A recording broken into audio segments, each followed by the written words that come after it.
morning, San Antonio. I hope we're ready for day number 2 of the Rally Cry Scholastic Esports Championship presented by the Army National Guard.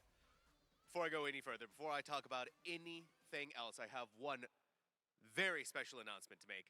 Happy Mother's Day to all of our phenomenal mothers out there.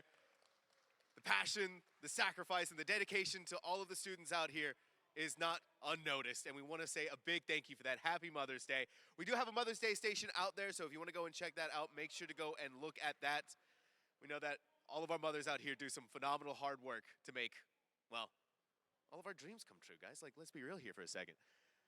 Now, with that being said, we do want to also say a big thank you to all of our sponsors and partners who are helping to make this happen. Extron, ASUS, Port San Antonio, Wenzel's Farm, the United States Esports League, and Addis. And also, the Scholastic Esports Championship could not be made possible without some of our other partners, including NECC, EGF, and SAMSAT R20 Premier. But we have a very action-packed schedule ahead of us today. We have all kinds of games. We already have like people. we got the gamers going crazy over there at the Rocket League pod. But starting off today is going to be Overwatch 2 at 9 o'clock, going into Rocket League EGF at 11. 12 o'clock is going to be Valorant EGF. 3 o'clock is going to be College Halo. 5 o'clock is going to be Rocket League NECC. And at 6 o'clock, to round everything out, Valorant NECC. And all of this is taking place at the beautiful Boeing Center at Techport San Antonio. An amazing venue that has given our players the best of the best to be able to play inside of. And we want to say a massive thank you to them as well. But like I said, this morning we're starting off with Overwatch 2 EGF. So we're going to throw things over to our casters and get the lowdown on what's going on. Sam, we're excited to be here in the booth and hearing myself in the auditorium once again. My name is Orbital. With me is 2 Tryhard Ray, and we will be your Overwatch 2 casters for the upcoming EGF Grand Finals. Ray, how you doing? Are you excited? I'm very excited this event here at the Techport Center, Boeing Center here in San Antonio, Texas, my hometown. Very excited to be here, and it's awesome to have such a big event here. And the high schools and colleges have all been competing so hard, and the competition has been impactful. It really has. We've already seen some of the teams actually on the main stage so far, but here in the grand finals, we got West High Vikings going up against All Hallows Blue. Both squads rocking it in the semifinals after the opening group stage. And honestly, both teams sweeping their matchups 3-0 here, and we have gotten word as well. I know the semifinals were 1-3. We have gotten word that, listen, we can't let it end on that. We got to make sure we get we got a 1-4 coming up. If it's grand finals, nothing could ever be better than a 1-4. So many chances for teams to make adjustments before the series is over, correct mistakes, and come back, and it makes for better Overwatch. So I'm very excited to see how this series develops, because we've been hearing a lot about both of these teams. Yeah, I mean, talking about it, I was taking a look specifically, and I looked and said, hey, okay, regular season versus playoffs. There's always that big difference, and especially on land, it's a whole different ball game. What we heard and what I talked to Tug about yesterday was, hey, West Side Vikings came into this, I believe, as a 3rd seed, coming in from the regular season, and All Hallows Blue, I believe, either 1st or 2nd. The fact that the Vikings apparently cleared, were 1st seed moving in after the group stage here at LAN to that top, as you can see on your screen right now, it was a wild twist as they went ahead, took down the Crusaders in these semifinals as well. So they are looking like monsters here, and I heard you have a little bit of inside information about what they like to run. Yeah, it's really interesting. I was hearing for some of the casters who are remotely doing the quarterfinals and semifinals that the Vikings love to play Wrecking Ball, Tracer, Sombra. So they love that dive, they love that chaos, so they're going to be bringing that to the grand finals. And that really scares me, because on the other side for All Hallows Blue, I had the experience to be able to watch them, and they ran a Sojourn with a Tracer maybe in the middle, plus an Orisa as a main tank, and then, of course, filtering out the utility. Sorry, love all utility players and supports, but at this point we're not worried about that. Taking a look, it's very interesting because both seem to have their very personal side of things, and I'm curious to see exactly what they are going to run here today and if there are going to be any differences. So let's go ahead and see the teams get out on the stage. We'll send it back to Sam on the main stage. Thank you to our casters. Now it's time for the player walkouts, starting with All Hallows Gales.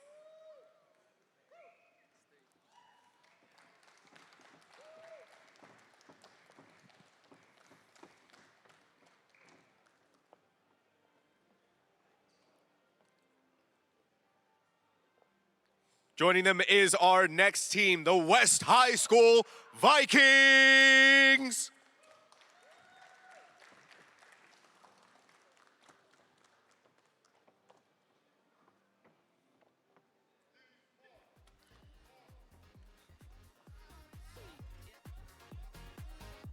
Now let's go ahead and get a round of applause for both of our teams on stage.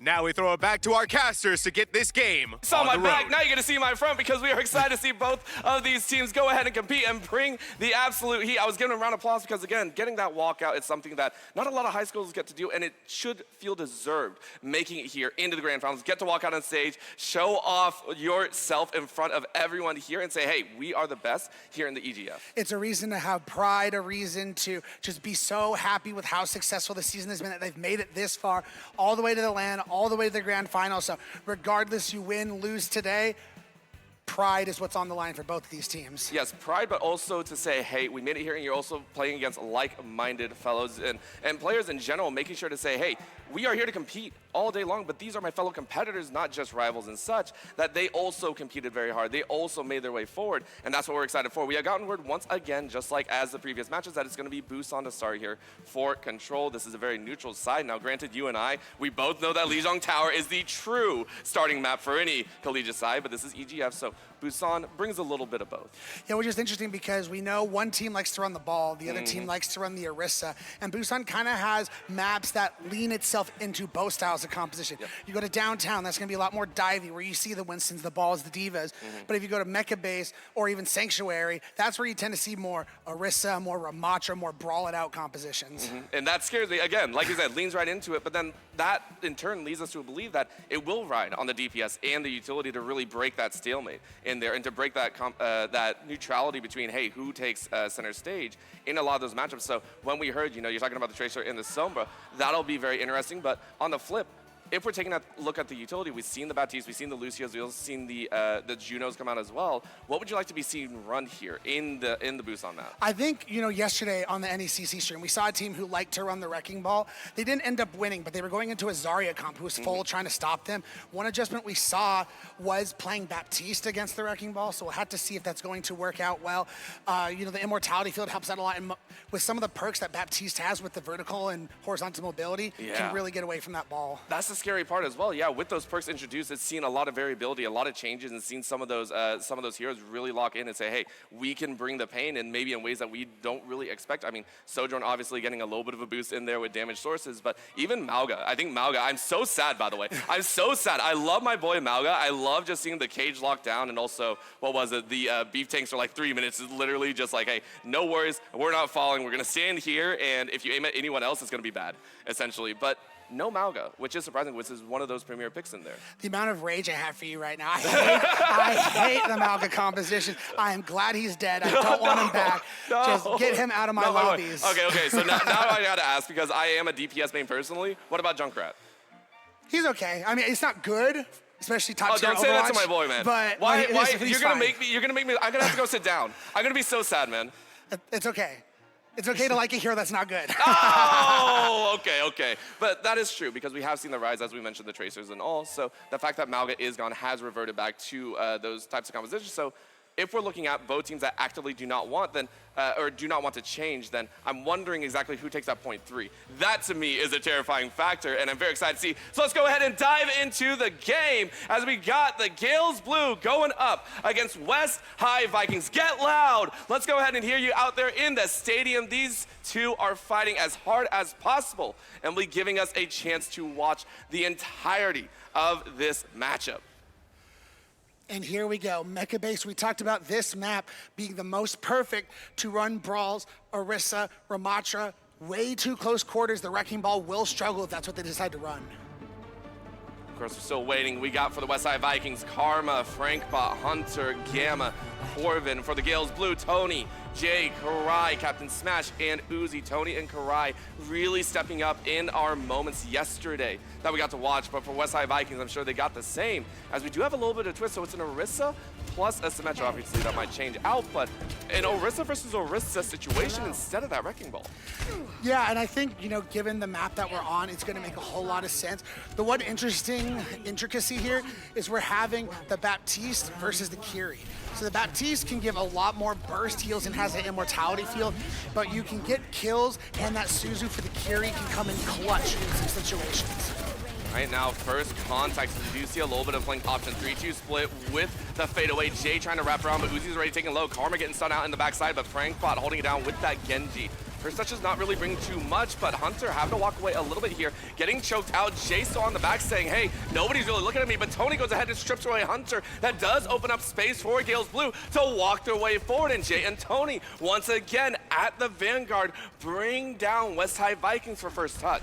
Yeah, we can see the burst heals already coming through early in on the fight from Captain Smash on the Baptiste, but it was also a very well-placed disruptor field from Tony to finish off Hunter. Westside Vikings setting up for their next, but Gales Blue already turning 7% and climbing. In goes a little bit of Vortex, but it's chased forward by Hunter a little bit further out. Great shot on Captain Smash. Uzi are down. What a solo out mentality. Gales Blue lose for in turn, and that cap will immediately flip back, only about 18%. Yeah, to me, that was all about putting pressure on the front line and just continuing to walk forward and having great support from your support players. So great job from Corvin and Gamma, and then Hunter getting that big spear onto Captain Smash and able to finish him off was everything opening-wise that the Vikings needed. For the Vikings, we need to see a little bit more as well. We want to see them continue this push. Their push so far rounding out to 20%. And it's Gales Blue that actually had to take a chance. They were opening up on that left door flank, but now on the right side pavilion, they are going to look for their own. But Hunter was already taking out that barrier, saying no chance at all. Hunter with the smash number 1, Karma with the smash number 2, Karai taking one of their own, but the damage is real. Karai, though, fighting back to a decent extent. Great ult usage to try and spin it out. And we take a look at the HP. No one picked it up. But Captain Smash is still up and alive. Still, though, Gales Blue, not enough members to go ahead and fully turn. They're still challenging here. That's a stick and a half, though, as Jay makes it more difficult. Gales Blue still unable to count the point, though, so Westside Vikings push to 50. Yeah, again, for the side of Westside Vikings, they're doing a great job of not only applying pressure orbital, but getting out that immortality field from Captain Smash early and often. Once that's gone, they're going to be able to get rid of everyone on the field quickly, and they're doing a beautiful job despite Jay's efforts on this Tracer. Honestly, Jay trying to round out on the angle, but Tony trying to step up as well. This is going to be a big opportunity. Karma taken low. This is a DPS down. Karai once again leading the charge with that DPS, with those eliminations. Breaking bot, though, coming out with a blade, slicing right through Tony, and Captain Smash unable to withstand, which allows Hunter to hunt their prey. It is a third straight team fight win for the Vikings as they look to collapse this first point. And getting that exiting late pick onto Jay is devastating orbital because they need someone to touch. 8% and counting, and the Tracer is no longer on the field. However, we have overclocks going against each other. The overclock will only do so much. Great beat drops go down, but is it going to be enough? Karma taking low yet again. Hunter walking back, but Vikings very comfortably disengaged. Frank Bot, though, said, who said disengage? My man, get in. We win these all day long. OT easy, as that is round 1 for Control going the way of the Vikings. And to me, Orbital, it's very early still. That's one map. But you talked about how Gale loves to play this Orisa and they don't stray from it. That was a dominating effort in a match against it. The only difference was the Genji versus the Tracer, and Tracer's normally better in these compositions. And they're playing the Genji, and they are beating them at their own game. And that's scary. Whenever you see your own comp used against you, that's not only, hey, micro level of understanding, hey, maybe we need to change the comp. Then you look on the other side and you go, oh dear. Well, now that's also mentally different. What we are seeing is Gales, though, come out and say, we need to change up ourselves. To swap out from the Orisa into the Wrecking Ball themselves, with Tony now shifting over into that Genji route. I'm going to be very interested. No, there's the Tracer and the Sombra. Okay, maybe we're a little bit wrong. Maybe it's Gale's Blue that are rocking this three-piece comp. Yeah, we might have gotten our intel mixed up a little bit on which team is running which composition. Regardless, love to see a nice, good old dive composition going up against the stalwart Orisa. Oh, Uzi though, falling so early, you can't lose your Lucio like that. As Frank Bot is picking them apart, surgical, almost like you have no worries. Captain Smash able to fight back with the Kiriko, but the damage has already been done. You lost 2 of your DPS, the Westside Vikings take control at the start. And this shouldn't be happening, Orbital. When you're playing this Wrecking Ball Tracer Sombra, everything is going to be spread out. Everyone should not be clumped together like that. Westside Vikings should not be able to just push forward and kill your Lucio like that. It was such a rough tag as well. I think for the Vikings, we saw it also in round 1 where they immediately filtered in. After that first team fight loss, they said, okay, it's Captain Smash and Uzi. That's who we need to find. That's who they focus down first.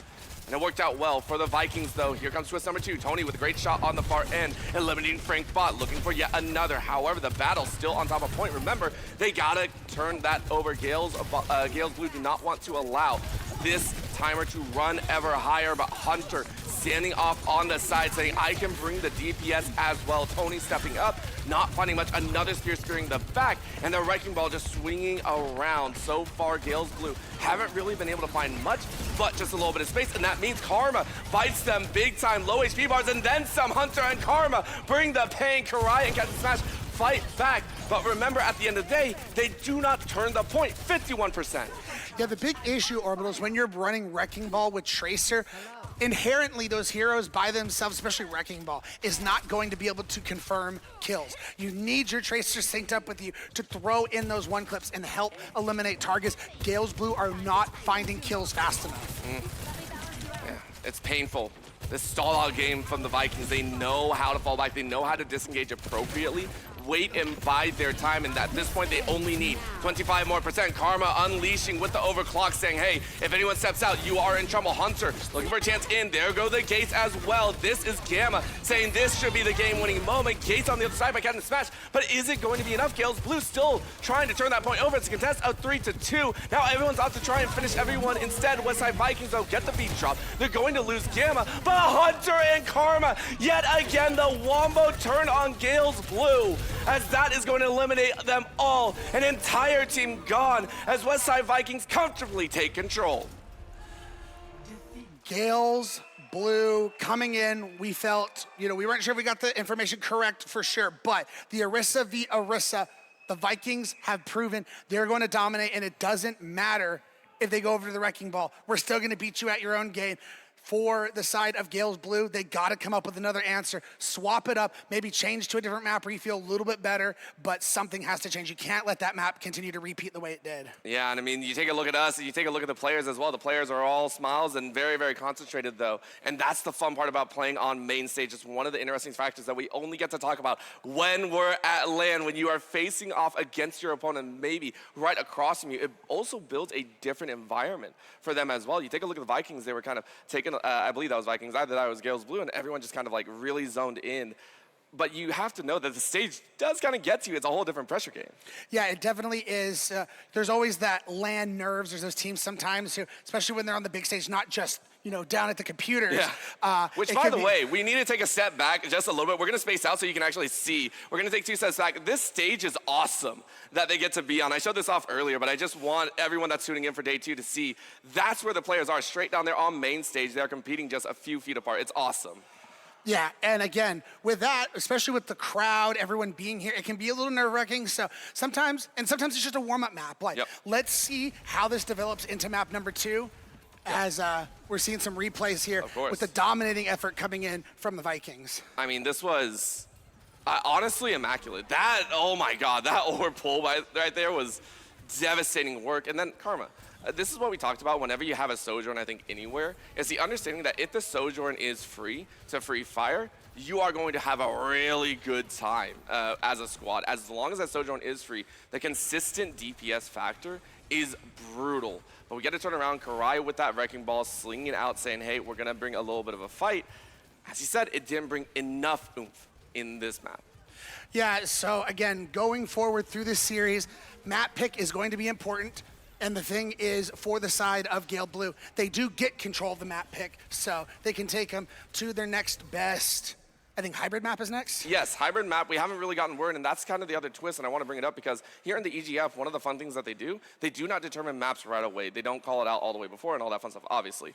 But there are no bans. That's the main thing. So taking a look at Gale's Blue, if you're running the likes of a Wrecking Ball and the Sombra and Tracer, what hybrid would you like to go for? Last time I believe it was Eichenwald, but it wasn't their choice. Yeah, I mean, Eichenwald's going to be good for that composition, but I'm thinking Blizzard World is probably going to be the best case scenario for a Wrecking Ball composition. So if I'm them and that's what I want to run, that's where I'm taking us. Oh, okay. And on the flip side then, if you're the side of the Vikings, are you actually comfortable with that? As it looks like we are on already. Ooh, not Blizzard World though. This is a treat. El Clasico. You talked about how Lijiang Tower is what we kind of think of for grand finals in Overwatch. This is the hybrid map we think of for this situation. To me, unfortunately, it's going to play very well into the Orisa composition that got Vikings that first victory. Kings Row, mainstay action. It's one to always watch for. It looks like we went ahead, swapped up sides defense, starting out here for the side of Gale's Blue. And they're on the attack. It will be the West High Vikings charging forward. And I always love the fact that on this map there is a, I want to say 20 to 30% chance that someone is going to take one of the snipers and is like, can I find an early pick? Maybe. It's the only time that I really see Widowmaker around. You see it sometimes on Gibraltar as well, but in this situation, it's funny. I've almost never seen the Widow peek ever work because everyone's expecting it. Yeah, but they try it so often, right? Like we see it all the time. Which is funny, and I was going to be curious to see what West High was going to lock in on this offense. They were changing things around, but they are going to end up on the Orisa. But this time around, support-wise, support-wise, they're going to go with the Brig Juno, which I'm a huge fan of. Brig can be that bully partner protector for your Juno, and it's just a lot of heals, and Orbital Ray is just so dominant right now in Overwatch. Right now, it's a right side alley flank. Gale's Blue sitting pretty right behind the points. And we saw Gale's Blue before. They know how to shut down initiatives. They know how to fight in some of these corridors. The question is, can they withstand the brute force of Westside Vikings? This is going to be a back-end chance as it's a full wrap around. Westside Vikings attempting to clear out the top side and make sure to get them all in a bottle and choke point. Is it going to be enough, though, as right now we're only getting simple tags. No one really going down, and it's a giant macro rotation value. So thinking about 45 seconds for Westside Vikings, they just don't want to make a mistake. Yeah, I mean, this long rotation can be good, but they got to take advantage for how much time it's taking, and they get the opening pick.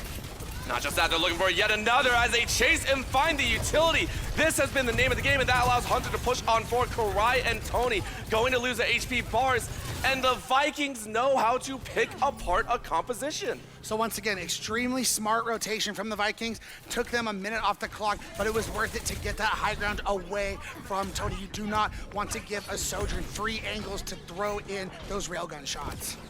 And I swear, the hunt for Uzi and Captain Smash is the game that the Vikings are currently playing. That was what the wraparound was for. They find it again. Karma with the snipe on Uzi. Down goes Lucio. The music stops, and the reality sets in. Karai able to fight back, though. Frankbot not able to find more than that. And now we wait inside of this chokehold. Out comes the payload, slowing down a little bit. But of course, it's slow and steady, wins the race here on Kings Row. And then for the side of West High Vikings, Karma's gonna pop the overclock and finds one! Oh, and it's gonna keep going. Karma, wrecking shop, and Hunter steps up with a swing of their own. West Side Vikings clear out yet another battle. Jay's gonna get an exiting pick on the Corvid, but with how far the spawns are for the defense, it's not going to matter. A lot of free space bought, and they're gonna be able to get themselves past the bookstore corner, which is huge because that's a big defensive stopping point for Gale's Blue. So now we're gonna be taking a fight closer here to the refinery, which means probably one good fight from Gale's Blue, and they get the second point as we see Uzi now making a swap over to the Juno. And that swap, I mean, sometimes it hurts to see Uzi. I think even swapping over means that, hey, I recognize the Lucio, I'm bouncing around a little bit too much, and Karma has a lock on me. Phantom Smash getting stunned up here as Frankbot looking to step up. Remember, multiple ultimates ready to go for Frankbot if they wish. And they are going to bring out the Blade. Hunter trying to step up, but Frankbot smashes through that Immortality field. And there it goes. Bring them all in. Smack them all down. Frankbot with 3. Bring on a little bit more as Karai and Jay will fall as well. Clean as can be outside of poor Gamma, but West High Vikings are going to push unimpeded to this checkpoint. The boldness from the Vikings time and time again, Orbital. They saw an amplification matrix pop up and they go, we don't care. We're gonna W key forward, go through it, and then combo you with the Terra Surge and the Blade. It's brutal work there. And right now, I'm wondering if they're gonna be able to do much more. Because right now, everything looks West High Vikings' way. I don't even know what can be used, as that's going to be a little extra chill, and Karai stepping up. But in comes the Orbital Rain. It forces everyone on Gale's move back. Yet another snipe. Karma has it out for Uzi. It's never ending. Karai tries to get their own, but again, with no supports. Gale's Blue are left wilting. Their HP bars dwindling. West High Vikings are taking everything.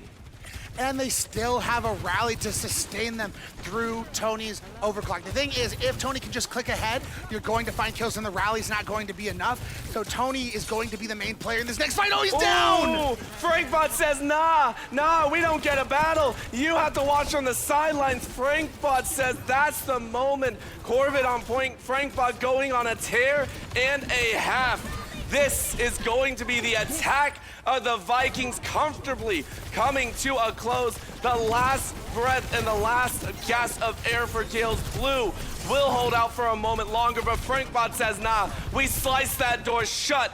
2 in the back pocket, make it a third. 3 meters gone, GG's for the attack side.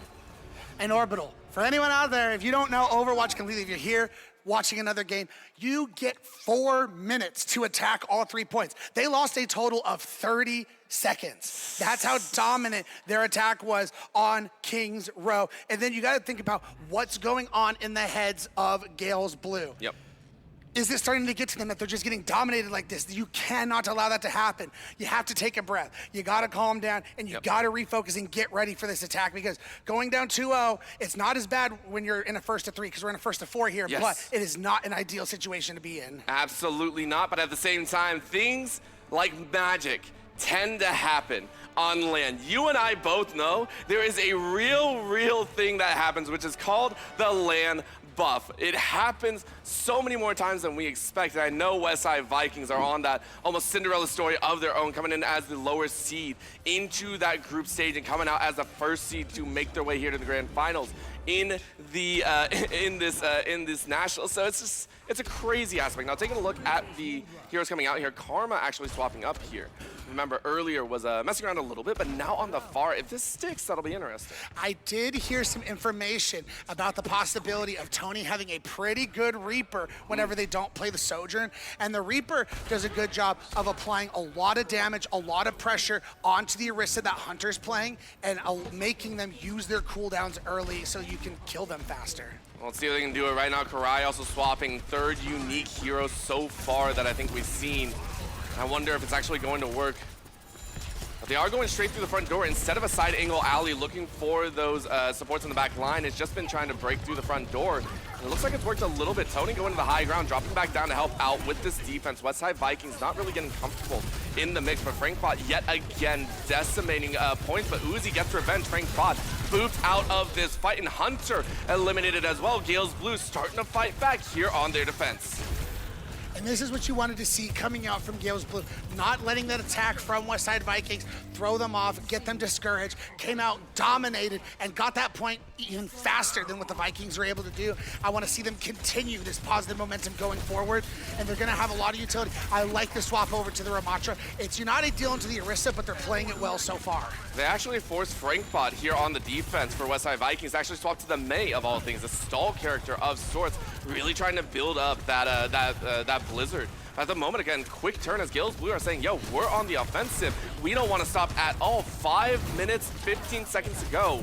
And they got plenty of time to push, but right now it's Frankbot stepping in. What a barrage, Karma! I didn't even see it. From the sky brings pain, and that is a team wipe and a half for West High Vikings. Yeah, we have to keep in mind the perk for the Pharaoh, which is they're able to move while barraging, so they're able to take full advantage of it in that fight. Stop the momentum of Gales Blue, and they're able to hold at this archway here, which can be very hard to push through, especially when you're going against the Mei Orbital, because what they're trying to do is wall off the Ramatra of Karai and force them to use that Nemesis form very early.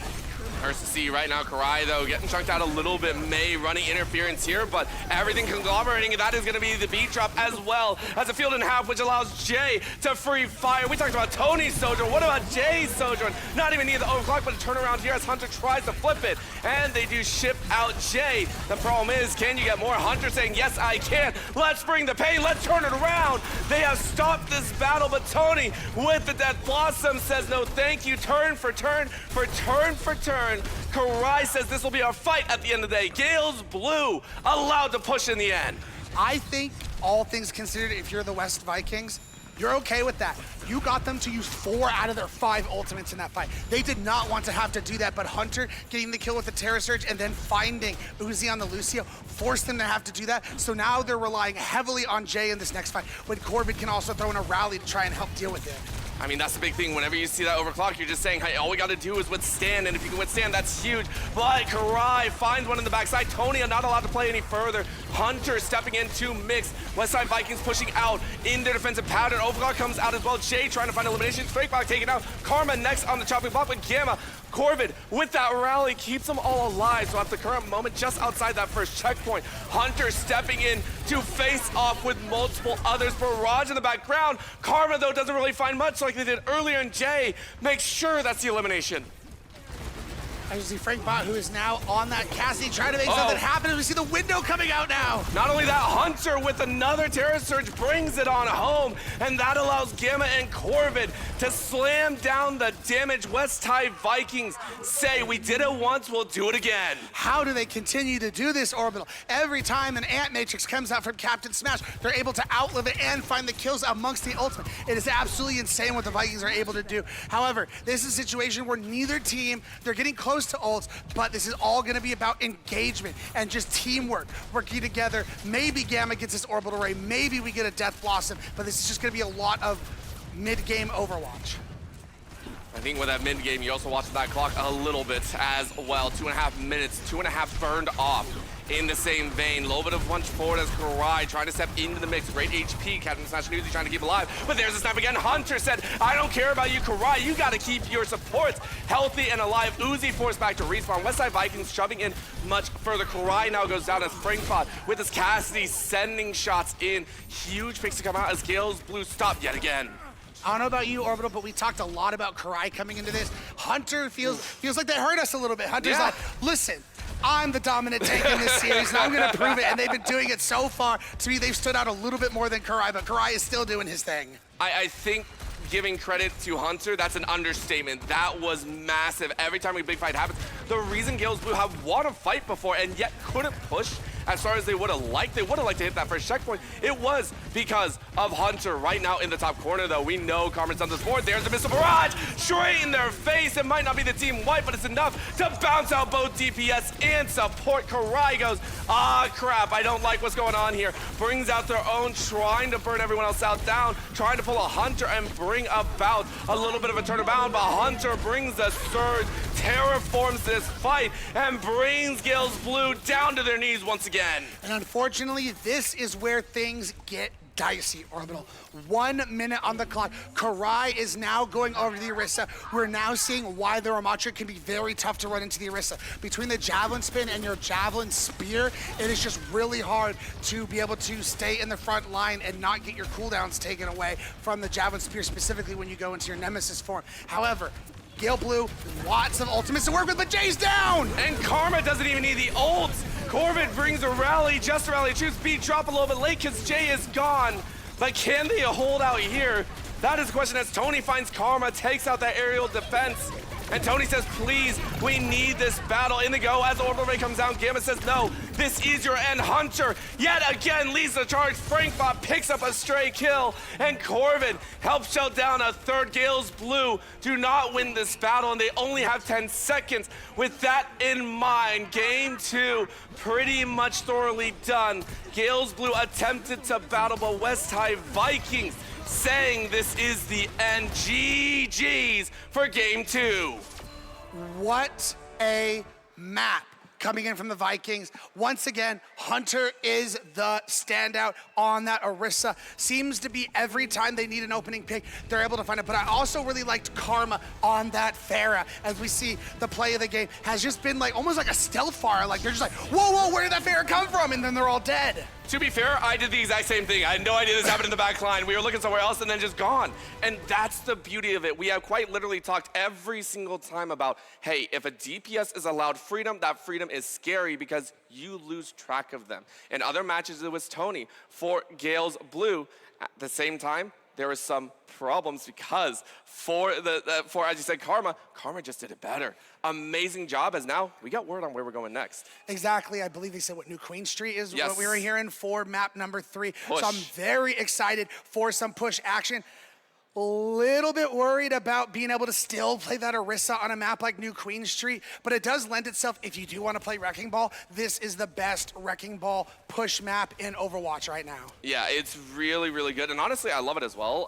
When I got to take a look at it, I believe yesterday, it was very, very fun getting to see the teams kind of walk back and forth, but it's also very windy. And that's why you called it out. It's so windy. There are so many corners. And you're allowed to, with the Wrecking Ball, as we talked about, that tether, you become a pinball in a half. It is hilarious to watch.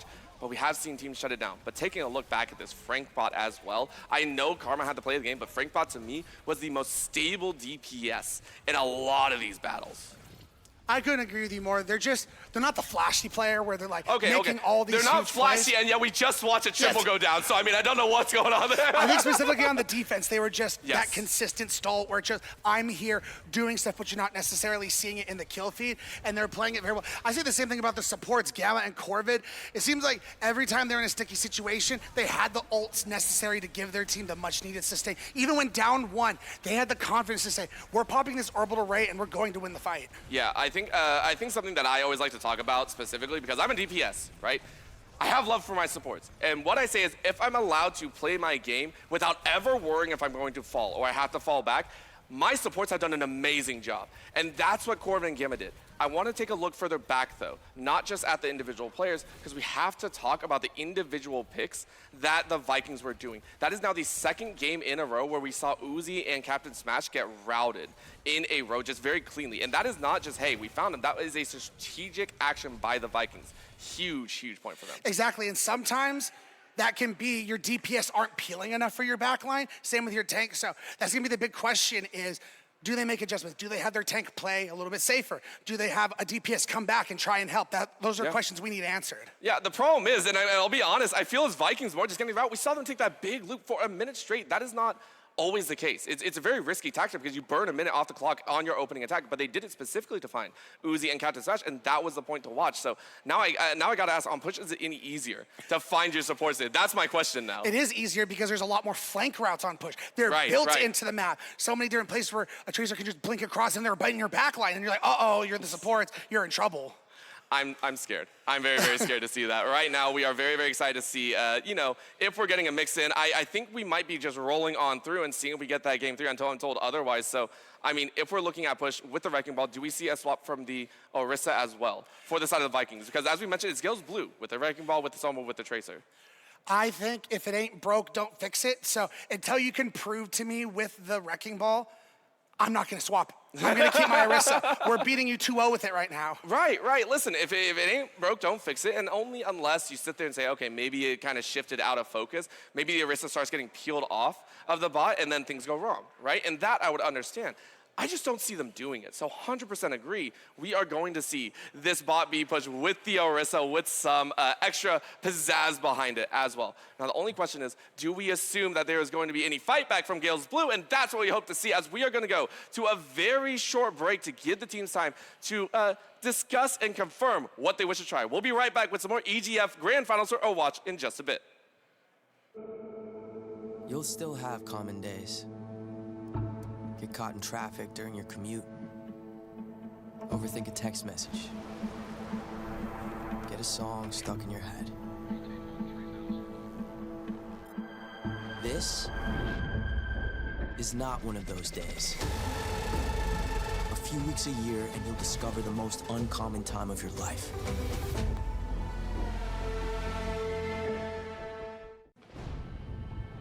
You'll still have common days. Forget someone's name mid-conversation. Count your tips at the end of your shift. Buy something disappointing off the internet. This is not one of those days. A few weeks a year and you'll discover the most uncommon time of your life.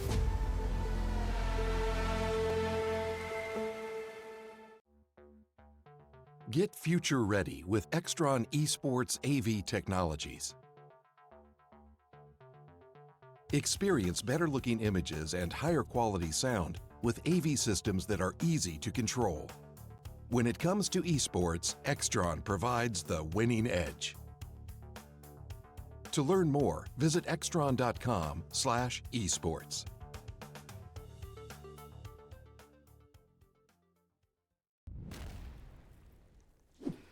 What do you make of this up here?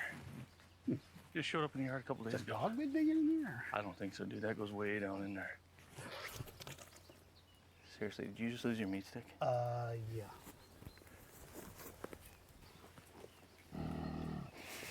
Oh, no. There's something in there, dude. Just leave it. Are you kidding me? We'll just head to us. Just leave it. The hell with that. Yeah, there's something in there. Want one? Thank you. It was worth it.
Welcome back, everyone. We are here yet again with more EGF Overwatch 2 Grand Finals action. The Vikings storming, looking to steal away and take their hard-earned championship, and so far 2-0. They're doing it in style. Yeah, intense Overwatch play.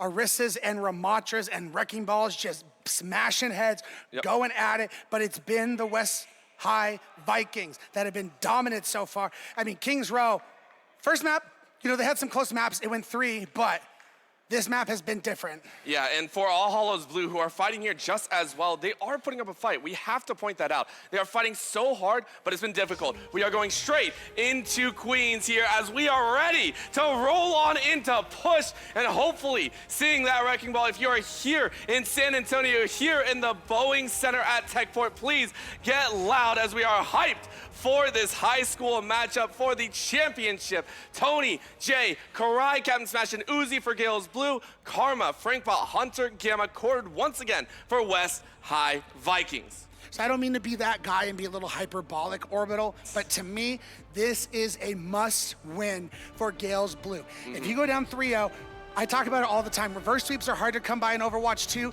but after the 4th map, if you're somehow able to win that and make it 3-1, every map from there on out is going to be the pick of West High Vikings. So it's going to make your job that much harder. I mean, this is just, it's too real. Frankbot even is like chilling. What do they want? They are gonna run the Sombra.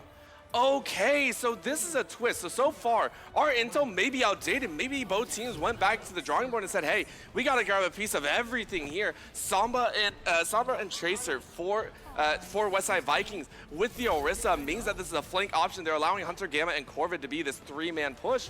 This is going to be interesting to watch. And it's more than that, Orbital. They realize they're going up against a wrecking ball. Those manual hacks can absolutely mess up everything Karai is trying to set up. Let's see if it happens. Yet again, FrankBot again finds Uzi, and with the Sombra, it's even more devastating. Brutality as Tony is able to fight back. Karma loses their life, but Gales Blue are losing HP and more. FrankBot and Hunter yet again ensure that Westside Vikings gather their first fight. And then for the side of Gales Blue, if you're playing this Wrecking Ball composition, you and Jay have to be synced up. So far it hasn't happened. I do like Tony making the swap to the Cassidy. It's going to help provide that anti-flank against Karma and FrankBot. Gales Blue, turn number 2, and this is a must-win, as you said. The must-win problem, though, is Westside Vikings say we want to win it just as well. We haven't dropped a game here since the playoff bracket, since the single elimination, and we only want to continue. Chase on his Captain Smash, watches FrankBot go down to Jay, but Hunter is once again on a 5-player elimination streak, and it might only continue. You got him boxed into the corner right now, and Westside Vikings push Tony back to spawn Karma, losing the same as Uzi and Jay, starting to battle back, even without old scale Blue. Say, yo, you can't be doing that, yo, overstep your play. And that's a big time fight win for Gales Blue. They stop the forward progress before the forward spawns are gained, and now they're gonna be able to come in this next fight. They have mines in order to separate players, and then they have Jay who can loom in the back line with this pulse bomb in their back pocket, but they gotta move fast because EMP is looming, Orbital.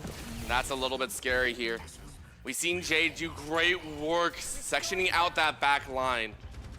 And the Westside Vikings gotta understand that. Maybe they find the same. Karai, though, chasing out, able to snipe out FrankBot. And now they slam on in, but Hunter gets the front lines. Gamma helps out Karai with the minefield, though, eliminating 3 total. Westside Vikings taken back with how quickly the Wrecking Ball joined in. Still, it's an even fight for both sides as we now see the bot getting control from the side of Gales where they need to get some forward push. They need to try to take this lead, but Westside is not allowing them to, and they still have all of their ultimates to work with. This is what we talk about. You always got to stay focused on that point. You cannot allow that plan to falter. Skills are secondary. Eliminations are secondary. It's all about pushing as far as you can. Karai, though, says, I just want to get in their face. I just want to deal with them, but you're hacked out. Tony, because of the hack, loses their front line, and Hunter says that's freedom. In goes the gates for Kiriko. Gamma with the beat drop as well. Westside Vikings with an HP bar and a half as FrankBot goes ahead with the EMP on 4. Westside Vikings wombo continues for 30 seconds straight, and Gales Blue are staggered beyond belief.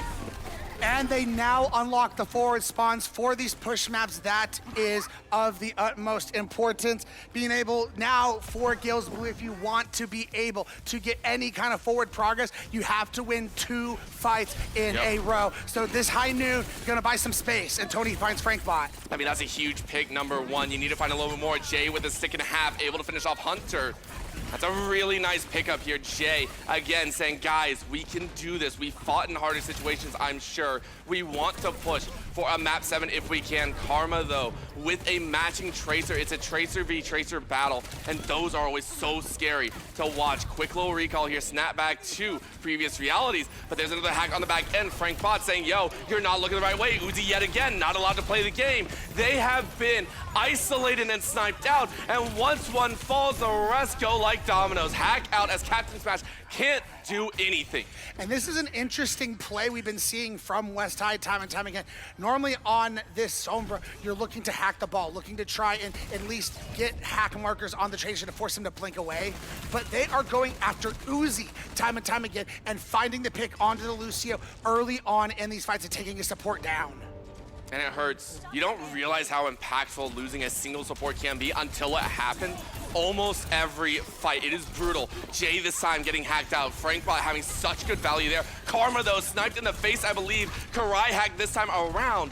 And it's destructive force though, as Gales Blue will get the ball under the control for a moment and a half, but will it be enough? Another pulse goes out, Karma I believe missed. Hunter though says, yo, it was enough to create a lot of space. Tony trying to turn around, great smack into Gimbal, but you lost 2 in the meantime. Karma and Hunter still taking their turn as Gales Blue yet again lose 4. And it's very unfortunate because it's not a whole lot of ult commitment out of West High. All they used was the pulse bomb there, and you trade out tracers, so that's only going to allow West High to be able to push up. You don't have to worry about your supports dealing with a straight tracer and your backline. It just gives that much more agency to the Vikings. And the Vikings at this point looking like the champions already, but they still got a game and a half. This is gonna be the most interesting. Right now, bot pushing back though. Gales Blue, they've been given a little bit of space and they can breathe. As you mentioned, it will be that pulse bomb ready to go for Jay, but they meet in like minds in that mid. In goes the Terror Surge yet again, and we know this song and dance. At this point, the recital is well known. West High Vikings wash through Gales Blue and take 5-0. However, to me, that was the first out of character moment I saw from West High. I think 3 ultimates was a little bit too much to commit there, using the EMP, the Kitsune Rush, and the Terror Surge, but they're going to get massive amounts of distance, and they're getting to the point, distance-wise, where it's getting to be very tough for Gales Blue to come back.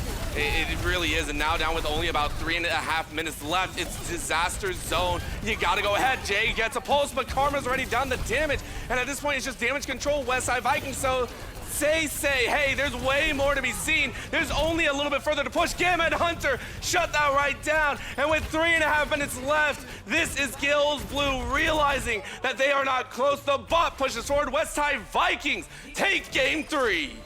And put themselves on championship point. New Queen Street, we thought coming into here, this would be a very favorable map for the Wrecking Ball, and it is. But so far, it seems like the Wrecking Ball composition has been a fever dream. It has not been working.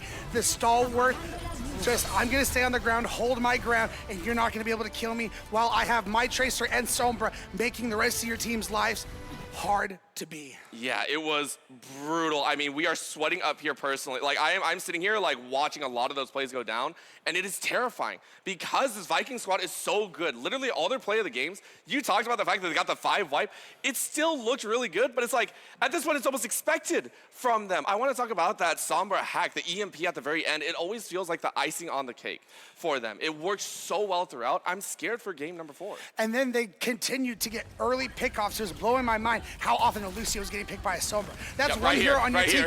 You just don't see that all the time. No. It's like the Lucio, they're supposed to be the mobile one dodging and getting away, but they kept being the target of choice for the Vikings. And you pointed out so rightly, the fact that we are seeing that become the mainstay shows how focused they are, because this was a twist from game 1 actively. I believe they lost the first fight, and I'll say this before, they all called it out. Mentally, they were saying, hey, Uzi is the main one. We need to take them out, and it has never ended. I can't even fault Uzi. Uzi is trying. I don't even think maneuvering with Karai would help out. That's just how dedicated and focused the Vikings are on finding a utility. It's really good. We are going over into, I believe it is Flashpoint coming out here, and I'll be interested to see how that goes. Yeah, we did get word that the map is going to be Suravasa. Oh, yeah. So this could be it for the Gales. They have to win the next 4 maps in a row. And if you are the Vikings, just bring it together. Calm down. I know you're excited, Chuck. It's right there. Yeah. We can taste it. But you got to bring it together. You can't let your head get too big. You got to finish the job. The thing is, they finished the job so well. 125 meters to 29.44. If that doesn't show stalwart strength and resilience and understanding that we are on the main stage, we want to win and we're going to do it cleanly, I rarely do we see push maps go the full distance like that. Rarely. I mean, you and I, we've been here. 10 minutes is a long time. Yeah. It's still most times it's used all the way through. So the fact that they were able to fully push, I think shows their extreme understanding and confidence so far. I couldn't agree more, and that confidence has been carrying over throughout this entire series. One more map to go for them, but Gales will not just sit here and be pushed around. They're gonna fight hard. We're gonna have to see if they can do it on Survival. So the big problem for me is it's another big brawl map. This Arista is just gonna be so good. It's happening again. I mean, it's control all over again, right? Yeah. Okay, someone's gonna yell at me, I'm sure. But it is that situation. So Flashpoint right now, you gotta win 3, and we'll see if they can pull it off. We are getting into the final game of the EGF Grand Finals for Overwatch. West High Vikings going up against All Hallows Blue. They have fought so hard to make it here, and right now All Hallows Blue get one more chance. Here we go, baby, loading up into Servasa, the beautiful map of India. Obviously with Flashpoint, it will start with a singular point in the middle of the map. Once the first point has been capped, it will randomly be picked between the other 4 points, which are scattered on the corners of the map, and then teams will have to go there. And also, the difference between this and Control, the points tick up much faster, and it's first to get 3 points. And it's scary how fast that does. I think our Control is like a good, I want to say you can usually calculate a strong 3 and then an okay 4 total. On Flashpoint, you're looking at only about maybe like 2 or 3 total team fights before it's turned over, and you have to start looking at the next. So, I mean, we've seen teams actually relinquish, I think, points 2 or points 4, depending, if they feel they have enough time and they want to stack ultimates first off for a strong push at the start. So I love the fact that you pointed out, ticks up faster, means your mind's got to be running at full speed. Karai ready to roll out here, going back and wanting. But Tony and Jay rocking the Sojourn and the Tracer. Let's see what happens. Meeting of the minds, and we'll see if Uzi is able to stay alive with the Juno once again. And that's the big question on my mind. Quick low meaning, shots ringing out here, and it looks like Westside Vikings getting the better of the trades. Tony this time actually in the crosshair. Is it going to go down though as Hunter steps up even more so? Right now just shoved down the stairs as quick as possible. Great spear into the face as Captain's Match goes. Gamma and Frankbot bring the pain, and they'll go ahead and round out 2, meaning Gales Blue lose first take. Jay bottlenecked inside of this hallway. Oh, he's gonna get the pick on the Corvette, but the Lucio's gonna be back quick. Karai getting a late stagger. Point cap gonna go to West High, but because the point has not been captured yet, it's going to give you a possibility of getting an okay third fight. As you talked about, you're definitely gonna get 2 strong fights. Good ping over West High Vikings. Take a breath. Oh, Karai already swapping over to the Orisa. Right. Realizing, all right, I get it. The round does not work that well into the Orisa. Let's just match it, give ourselves the best chance at taking this match and finally getting some momentum shift in our favor. Yep, it's the time and a half. West Side Vikings, they breathe in, breathe out. Here comes the second battle, but already at 34%. Hunter says, you aren't even getting close. You have to fight me outside. Karma with the reflect. Tony did not enjoy that. Karma with a 3-piece yet again.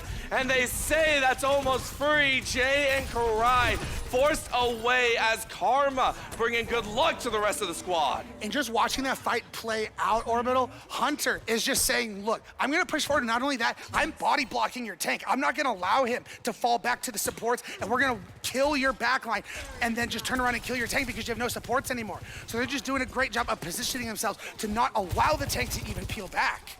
And for West High Vikings, they came in as a 3 seed, but they're leaving hopefully as champions. They are showing their strength and poise in more ways than one. Bring out the dragon, cry out strong, you rule the skies in a half. Yet another team fight win as this .1 goes to West High Vikings. And it only cost them a blade to get that first point. So now if you are West High, you're gonna come into this next point, which looks like it's going to be the ruin, the temple point, I'm sorry. And now you're gonna have 4 ultimates to work with, and you had gotten Jay to use the pulse bomb in that fight. Tony now gonna swap over to the Reaper, but I don't know, it might feel a little too late, but it can still force out the cooldowns early against the Orisa. Well, Karai is gonna step in. That's gonna be a little bit of a surge, but what else comes from it? That is Karai to bring down Gamma, but Karma said, screw that Terra Surge. We got your backline. Out come the gates, but they barely do anything. Hunter yet again. What is this tank DPS? Karma sweeps in with the 3rd, and it's yet again West High on high. They go ahead. We'll turn this point over. It's challenged at the very end, but Jay can only hold out so long. And again, the teamwork coming out from West High is just spectacular. I do not know why they're attempting to touch this. You're just feeding more ultras. You don't have your full team. Gales Blue, what are you doing? Gales Blue lose yet another. Tony is being run down, may be able to get out to safety. But like you called, it's a little bit of a mess. Backside angle, Jay and Tony realize that Karma is saying, hey, you're not gonna get in easily. Westside Vikings already at 22. A little bit of stun, Frankbot taking a little bit low, but it doesn't matter. Gales Blue, where are they located? They're trying to push in on top of this point, but is it going to be enough? Gates come out, Captain Smash saying, let's go, guys, we need to make this work.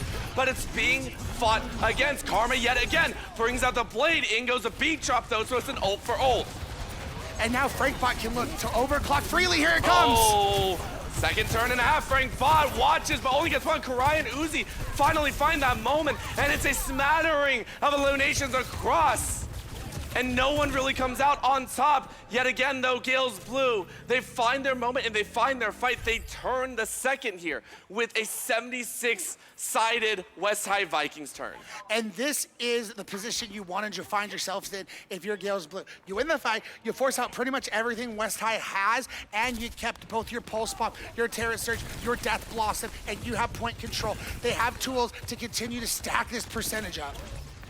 And they're hoping to maintain if they can. Outside angle, Jay drops that pulse, doesn't get anyone. Corbin taken low. Tony rocks in with the Blossom as well. That is Gales Blue to yell and shout and scream, we are here, we are in the championship, we will not go quietly in this game. Expensive fight for the Gales. 3 ultimates used, 1 final fight for West High to try and flip this point back, and they are coming up on Kitsune Rush and Terra Surge, and Hunter has been explosive with these Terra Surges. Gales Blue have to be ready for this. That scary part, Westside Vikings say anything you can do, I can do better. Hunter stepping in, using their surge. Karma brings out a blade and a half. Corbin steps up for the fight, and the gates open up. Westside Vikings say, we'll one up you and a half. Turnover at OT point 2. West High did use most of the ultimates they had in that fight. Gales Blue, they're gonna push up, they're gonna try and stop them from touching, but we see Lucio coming around. We see Uzi trying to make the touch. Can they make it? And they do. We're gonna get around. OT battle at 99.99. Let's see who turns to 100. Gales Blue already lost Jay. Uzi goes down. Gamma made sure of that one. Hunter taking a little bit low, but remember, they are alive. Gamma and Corbin ensuring that Frankbot falls, but the damage has been done. Tony loses theirs. OT touch yet again as it's refreshed, but you bottleneck Karai. Karai cannot hold. It's 2 total. 1 more to go before Westside Vikings are the champions. And now it's a reverse sweep in the series and a reverse sweep on this map for Gales Blue to fight their way back. They do have control of the ult economy in the next couple of fights, but this next one's going to be tough. Both the DPS ultimates online for the West High Vikings as we come to Gardens, which could end it all for the Vikings. With a great view, open seating, and all the space you could want to flex, West High Vikings feel this is appropriate. They are first to turn here. Gales Blue stepping up there. All Hollows Blue hoping for a chance, but Karai having to force that Terra Surge out just to try and stay alive, but they lost Tony. Gales Blue losing members like flies. Karma slices them to bits, and there is nowhere else for them to go. West High Vikings comfortably turn Flashpoint 3. And unfortunately for Gales in that fight, they lose it with only forcing out the blade. So West High still has plenty of tools, and you use your Terra Surge in that fight. So that fight probably was worst case. But Jay could really flip this on his head, has a pulse, but you have to get the Suzu out from Gamma because they could just completely nullify that ultimate. Spear to the back of the head. Karai trying to find an extra pinch, bottlenecking here on the pathway, but Jay on the lower ground trying to find their own. Frankbot and Karma, though, after that overclock, wasn't able to find much. P drop, though. Uzi saying, let's go, let's go, let's go. Let's try and get the mix. Tony gets one, but Hunter swings back with their own, and Hunter is that gatekeeper, is the guardian of Westside Vikings. Fight number 2 goes the way of the Vikings. Gales Blue completely eliminated. They finally found an opening, found a pick, but Hunter said, no, no, no. We're winning this right here, right now, and I'm gonna be the reason. I'm gonna be that defender of justice. Surgical, clinical, perfection is what they have chased through this grand finals. West High Vikings, they looked for glory, they looked for the victory, and this could be all they wanted. Tony punched out. Hunter and Karma say, we have fought, we have battled, we ran through the gauntlet, and we want this 4-0 victory here in San Antonio on the grand old stage. Your EGF champions are the West High Vikings. What a series to come out on this stage, on this land in San Antonio for EGF High School to come out and dominate 4-0 fashion. The big lights, the stage, they are unfazed, and it just seems poetic. Hunter gets the play of the game. We talked about Frank Buck. We talked about him. We talked about everyone on the squad, but it became more apparent when it comes to Overwatch 2, there is one player that you need to rely on, that you need to know always has your back, front, and side to side. That is your tank standing in the front lines. Hunter made not only great saves, but great impactful eliminations throughout. Watching their kill feed go up alongside Frank Bot was amazing. And it also felt like every time the Gales were finding an angle in, gets a pick. Hunter's in there to come save the day, get 2 picks on his own, and totally just flip the fight on its head. It was insane, and I love it because Gales Blue, we know they fought hard. If anything proved it, that game 4 was some of the closest battles that I have seen personally. There was Gales Blue being able to turn a full 5. It was amazing to watch, and we see some of these battles here. Jay and Tony were doing what they could, Karai doing the same, but the elimination of Uzi multiple times just feels so bad, and I can't even fault him again. If I'm playing a Lucio or anything, and I'm getting sniped down by someone that I swear always has their moment, it's so good. I mean, Gales Blue, they tried, they deserved to be here in the grand finals, they just fell short. That they did, and it felt like just this stalwart Arissa. There was nothing that could be done. Huge shout outs to the entirety of West High Vikings, your EGFH national champions. So amazing, and now they get the trophy in their bank, and I mean, we know the play of the game came through. It was an amazing time, but I gotta give love to the support still. I know we talked about Hunter, Frank Karma, but like Gamma and Corbin, yo, keeping everyone alive through everything that went down, so good as well. Like, there was never a moment in my mind where I sat there, I was like, oh, Frank Bot and Karma might actually fall even if they're below 20%. Yeah, to me, it's not like they were like making these huge, like, big sleeps, or I mean, we didn't see Ana, but they were just their big-time walls never fell and protected their team and their DPS and allowed them to do everything they needed to get the victory. It is a moment of understanding when you know on your backside you have a reliable squad. There is no problems at all. The entirety of the team coming together, bringing victory for the Vikings. So let's give them their due rewards. Those that have played their hearts out here on the main stage for EGF, your champions, the West High Vikings. Let's go ahead and throw it down to Sam to see how they're feeling.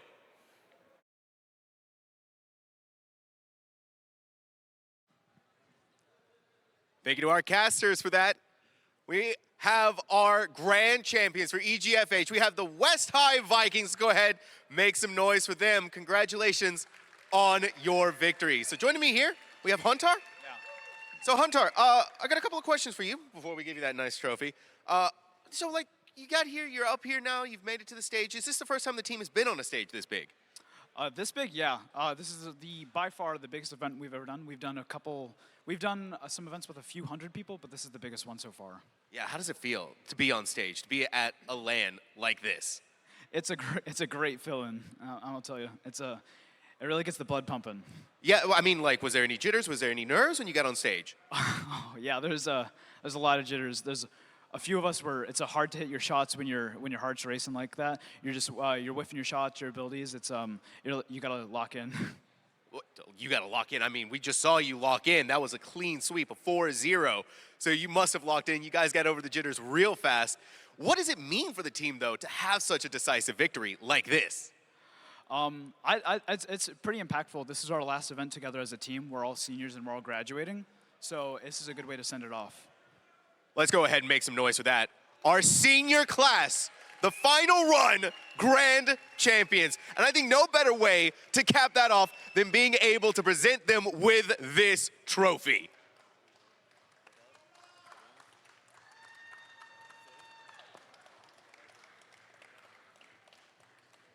There we go. Come on, everybody. Your West High Vikings, EGFH Overwatch Grand Champions. Now, with that being said, we are going to set things up. We're going to go to a short little break. We have Rocket League grand finals coming up next for EGFH as well. So until we get that set up, don't go anywhere, because this is going to be a matchup that you do not want to miss. You'll still have common days. But this is not one of them. A few weeks a year and you'll discover the most uncommon time of your life. You'll still have common days. Forget someone's name mid-conversation. Count your tips at the end of your shift. Buy something disappointing off the internet. This is not one of those days. A few weeks a year and you'll discover the most uncommon time of your life.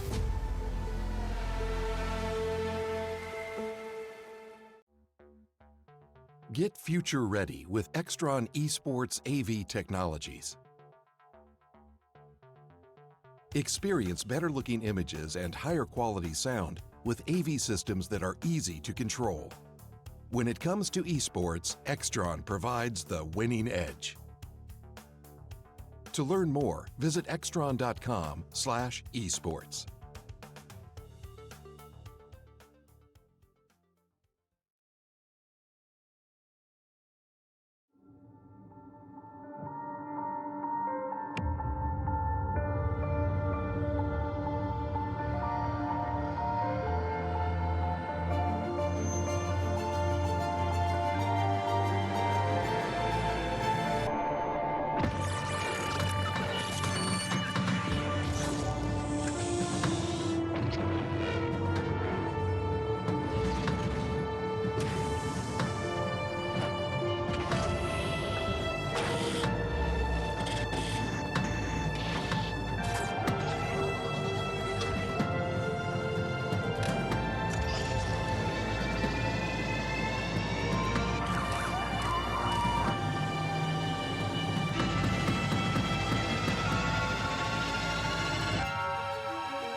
You'll still have common days. Put off your term papers till the last minute. Eat cold pizza right out of the fridge. Update your fantasy roster. This is not one of those days. A few weeks a year and you'll discover the most uncommon time of your life.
Hello and welcome, Rocket League fans. We are here, we are live at the Scholastic Esports Championship presented by Rally Cry here at the Boeing Center at Techport. This is the EGFH Nationals here for Rocket League, and I am very, very excited. I'm FBI Tugboat. Here is with me is Captain Atsoka. Captain, how are you feeling? Oh, I am feeling swell and all is well. Once again, back here at the Boeing Center at Techport. Again, just absolutely phenomenal weekend so far. I mean, yesterday was absolutely popping off, and now we get to continue on with yet another day here live in San Antonio. And honestly, it's just been an absolute blast, and I cannot wait to see what still remains here for this weekend. And keep in mind, like yesterday we did the round robin for Rocket League. Now we're getting into the nitty-gritty. Now the scholarships are on the line.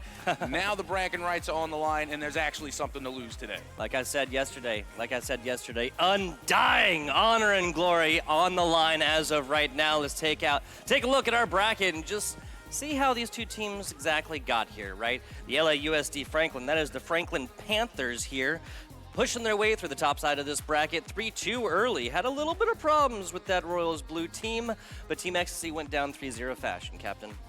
Yeah, and these were all best of sevens, too. Just keep that in mind. So, again, that's a lot of Rocket League going on throughout the day. So, again, the mental fortitude, the endurance, the stamina, all being tested here at the Scholastic Esports Championship. Yes, it is. Yes, it is. The Retro Rams, other side right here. Now, 3-1 against the Highlanders, but then it was going to be Geyer Obsidian. 3-0 fashion in that semifinals match to punch their ticket here to the grand finals and championship Sunday. We're dressed in the nines, and we're very much looking forward to this. This is where the rubber meets the road. This is the big tamale. This is everything. This is everything right here, Captain. Now, send it on down here to my man Sam on the main stage for our walkouts and our teams. Thank you, Tug. And just like he said, it is time for the player walkouts, starting with Geyer Obsidian.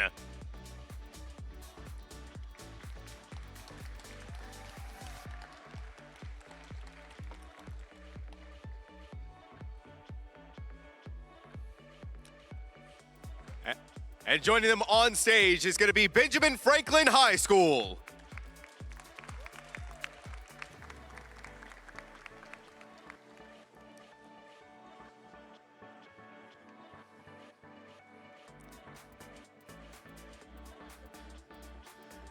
Now let's go ahead and get another round of applause for both of our teams.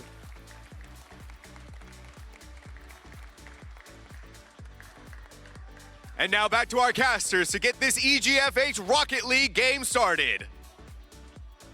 Thank you, Sam. Doing a fantastic job down there. That's a voice I'm looking forward to hearing the rest of today, Captain Atsoka. I'll tell you that much. Yeah, I definitely like their voice more here than on the car ride home. That's for sure. The voice hits different when you're on stage, when you're at land. It's true. But on my car ride home, you know, I got to tell you, it definitely travels. Exactly. Man, we're having a fantastic time out here in San Antonio. We got to talk with like a bunch of the different competitors, both collegiate and high school. And I have to say, Captain Atsoka, it seems like everybody had the same answer to the question that I asked everybody, and that was, what is it exactly that you're looking forward to doing right here in San Antonio that may not have anything to do with esports? Almost everybody said the barbecue. Almost every single person said the barbecue down here in Texas. Yeah, I mean, naturally. I mean, so did us. You know, we went around and we asked Prod, you know, what is it that you would like to do in San Antonio that has nothing to do with esports? Now, that is definitely a hard question, though. But with that being said, it's 100% the food. It's 100% the barbecue. And again, you know, clearly, I myself am a foodie. I love me some good food. You know, I got to have some barbecue. We had some yesterday. We had some really good Tex-Mex. And I got to tell you, San Antonio did not disappoint. No, they didn't. There's a whole lot to do in this wonderful city. Obviously, the Alamo, all the Riverwalk stuff down there. And, of course, Techport sitting right behind us. Look at this. I can see myself in the space between right there, striking a pose, bang, look at that. Isn't that cool? Yes. Isn't that cool? Up there on the main stage. Folks, if we have some Franklin Panthers fans in the stands, let's go ahead and hear you, because your team needs a little bit of hype to start this one out. Yeah, there you go. All right. Now, Geyer High School, Obsidian's team, if we have some fans in the stands, let's hear you. There you go. There we go. The crowd has to buffer, you know. Oh, that's what it is. It had to load right here. It was loading shaders for the crowd. Crowd has high ping. That's what it is.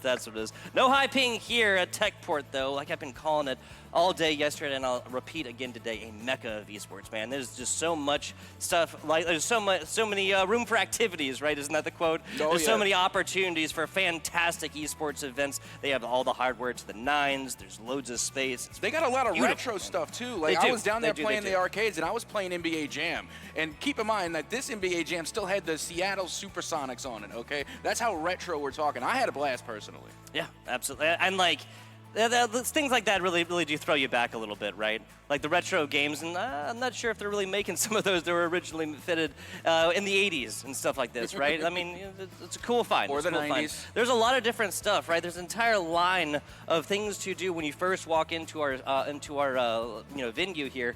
Mostly from the if you just go in there, turn right to the right, from the bracket over there, there's more things that I think I can name right now that anybody coming in here to view our esports competitions go by and do. There's some giveaways. There's going to be the like museum you said, is one of my favorites. I love the museum. Museum's awesome. Museum's awesome. Last time I was here for ForceCon, that was actually where we were at. So I've not seen the museum yet. I'm going to have to do that in our breaks in between Rocket League down, a little Overwatch later. It's another wonderful day, chock full of esports that I'm very much looking forward to. Oh, absolutely. And this is the thing that I love the most about events like this. So again, big shout out, to everybody involved here, especially the Army National Guard, just for giving us the opportunity to put this on, because it is so important. Because you got to keep in mind, like, this is, the Nationals, right? These are the best high school players in the country, okay? And this means so much because we also have NECC here as well. We have a lot of collegiate teams here as well. That means college scouts potentially in the crowd at home today watching these high schoolers, the best of the nation, put their skills on display and potentially securing some scholarships going forward into college. To me, that is huge because that's something I never had, coming up in high school and as a kid, and now they have the opportunity, and to me, that is just absolutely amazing. Yeah. Hey, we have a little bit of time for the game, so it's time to start talking about it, right? Older casters talking about how we didn't have this when we were younger. It's a theme that me and Orbital established yesterday between the two of us. I'm sure other casters mentioned it as well, but yes, scholarship opportunities to play some video games. I like to say that I came from the flying Xbox era, right?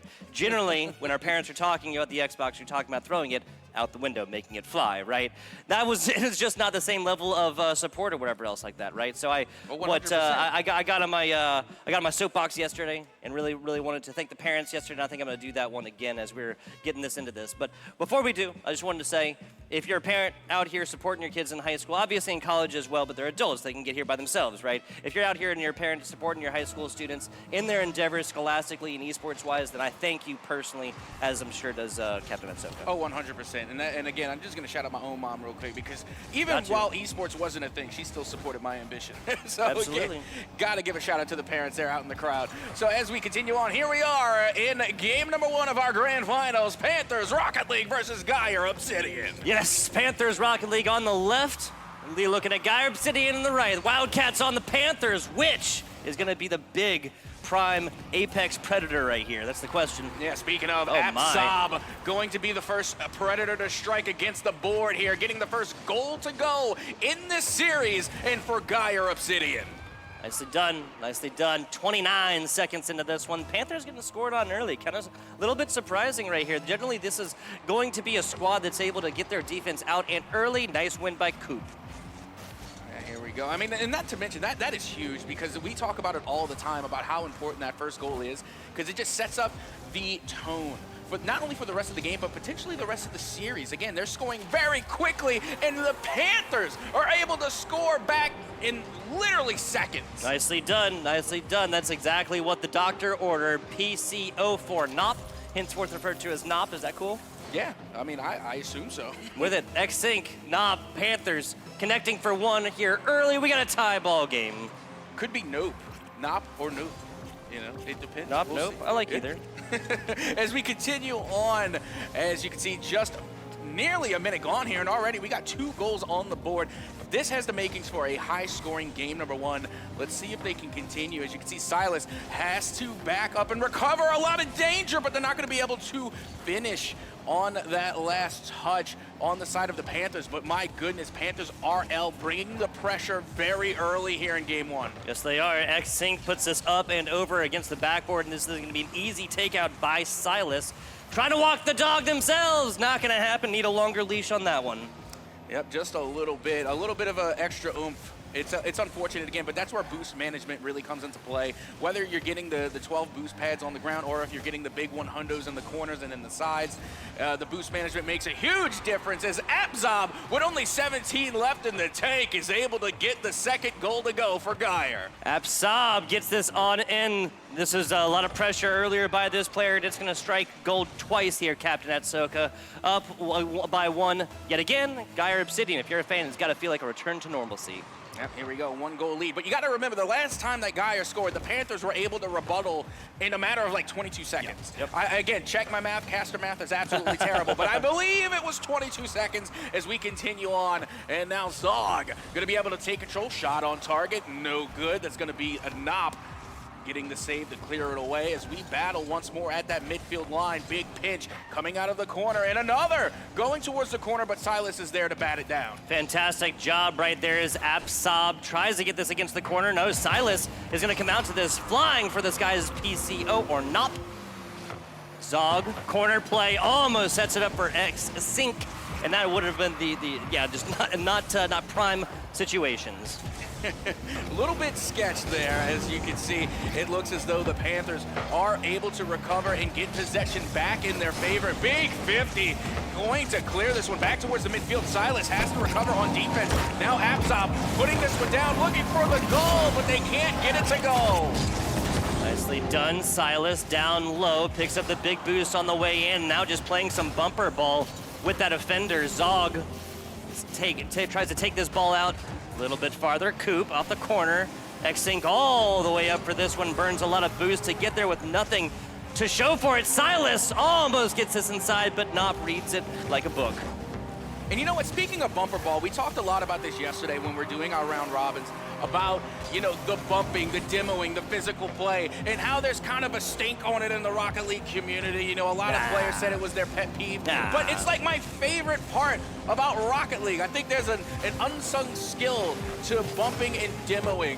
And you can see X-Sync able to find the opening in the net, and I think there was some physical play going on there. There definitely was. You can see that right there. Almost an unintentional pause, like for a frame or a second, so you did get to see that physical play. Nop down low, hits this player they cannot take off at the time that they need to block this one away. 2-2 in a tied game with 94 seconds left to go. And that's exactly why I love that physical play. They didn't even land the bump too much, and they didn't get the demo. But it was the presence, it was the threat of the physical play that caused the defender to move, because at the end of the day, you can't wait for an opportunity to score. You have to create them. You have to. Now, it would seem fitting for these teams to go to overtime. 1 and 2 seed coming into this. Coop with a very easy block right there. X-Sync tries to put this over, and that's a great angle, actually, found with only a little bit of boost and a solid hit. Coop trying to find this one and feed it off the backboard, not gonna happen. Now a feed, X-Sync, that's a tough angle. Yeah, honestly, the passing was phenomenal. The passing was on point. I can imagine the communication was good, because in order to pull off pass plays like that, you have to have crisp, clear communication. But like you said, it was just a tough angle. You know, you can't really be mad at that. Another tough angle, especially for Coop. Abzob puts this down on the corner, still forcing the hand of the defender, so never a bad thing, Captain Atsoka. Yeah, right now for Geyer Obsidian, though, it feels like the Panthers are maintaining majority of possession here. I feel like for the past couple of seconds or so, maybe even closer to a minute, we've been in Geyer territory. Now you can see Geyer starting to get control back a little bit, but you know, easy come, easy go. Panthers once again with possession in front of the net, and Coop will find the go-ahead goal with 14 seconds to go. 3-2 lead for your Panthers. If you're a fan of the stands, they're gonna need your energy now, up by 14 seconds. I mean, my goodness, the late game goal for the Panthers. Again, that was the pressure that I was talking about. That's why the shot count is so important. When you have the majority of that possession, that just creates more and more opportunities. And it doesn't matter what the time is on the clock, because the more time that you spend in your opponent's half of the field, the more likely you are gonna score, no matter what time it is. Last few seconds, and that's gonna be enough. The Ben Franklin Panthers take down game number 1 by a slim margin. Slim margin, Captain Atsoka, only by 1. I mean, but that's what I like to see, though, to be completely honest. I mean, and when you're looking at the shot count, Geyer Obsidian actually managed to get a higher shot count than Ben Franklin. That is absolutely insane. Geyer Obsidian with 7, you got Ben Franklin with 6, and that right there is just, you know, it kind of gives you a little bit more of the detail of what was going on in that match. It was a little bit more quality than the quantity, but not much. And like you said, it was a slim margin difference. It really, really was. The big difference right here, of course, Captain, was saves. I think we saw 4 or even 5 coming out of that Panther squad, only 2 coming out from Geyer. What that tells me, right, is the quality of shots, going right back to what you were talking about earlier. Defending saves necessary. Let's get on in to this replay here. Replay here, a low, slow roller. So Absab was the first to score, of course. Little Texas animation there at the end with the hat. Yep. And not only that, but you know what's interesting is that we were even talking about in the beginning of the match about how more often than not, when you score the first goal, you are more than likely are going to win the matchup. This time, that didn't happen. No, it didn't. Because the Panthers didn't score the first goal, but they definitely scored the last. That's all that matters. That's going to be all that matters right here is the last goal scored and the 1-score differential here in game number 1. Putting a solid foot forward. It is a series, Captain. It is a series, but putting a solid foot forward is this Panther squad. This really kind of felt like the difference in a lot of ways was X-Sync consistently getting these passing plays in for the Panthers. Well, here we go. Game number 2. Who's going to set the tone going into this one? The Panthers are already sitting pretty. Again, they have that little bit of extra momentum with 1 win on the board for the series. But like you said, it is in fact a series as we continue to move on. And already Geyer Obsidian on the defense yet again.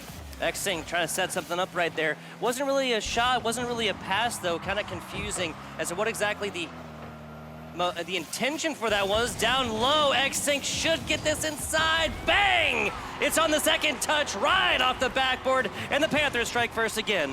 Well, here you go. That's what I'm talking about, being able to get this one started early, piling on that momentum that they were able to build in game number 1, carrying it over into game number 2, and the Panthers are right now building up that momentum, and let's see if they can hold on to it. Let's see indeed if you're a fan for them after a game 1, now an early score. This is going to be a tougher situation for your Geyer Obsidian squad. The Wildcats going to have to fight for their tournament lives. Coop just tries to pick up an easy one. Not going to happen. Nope, not today. X-Sync going for the touch. Able to get it, but not much doing there. As again, unfortunately, the rest of the Panthers were not there in the midfield to receive that pass. Big Demo is going to be able to open things up now for Coop as that pitch will go out from the corner. And there's the shot, but Silas is there to bat it away. Silas with the style and love it right there. Came flying in from the right side after picking up boost on the way. And this is an offense that has transitioned perfectly from that defensive effort. Zog! Nah, it's going to be a fantastic clear here from the Panthers. And you see, that's also something that we were talking about there in game number 1, right? Was the defensive difference, being able to get those saves. To me, that just speaks proper rotation, being able to go from offense to defense and vice versa. So that way, not only are you on offense, but you're able to get the job done on defense as well. The Panthers now up 2-0. Love it, love it. This is exactly how they wanted to start this one out. PCO puts it across the backboard. And after this Geyer Obsidian squad double commits, it was pretty much everything was over at that point. The point was basically already scored. Yep, here we are, just a minute and change gone now. And we are continuing on, moving forward. As you can see, Geyer Obsidian looking to score their first here, but that Panthers defense just continues to hold strong, not only in front of their own net, but at the midfield line as well. Yeah, and that was actually an uncharacteristic miss out of a Geyer Obsidian squad member. Stylus from the backboard tries to nose it down and inside. That's a tough angle that proves to be too difficult to really get it to sing true early. That was, I mean, it was a fast one coming in as well, too. Yeah, that's a hard angle for anybody. I don't care who you are. You could be in the RLCS, and I'd still be impressed if you put that one in. Regardless, now the counterattack is underway from the Panthers out towards the corner. Coop going to be going up high on the side of the wall, and it's going to get cleared out, and it's going to go the other way. X-Sync just kind of letting this ball lay stagnant across the middle of the pitch. Geyer Obsidian just feasting upon this one. It's a solid clear right here. That's going to be a little bit too high. Looking for the second. Oh, my God, Coop. My goodness! Coop can shoot. Look at this. From the midfield line, able to follow it up, and with the touch to dunk it on in. What a follow-through coming from Coop. Panthers now on a roll right at halftime. An absolute tear as Absab gets nothing more than a front row seat to the 3rd score in the first half of this game number 2. Absob over to it. Again, an uncharacteristic miss. That's going to be inside, though. Silas and Geyer Obsidian will not go so quietly out of game number 2. There we go. This was a great read here. I mean, they were able to find the opening, and then it was really just about the shot placement, because it's so satisfying whenever you see a bar down go into the net, because that is really just so difficult to do. And the bar, whenever I play, does not do that. It goes bar and out. Mine never go bar in, okay? So again, we can see Silas has a good relationship with that crossbar. Absolutely, yeah. It always seems like my crossbars and my top bars, it's always silent. There's never a sound, even though I keep hitting it. It doesn't make any sense. Absolutely. Coop now being able to get another one to go off the pass from S-Sync. Look at this pass.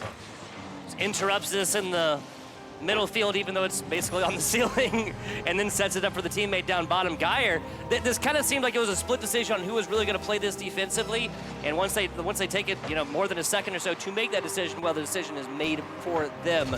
Nobody in the backside. That should be an easy goal. Okay, Absob, it's another one. Third shot, first one to make it in on this one. And there we go. Ain't nothing wrong with that. We like a little jump shot there from midfield range. Take a look at this. Good read, too, off of the offender. Yeah. Again, just trying to get that 50-50, trying to shut down the defense, or rather the offense, and they're able to turn that into a shot. That's good transitional play. Now they're back within 2. They are in striking distance. This has gotten so much easier for this Geyer Obsidian squad. Silas getting awarded with a shot right there. Save coming on the other side, but nobody on Geyer Obsidian is on the other side, right? So they're not really respecting rotations as much. That could be indicative of why they're having a little bit of problems in the scoring department. And just a little bit, but they still got plenty of time to work with here. Over a minute 30 to go. The musty flick was on, but it will not go in. They looked beautiful. Would have been the best score we've seen in this series so far, but we only give so many style points, right?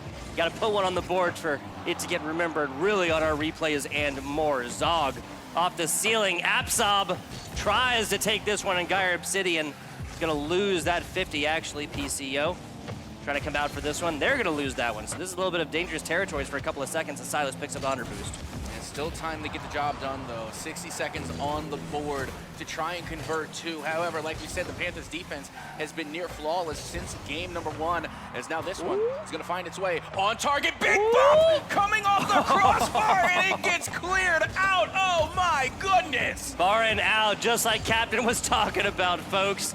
The defender did a fantastic job, but the most valuable player of that play, Silas, though, can't talk about that. Wow, 8 shots. We have 8 shots attempted from Silas, flirting with double digits. That's insane, Captain Atsoka. That's why the shot count matters. Again, if you at first you don't succeed, you got to try again. They were so close with that last crossbar down, nearly went in, and they were able to take that and take the disruption on the defense. That's why shots on target matter, because they force the defense to move out of position, and then you could follow up on a return and on a counterattack and find the goal. Well done by Obsidian. They still got time. They have 20 seconds to equalize. 20 seconds and a dream. Second game of this best-of-7 series is they know there's only going to be so much wiggle room coming out of this one. If they're not able to take this one down and even it up, of course, we will have our 0-0 situation, Captain. Well, here we go. The last final seconds, a last-ditch effort here in game number 2 for Geyer Obsidian. The clock is at 0. The ball is still live. Rule 0 in play until it is no longer. Wow. Ben Franklin, the Panthers, able to come away with their second game win of the series. Lightning strikes for Ben Franklin twice. My goodness, Silas has more shot attempts than the entirety of Ben Franklin, the entirety of this Panther pack. That is an insane stat line. Now, it does beg the quality-quantity question, but once you get to 9, I think that is really quality by quantity, right? That is accuracy by volume, right?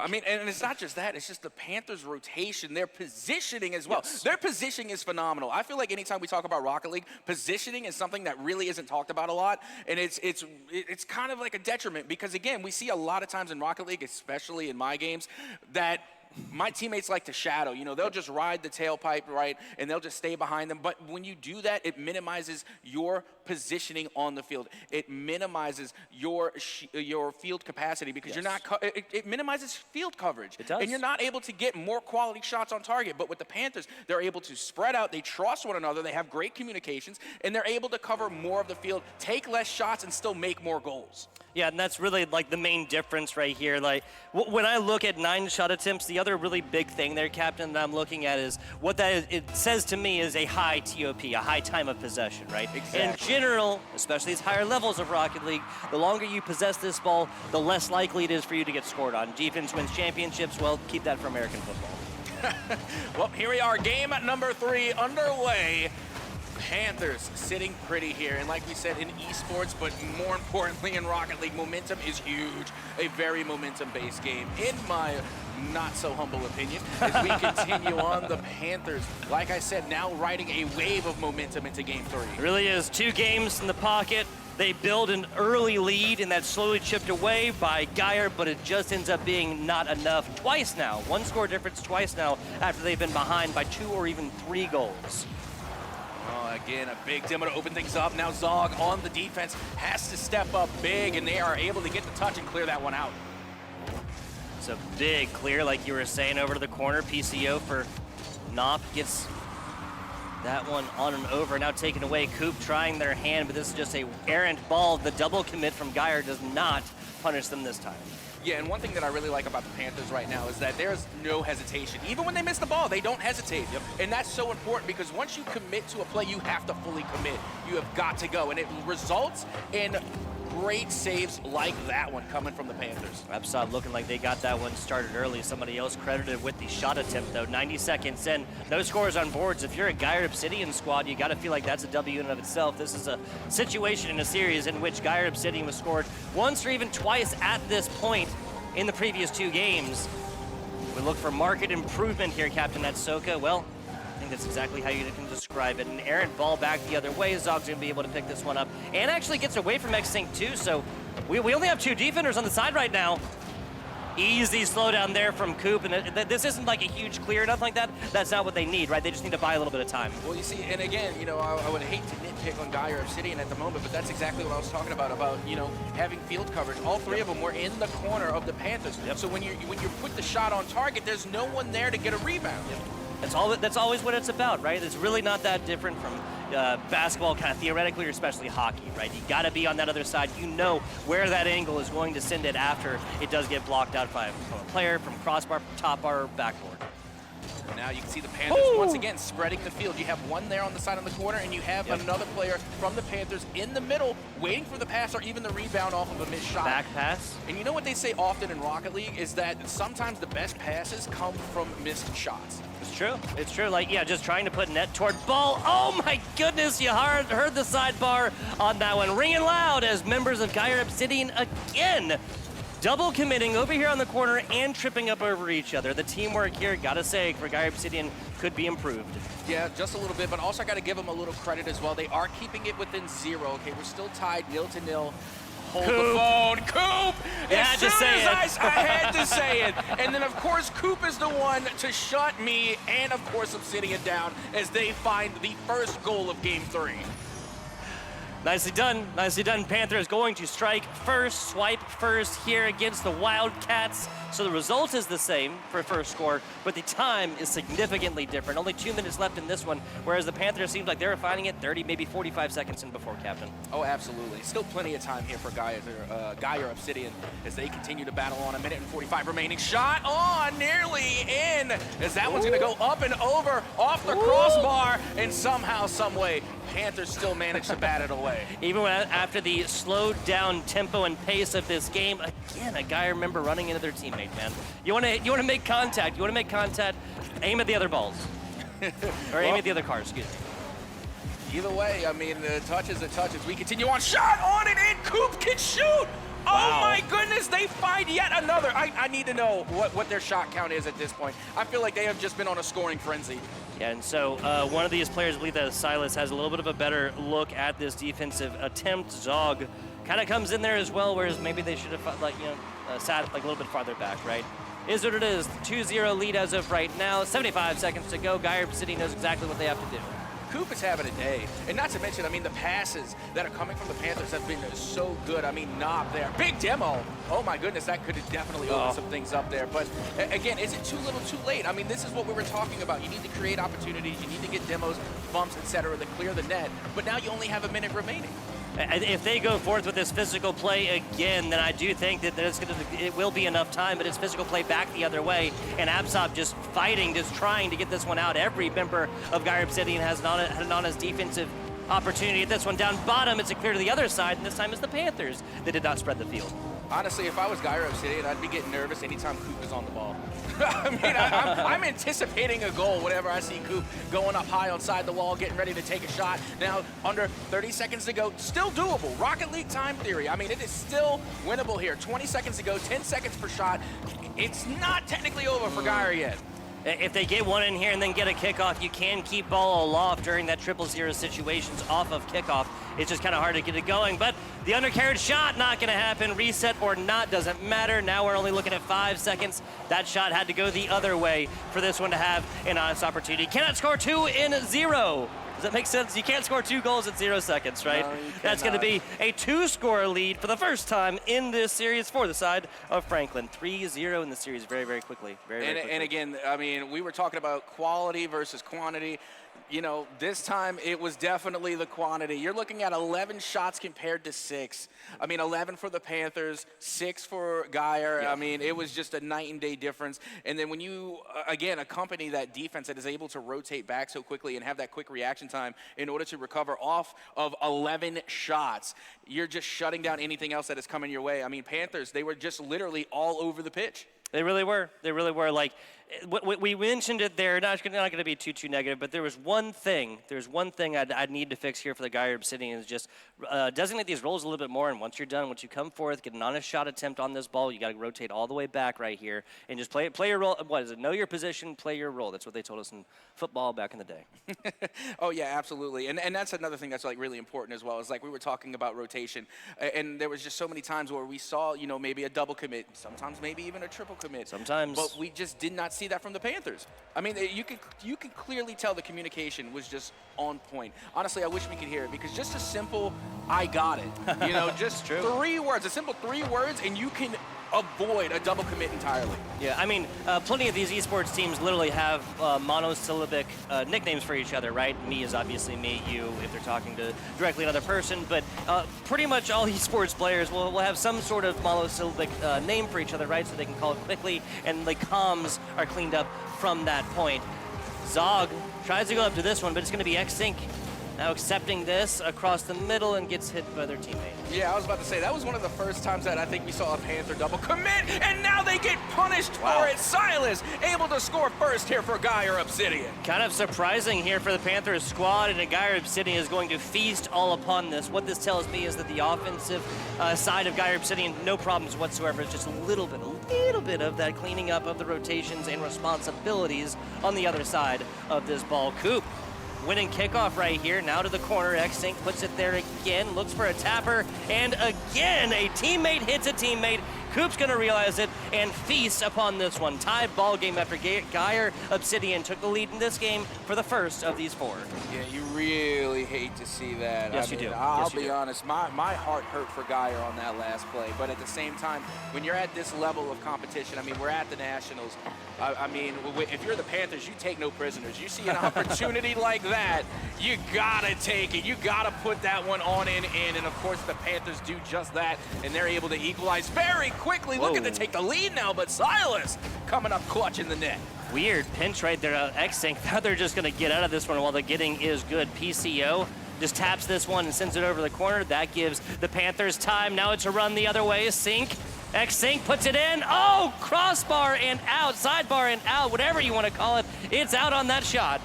Yep, it most certainly is. Again, that was great reaction time, too. I mean, my old fingers, I couldn't have done that. But my goodness, what a reaction time in order to knock down that shot. Now going the other way. Coop getting it done on the offensive side of this pitch and the defensive side. Well, there's a little bit of defensive interference right there, hitting that player and demolishing them to have no opportunity on the defensive side of this ball. And now you can see the pressure mounting now for Geyer, looking for an opening here. And now it looks as though Geyer is getting ready to take control. Now they have a little momentum on their side. And all they need now is just a little bit of extra boost, and they might be able to come up with a goal. Just a little bit. It's 1-1 right now. Panthers have been trying their best on this offensive side, and Geyer just really is not giving up very much. No, I'm liking Geyer a lot more in this game here. You can tell they have definitely made some adjustments, the appropriate adjustments, as that was a great read off the ground pitch, nearly able to get it to go, but the Panthers say no. Panthers say no go. It's a fantastic, stout defensive stand yet again right here. Now it's Zog's opportunity for that one. Huge clear the other way as we're 7 seconds now, Captain, outside of halftime. Yeah, and once again, I mean, Geyer has clearly made some improvements here. They are getting a lot better contests on the ball. The 50-50s are falling their way. They're getting more opportunities on the net. It doesn't matter if it gets saved or cleared away. The point is that you're putting shots on target. You're getting a higher percentage to make goals. And to me, that's real-time improvement that we have seen for Geyer in this series. Silas wins that one, now wins possession, now wins an opportunity to fly through the air, hit it against, one more little tapper, and inside. No, I can make it sound so easy, right? But it's so much harder to actually do. Oh, what? Absolutely. Like I said, my fingers do not have the ability to do Does what not compute. that these student athletes are doing. Absolutely not. No way. I mean, sometimes when it rains, my fingers start to hurt. You know what I mean? Like, I'm at that age. You got a bum knee. It's like, oh, it's raining soon. That's gonna be hail out here. It's actually kind of funny to think about, right? We were talking about, oh, I wish esports existed when I was, like this when I was in high school. Well, maybe FBI tugboat, you wouldn't have been able to play anyway. Yeah, maybe. You have to have the skills to pay the bills here, right? Not going to just be handing out scholarships. Neither of these teams are in the grand finals here by mistake. Oh, 100%. You got to put in a lot of hours, and I'm not just talking about playing the games. Oh my! As X-Sync clearly putting in some extra hours to get that one to go and fall into the back of the net. Couple thousand hours of Rocket League right there, probably. Yeah, like the manipulation. Yeah, 3 defenders on the other side. Like, all of them have an honest shot, and all of them are going the exact same way, Captain. I'm not trying to ring the same bell over and over again, but the results remain the same. It's just, to me, it's just absolutely insane. It's one thing just to put a shot on and clearly put it into the back of the net, but to do it in between 3 defenders, that is literally threading the needle.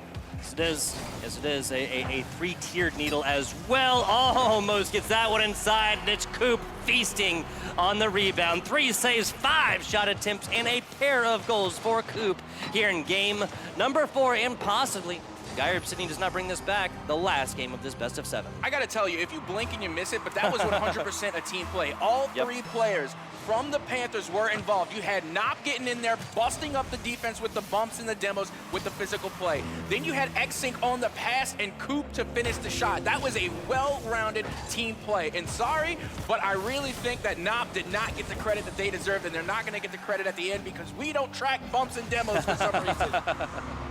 We'll get that information in a future Rocket League patch, hopefully, man. I'm telling you that. I see you, Knopp. That That's all I'm saying. That and TOP, the time of possession, yes, but Knopp definitely getting the nod here from the desk.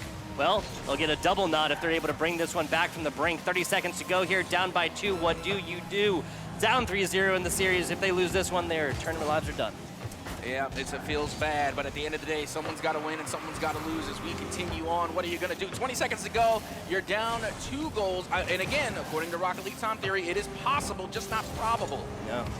There's definitely an opportunity, but a Herculean task lay ahead. Silas over!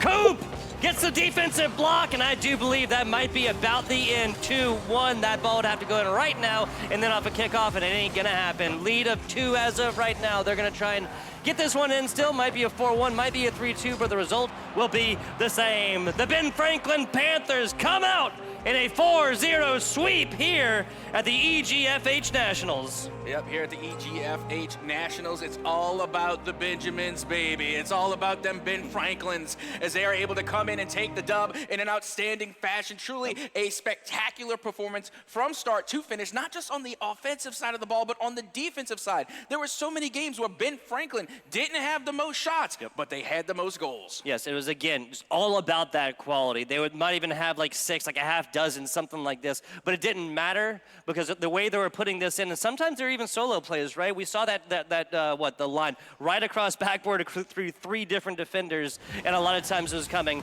off the backside. Speaking of those replays, let's take a look at these replays from our previous game. This one was the low, slow roller to begin this one out, and for the first time, Geyer was going to take the lead. Looked like there was a little bit of hope at that point. Absolutely, and you can't bring up, like the highlights and the replays without talking about Coop. I mean, Coop was on fire, dropping in dimes time and time again, but with that being said, like I said, there are some unsung heroes in there for sure. The replays don't do it justice. Knopp, again, playing in that 3rd position, was able to play so much cleanup and was able to break up the defense so many times, but you wouldn't know it from the stat sheet. Yeah, and these defensive breakups, again, not unfortunately going to be tracked. Absob right there took the lead back. Again, it really seemed like there was a lot of light at the end of the tunnel right there, but those defensive saves towards the middle of this 5-minute Rocket League game, they would truly win the day. Yeah, and Silas stood out to me a good bit as well. We saw them not only participate in the team plays, but they were able to come through with a lot of solo shots as well, and being able to put shots on and in. Silas definitely, really stood out to me on the side of Geyer Obsidian, but unfortunately at the end of the day, the Panthers, they were just bringing the ruckus just a little bit louder. Bring the ruckus, bring the noise, bring the pain. Everything in a bag of chips is what the Panthers brought, this Franklin squad brought in 4-0 fashion here in the last game of this best of 7. Now, it kind of makes sense because once you're up by like a couple right here, now you're looking at a situation where Geyer Obsidian is going to just throw everything against the wall and just trying to see what sticks, right? See if that spaghetti is cooked yet. Yeah, absolutely. But again, a lot of it to me came down to field positioning. The positioning from the Panthers were all over the place. There was not one part of the field where there was not a Panthers player present. And that's why they were able to stand out on defense so much, because they were able to get back, recover, adapt, and react, and turn their defense into offense, and then plays like that, X-Sync through 3 defenders. My goodness, they were literally everywhere. They really were. Like, spreading the pitch is exactly how this Panthers squad would go forth and employ their control over the pitch and eventually deploy that control over the entirety of this match. It was really, really on display the last couple. And unless I'm wrong, this was Geyer that actually got shut out, right, in Game 3 and Game 4, so like a 10-minute scoring drought right here, even with a couple opportunities and a loss of multiple on the backside. Played a much better game towards the beginning of these 4 games, the first 2 of these 4 games here, Captain Atsoka, and just wasn't able to hold on. Yep. I mean, again, like we had mentioned, Panthers were just so consistent. But with that being said, let's throw it down to Sam so that way we can get a little bit of a conversation with our players.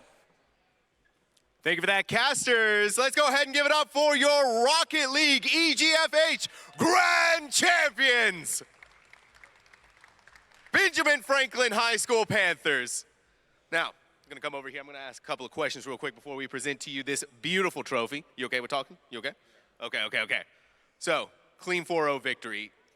Dominant showing here on stage. How does that feel? Feels really good, and I feel like it all paid off for the practice and the scrims and everything. Yeah.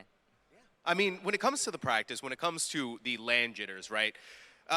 First of all, is this the first time you've been on a stage this big? Yeah, this is a huge stage. Yeah. I was he's more of the talkative one. All right. Let's go ahead and grab you over here. Yeah, you want to come over? You guys can. Yeah. All right, who am I talking to? Ivan, or X-Sync, as you saw in the game. Okay. Now, I'm going to ask you, what did it take for this team to get over that land jitters? Because, I mean, a dominant 4-0 performance, that doesn't come easy.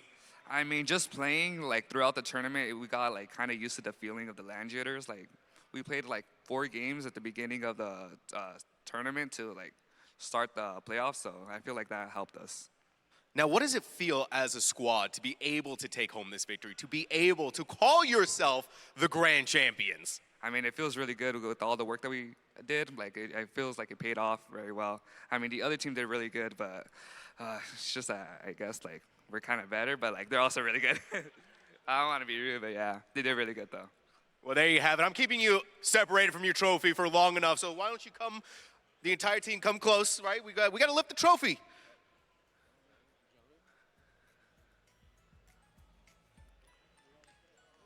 All right, let's go ahead. Round of applause, everyone, for Benjamin Franklin High Panthers, your EGFH Rocket League Grand champions. All right. Now, with that being said, with Rocket League now concluded, we are waiting for the Valorant matchup to finish right now to figure out who our winner is going to be. And that winner is going to be playing on stage. So while we get that wrapped up, we are going to go over to a short break. So don't go anywhere. We'll be right back. Oh, what an awesome day for a pump, dude. Yeah, I gotta take it easy. Doc says if I exert myself, I will die. You overexert yourself, you will die. I'll tell you what, you finish the workout, all these could be yours. That looks good. A little bit of honey ham for the ham. Get after it, and that's your, nope, get after it, and that's your treat. Hey, do the exercise, do the work, then you get the reward. That's how this works, man. You gotta give it max effort, maximum effort. That's what I'm talking about, baby. Big hams. Make it work, those hams. Work it. Putting in the work. Yeah, baby. Yes. Dude, this is a spicy workout. Gotta make it worth it. Building the beef and bringing home the bacon, baby. I'm loving it. Teriyaki is just about within your reach. Come on, get you some. Come on. Ooh, ooh. Maximum effort. Maximum effort. You're there. You're almost there.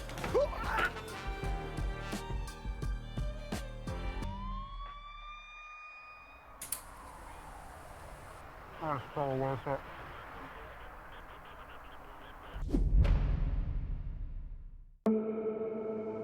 You'll still have common days. Get caught in traffic during your commute. Overthink a text message. Get a song stuck in your head. This is not one of those days. A few weeks a year and you'll discover the most uncommon time of your life.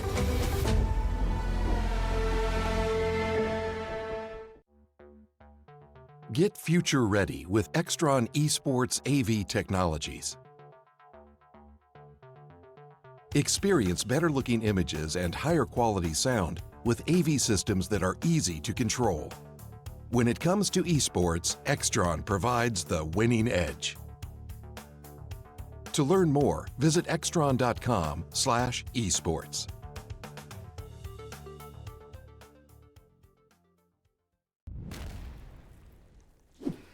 What do you make of this up here?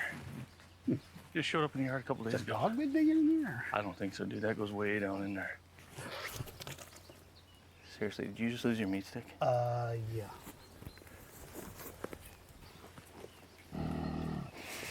Oh, no. There's something in there, dude. Just leave it.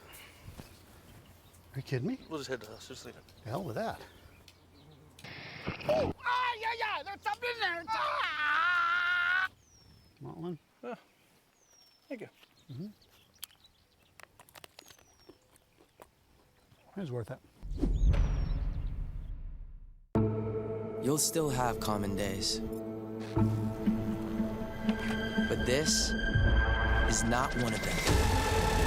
A few weeks a year and you'll discover the most uncommon time of your life.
times I let you in and then you let me down.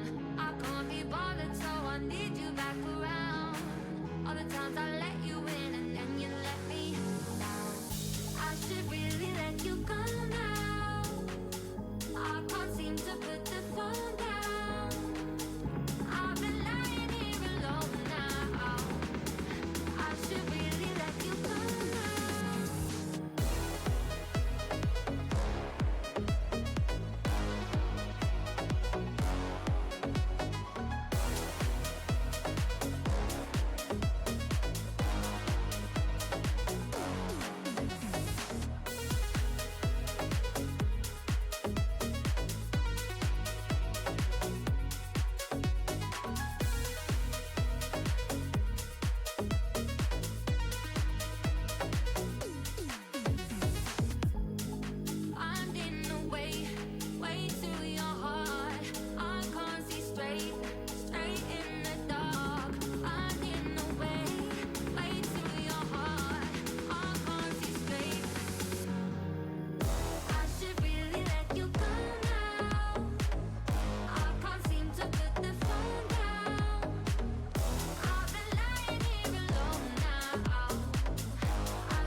Hello and welcome back, Overwatch fans. We are here. We're live, ready to get it going with some P1 Overwatch. We're here at the Scholastic Esports Championship presented by Rally Cry here at the wonderful Boeing Center at Techport. I'm FBI Tugboat to try hard. Ray with me. Ray, this is the first time we've gotten to work in person together, isn't it? Yeah, it is. It's fantastic. Love to be here in my hometown. It is great. I'm so excited that this event has come here, and we're excited for some Project 1 action. And the best part is, this is a rematch from yesterday. Yes, it is. Yes, it is. A lot on the line right now. See, Ray, it was round robin yesterday, right? So each of these teams play everybody that's going to be present here at the Scholastic Esports Championship, right? So 4 total teams within that P1, and Mount St. Mary's and Missouri State, the Bears there have played each other before.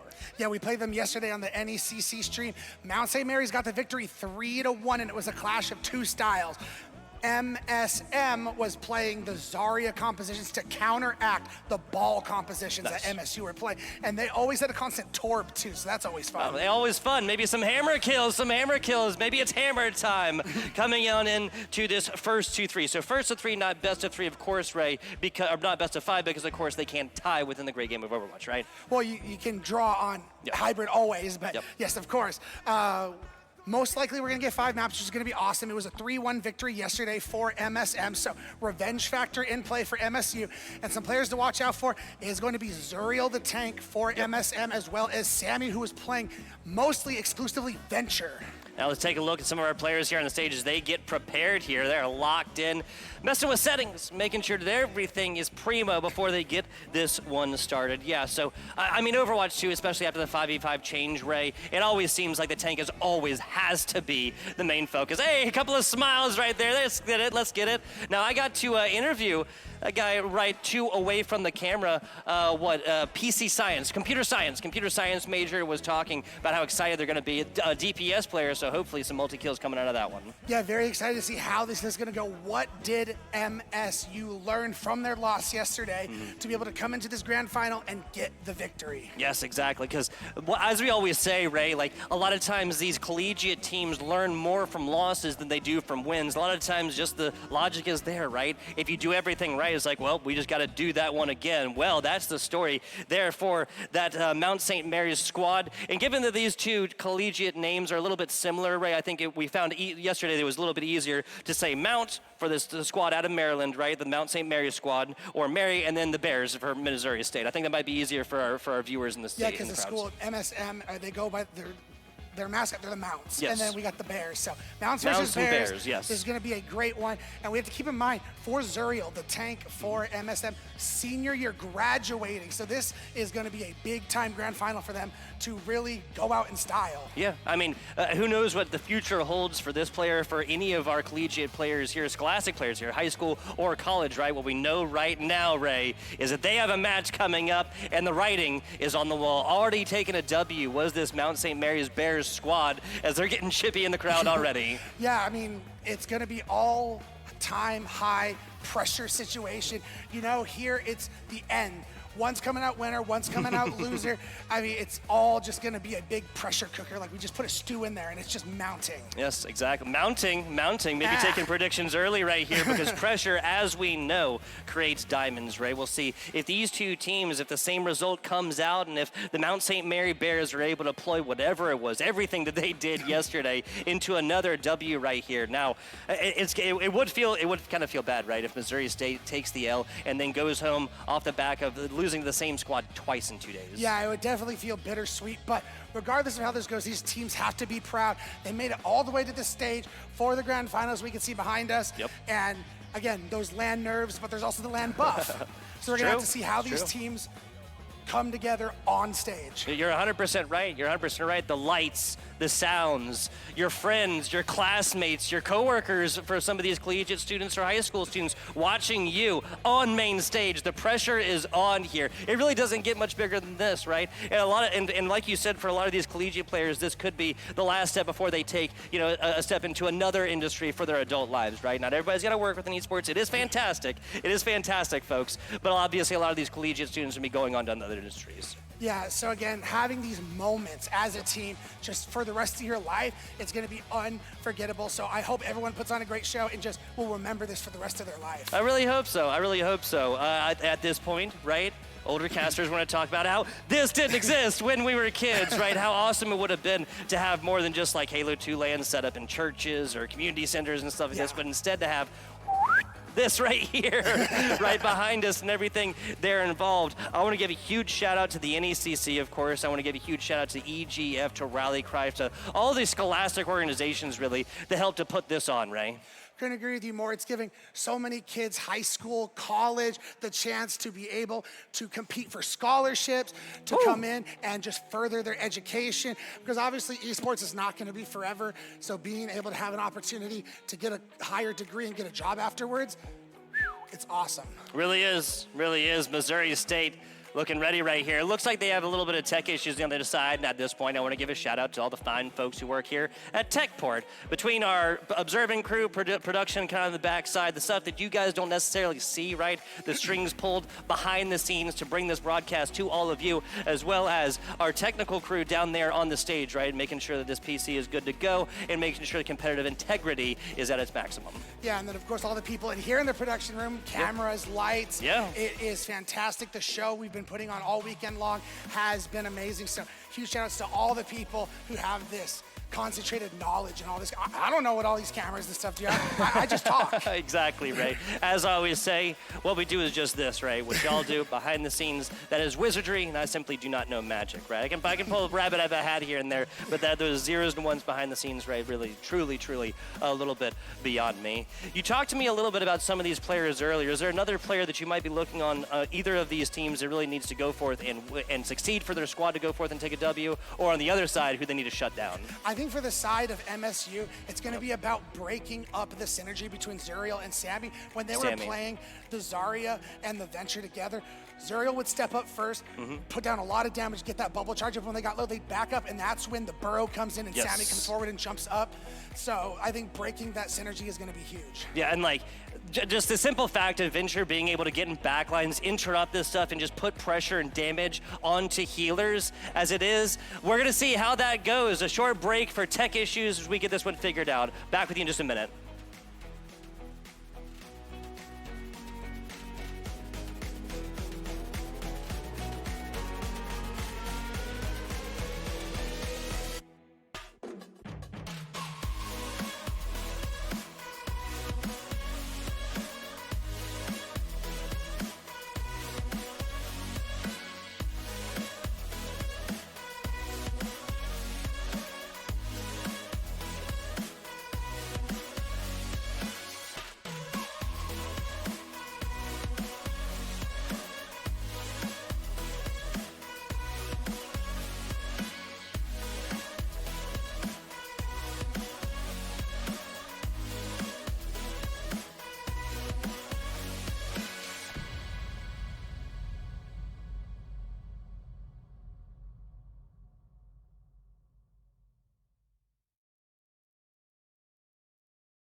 Welcome back. A short break it was indeed. We keep our promises down here in San Antonio. FBI Tugboat with my man to try hard, Ray. We got this P1 Overwatch here, the Scholastic Esports Championship presented by the Army National Guard. Ready to start in just a minute. They just had audio issue. Had to make sure that all the players can hear each other in the cams. Yeah, so keep in mind we will start on Control. We don't know what map that is going to be yet, but if yesterday it was Busan. Yep. So logic would follow, right? Yeah, I mean we'll see if that's. I'm assuming MSM being the team who got the automatic bid will probably get the map pick, and if that's so, that's where they went yesterday. That'd be my first guess. And that would make sense, Ray, because like obviously getting the automatic bid, round robin play, top team getting that automatic bid to today to the grand finals, no matter what, not having to play in that semifinals match, right? So it would kind of make sense because like you have to give this squad like a little bit of advantage, right? Like they've already gotten that advantage from punching their ticket, beating every other team within the group stages, right? I feel like there's a little bit extra that's really necessary for them to have gotten what they need from their W. And we are hearing it. I'm not just hearing voices, friends. I'm not just hearing voices, Ray. We do know what our first map is going to be, and surprise, surprise, it is El Clasico, Li Zhang Tower for map number 1. Bang, love it. It could be Helios, but I'm a Lucio main. I love booping people. What can I say? Multi-kills, or multi-elimination, excuse me, from the boops. That just makes my soul sing, Ray. It makes my soul sing. Yeah, and to me, if they're going to play the Zarya like we heard Zuriel, that's a pocket pick for him. Li Zhang Tower is going to be the perfect place. It is a ground and pound, brawl it out style map, so perfect place for them to start. Yeah, and especially like all three, it doesn't really matter which like sub map they get to, right? Could go down to 2-1. All three of these just kind of geographically do really work for the Zarya in a lot of ways, and especially like we were talking about before the break, the Venture-Zarya combination is always something we're going to have to pay attention to. These projected barriers can get that Zarya so charged. Yeah, and given it's Li Zhang Tower, always on the table is going to be Ramatra and Orisa, just because of how much staying power those compositions have. So that's going to be the question, because I don't think they want to go head-to-head in the Zarya. Which of those other tanks are you going to go up against the Zarya? I mean, Hazard would be amazing, and just to confirm, we are not seeing Freya in the hero pool here. It kind of makes sense. Freya just came out. That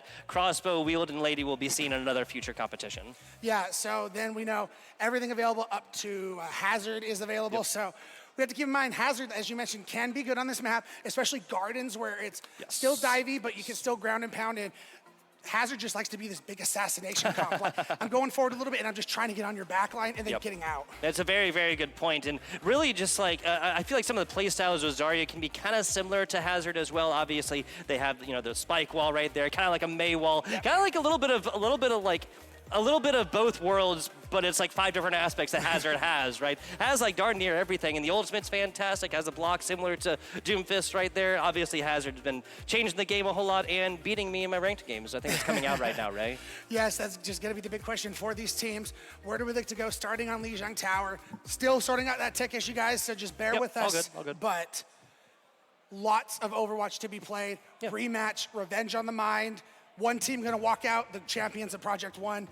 Overwatch. Yeah, so with it ending at a 3-1 scoreline last time, and like I said, with these teams having a little bit of time to kind of figure each other out, obviously watch other teams play, right? I feel like we're not going to see another 3 Overwatch, right? We're not going to see a sweep here by any means. Yes, the Mount St. Mary's squad is fantastic. They already dropped a map to this squad. Maybe 3-2, go the distance. Maybe on a tied map, Ray? What am I talking about here early? I will say it was very close to going to 5. Last map, yesterday, was New Junk City. It went to the 5th point on New Junk City, and a horrific C9 came in from the side of MSU. Charlie Niner. Literally, I heard the people down there, they said, dead silence fell upon MSU when that happened.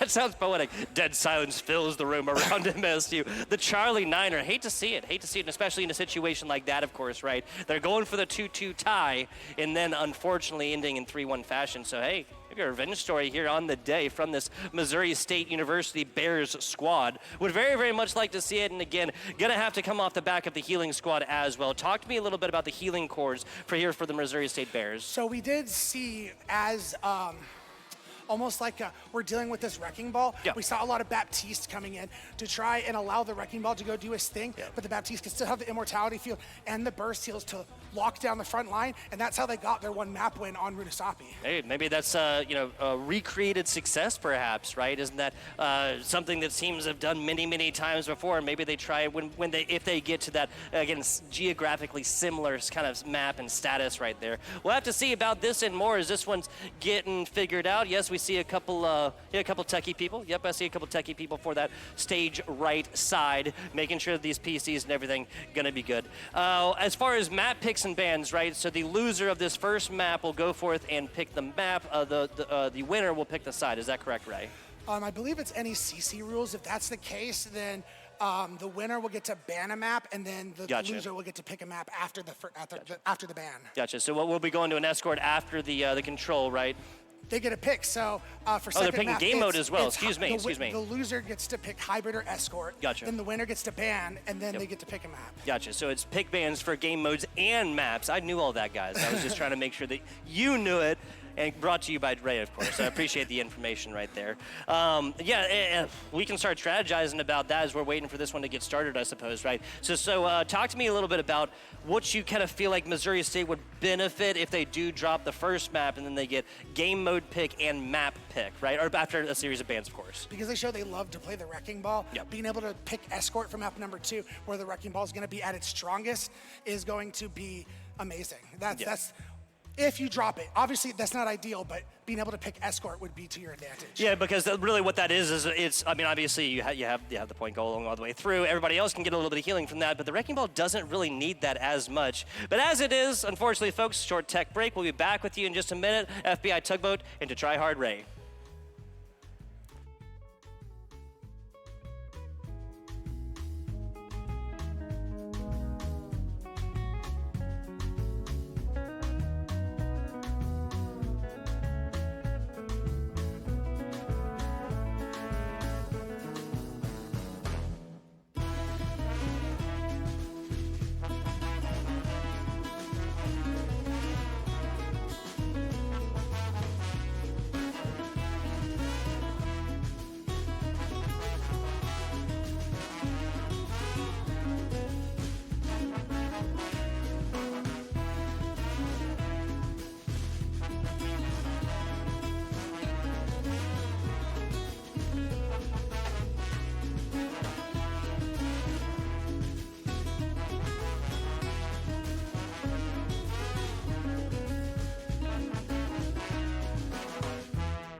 You'll still have common days. Get caught in traffic during your commute. Overthink a text message. Get a song stuck in your head. This is not one of those days. A few weeks a year and you'll discover the most uncommon time of your life.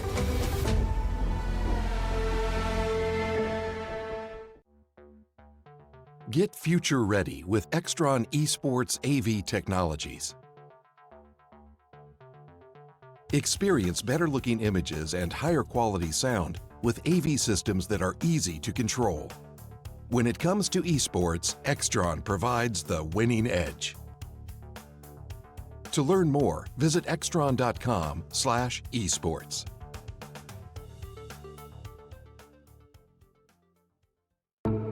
You'll still have common days.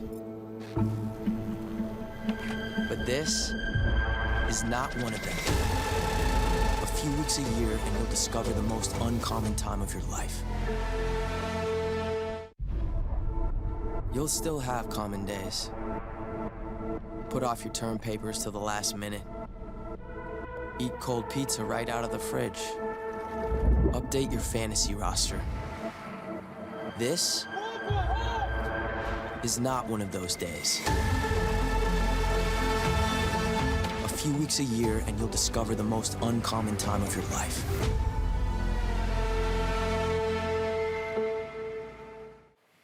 Hello and welcome back. It's short break it was indeed, because again, we keep our promises down here in San Antonio. FBI tugboat to try hard, Ray. Ray, short break it was indeed, but they just want to make sure all these PCs are good to go, so we have a nice, even-handed competition coming up to consume. It's part of that Southern hospitality. we got to be good to our people and good to our players, because they're going to put on quite the show for you guys. And we'll, as we mentioned before the break, Lijiang Tower is map number 1 of Control, MSMU's pick. Yes, sir. Yes, sir. So this will be loser goes forth, or there will be pick bands, excuse me, after this one to determine both game modes and maps. We predicted a little bit of escort action to try and allow this Wrecking Ball player from one of these squads to go forth and really ploy their dominance over that map, and that really does play into the game mode of escort. So we'll see how that one goes all the way down. We got to get past this Lijiang Tower first, Ray. Yeah, and again, as we talked about before the break, it's going to be a lot of brawl action. Expect to continue to see Zuriel playing that Zarya senior year last LAN. I'm looking at him because they're probably looking to make a huge statement on their way out, maybe get player of the match again like they did yesterday. Absolutely, right? Absolutely. And like it's such a cool narrative, right? Like towards the end of the season, or towards the end of the semester, excuse me, right? Everybody graduating who's there within their senior year and stuff like this, and getting to participate at least one more time live, the lights and the sounds, the pressures of a LAN situation. I'm all the way here for it. I'm very, very glad that seniors, freshmen, everybody here for both of these collegiate teams is able to experience something like this at a beautiful place like Techport. Here we're at the Boeing Center at Techport, in fact, specifically. Yeah, you know, sponsored by the National Guard, so thanks to them for helping out with this whole event, making it happen. I mean, we couldn't be up here yapping if it wasn't for them, so This huge is shout true. outs. This is true, yeah. So putting on stuff like this, want to give a big shout out to Rally Cry, that's NECC, the EGF, that's the Electronic Gaming Federation, as well as the ECAC. We're going to be hopping right on this one. Yes, the break is over. The wait is over. Let's get on into this one between Mount St. Mary's and Missouri State University. MSU on your right. MSMU, henceforth referred to as the Mount or the Mounts, on the left in the blue. here we go. Starting out on Night Market for map number 1, which this one tends to be more of the hybrid of the two maps where you can like, Control Center is going to be more Brawly, Garden's going to be more dive-centric, but we see MSMU currently, Zuriel highlighting that hazard we talked about. We might be able to see this, especially if you can use those jagged walls well to wall off Lamp on the Bears, but OnStar. Standout on the Bears yesterday is on the May, so if you're Zuriel, you got to be careful. You have a lot of mobility to, even if you get walled off to get out of there, you can even wall climb the wall, so you just got to make sure you don't isolate yourself. So Ramatra named Lamp and a Baptiste named Kaiser. Okay, a little bit backwards right there, but Console Shell over there on the Lucio, making sure that these teams can get on into this one. Spray and Pray for this early look, and it's actually a lot of value from this far on top. The Venture player, Sammy, just trying to find a way in edgewise. Here we go, Ravenous Vortex coming out. Sammy once again on the Venture, gets found out by Kaiser. An early pick right here. Sammy's aggressive nature not going to be paying off early. Kaiser forced to come on back, help out the Lucio right here as May. Got the wall up. Where should we put it? Well, that's not going to do anything against a Farah on the other side. Bobcorn, no Torb right there. Got to talk to that player. That was Bobcorn I got to talk to. He talked about wanting to use this Torbjorn. Glad that it is popping off so far. The shotgun blast. And now Ramatra fisted to win it right there, but not going to quite get the value they liked. So the Bears, when they won map 3 and came close to winning map number 4 yesterday, the one thing they started doing was punishing Sammy's aggressiveness on that Venture, and we saw that happening already map number 1. We do see a swap. The Mounts having Zuriel go over to the Doomfist, and Sammy's now going to go onto the Tracer. But the Tracer's going to be tough to play when you got a Torb turret looming, stopping you from taking flanks. Yeah, the Torb really paying off pretty early right here as well. Going to be getting up to that ultimate soon as well. About 70% up to that right now. Zuriel not really able to get much going here with the diving tanks. The result being pretty much the same. It's going to be a barrage from on high. Kaiser quickly puts that one down. Not going to get this Torbjorn that easily. Yeah, that was the other thing with the game yesterday. I love BTGG was going crazy, especially on sniper maps and playing the Pharah, and they were going to have to limit the big playability from this player, and so far so good. They only limited to 1 kill with the barrage. Yeah, so I feel like that's just not really worth as much, Ray. Like, yeah, the life is almost given up right there. Now, Farah, unfortunately, unable to follow this one up with anything but a first death, a first elimination in this one. All over are these Bears. They might have been hibernating yesterday, but they have woken up with a rage. Yeah, and we know when you're playing fair on a map like this, especially when you have to be on this point and find kills through the windows, it's easy to put a Vortex down and pull fair to the ground and get those kills. Very well played by Lamp, as Zuriel's now on the Ramatra himself. Walls, and more walls. Zuriel gets punished for his aggression yet again. Gonna be first elimination in several of these engagements already, Ray. You cannot have your tank player doing that. We've come to expect just so much from Zuriel, as they really are a talented and skilled individual. And the Bears still have plenty of ultimates to work with. Here we go, last opportunity on Night Gardens for the Mounts to mount a comeback. They will be going into an Annihilation and a Sound Barrier. Gonna be having enough right here. Nothing quite yet. The Torbjorn has put that one out, but it's gonna be Lamp finding one. Nips done as well. Wow, early wipes on here, and that Tracer Bomb really is not going to get anything done. Sammy last alive. It's a team wipe against the Mount St. Mary Esports squad. 100-0 here, Ray, for the Bears in map number, or sub-map number 1, I should say. As revenge factor is on their mind. Coming into this game, they had to have known these are the mistakes we made last time as things got a lot closer toward the end of the series, you know, that unfortunate C9, they come in, they come out, they dominate. I like what they're doing with Lamp on the Ramatra. I'm curious to see how it's gonna be now that we see some swaps coming in for the Mounts. Zuriel exclusively on that Zarya now. So we're gonna have to see how this pocket pick is going to go for them on this map. And BTGG is going to go over to the May. So now they're gonna have to worry about their tank getting walled off. Got you, a little May love from both of these squads here, but now as a return to normalcy for the most part for both of these squads. We'll probably see a change from Sammy after this one does get utilized. That is going to be the case. Venture now out, and we'll be barreling now down into point.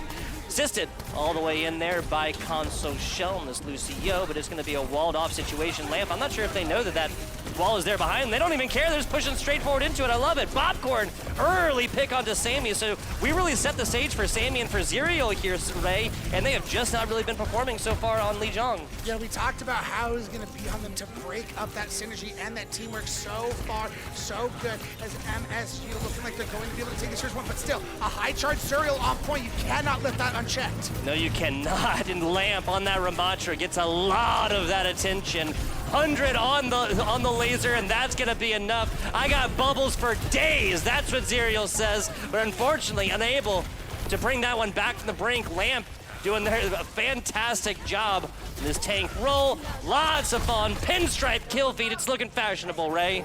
Yeah, for the side of MSU, that was great because the issue they had yesterday was there were so many times where Zerial should have died and they didn't, so they get to keep their charge for the next fight. This time they get him down early, great rather than his Vortex from Lamp to ensure that they were not getting out because the Suzu was there to try and get them out. So very well knowing their win conditions against this Zarya. Yeah, Nips right here on that Kiriko has really been doing a fantastic job, not just with the kunais here, Ray, but also healing. Responsibility is all the way up, looking for the Baptiste on the other side. Sammy all into this one, and everybody's frozen. Nice boop, but not gonna be enough here for the Missouri State University Bears. Red has lost this one, but hey, hold on to it for as long as you can, and not loosely, Ray. Yeah, and getting the point flip early on, they now have already matched the percentage-wise. They're gonna have Graviton Surge. The one thing they have to be extremely wary about is they need to go pretty quick. Console Shell 30% away from that sound barrier, so they wanna make sure they get full advantage of that Graviton Surge. Only one player really not having utilized ultimate on the previous engagement. And if you're the Bears, you want to get this started here early. You do not want to allow this team to get back up on you. You can't go past 100%, Ray. That you cannot, and there we go. Nice Ravenous Vortex again to put pressure onto Zerial. Now we see Lamb taking his way to point.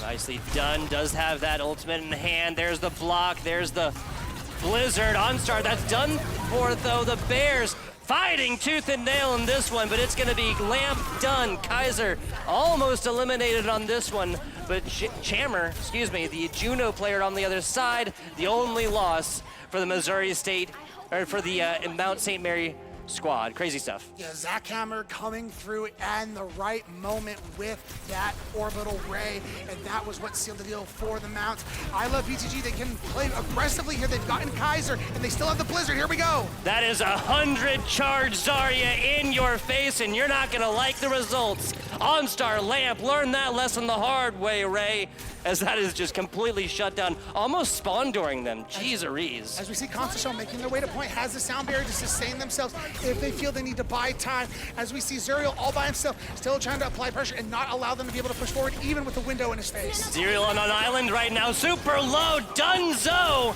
The shot to the ground to try to get them back a little bit faster, not gonna hit. Here's a wrecking ball that we were talking about as the last of this sound barrier does expire. A very low May right there as the target quickly gets switched.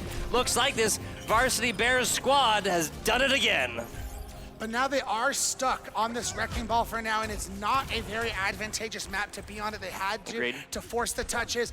No ultimates really online. MSMU has their win condition. Zerial is right there to that Graviton Surge. They just have to make sure they get the key targets. I'd be looking at getting OnStar, Kaiser, or Console Shell. Those are your less mobile targets. You can definitely get them with that Grav. 100%, and this, with that sound barrier, might as well being next year. A supercharged fast Zarya is not gonna be ideal. The Grav is out. That was completely wasted. Didn't catch anybody inside that one, Ray. And now Zerial paying the price for it, having to use their own barriers, their own bubbles right here. Now it's a spin-to-win situation for the side of the Varsity Bears. A great job stabilizing. They're only gotten maybe 25% on point. So the main issue was they did get OnStar with the Grav. He was just killed so quickly we didn't even realize it. But, the Lamp demise is two! It's a spin to win, followed up with a minefield, and that spells out a W for this team fight for the Missouri State Bears. Fantastic stuff. There will be one more team fight in this map number 2 at least, Ray. Here we go. It's going to boil down to 3 key ultimates between these two teams. We will get a tactical visor from OnStar, but MSMU 10% away from that orbital ray, and Sammy is right behind with the tectonic shock. Projected barriers have to go out to protect the DPS players here of the Mount St. Mary's squad. OnStar turning tail quickly. Healing. Aired out for the Soldier 76. Is this free real estate? They're giving this one over. Now a little bit of contest, but overtime has been triggered. Using the immortality field so far back. And MSMU has come back from the brink to take this one. 2 down. OnStar Kaiser. And both of those have ultimate right now. They're the only players on the team that do. Lamp is so close to this. Spinning to win it yet again, but it's not going to be enough. The Sojourn proves to be too much concentrated damage here. Kiriko ult out, and Console Shell cannot flip the script. Let them up. And there we go. This is the matchup we saw yesterday with the Zarya going up against the Wrecking Ball. The Zarya ultimately getting the victory. But it was a lot closer. As I mentioned, as the series progressed yesterday, they were able to get the win, but they started to bring it closer. Started punishing Sammy more for aggressive plays on that venture. We're going to have to see if they want to continue to do that, as BTGG, with the most open skies map of Gardens, is going to go back over to that Pharah. Yeah, this just makes sense, right? There was a little bit of value earlier, and now between boop capabilities. Oh, hey, little Outlaws spray. You haven't seen that one in a while, right? That's cool. We don't talk about what happened with the Outlaws. It's okay. That's okay, though. With the MSU Bears, though, this is the comp they were exclusively on yesterday when they started to turn things around. Bobcorn on that Torb, OnStar on the Tracer, and Kaiser playing that Baptiste to help not allow the front line to get run on. Let's see a boop right here. No, the attempt doesn't even come in. Lamp decides better of it. Tries to go for the Kiriko in the bag. He's going to find about 3 kunais to the face for that one. 400 damage just like that. That is what Kiriko can do. Zuriel, who's on the Roadhog, folks. We did see this for a brief moment on Runasapi yesterday with mixed results. The map they didn't win, but honestly, the Roadhog actually didn't do that too bad. They almost came back on Runasapi. Decent pull, but not going to be enough on the other side. There's a boop. Is that a boop onto the Pharah? Do mine eyes deceive me, Ray? Crazy stuff there from Lamp. No, excuse me. That was the seismic slam down. Excuse me. Seismic slam? I actually can't remember the name of that. I can't remember the name of that ability. It's all good. Pile drive. Pile drive, my man. That's why you have color casters, folks. All right, and that's going to be a clean up for the Bears. The dive is looking really good. When Lamp and OnStar are on the same page, this Ball and Tracer can be dangerous and be deadly. So MSMU, who's on the Roadhog, because they're playing this Roadhog, they're going to be a disruption composition. They have to find good hooks. I mean, yesterday, Zuriel hit a very good prediction hook onto OnStar, who even stood up and shook his hand after the map for how good that prediction was. Yeah, I mean, you got to give, sportsmanship is always going to be the penultimate decision here for all of these players, and this was, once again, just giving over a lot of progress. So BTG going to be dusted in this one. OnStar Lamp combined for a couple as well. The healing core done for Mount St. Mary's. Yeah, I'm just not a fan of this Roadhog right now, especially on a map like Gardens. It's just the Wrecking Ball is able to have the time of their life. So much open space. I mean, you can just put that hook onto the point, spin around, spin to win, and we're just not seeing the hooks to justify playing it. Yeah. We see Zuriel already making the swap over to the ramp, but is it too little, too late? They still have Kitsune Rush and Tectonic Shock for this next fight. See how this tank switch does help. We do have the Venture Ultimate online. Here comes the mine. This is such a great place for Lamp to put this one. Already finds the Juno. Not that they have their ultimate. They won't be seeing it anytime soon. Kiriko alive, but barely here. Punches down, and it's a boxing match inside. Great eat here from Zuriel, as well as they've continued on with their dominance onto this point. Third map of Lee Jong coming in right now. Sammy finding a couple, so this team fight is not over with, Ray. Yeah, as the Ramatra is finally able to provide some much-needed staying power and sustain for MSMU, but they're not finding the kills. The mobility that the Bears are playing with are just too much to handle right now. They can't finish the kills. You gotta finish here. I mean, starting him is easy, finishing him a little bit of a different story. We'll see how this continues to go as MSMU does start taking their own ticks of progress. Yeah, we're seeing trades come in, and right now, because point control is in the favor of the Mount, it's going to favor them. But they have to make sure they get Kaiser. Bobcorn, turret down. Kaiser, Immortality Field down. Here comes the...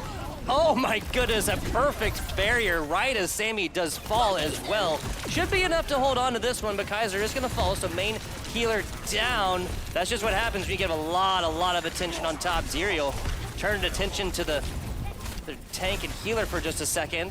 BTG dusted by Console Shell. Gotta love to see Lucio kills. As we see the Annihilation now on point, trying to buy space and force the Bears off of the point, as they did flip it in the meantime, so overtime is ensuing for the Mount. Point flips back, and they gotta find some kills because Zach Hammer's down. Wow, Zerial playing the cooldowns absolutely perfectly there. Looking to get involved is Sammy, but it's gonna be BTG finish out a couple of those eliminations. Still taking quick ticks of progress as this is contested all the way through. No, that's gonna be about it there. MSU taking this one back over. BTG has gotta get to that health pack. It does not, Ray. Just a hair's breadth away. Yes, the Bears, no, excuse me, called it too early, Ray.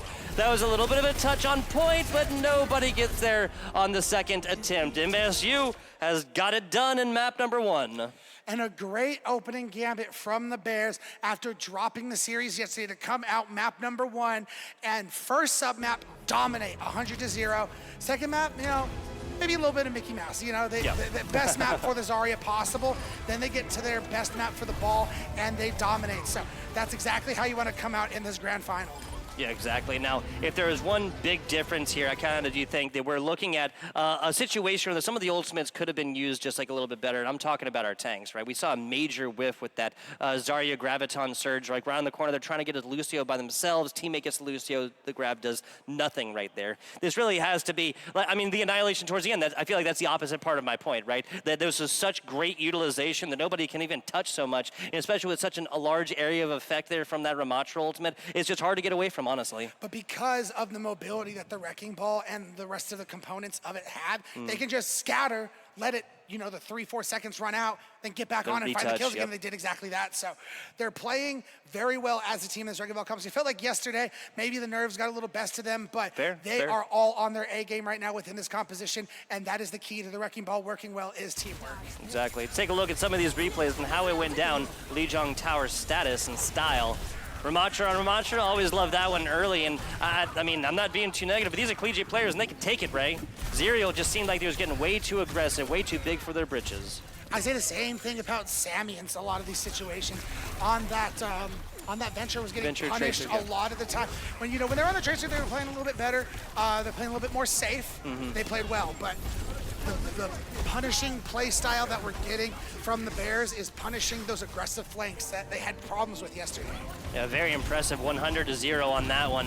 This is going to be Zerial's just map to absolutely go forth and employ their dominance over. It happened for a while, but ended up being the closest of our sub-maps here, 99-100, going the way of Mount St. Mary's. Sammy playing a much better Venture as well. I believe they went on over to the Tracer for a little bit and barely getting back to point on that one. We all know, as Lucio players, like, oh, am I going to get it? Am I going to get it? Oh, man, but again, huge shout-outs to the Bears, learning from their mistakes of yesterday, going up 1-0. Now, we focus a little bit on the Mounts. I talk about it, since this is a first to 3, not a first to 4. To me, map number 2 is a must-win. I talked about it in the high school EGF Grand Finals earlier.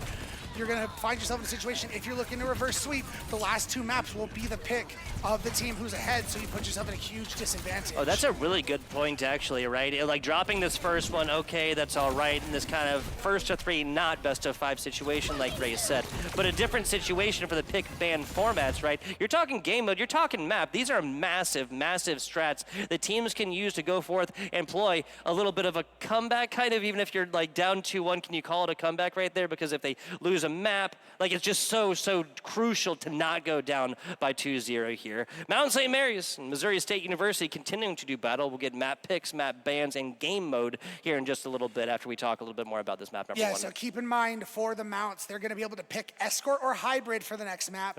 Then a map ban will come in from the Bears, and then after that, the Mounts will get to pick which map they want based on all that information. So it takes a little bit of time to get all that for you guys, but as soon as we know and we hear, it's not just voices in our head. It's not just voices in our heads. Maybe it is, but.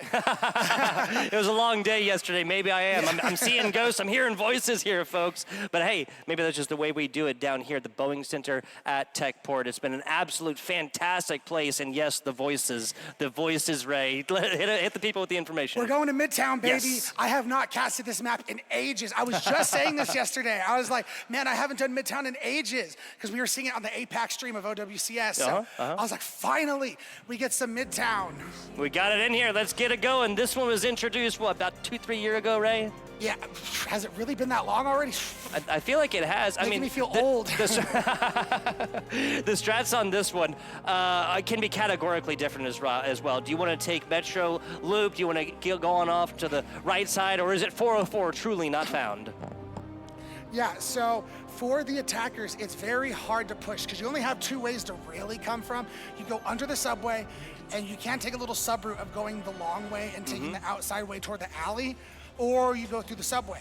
Either way, it's very limited options. So then as a defense, this is where we can start seeing more poke compositions come in. We've seen Sigma a little bit played on this map. And because there's so limited ways you can attack from, it allows the team to buy space and allow hit scans to shine. Yeah, and looking at the other side right now, I do love the composition so far. Really, really looking forward to seeing how this one goes forth and works if we're able to see a stout defense here that holds this one down. As it is, speed will be the key. Now, they say that speed kills. Well, if you're the defensive side, just keep that in mind. Here we go. Ramatra compositions coming out from both sides. One going with more of the speed with the Baptiste and the Immortality field. The other using the Juno for the speed and having the Suzu on their side to be able to save them in some dire situations. But Nips goes down already. Whoa, early Elimina here, but desperate to find that revenge. OnStar gets a little headshot of their own against them. 4v4 as of right now. One without a DPS, one without a healer. And I can tell you, Ray, which one I would rather be.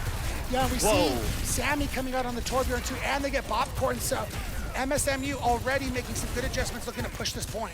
Nicely done, MSMU. Yes, Mount St. Mary is on the right now. Going to be doing a fantastic job getting on top of this point, taking ticks off of our progress. This should be a full, yeah, they're not going to send Bobcorn on the Torbjorn in here to contest. Yeah, with the last minute staggers you got onto the Bears, there was no way they were even going to attempt. All you do is keep ult charge if you even try to do that. As we see the Torbjorn turret for Sammy already going down, but BTGG, who has been clutch for this team, getting close to this overclock. So close to get just the last little bit of damage. Zerial immediately goes into Nemesis form, gets a punch in, and now a little Ramatra on Ramatra action, just like they intended. Lamp getting chased down and sent back to spawn room to think about their mistakes. Yeah, and yesterday the key word in this series for MSMU was brass. The amount of confidence and brass they pushed up with. This is what we were seeing for them yesterday. Seems like they got their confidence back on track, which is huge to be able to do that on that land stage after dropping a map. Chammer right here going on over to the Juno, so a more standard healing backline for the MSMU squad. Literally spawn dooring them right now, as they're just trying to fight to get out of this one. Well, Ramatra and Nemesis form is a fantastic way to do it. Here comes the ultimate as well. A lot of damage as Console Shell going to be facing the backside of a significant amount of damage. Zerial just charges into this one, finds Popcorn, turret, and player. Kaiser done, Lamp eliminated. And though we might see an MSU Varsity Bears squad that is glowing all over the place, it's going to be no value there, and offense does get up and gets a little bit more. And now for the Bears, who have been reeling a little bit on this defense. 5.5 minutes on Midtown. That's a huge time bank on this defense. They do have 4 ultimates coming this next round. The only thing I'm a little worried about, Kitsune Rush and the Orbital Ray are just so powerful and hard to deal with. You do have a sound barrier, however, from Console Shell. The Orbital Ray, are we talking about casters here at the event, my friend? Big shout out to Orbital. Had a blast doing that yesterday. But man, this is a varsity Bears squad that has looked absolutely, well, they're all glowing about that. Everything ready right now. They just need to pull the trigger right here. Not now, they're giving up free real estate, Ray. Yeah, Molten Core going to go on point, which is basically going to allow them not to be able to push up as much, but picks are being found. They definitely are. Here comes the ultimate from Juno player as well. Kiriko done out with theirs. Here comes Lamp as well, but it's going to be Kaiser falling. BTG pulls their Sojourn ult and makes that thing sing until OnStar got something to say about it. Headshot right to the dome as Lamp falls as well. No tank here for the Bears squad. They might want to think about a backing up situation. If they can get some of these staggers on a Popcorn, they do. That's going to allow them to round the final corner. They get one more team kill here. They're going to be capping this point with massive time bank, and they still have the Annihilation.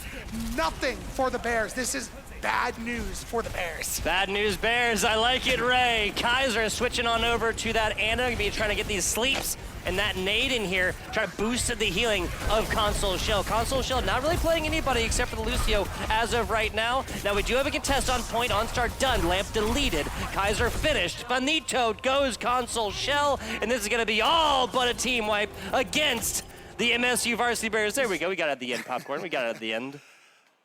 Man, to me, for anyone who may not be super familiar with the watcher, I always like to state this when I see massive time banks like this. 4 minutes is your original time bank. Yeah. That was 3:57.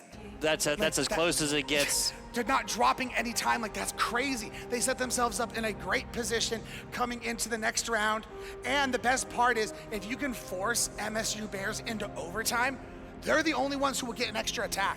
You're either playing for a win or a draw, which is best case at that point. That's a really, really good point. And this is going to have to be an offense that just comes out absolutely swinging. There was a little bit of back and forth on the initial team fight, right? But it just didn't seem like this defending squad, the MSU squad, was able to go forth and get a real foothold at any point after that point unlocked. Yeah, it just felt like the aggression the Mounts were playing with, they just kept finding a pick. And they never were able to get a full team fight going and able to stop any momentum that the Mounts have been mounting. But this is what you want to see from these teams. Earlier, we're not big fans of 4-0 Overwatch. So. No 3 Overwatch, no 3 Overwatch here. No 3 Overwatch here. Hopefully, this means the Mounts are back into form than they were yesterday. And if that's the case, this is going to be a fantastic series for you guys. It's true, because Missouri State took map number one, Lee Jang. That was 100-0 on the first. They dropped 109-9 on the second, but it was 100-40 on the other side. Utilizing that public transport. Here's the Torbjorn. He's an engineer. I feel like that makes sense, right, Ray? Oh, couldn't agree more. I mean, maybe he's here working on the subways a little bit and just finds himself in an all-out brawl. He's like, oh, what am I doing here?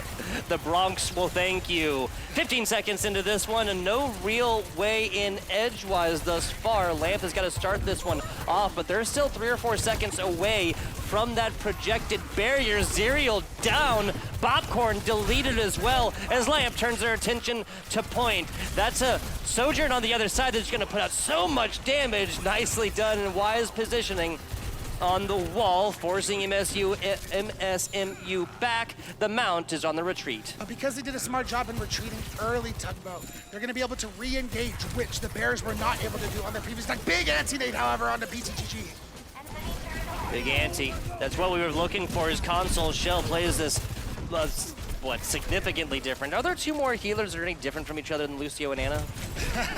Yeah, I mean, that is definitely the case. However, smartly done by the Mount. They immediately hightailed it to that high ground, took out the supports, and then they're like, what are you going to do, rest of the team? Your supports are dead. We got you now. We got you dead to rights. Dude, do you remember the everybody die on point Mercy res meta? 6 player, 5-person res, everybody die on point. What an interesting, interesting mechanic, right? Console Shell trying to find some damage in edgewise. Now that I'm looking at it, this Bear squad is a mega mid-range squad, right? Lamp, obviously, once they go in a Nemesis form, can get it done close range, up close and in your face. But here we go. MSMU realizes that they have their foot on the pedal and now just barreling inside. Maybe able to get out of this one.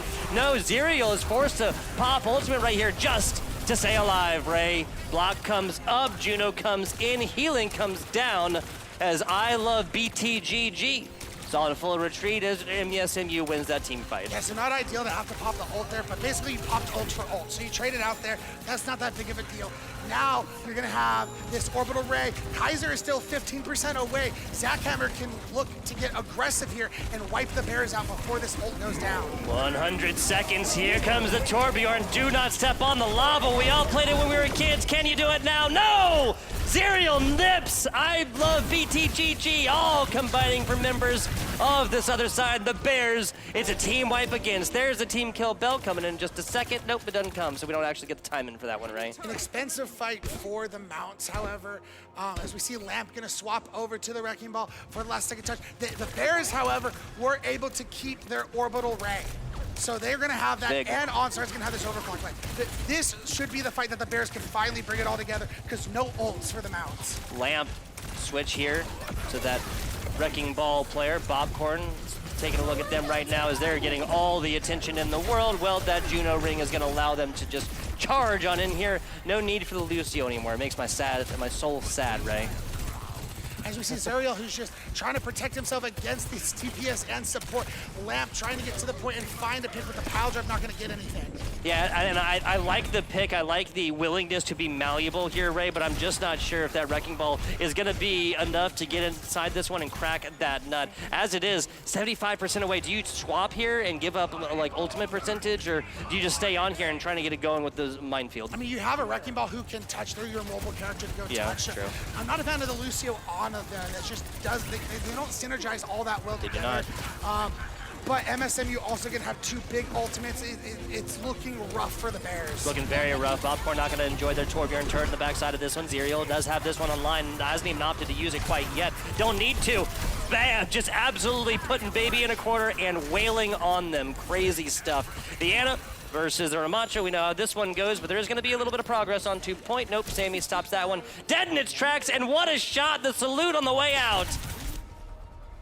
This was fantastic sleep, wasn't it? Yeah, no 3 Overwatch here, folks. We now have ourselves a tied series. The Mount, after losing kind of dominantly on Lijiang Tower, comes out and dominates even more, in my opinion, on a map like Midtown. Yeah.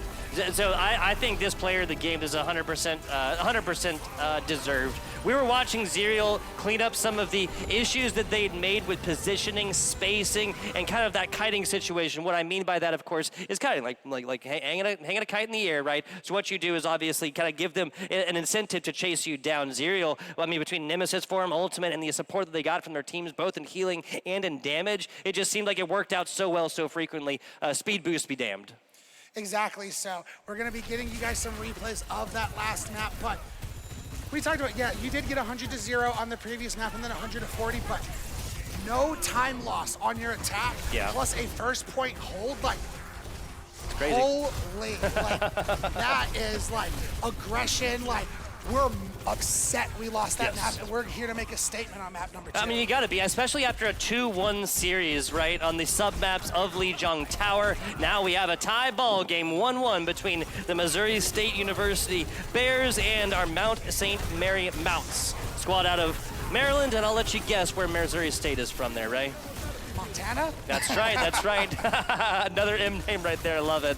Yeah, this is here, and also, it just, so Zerial, really the way they had such a great impact on this game was that they were consistently like swapping their ultimate out. So you'd see like a couple DPS ultimates drop. You'd see maybe a healing ultimate be available when they would go forth and pull that Ramacho ultimate. But other those times, they all were always keeping this when there was a lull, like a kind of rotation of ultimates that was not up for their DPS. Yeah, again, and the teamwork is now back on the page for the side of MSM. Felt like it was a little on the wayside. I think Sammy has definitely reeled it in a little bit on the aggression. The Tor, I mean, with the Torby can't even afford to be aggressive. You have to stay back. You have to have your turret up at all times to deal with flankers and help watch the support. So I think it was a great adjustment from the Mounts. Yeah, and like speaking of those flankers, when you're looking at a Torbjorn, a Sojourn, Ramatra, the Juno there, and the Ana, like the Torbjorn worked so well because it gets value against all of those, but there's not really a diver necessary. So that leaves this turret to come out and get chip damage in. What do I mean by chip damage? I mean low risk damage that doesn't really like put you in a position where you're gonna lose anything of value. Torb turret, okay, he'll be back in 12 seconds. Fantastic stuff though, fantastic stuff as we get the last of our replays on in here. Midtown goes down into tied series now, as we always do. This will be a short break after map 1, but we're not quite, or after map 2, excuse me, so we're not quite there yet. I want to talk a little bit about this one before we go in that one and leave these teams a little bit of time to kind of figure out exactly what it is, because ultimately, Ray, right now is like kind of the most important like time of this entire match, right? So let's go to a short break. We'll be back with you guys in just a minute. You'll still have common days. Forget someone's name mid-conversation. Count your tips at the end of your shift. Buy something disappointing off the internet. This is not one of those days. A few weeks a year and you'll discover the most uncommon time of your life.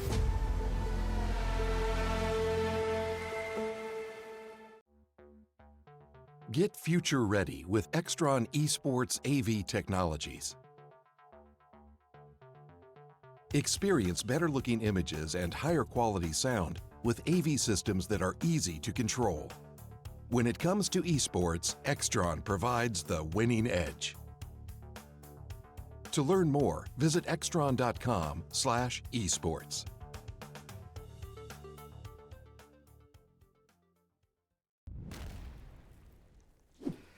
What do you make of this up here? Just showed up in the yard a couple days ago. Dog been digging in there? I don't think so, dude. That goes way down in there. Seriously, did you just lose your meat stick? Yeah.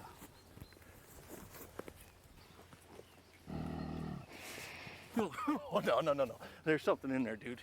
Just leave it. Are you kidding me? We'll just head to the house. Just leave it. The hell with that.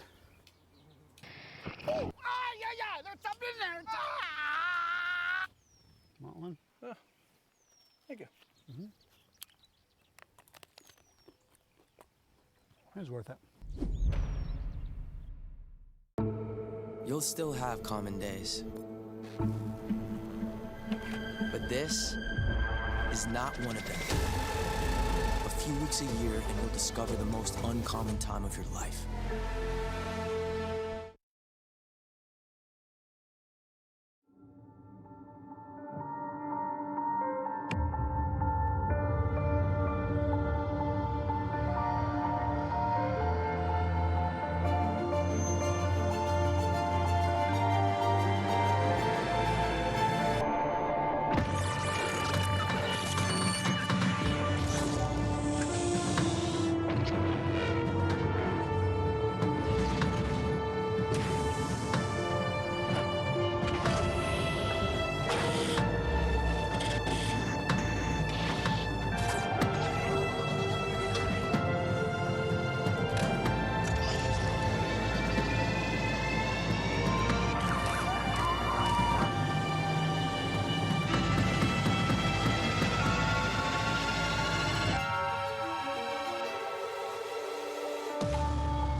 You'll still have common days. Put off your term papers till the last minute. Eat cold pizza right out of the fridge. Update your fantasy roster. This is not one of those days. A few weeks a year and you'll discover the most uncommon time of your life.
Hello and welcome back. Short break, it was indeed the most important time of this match, some may say, Ray. FBI Tugboat to try hard, Ray. What I mean by the most important time in this match, of course, is this is the time they can go forth and strategize, right? Coaches talk to players, players responding to coaches, and seeing how they can make this map 3 their own. Speaking of map 3, Runasapi map number 3, and this is the one map that the Bears were able to take off of MSM yesterday. So that's going to be a little bit spicy because now you can talk about what are the Mounts going to do to try and stop the wrecking ball that ran havoc on Runasapi yesterday. And then the big question is going to be now.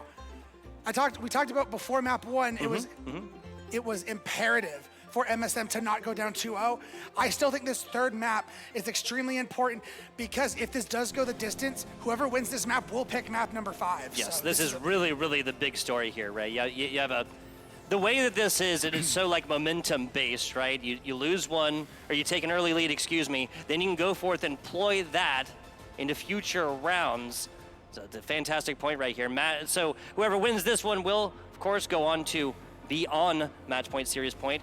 And now would be an appropriate time to say Happy Mother's Day, everybody. Happy Mother's Day. Everybody put a hand together for your mothers here at the venue. Beautiful place here at the Boeing Center at Tech Port. Wonderful, sunny San Antonio. And shout out to all the moms who not only are great mothers, but were okay with them having to not have the ideal Mother's Day, having to be here. What do you mean? It's esports action. No, This would be an great, awesome but Mother's Day. I'm sure they'd rather be at brunch, honestly. That's fair. That's entirely fair. I think I'd rather be at brunch sometimes. But no, not for this action. I am here ready for it. Zerial heading this Mount St. Mary's squad, the Mount, ready to get this one going and turn 2 wins from 1. Now we can talk a little bit about the difference between Lijiang Tower and Midtown, right? 0-3 on Midtown. This was a Missouri State Bears squad that was unfortunately unable to even unlock the initial point. Yeah, here we go. Sammy going to continue to stay on the Torb to help deal with the Genji, with the Tracer and the ball that have been wrecking havoc. I like Zerial staying on the Ramattra, a lot more beefy, a lot more tanky, can sustain in the fight a little bit longer, and then hopefully they can find the picks. The Sojourn Popcorn was playing a little bit of Torbjorn last time, now opting for some different form of mid-range damage. Initial mild advantage here from the Mount squad as Popcorn does get headshotted here. We were talking a little bit yesterday about this Genji play. Wow, Console has got a bounty out on that Genji player, it seems, and cannot quite cash that one in. As we still see players who are contesting the point, but for the Bears, I think it's imperative just get out, let the distance be gained, but make sure you take a full 5v5 fight. Kaiser's still on that Baptiste, which I like the adjustment, so your team cannot be ran down. This is where we started to see this yesterday, and they're able to get the map victory. But also, this is kind of how it played out yesterday. MSMU did jump out to a lead. The Bears took it back, extended their lead, and then they never looked back. Hanging out on the walls right here is Console Shell as they're looking to stop this one, take a lead of their own, Ray. Sammy will not have a turret coming in the next 10 seconds or so. Shots ringing out against Zerial, and it's the decision to turn tail, head for the hills. On board with the aforementioned Zerial as Kaiser's going to be the eye of their attention for a couple of seconds, and that's a done. Oh, wow, no, Nips actually gets all the way out of this one. A pinstripe kill feed. Kaiser finds a little bit, and it's the Bears that are rolling the other way. It's a 2-for-2 trade, but the bot has been hijacked by Lamb, and they're going around, and now we're going to see the fight re-ensue on the middle ground here. Positioning being played pretty well from MSMU, considering they got the bot stolen, but I like the position they put themselves in now. It's such a great job from Lamp, right? Realizing when the time to simply get out is, and then put pressure on the other side. OnStar actually finding Sammy as they tried to head for the hills on this one. It's gonna be MSMU. Yes, Mount St. Mary's taking a little bit of value here now. Goes in, lots of healing coming out. The Immortality Field does get invested. Kaiser heads for the hills as well. I Love BTGG is gonna be so close to that blade as the Kiriko ultimately keeps this squad alive for a little while. Lamp gonna find one, a little consolation prize after their minefield. Oh, both. So both healers here for MSMU done. This just completely changed the team fight on its ear. Yeah, this is kind of how it goes a lot of the time with the Bears and their Wrecking Ball composition. They may drop one early on the fight, but when they're on together, OnStar and Lamp, they can get kills pretty dang quickly. We saw that on full display. OnStar looking to get a latch with this Tracer bomb onto somebody. That ultimate comes up rather quickly there for Tracer, of course. OnStar getting a little bit of attention they do not want. Now trying to get back to the rest. Tries to get a couple punches in there, Zerial does, but nothing doing. Everybody glowing on this side. You gotta wonder when that Juno ultimate's gonna be coming out if they get a little bit more pressure. OnStar, well, they don't even need it now. There's the DPS capabilities from this MSU squad just got significantly reduced. Yeah, they are going to need to pop the Annihilation, though, and allow the cleanup from the rest of MSMU, as they're going to be able to take this bot and likely get these forward spawns, which in push is a big first step. But as we've heard time and time again from other casters, Runasapi is one of the maps where a comeback is always possible, no matter how much of a distance advantage you have. Yeah, that is, in my opinion, what makes this push map a little bit better maybe than some of our other push maps. Like, the momentum's already a huge part of Overwatch, right? Why make it geographically such a more impactful thing? Okay, so Cleanse comes out. That's too late. Lamp finds one. Zach Hammer is taken down the thick of things as Lamp comes back. They do have their minefield as well. Console drops that barrier, but I don't think it landed on anybody, Ray. Yeah, as Lamp is going to be forced to get out, get that Mega, and they're not going to be able to continue to push this. OnStar going back to the spawn room as the Bears are reeling, have to get back, have to come together for another push, but they have plenty of ults to be able to do that. The only thing I'm worried about is this orbital array from Zach Hammer. Yeah, that's really the only thing they have on the opposite side here. Kiriko will be there soon, though. There's the wall. Kaiser puts it out. That wall on the other side gets absolutely eliminated immediately. Zerial just trying to find a way in edgewise, but getting so much pressure as of right now. Forced to change just for the extra shielding right there, just for the extra armor. Sammy chased down immediately. Mega up there for Lamp. I love BTGG. Comes in, that guerrilla warfare, Ray, just getting a little bit of damage in there and not once again able to get out with their lives. The MSU Bears have stabilized. Yeah, great placed mines from Lamp to separate Sammy from the rest of the team, who then just had to full sail on the aggression and look to find a pick to try and make it worth it because he was dead to rights based on the positioning. So great play by the Bears, but again, very expensive. They're not going to have anything to take this next fight in the mid-ground because of the forward spawns afforded to by the mounts. Yeah, now that's coming right towards the middle. Does get contested at the very last little bit there. Lamp in the back. No minefield for this player as OnStar once again gets headshot and sent back to spawn room.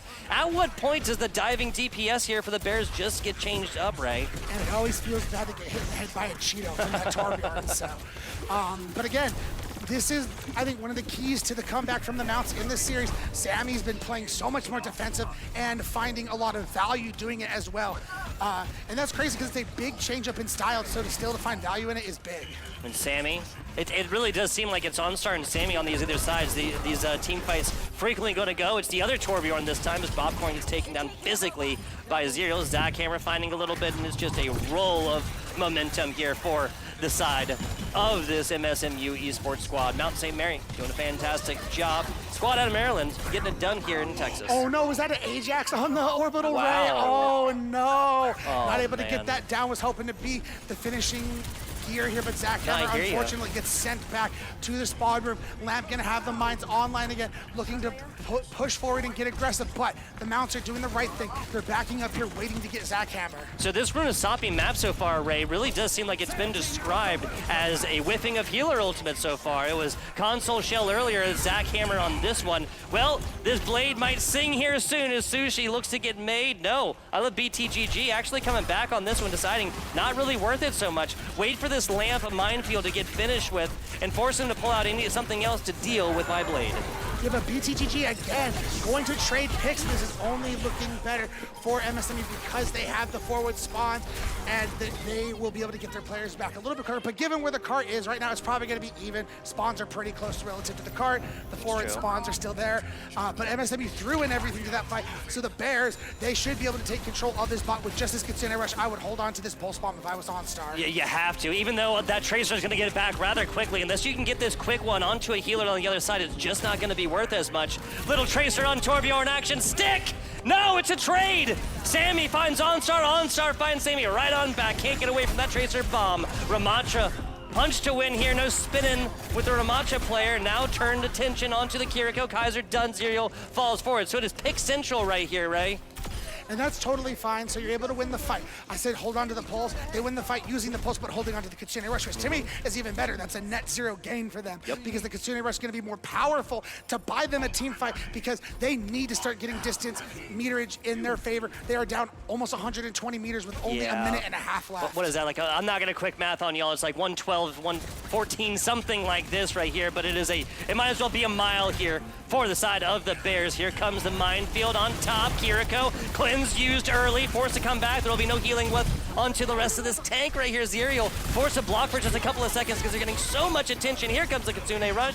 A little bit of light breathed into this Bears defense right now as they're just trying desperately to hold on, Ray. But they're not finding anything. All it did was give them to sustain in the fight. So MSW could find some picks, but Sammy's the first one to go down.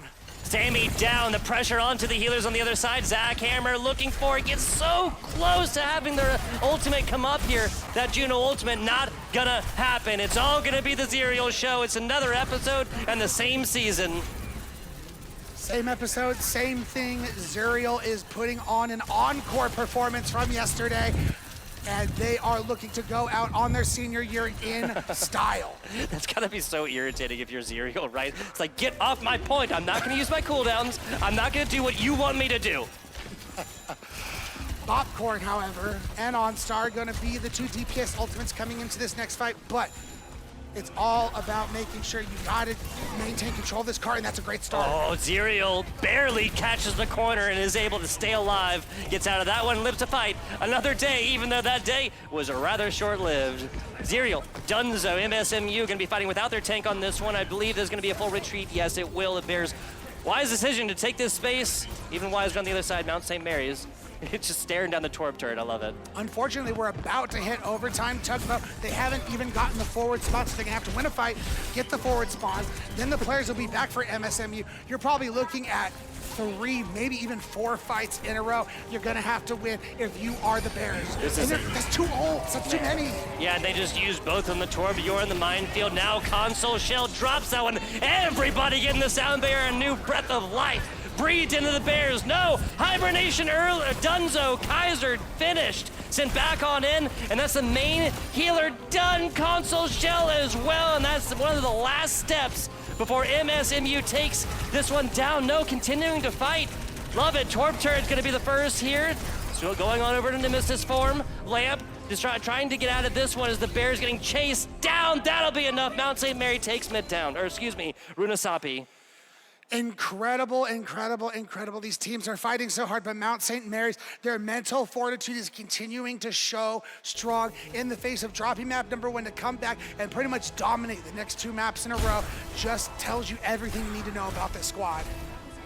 Yeah, so the pick for game mode, the pick ban for game mode, the pick ban for map is going to help out this Missouri State squad, but it really just looked like there were a few situations where it just looked like it was too high-handed here from Mount St. Mary's. There were a couple like DPS matchups, there's a couple tank matchups where they just consistently got that edge over on this Missouri squad right here. Now the Bears have an opportunity. They have already showed us that they have the skills to pay the bills. Now will they do it here in map number 4 to send us to the 5th map? I'd love to see it. And the map number 4, however, is the map where you have the least amount of agency because it's push. Yes. I mean, it's a flashpoint. Yep. 2 maps. Yep.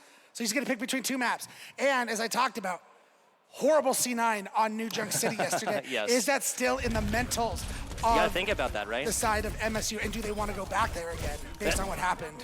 It's a very, very good point. Momentum, a huge thing within Rocket League, but also fighting that first battle, Ray. That's the battle between the ears, right? Having to have that confidence to go for it, ploy your Rocket League, play the best that you can. And I feel like you do a C9 once, you can't do it twice. That was the DPS duel that we saw right there. Bobcorn, Sammy finding each other, or OnStar, excuse me, finding each other, and Trade City. We're going to have to see how this goes because when we had our interview yesterday with Zerial, they had picked New Junk City and we were surprised because we felt like, because they were playing Zarya all day, we thought Runasapi would be better for that, but in his opinion, he felt that was the worst ball map, so. we're going to have to see what MSU want to do for themselves. Do they think that New Junk City is the worst ball map and they take us to Saravasa? I'm not 100% sure. And also, like, sides don't really matter for Flashpoint as well. So the advantage that comes along with losing a map and then picking probably at its absolute least here with this game mode, to be honest with you. Like you said, only a couple maps to choose from right here. The sides do not matter literally at all. It's just basically like in control, but faster, right? Yeah, so backs against the wall now for the Bears. They have to win the next 2 maps in a row. And we do have word. We are going to Saravasa for map number 4. So I guess for MSU, they do agree. They think Saravasa is going to be a little bit better to play this wrecking ball. I have to agree with this one. Again, just the geographical makeup of Saravasa. This is going to play into exactly what this Missouri State Bears squad wants to play. Now, will the hibernation continue, and will they going home, tears in the eyes, 3-1 status? Are we finding a map 4 win here to boil a first of 3 series down to a first of 2 series, basically to a one and done, one map to decide it all? I'd love to get there. I'd love to get there. They have got to get through Mount St. Mary's first in this map number 4. We'll be finding out shortly, but for the side of the mounts, are they going to go back to the Zarya, or where Ramatra is actually very, very, very good on Saravasa, are they going to continue to play it? Because it's been working out well for them. Why wouldn't you keep playing it? No, and also just that's one of the reasons I don't like Flashpoint as a game mode that much, because it requires you to have these fast characters so much. Like, there's other reasons why you don't see Anna a whole lot on Saravasa. Another reason is because she's just so slow. No movement abilities whatsoever, and there's really, especially in today's Overwatch, there's really not a whole lot of players like that, right? There's usually some sort of at least vertical jump, some kind of movement ability, and obviously Zarya has like the fun little mechanic or whatever. About Ramatra is far and away much faster than once he goes into that tank form. Yeah, the only time you ever see on Flashpoint now is when you combine it with a Juno, and that's still not ideal at all. That backline is too squishy. So very. So we're going to be looking at a little sub action. Yes, OnStar out, Mundane in. Let's hope Mundane does not prove that name to be true and actually comes in with a bang, Ray. Which is interesting because I felt like OnStar was playing pretty well in this series. So what are they doing here? I doubt it's coming in to play Tracer because OnStar was killing it. Maybe is it a May player, a hit scan player? Yeah. I don't know. Questions abound here. Questions abound. Mundane will be the one to answer them in this map number 4 is Saravasa. So, well, let's speculate. Let's just wildly speculate as to what this could be. Let's go with the May here first, right? If you're looking to close off choke points, and if you're looking to go forth and just mob individuals, like after they get sectioned off, you're not looking for a better DPS than May, right? Yeah, and it mentioned we saw BTG in previous maps play that Sojourn, play it at a high level. So maybe they want to go Sojourn for Sojourn. So maybe it is going to be more of a player who can match that because maybe they feel like we're going to come in here, play Ramatra and Sojourn. We got to be able to match it if we want to come back. It's 100% true. And honestly, that's some more of that like mental game, right? The 1v1. You pick the same character as me. Let's go down and see whose supports can help us out the most, right? Which tanks can draw that attention, and who comes out on top right here? Because just like maps number 1, and just like map number 2, I feel like DPS are going to rule the day. I really feel like it was on map number 1, the tank play that went forth and won that map ultimately for the Missouri State Bears. Again, their only win of these 3 maps so far. Yeah. Time will tell, but BTGG is also starting to come alive. Map 1, they were a little quiet, but with Zuriel and Sammy being more safe, playing back, keeping their supports alive, all of it is coming up 7s. Yeah, and it's really, really going to come out, and I really want to see how this one shakes out. We'll be shaking this tree and seeing what falls out here in just a little bit. As, again, some of the most important time going down right now, the coaches talking with players talking with the coaches, getting feedback, what works, what doesn't, and obviously the sub coming in here as well, so they'll have to, log in and everything else like that. But the break is over, folks. Let's hop on into this one, our 4th, and maybe, Ray, our last map. All right, get loud, folks. This could be the final map for MSMU to win the grand finals. Let's go! If we got some Mount St. Mary fans out there in the stands, let's hear you. There you go. We got a few over on the side. And now, if you're in here rooting for your Missouri State Bears, let's hear it in the crowd. One guy. Missouri State has the support. It was electrifying support, so hopefully they can take this, blow it into a little bit of success here. All right, it does look like on this map, we are not going to see any situation other than the ball versus the Ramatra. I need to see, because didn't we say Mundane was coming in for OnStar, but they're on support? So Mundane Folly coming in here. DPS. Kaiser swapping over. Interesting changes. You're right about the Sojourn, though. Kaiser coming in to play the Sojourn. They're going to have Mundane take the spot on that support. I didn't feel like the support play was that bad. I mean, if anything, like the only thing that really comes to mind was like the Lucio sound barrier that was missed, but then they followed it up and completely redeemed themselves with a 5-man sound barrier that extended a team fight, for 15 seconds or so. So we'll see how this goes. Popcorn tries to find a way in edgewise on this Reaper player. Report. Can't quite get all the way to the back. Cleanse comes out, so that's going to make sure the Popcorn doesn't really get any value right there as well. Having to come all the way back, and Zero just chases him down. No bike necessary. Yeah, but Zero takes so much damage following and getting that kill that you trade out, and with a tank down, it's going to make MSMU that much harder, but Nips finds Mundane. Mundane first elimination here, but it's not going to be the first elimination for their squad within this team fight. Little bit of value now taken here from MSMU. The onus is now on the Bears. Yeah, I was gonna be like, you're gonna be able to push here because you have the tank advantage, but losing your support, you do have to back out in that situation. MSMU now can control the point. Here we go, here's the TP. Got the TP. Clin's not used quite yet. Nice job from Nips getting out of the source of danger while the getting was good. No, as I say that, Nips getting mega low. Zerial trying to turn corner, find a little bit of value here, right? Not gonna happen as easily. Block comes out. A little bit of stabilization achieved here for the MSMU squad. Mount St. Mary's looking fine as wide on the corner. Oh, great boop as Zerial goes down. That was just a tiny, tiny little reposition. Now, was that console shell or was that lamp on the ball? I don't know who that was, but whoever it was, huge plays coming in. Just like completely took the tank out of position. 63% in counting for MSMU. They will be able to come back. They have the Kitsune rush advantage. And I think that could be enough for MSMU to try and flip this point back. Yeah, nothing healing-wise on the other side. Big healing pack. The Mega picked up there from Zerial as they tried to contest a little bit. This is an odd space for a zoning kind of minefield, right? They can just punch through here and then like zoom through, and they'll be on that in just a little bit. I think I would have saved that for actual point there, Ray. I tend to agree a little bit, but they're just trying to buy themselves as much percentage as possible to try and match.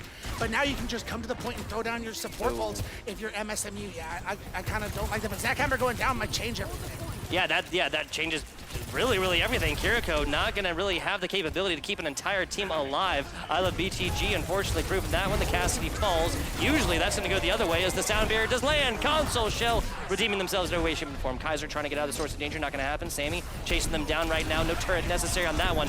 What was this Death Blossom? Was that just an attempt to stay alive? Try to get the healing through damage? I'm not really 100% sure. Acquiring minds would like to know what that was. But for the side of MSW, they're going to get that point back. They still have their orbital ray, which, again, is so game-changing. You can be down one in a fight and still win with just that ultimate. So MSW is going to have the advantage when it comes to that. Despite the best efforts, some of these varsity Bears squad, Kaiser now with that up, but Sammy again just chases them down, bro. I have not seen some go-getter attitude out of Sammy like I have in quite a while. On a Torbjorn as well. On a Torbjorn, tries to go for Mega, not gonna happen. Sammy, can I say it again, Ray? Chasing him down, putting Chrome to dome. Headshots ending several eliminations now in a row. This is gonna be Zerial coming on back to switch.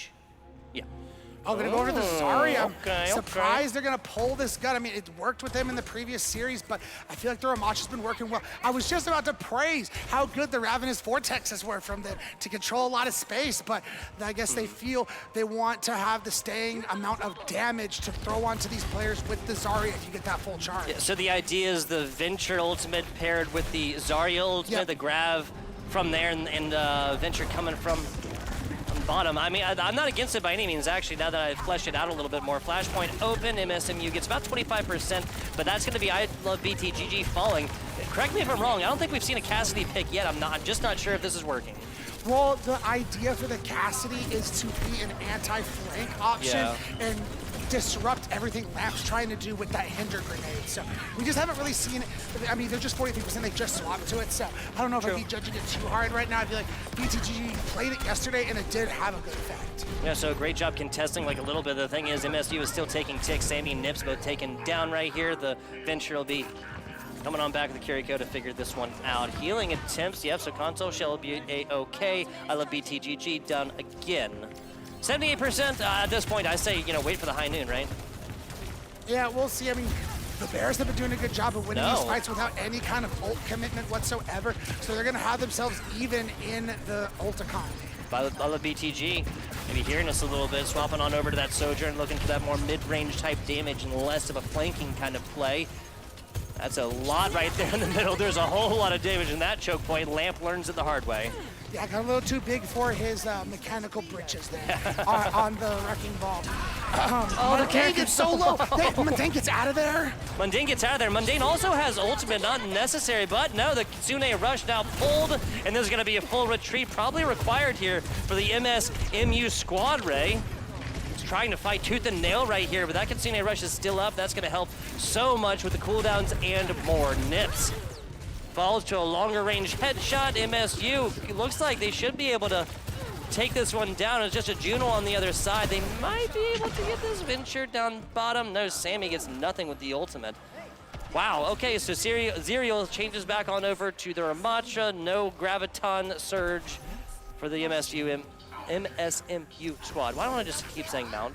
I just need to do that, I'm sorry. Yeah. You're right, I mean, you're right. For the Mounts, I just didn't think the Zarya was a good plan. Sammy going back to the Torbjorn, that's what we like to see. And BTG back onto that pick potential with the Sojourn. And they're going to be coming up with some big-time ultimates. So it's not the end of the world, but you did have to abandon some ult charge doing the swap. But having that orbital ray is going to be a big buff for them. Zerial now trying to pressure a healer on high and maintain a front line. Honestly, a fantastic job doing both right now. Takes a jump off the stairs and repositions pretty much immediately. Now that's going to be a minefield out. Zerial finding a lot of damage against them. Now wrecking the back line right here as this wrecking ball comes all the way through and just disrupts a lot. Here comes the Sojourn though. Isla BTG getting so low. A mini is not going to be enough to keep up Lamp for any significant amount of time, and it doesn't. Nips, Sammy combined for two right there as Mount does take this third flashpoint. Yeah, now getting back to what they were having success with. Zerial on that Ramatra, Sammy playing safe again on that Torbjorn, being that stalwart wall to defend your support. I like them getting back to their roots in this series.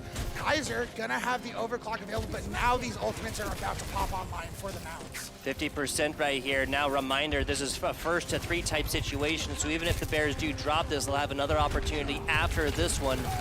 He'll still keep those tournament hopes alive. Zerial popping this one, getting involved, but it's going to be Kaiser on the other side. Ultimates abound here as Sojourn once again takes the first one of these. Kitsune Rush, Nips doing a fantastic, Mundane Folly doing a fantastic job keeping the squad alive here as Bobcorn's just trying to find a little bit of help. Does find that, but now turning attention to Zerial as Console Shell takes them down. You see the multi-core now coming out as we see Sammy and Popcorn continuing to duel out in this Reaper versus the Torbjorn. We see the Wraith form is now going to get forced. Wow, so Sammy just runs it down mid and takes two of those Hellfire shotguns to the dome. Wow, a courageous move it was indeed. A calculated risk, but maybe bad at math. Now this is where things get rough for the Mounts, in my opinion. They threw everything they had into that fight. The Bears are coming back, and as long as they use these ults judiciously, that's been one problem, is they do like to throw a lot of ults into the fights. First comes the mines. Yeah, and this is really early. MSMU isn't even quite ready and all together on this one. Now on the right side flank, Lamp looking for a mini, does find it, but they're gonna have to find a lot more. Here comes a Death Blossom, and again, unfortunately, Popcorn just can't find anything for it. Lamp coming flying in and just plasters Zerial against the wall right here. The Mount fighting without their tank. Both teams fighting without their tank. Kaiser finding a lot more on the backside though. Picks abound here for Kaiser and the Bears. And that's going to wrap things up on this point most likely. I mean, you have a few stragglers coming in, but they have to touch now. They are going to. Zerial is now on the Doomfist. Okay, I'm not against it. A little bit of stall action perhaps here for Zerial as they get quick out. Now back in, punches, shots, and more. Can't live through the third of those attempts. Sojourn on point. This is just to tie this one, or not to tie it, to start the overtime situation, excuse me. Sammy has that Torbjorn out. Here comes the Orbital Ray as well, finding a little bit, but it's not gonna be enough for Mundane Folly. This is still gonna be a stalling kind of situation, even if they take this one over, because they do not have their full team here, Ray. Yeah, and they're going to get Sammy, but Zerial's found Lamp. In the meantime, Zerial's back on the Doomfist. Chasing them down, Console Shell finding their counterpart. Healer on healer, brother on brother, and this is gonna be enough for the Bears to finally get this one down. This has got to feel so much better, but the thing is, Mundane Folly is not going to have that one back for quite a while. Yeah, getting them to have to use the Kitsune Rush there is going to be big. Now we get the swaps back over, Zuriel going over to the Ramatra. Now it looks like we're rotating toward Temple. Temple. Yeah. Temple for the next one. Right, yeah. Kitsune Rush available for Nips to throw onto this point, and we know what the Mounts have been able to do with the rushes. So I think they're feeling pretty good about this fight. Significant ult advantage for one of these squads. One of them just not really close to many of them at all. Popcorn trying to find a way in a corner, but that's going to be a lot easier said than done on this flashpoint that's just a lot farther to the outside of the map, right? Yeah, BTGG's on the fair, and now he's going to find Console Shell. Gonna be enough. Popcorn deciding better of staying into that team fight, turns back, looks at the health pack, and can't quite get there in time. Nips finds him with those kunais, and it's gonna be MSMU, the Mount St. Mary's squad, taking a hold of this fourth flashpoint. Bought themselves enough time to be able to build up to that Death Blossom, however, so 4 ultimates mounting for the side of the Bears, and all they gotta do is win 1 more point on this map, and they're gonna be forcing a map number 5, but the job is not done yet. They got to be careful. Quite. Here comes the minefield. That's gonna be the Pharaoh's responsibility to mostly eliminate these here, Ray. No fuel to be spoken of, as that's a supercharged Death Blossom right here. Fantastic job. Not gonna lose that 1v again here, even if it's just 1 elimination. A little bit of progress right there from the Bears, but not gonna be enough until BTGG gets grounded by the Reaper. Lamp with a couple of them, assisted by the Sojourn, gonna be enough. Sammy, the only one not to die in that team fight. Yeah, 75% and 80% and counting for the Mounts. So all they got to do is win 1 more team fight on this point to force a point number 5. They're coming up on both their Rocket Barrage and their Torbjorn Ultimate and the Annihilation. Whoa, so yeah. They are ready and ramped up for this next fight. They just got to buy themselves the space to push forward. Kaiser, siding the better of this one, turns the attention on the BTGG, finds it, but it's a headshot on the other side, a full trade. Both teams down to 1 DPS on this, so this will be Popcorn basically versus Sammy on the other side. Healing required here from Console Shell is it's gonna be speed, I'm sorry, that got them just in and out rather quickly. Here comes the Ramatra ultimate. MSMU putting their best foot forward onto this point as Mundane Folly did take it out by their counterpart. Kaiser looking to go on a run, picks up the mini, not enough. Zuriel pushes him right in the face, knowing they cannot do enough damage. Popcorn so close, dies with 96, Ray. So close indeed, and now Zuriel is just trying to not allow Lamp to continue to stall this point for the players to come back. They're gonna throw the mines onto the point. Wow, so throwing everything in a bag of chips against this one. I'm not against it, but Mundane Folly falling. The Bears basically tasting this 3rd point. Lamp eliminated as well, and at a certain point, you have to start thinking about the next flashpoint, Ray. I think you should have held on to those mines. Had to. Worst case scenario, all they have is Death Blossom now. Orbital Ray was held onto by Zach Hammer. I was like, okay, if you can force the Orbital Ray, then the mines are worth it, but well played by the Mounts, making sure, no, we need this for this 5th point. Yeah, and it was a great job, kind of like, cool hand Luke, Ray, just maintaining that cool, calm, collected demeanor coming through all of that team fight that allowed them to come out into the advantage on the other side. 5th flashpoint and the last, I promise you, for this flashpoint map. Now, will the Bears take this down, push this to a game number 5 here in the P1 Grand Finals? And to keep in mind in the back of the minds for the Bears, on point number 5 yesterday, they had a C9, but now they're opening things up on this 5th point. Absolutely dominating. Ultimates be damned. It's a full team kill bell rang against the Mount St. Mary's squad. 2-2 right now, an advantage the way of the Varsity Bears. Man, I feel like Zuriel just used that Annihilation. He's gonna have another one online for this next fight. So the Bears, I feel like with no ults, you gotta be aggressive, be proactive, look to push forward and try and find early picks since you don't have the ults to carry through. It's really gotta be the momentum carrying from this next into. We'll see how this one goes. We're on board with Popcorn, 60% or so. That came real close to getting swapped on over. Can't take a toe off at this point here. Not a big fan of that sliding from Kaiser though, and they get punished for it. Lamp, Kaiser, Benedicto, done dusted. MSMU, they're going to take part of this flashpoint at least here. Now, if it's the last, if we end here, of course, this will be the end of our first to 3 series, Ray. Seems like we started just like 5 minutes ago. I'm not going to lie to you, bud. And they're able to do it without using any ultimate. So look at this. All of this on the side of MSMU. That is the perfect fight they could have asked for coming into the re-engage. Now, looking on this other side, you have to keep in mind that they've got to know that that one of these healers is going to already have it, the other one's going to be rather close. Console Shell barely gets that sound barrier in time to pull it if they need to, but no, just decides to get out of action. Lamp, rather low, there's a sound barrier. I love BTG to finish now. Will not see any kind of barrage from that on high or up top. Longer range damage trying to be deployed from Kaiser. Here, Zerial pulls this. The Ramatra ultimate raining down as of right now. Sammy wasted in the back right now as Lamp can't hold it together either. Now they're going to come to the point. Death Blossom gets Zackhammer, but that is it. The point is still being held by MSMU. Barrage! No immortality field that keeps that alive. On the back foot right now is Console Shell trying to get involved here. Bobcorn down low. Lamp is back. MSMU. They're going to have to pay attention to that Bobcorn Reaper on the side. So much damage. And Sammy finds another Lamp with the minefield right here. Finds their counterpart, the tank. And there's another one getting all the way down right here. The Bears have taken this one 25%. You have one more fight.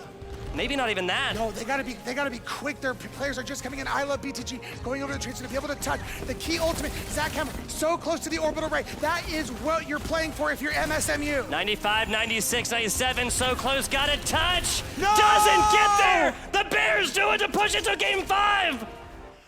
Incredible. What more could you ask for from this grand finals? The Bears clutching in real time. You can see them high-fiving, fist pumping. Yeah, that's what we like to see from the Bears. Nicely done right here. And a play of the game for the Torbjorn. I love it, Bot. I love it. Wow, look at all that, dude. 5 flashpoints and it goes all the way down to the very end. This is P1 Overwatch Night. Have it no other way, Ray. I couldn't agree with you more. Both teams are throwing absolutely everything at the wall. And for the Bears, something stuck and they're able to force them out number 5. It really, really did. It really did. Like, what do you think was really like the defining factor here for the Bears that allowed them to come through, like just fighting tooth and nail all the way through to take this down in the 5th flashpoint? I mean, you got to be aggressive with that composition. They played it well, but they knew when to back out, re-engage as a 5 and come in and then refine the picks again. And when the fights got scrappy, their players were coming through with big time plays. Because sometimes when those fights get scrappy, excuse me. You good? Teamwork sometimes goes out the window. It's about players making big plays. It's entirely true. Like, at a certain point, Overwatch does devolve into like just a series of individual plays, right? It is done for the sakes of your teammate, but frequently it's gonna have to be like Kaiser just popped off right there off the back of a single DPS or even a tank or sometimes even a healer, right? These kunais were landing as well. So for both teams, it's all going to come down to map number 5. We know it is going to be Escort, so the ultimate pick after a ban from MSU will go to MSMU. Yeah, so advantage, like if there's an advantage to be spoken of now at this point, Ray, given that it is 2-2, right? Nobody's taking any ultimates in the next game. Nobody's taking any sort of momentum outside of the momentum that goes between your ears, right there, the mental momentum, right? Because right now that's got to be going the way of this squad that just came back, the Missouri State Bears, but it's the pick, it's the actual advantage, right? The tangible advantage that we can actually talk about, which is the game mode, or the game mode in the game and the map selection pick bans start. I do think, I'm not here trying to advise any teams, but to me, the Ramatra composition we've seen from MSMU, I think the best Escort map to be able to play that, Shambali Monastery, Ramatra's home map. Absolutely, absolutely.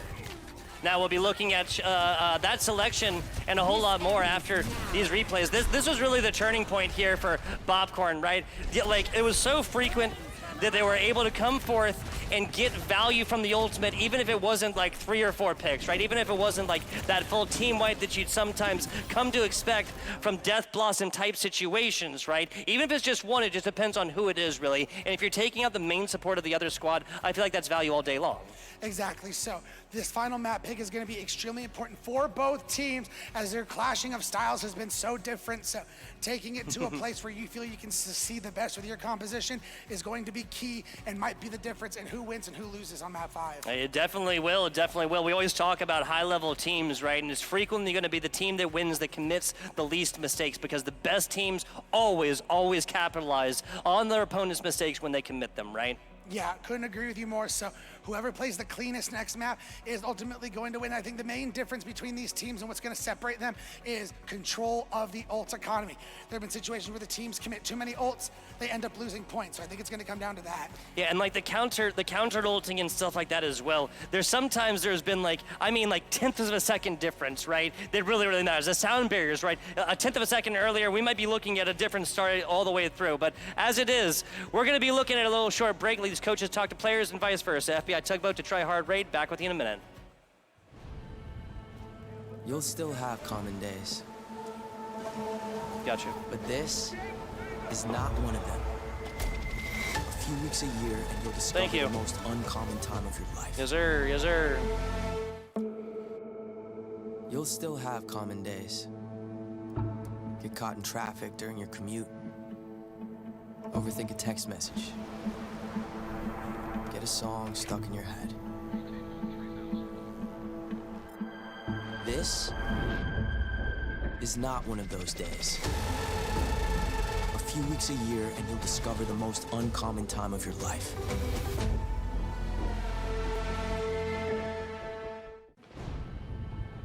You'll still have common days.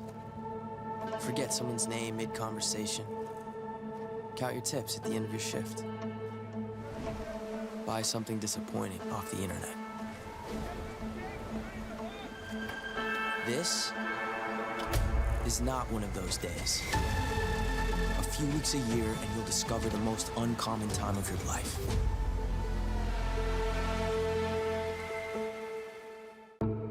You'll still have common days. But this is not one of them. A few weeks a year and you'll discover the most uncommon time of your life.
You'll still have common days.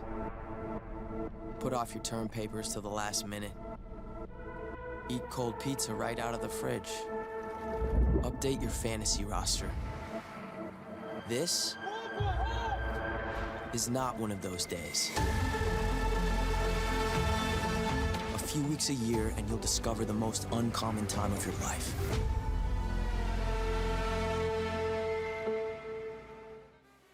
Hello and welcome back, FBI Tugboat with my man to Try Hard Ray. First time getting in the booth with you live, not online. It's been an absolute blast so far, and I appreciate these two teams getting us to a best of 5. They did it together, and I absolutely love it. Yeah, live from the Boeing Center at Techport, San Antonio, Texas.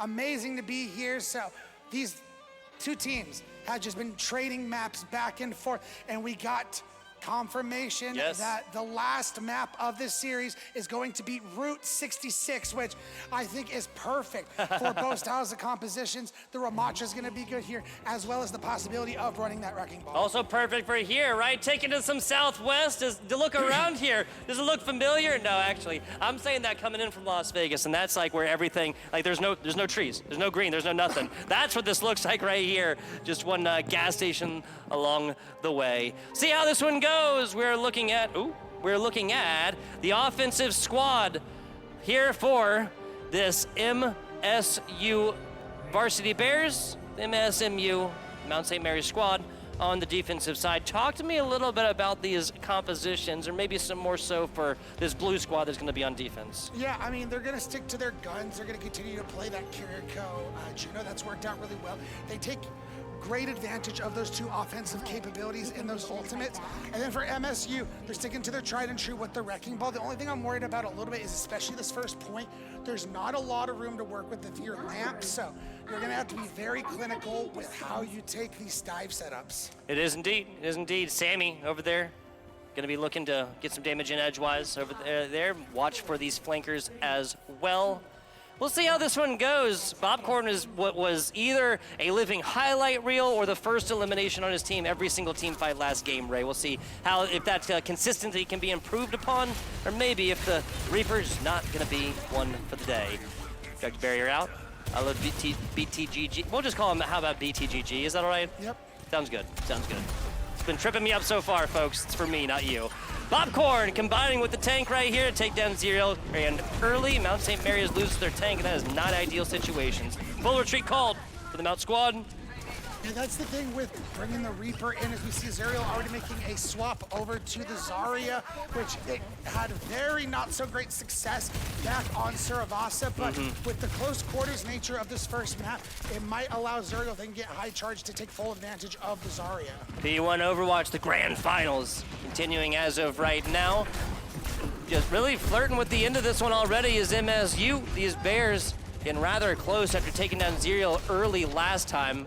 It's going to be some fun mechanics with that Zarya to get on top of Big Earls here, but Nips falling early. Kaiser, the Sojourn, continuing to ploy the difference in this matchup. Kaiser finding that on the Zerial as well, and it's going to be all but a team kill bell against the Mount squad. Yeah, MSU carrying through the momentum that they were able to build on the backs of that map of Saravasa. Feeling pretty good about how this composition is working. And now we're back on the Roadhog, folks. Did not go well on Lijiang Tower, and I'm very skeptical of this almost Hail Mary effort from the Mounts. You have to feel like that's what's in the what's behind that motivation, right? Like you said, kind of throw the Hail Mary here, throw it up, see what happens. Frequently on the other side, going to be an interception. I think you can call that now with a Kiriko and the Sojourn deleted, and Bobcorn not finding anything after the Reaper step. Excuse me, found Sammy, but like, is that really a W at this point? That's my question. Great exiting pick on the console shell as well. The problem for this Roadhog composition is it's a great disruptor if you can find these hooks and find these pickoffs. If you aren't, this composition is doing absolutely zero. It's a fair point, it's a fair point. Turning the Wrecking Ball turrets now down onto Zerial and the rest of this Bears squad, or of this Mount squad, excuse me. A lot of ultimates online for one of these two squads. Console, the only one not there quite yet. Here comes the Torbjorn ultimate. Lava on the ground, don't you touch it. It'll be easier for Kai to say no problem. Scoops, shimmy and shakes on top of this area here, and now just trying to give these supports a little bit of pressure. And Sammy is able to find Bobcorn with nice. the multi-core. Zerial now finds Kaiser. So this Roadhog that I was a little skeptical of, so far so good. Don't love that BTG getting picked right there. Kunai to the face as you're directly above. That's got to be a little bit of mental game here as Console Shell finds a little bit more pressure than they may have been anticipating. Shot now out. Console Shell taken by the second one. No one-hit kill anymore with the shot combo there. Not gonna be one necessary. As Lamp is able to find Sammy, this point is getting chaotic. Overclock comes out for Kaiser. Down bottom, Kaiser falls after utilizing that one. Now it's the scrap gun sends you all the way out. Lamp just trying to come back on that one. Gotta say, Overwatch can be a funny game, right? Yeah, into Narnia you go, does the side of Lamp. They'll be able to come back quick, but MSMU is doing a good job of keeping up the pick game. Despite Lamp doing great hook and killing the popcorn. Oh my goodness. But what, the Death Blossom right in front of a hog that you know has hook is a calculated risk, man, but I am bad at math. I mean, feels like with this Roadhog, geometry is going to be the name of the game, trying to find these angles and proper, spots to be able to find picks early and often, and so far, so good for Zuriel. Good job, Kaiser, avoiding that hook so far. It really has seemed like every time Zuriel finds that hook, it's going to be enough for a K on the other side. Minefield out, but this is going to be splayed across the second floor and the first. Orbital Ray now down. Zach Hammer trying to find a little bit on top of this one, and another stick. Zuriel, we called it a Hail Mary play. Well, the prayers are being answered. And the Kitsune Race are going to come out as these ultimates are only continuing to mount for MSMU, and MSU is not able to find any kind of picks. In fact, it's MSMU who's able to clean up this fight. Fantastic stuff. Console shell finished, done, dusted. Zach Hammer finds her on the backside as well, but the defense finally going to be able to find a stop. And two of the big play players for MSMU have their ults, BTGG and Zerial. We saw last time the funniness that Zerial was able to get away with that whole hog. Let's see if they can do it again. 120 left. I feel like I just blinked and they're almost out of time. Yeah, wow. So just a long stagnated team fight that really went nowhere for your offending squad, and it's just a waste the sand in the hourglass situation. Well, Kaiser has better things on their mind, tries to make that thing sink twice, not gonna happen. A rewind on that track, Sammy. Turret further, Zach Hammer tries to get back with the rest of their squad, not gonna happen. Nips finds out their counterpart as well, as it's the healers now getting involved in the slaying duties. Yeah, we do see the honor coming in from the side of Console Shell, and I like that idea because the Roadhog is so vulnerable to the purple, then cannot heal himself anymore, can't stay up, down goes Zuriel. So great mid-game swap coming in from Console Shell, who was kind of getting farmed on the Lucio, kept getting hooked. And I have to agree with you there. It's not like Hannah's going to be any faster and able to get away, but she will be able to get value at much longer distances, because at the end of the day, the best block to a Roadhog hook, simply not being there, right? Yeah, and free darts. There's nothing to really block it on this team, so the sleep darts are going to go absolutely insane, but Zach Hammer's the one who finds the first Zuriel, that's a purple as well. Zuriel getting absolutely cooked alive by this Anna as of right now. Here comes the barrage, moving while she does it.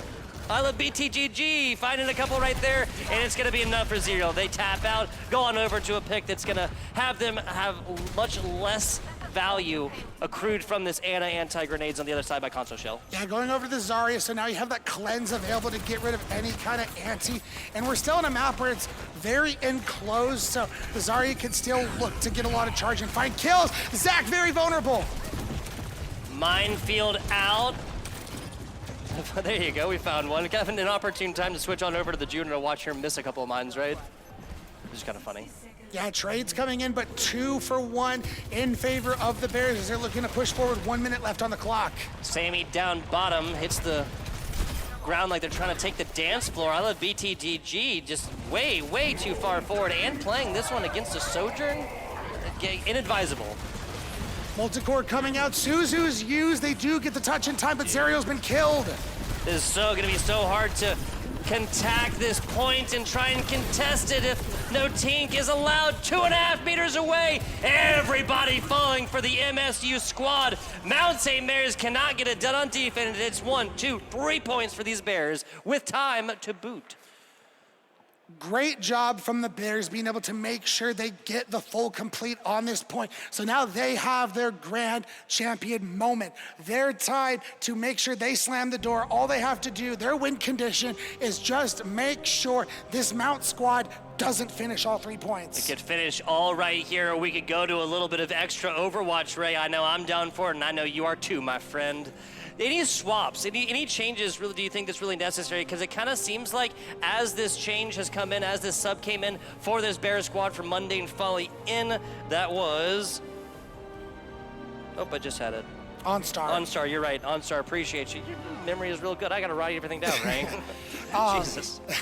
Yeah, I think one thing to think about possibly, but I feel like this probably would have been OnStar's role, Sombra, to deal with this. I mean, I'm dumb. MSMU still has all their players in. Sammy's the one, MBTG, they both had their stints on Tracer, but I think Sombra trying to limit what Lamp is able to do on this Wrecking Ball would be a good swap, but it doesn't seem like they're going to do that so far. See how that one shakes out here as the defenses have about 10 more seconds or so. The Bears, man, Ray, they have a stout hold right here. We'll see a comeback situation for the century, right? Like, taking this all the way down, like, the writing is on the wall. You lost 3-1. You lost in heartbreaking fashion as well, right? Well, no Charlie Liner here on map number 4. We're going here to map number 5 as the attack for the Mount squad starting right now. Opting to hold, like, really, really far back on here. I'm always split on this decision, Ray, because you're just giving so much, like, really, really early yardage over to the offending squad. Yeah, but it's just such a great defensive hold spot that if you can hold teams at that spot for a very long time. BTG getting picked off early. Yep, so first pick going to be against a BTG. The Sojourn generally able to stay alive throughout the thick of things here. Lamp just trying to find a little bit of damage in edgewise as Kaiser takes down a healing member of the other side. Zerial done and dusted as well. Do you feel like they're trying for the Roadhog too hard? I mean, to them, it feels like it's their only answer. I mean, on that second point where they held them off for a very long time, it worked well, but I don't think it's consistent enough. You have to be too perfect in order to even stop a fight from the side of the MSU Bears. That's why I'm like, Sombra, an ability can shut down the Roadhog. You don't even have to hit a hook. You just have to hack them. Be near them. Yeah, exactly. Like, hold cursor overhead, and Zerial learns that one the hard way. No Sombra necessary on that. Lamp getting hyper aggressive. They'll be all right. It's just a little bit of damage coming in from the Torbjorn turret, right? As we see the Mounts trying to find an angle to get in. Not a lot of ults to work with as Console Shell, who's now swapped over to this Ana, which has made a whole lot of difference ever since it's happened. Well, I mean, she's literally the highest ult percentage this Ana Console Shell playing on that one of their entire squad. DPS tank and the other healer. Nice purple. Zerial is not going to feel the force from that one as they did a great job of staying out. Nice hook. Zerial gets through the purple, gets to the other side, finds a hook, and negates the DPS capabilities of this varsity squad. Here comes the Ana Nano Boost. And a Nano Boost. And they're able to find the picks. Are the Mounts pushing this point forward? The question is, will the Bears look to get out and do... Oh, the hook broke. Lamp's able to get out, so they have the ability to touch if they so decide to. Yeah, still 100 seconds left right here, but it looks like they're going to take it down from the top. Got a touch, and they do. Gonna have the minefield on board. 0.4 meters left. Minefield out. The stun comes in. I look BTGG finding their counterpart, using a perfect time to pull that Sojourn ultimate, making that thing sing. And Varsity Bears is gonna lose 4. Bobcorn not able to get back with the rest of their squad.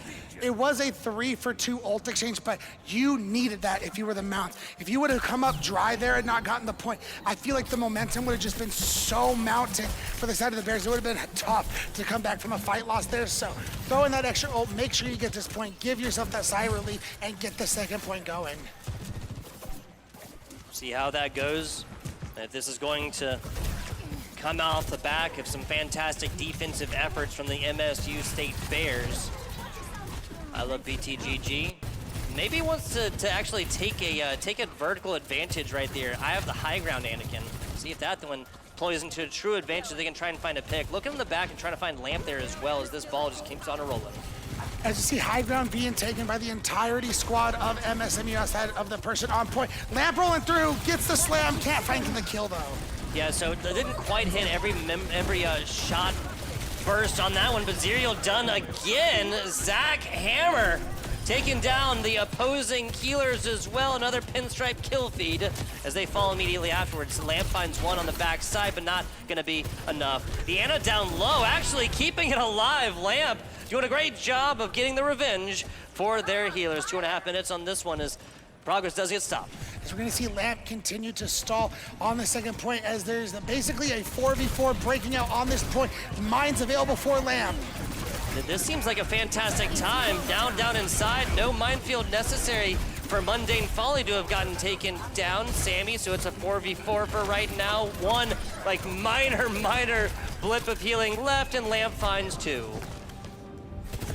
And that's the kind of big-time plays you're looking for if you're the Bears to try and secure this victory. Kaiser getting BTGG. 2 minutes left for the Mount Squad. Oh, here we go, trapped in the corner. Zerial gets Lamp again with the whole hog. Baby in the corner, and you did it to him. And now a little bit of whole hog on the backside as well, as we have a newfound glory and life here for the Mount St. Mary's squad, flirting with the second checkpoint in a whole bunch of extra time, literally getting there at 0.04 left. Not gonna matter. MSMU gets valued at another 3 minutes here for their final push, and they have to take it just to tie this one up, Ray. You talk about baby in the corner. He put him in a timeout is what he did there. that was crazy work. The whole hogs have been very good for Zerial. I love BTG, who's kind of been stepping up here on the second block available. But here come the mines. Minefield, but it's telegraphed really far out, and I'm going to be really surprised if this finds really any value whatsoever, except for Zerial once again giving it up to the purple and dying first for their squad. This is really inopportune situations for MSMU as they finally open up a point and are trying to get another elongated team fight going. Still the nano boost available for the side of MSU for Console Shell. The question is, who are they going to look to target as another big ante comes in? Torbjorn been utilized for both of these squads the entire time, and now we kind of see why as we get inside. These turrets are finding so much more value as Lamp diving left, right, center. Zerial finally a swap now on over that one. There's a fat purple. BTGG lands right there. Sammy gets influenced with it as well, but is able to get out with their lives. Zerial on the backside, taken down. It's a full retreat for the Mount squad. Not only a fat purple, but a fat disruptor shot coming in from the side of Kaiser, who we talked about playing support, comes into this map, swaps over to the DPS, which I think is like pressure cooker. Like, I've been playing support this whole time. You need me on map number 5 to play DPS? Dude, literally body blocking for the healer.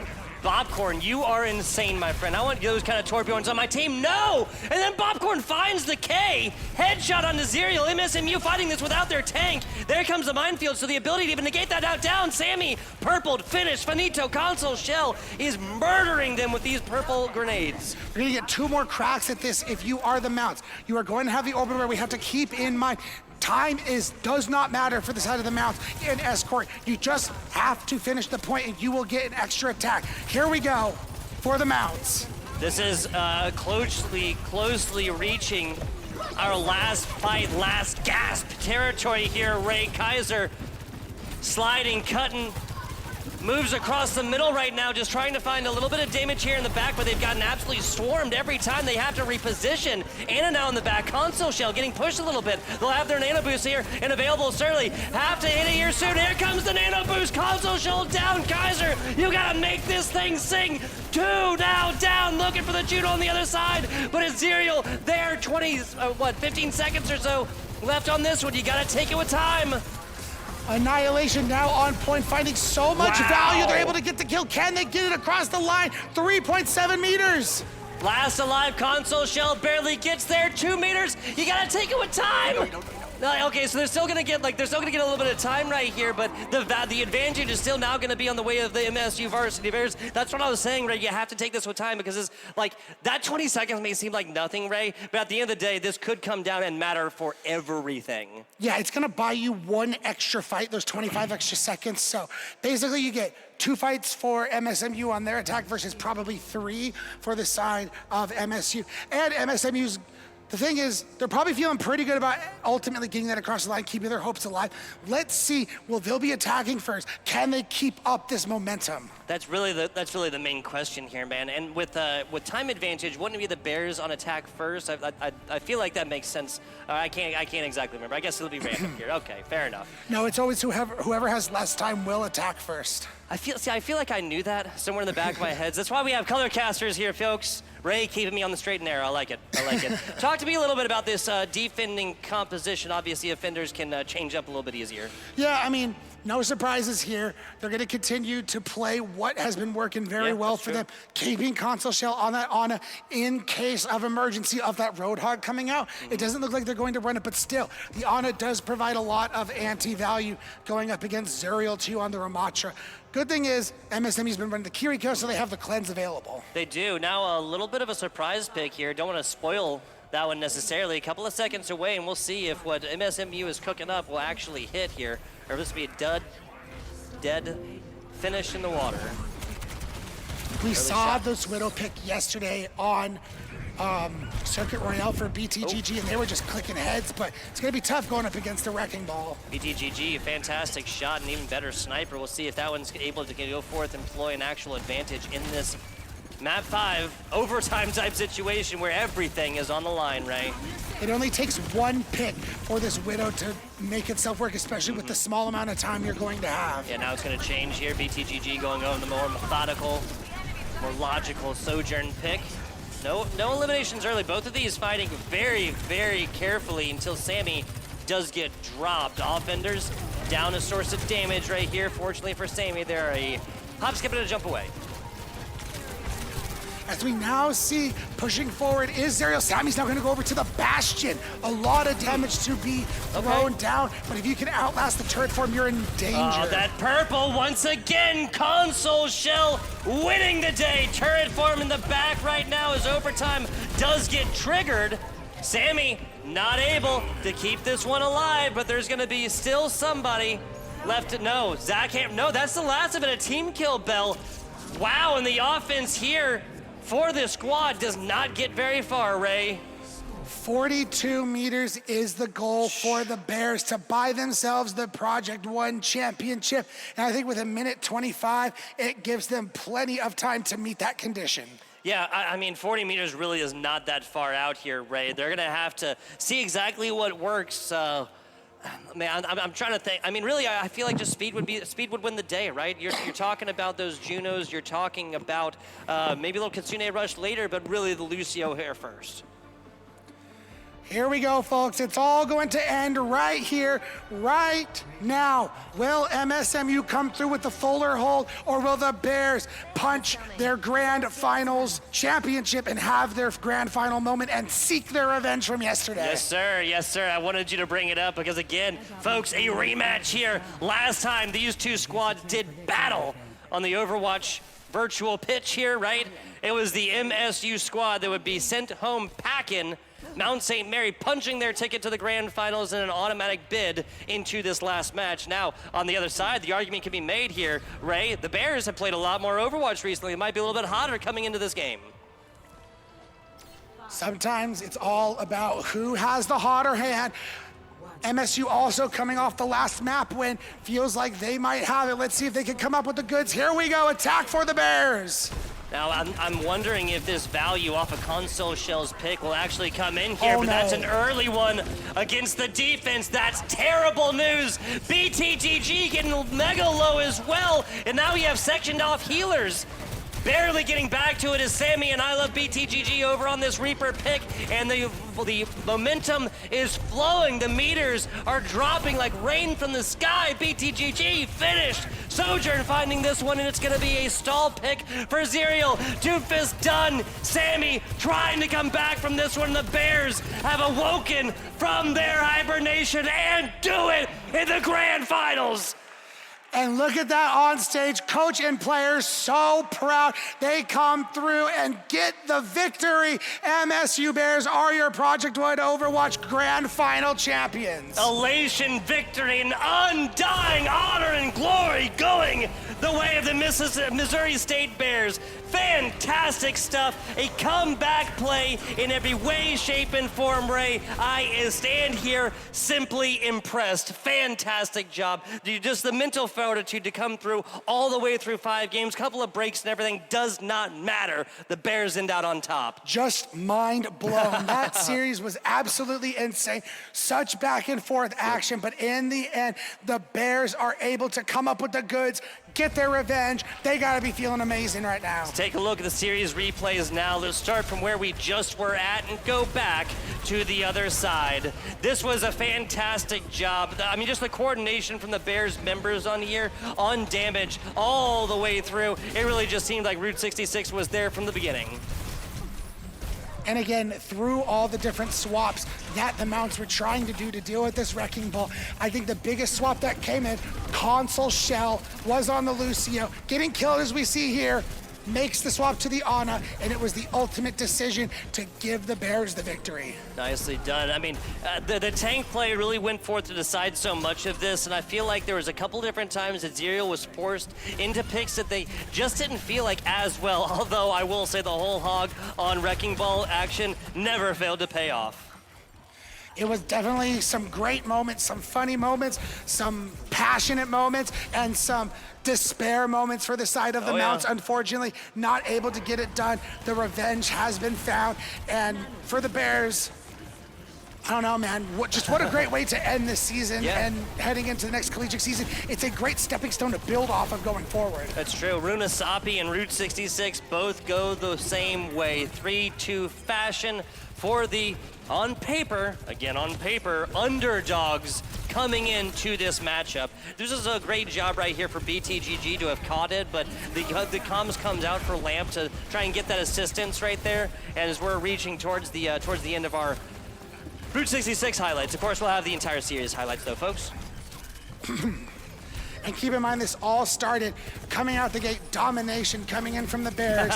Yes, and then we come into Midtown on map number 2, and the Mounts were just able to absolutely decimate. But it was all about the mental fortitude of the Bears to never give up despite losing 2 maps in a row, and just being able to keep it through and finish and win these last 2 maps. And this map pick was the pick of the Mounts. Yes, it was. So, like, beating them at their own game, right? Mount St. Mary's picks it and will say, hey, bet. We'll take this one down. How about a little bit of overtime? Some entertainment for the folks up here, the folks down there. This really, I mean, honestly, this play might have actually spelled out all of this one right here, right? For Kaiser, like actually purchasing them the time in that overtime type situation. Now, this was, I also kind of feel like this was the Mount St. Mary's squad that were forced into this counter pick type situation, and it just happened so quickly, Ray, that there just wasn't enough in like any sort of like value to be had from picks that come and then just change like the wind. I just want to say also, consolidations for the side of MSMU. Great season you guys had, and just congratulations to Zerial for graduating. Yeah. And, you know, it's bittersweet to end it like this, but what more could you ask for? You know, regardless of losing, you were here live on the stage at this LAN. The Boeing Center here at Techport. The Synodon down to the stage. Championship moment, sorry, not stage, sorry. I can't hear things. This is hands down the biggest part of this and kind of the defining factor across this one. This is, of course, the push. Yeah, Zerial was just going absolutely brazy, man. Absolutely brazy. I really feel like tank play ruled the day, but on this last one, if it was the FBI Tugboat player of the match, right, not the Extron player of the match, it would be going on over there for console shell, 100%. Yeah, As it is, though, we're going to be kicking out down the chain now. My man Sam, take it away. Thank you for that, Tug. Let's go ahead and give a big round of applause to Missouri State University, your Project 1 Overwatch 2 Grand Champions. Now I have with me here OnStar. OnStar, I got a couple of questions for you real quick. So, you guys unfortunately lost to them yesterday in the round robin stage, but now you come back on the big stage to take them all the way, literally all of the way. What did it take? What did you do different today? Oh, yeah, I mean, we just didn't take yesterday too personally. We knew the big day was going to be today, so after we lost yesterday, we got right back to work and did VOD review, made all the necessary adjustments we needed to, so yeah, we were glad that we were able to get the job done today for sure. Absolutely, and now how does it feel? How does it feel to carry the title of Grand Champion? I mean, it just feels awesome. We have so many people to thank with our administration supporting us, and we had a similar thing happen in our Missouri Valley Conference against one of the schools in that conference. So, you know, it's kind of been a revenge arc this year, but it's been an amazing story that we've had this year, and we're all super proud of ourselves and all the work that we've been put in. So, yeah, it's been awesome. Absolutely has been awesome. I'm going to let Jacob stand over here because it is now time to lift the NECC Trophy Project 1 presented by ASUS. Let's go ahead, make some noise, everyone! Missouri State University. Project 1 Overwatch 2 has been nothing short of phenomenal, but now we are getting set up for the EGFH Valorant Grand Finals. We're gonna take a small break, but when we come back, it'll be time for Valorant. You'll still have common days. Put off your term papers till the last minute. Eat cold pizza right out of the fridge. Update your fantasy roster. This is not one of those days. A few weeks a year and you'll discover the most uncommon time of your life.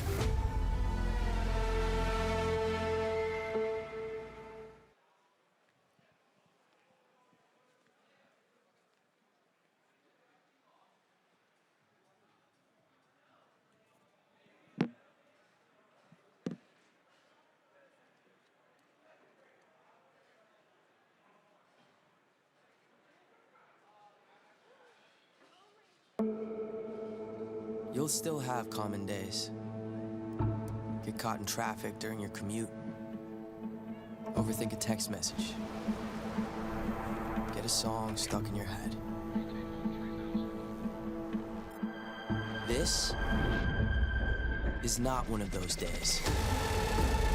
A few weeks a year and you'll discover the most uncommon time of your life.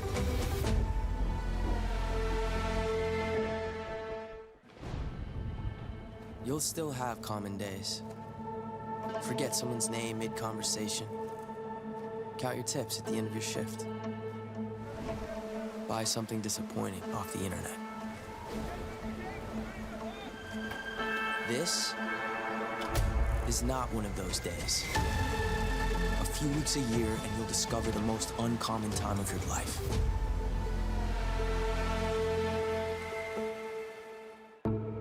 You'll still have common days. But this is not one of them. A few weeks a year and you'll discover the most uncommon time of your life.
You'll still have common days. Put off your term papers till the last minute. Eat cold pizza right out of the fridge. Update your fantasy roster. This is not one of those days. A few weeks a year and you'll discover the most uncommon time of your life.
Well, hello and welcome back to the Scholastic Esports Championship presented by the Army National Guard. We've had a swap of faces. My name's Vincent, joined by Rare Adam. It's a pleasure to be alongside you, my friend. And we got Valorant coming up next, man. I'm excited. How about you? Oh, I'm super excited to see the next generation of Valorant talent come up here. Going to have a great matchup here in EGFH. These two high schools have been working real hard throughout this year. We got ourselves the HSE Royals versus the Davidson Wingmen. We've got to take a look at the tail of the tape here because HSE, they've been on a roll this year, winning both semesters. Yeah. This team is the juggernaut in this competition. We've had a couple of opportunities to see teams go back-to-back. We saw that yesterday. And this is another one of those opportunities where HSE has already done that in the regular season playoffs. Now they look to take the entirety of the cake here at Nationals. It was tight, though. The upper bracket final, Davidson were able to make their way back. This is a matchup we've seen many a time before. 3 times between the playoffs here in spring and the regular season over in spring. And 3 times, it was dominant. And that was for the Royals. This one, a very different conversation. 2-1, they take the win, but it's tight. Exactly, and you look at all of these matchups that the Davidson Wingmen have had to go through here, it is game 3 after game 3 after game 3 under the bright lights of LAN. It gets stressful, especially when you're a high school kid. You know, you're just like, I want to hop in the server, I want to play some games, and instead you're just going the distance every single time. But they have made it here thus far. They've got their hat to hang on that, and now hopefully David can finally beat the Goliath here because HSE Royals, as you mentioned, so unstoppable. Let's talk about their spring season a little bit too. Yeah, they did a wonderful job. Now, granted, listen, in there, a couple of losses, those were forfeits, but any of the games they actually played, they didn't lose, not a single map. Everything 2-0s all the way through, incredibly impressive, and really no one was able to test them in any case. That's why I'm so excited to see how this ends up going, just because we actually saw them tested for the first time here at this tournament. Yeah, and I think seeing them get tested on LAN is just, the proof is in the pudding. We've talked about this a lot with collegiate teams. We'll talk about it even more with high school teams where there's not a lot of teams that have this LAN experience over and over and over again. For some of these teams, it's their first time playing LAN, second time playing LAN. You get the jitters a little bit. And especially now that you are on the main stage, that is turned up to 11 here. It's going to be real stressful for them. But hey, it's also really fun for them, and that's what's important.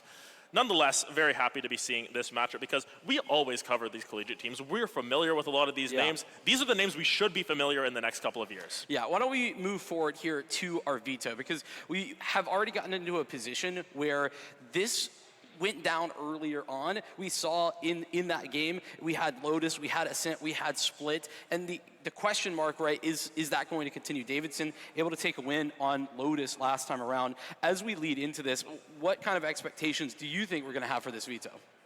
Reasonably, I feel like, especially at this stage, you're going to stick to your guns. I would not be surprised to see a run back on these maps, to just see them picked in similar order, I want to say, because you're still going to pick the map that you beat against the other team. You're going to say, hey, listen, we won on this map. Let's just do it again. Let's run it back.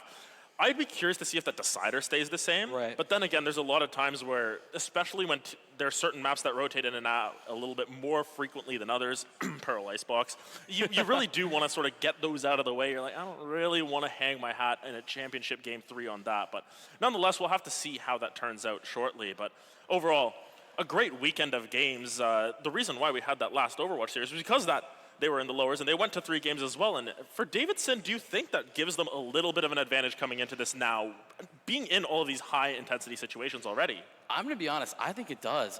I think you said the proof is in the pudding. And I think that is very true with regard to finding a win, playing really close. Those map scores, by the way, it was 13-11, 13-8, 13-11, with Davidson taking the early map in the series. So in my mind, I think Davidson has gotten any of those jitters sort of out, has proved it, if not to themselves, but to everyone else, us as well, that they can absolutely be the individuals to take this forward and finally best what has been a long-time rival all throughout fall and all throughout spring.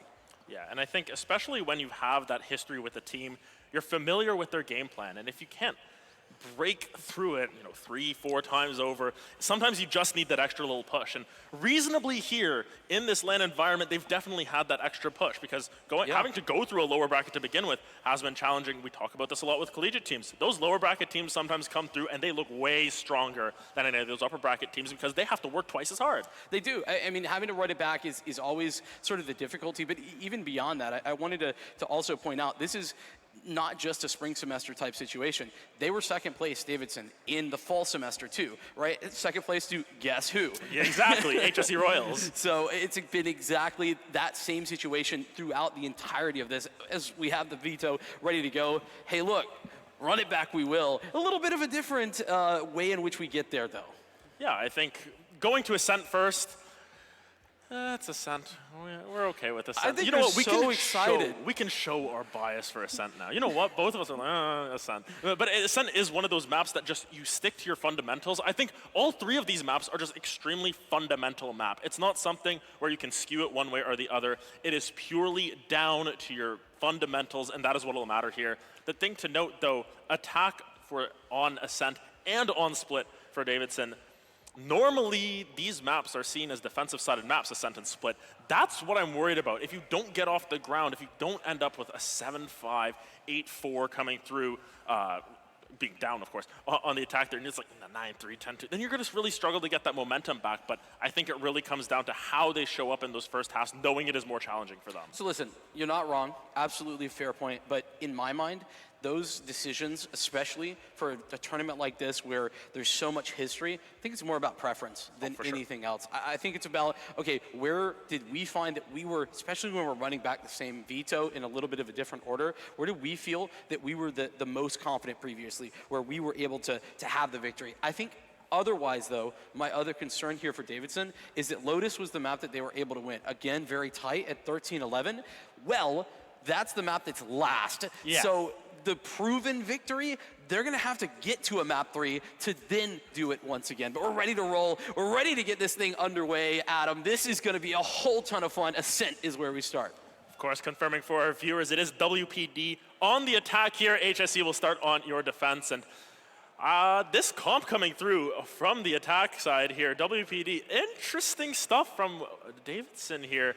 The Phoenix is something we've seen before. It's not quite the most meta thing ever. No, I don't think that's too bad. I think the beauty of actually Phoenix in general is that it's fine. Like, it does everything that you would want it to a pretty good degree. I don't think it's at the top of the list, but it's nowhere close to the bottom either. And that's the beauty of it. Haven't got the lock-ins on the other side. I think the other question mark is on the controller. I feel like this is an interesting thought process. Yeah, Clove plus Omen, you've got two circular smoke. You don't have an initiator. Yeah, I guess you got your two duelists who will just throw the flashes for you, because I was thinking about it. Phoenix is just KO at home. You got your quick little flashes, you got your Molly, you get a revive ultimate.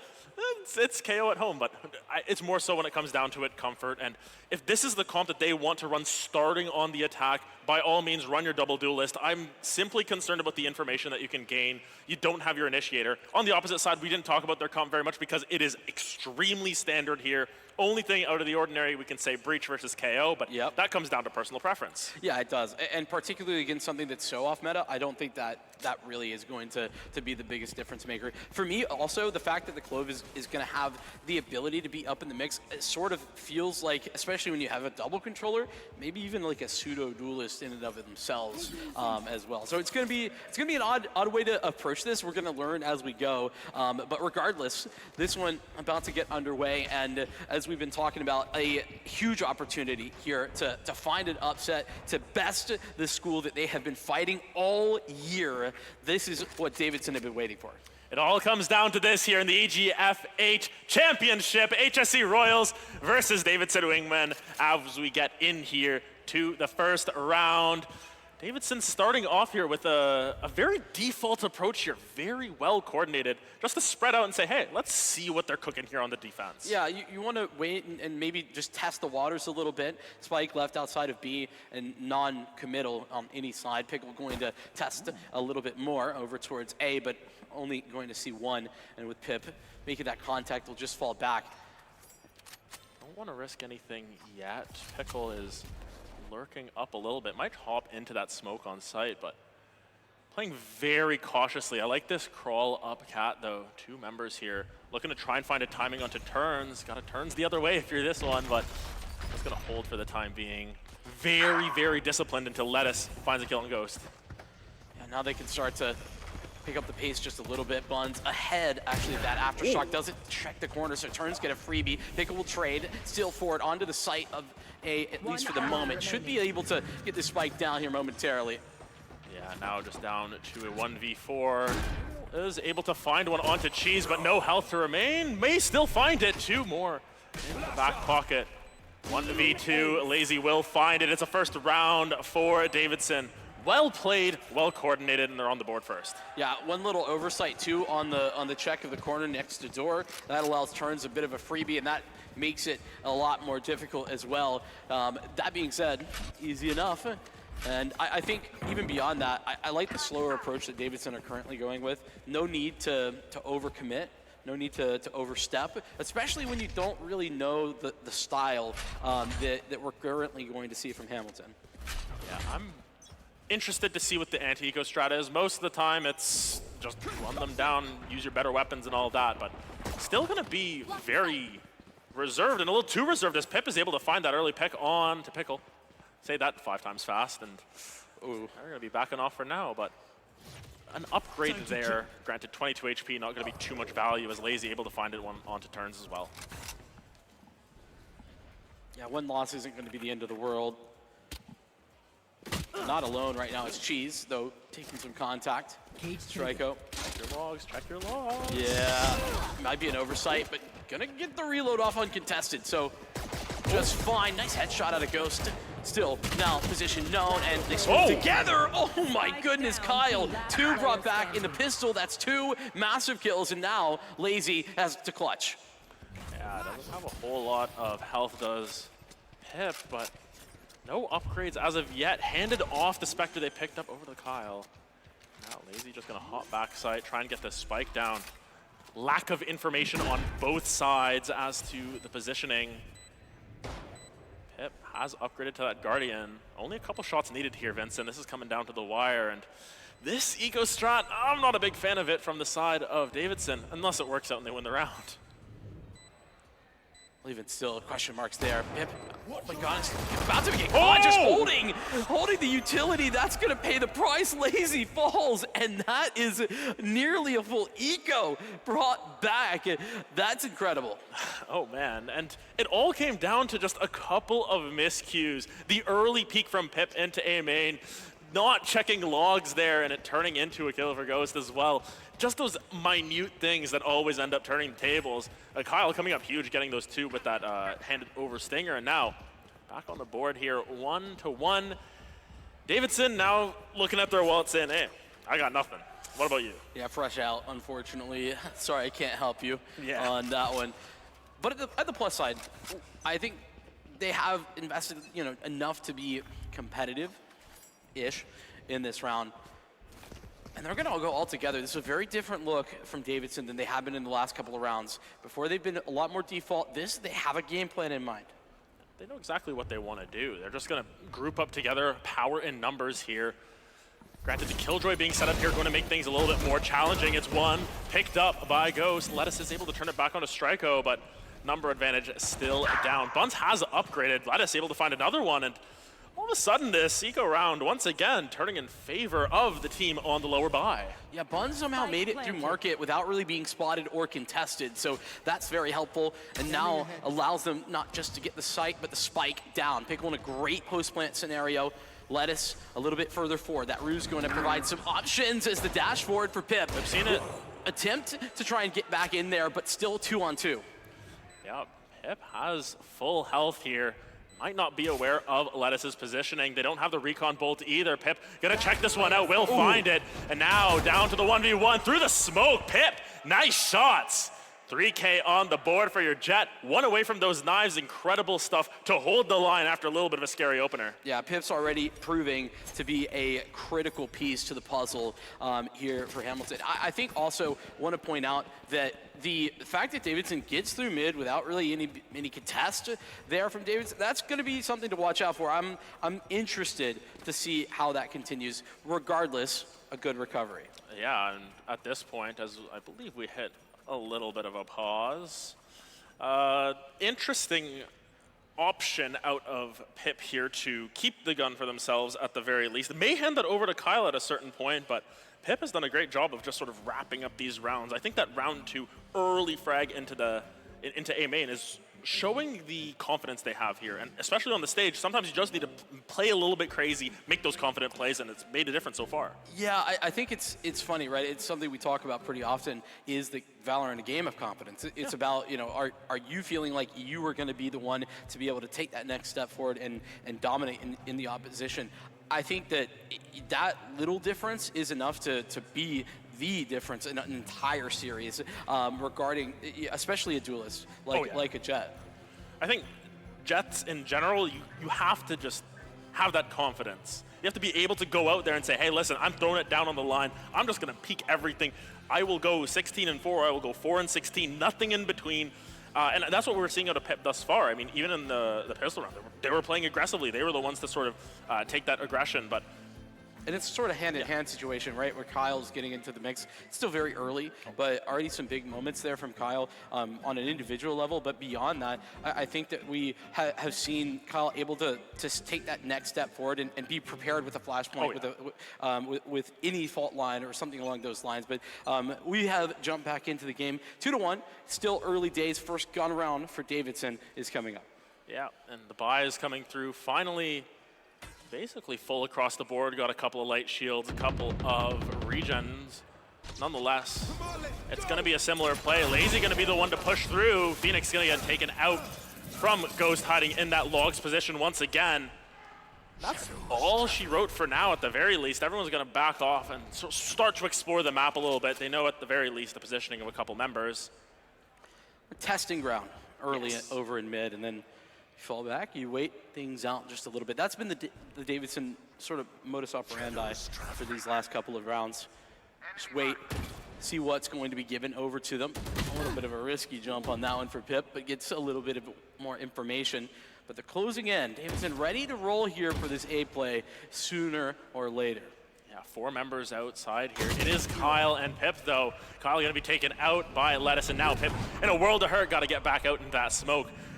Give the site over, play a retake from here, but Pickle has taken an aggressive angle right behind the smoke. And so is Buns, very close by. This is going to be difficult to best, and actually that recon bull doesn't actually clear anything, doesn't actually see anything, so as they swing through, it's going to be together. Great shot from Pickle, make it a double, and Pickle shrouded step around, nearly making it difficult for Ghost, but able to recover. It's still a massive advantage. It's all up to Turns, who's coming back in through tree. Yeah, 3v1, tough angle, good trades coming through from Cheese.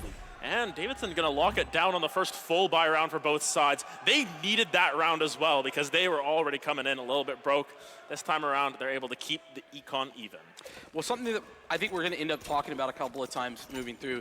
Notice how Davidson was able to group up, ready their attack, 2 through main, 2 through short, and no one really, for the Royals, was interested in trying to find that information. Mid-round information gathering going to be a very important part of Ascent.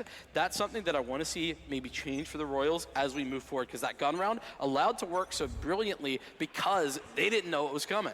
Yeah, now you look at this bank of Pip in action. 9,000 credits spent, all handed over those rifles to the homies. Gonna use that ultimate if necessary, but as it stands right now, still just a little bit slow here. They're exploring through mid this time around. Stryko has a good angle, gonna shoot that clone, and TP into the smoke, and not successful from Pickle. Turns, able to scout it out. Funny enough, Stryko's going over to the judge. Might as Never well. mind, just kidding. Yeah. Oh, one's that better? Oh, Lettuce tracks them through the smoke. That's unfortunate there for Stryko. Still, Ghost alive here, and Turns is one to fight over in mid. That's crucial as Turns continues to push forward. Ghost has it locked down. B, no entry available. Lettuce and Buns now stuck with it. I just realized Davidson's team is just a whole burger with Lazy as the patty. I don't know I'm noticing this now, but hey, there you go. You got the whole burger set up there. Did Lazy not get the memo? He was too lazy. Ah, that was the problem. Well, an attempt at this round falling flat currently. Much like the burger they were trying to construct, unfortunately. They're still aiming towards this B site, but Ghost has been phenomenal at holding the line here. Very limited time. You've got to pick it up at some point unless you were opting for the save, and it seems as if they will back off, seceding the round over. Yeah, now that they've both got rifles, you can make that argument. Yes. And it was just, I think it was Buns who had the Sheriff, but ooh, that's a little bit scary. Don't want to be taking that fight after time expires. Fortunately, going to be surviving. Whew. That is a very scary moment. Yeah, just take the step back, hold on for dear life a little bit, and we'll be in good shape from there. Nonetheless, HSE Royals Blue, once again, showing their discipline as well. I really want to call out Turns that round, just holding back, holding their position, finding a couple, and just preventing the push coming through from Davidson. Excellent stuff from them. Yeah, when you don't need to take the fight, sometimes it's important just not to.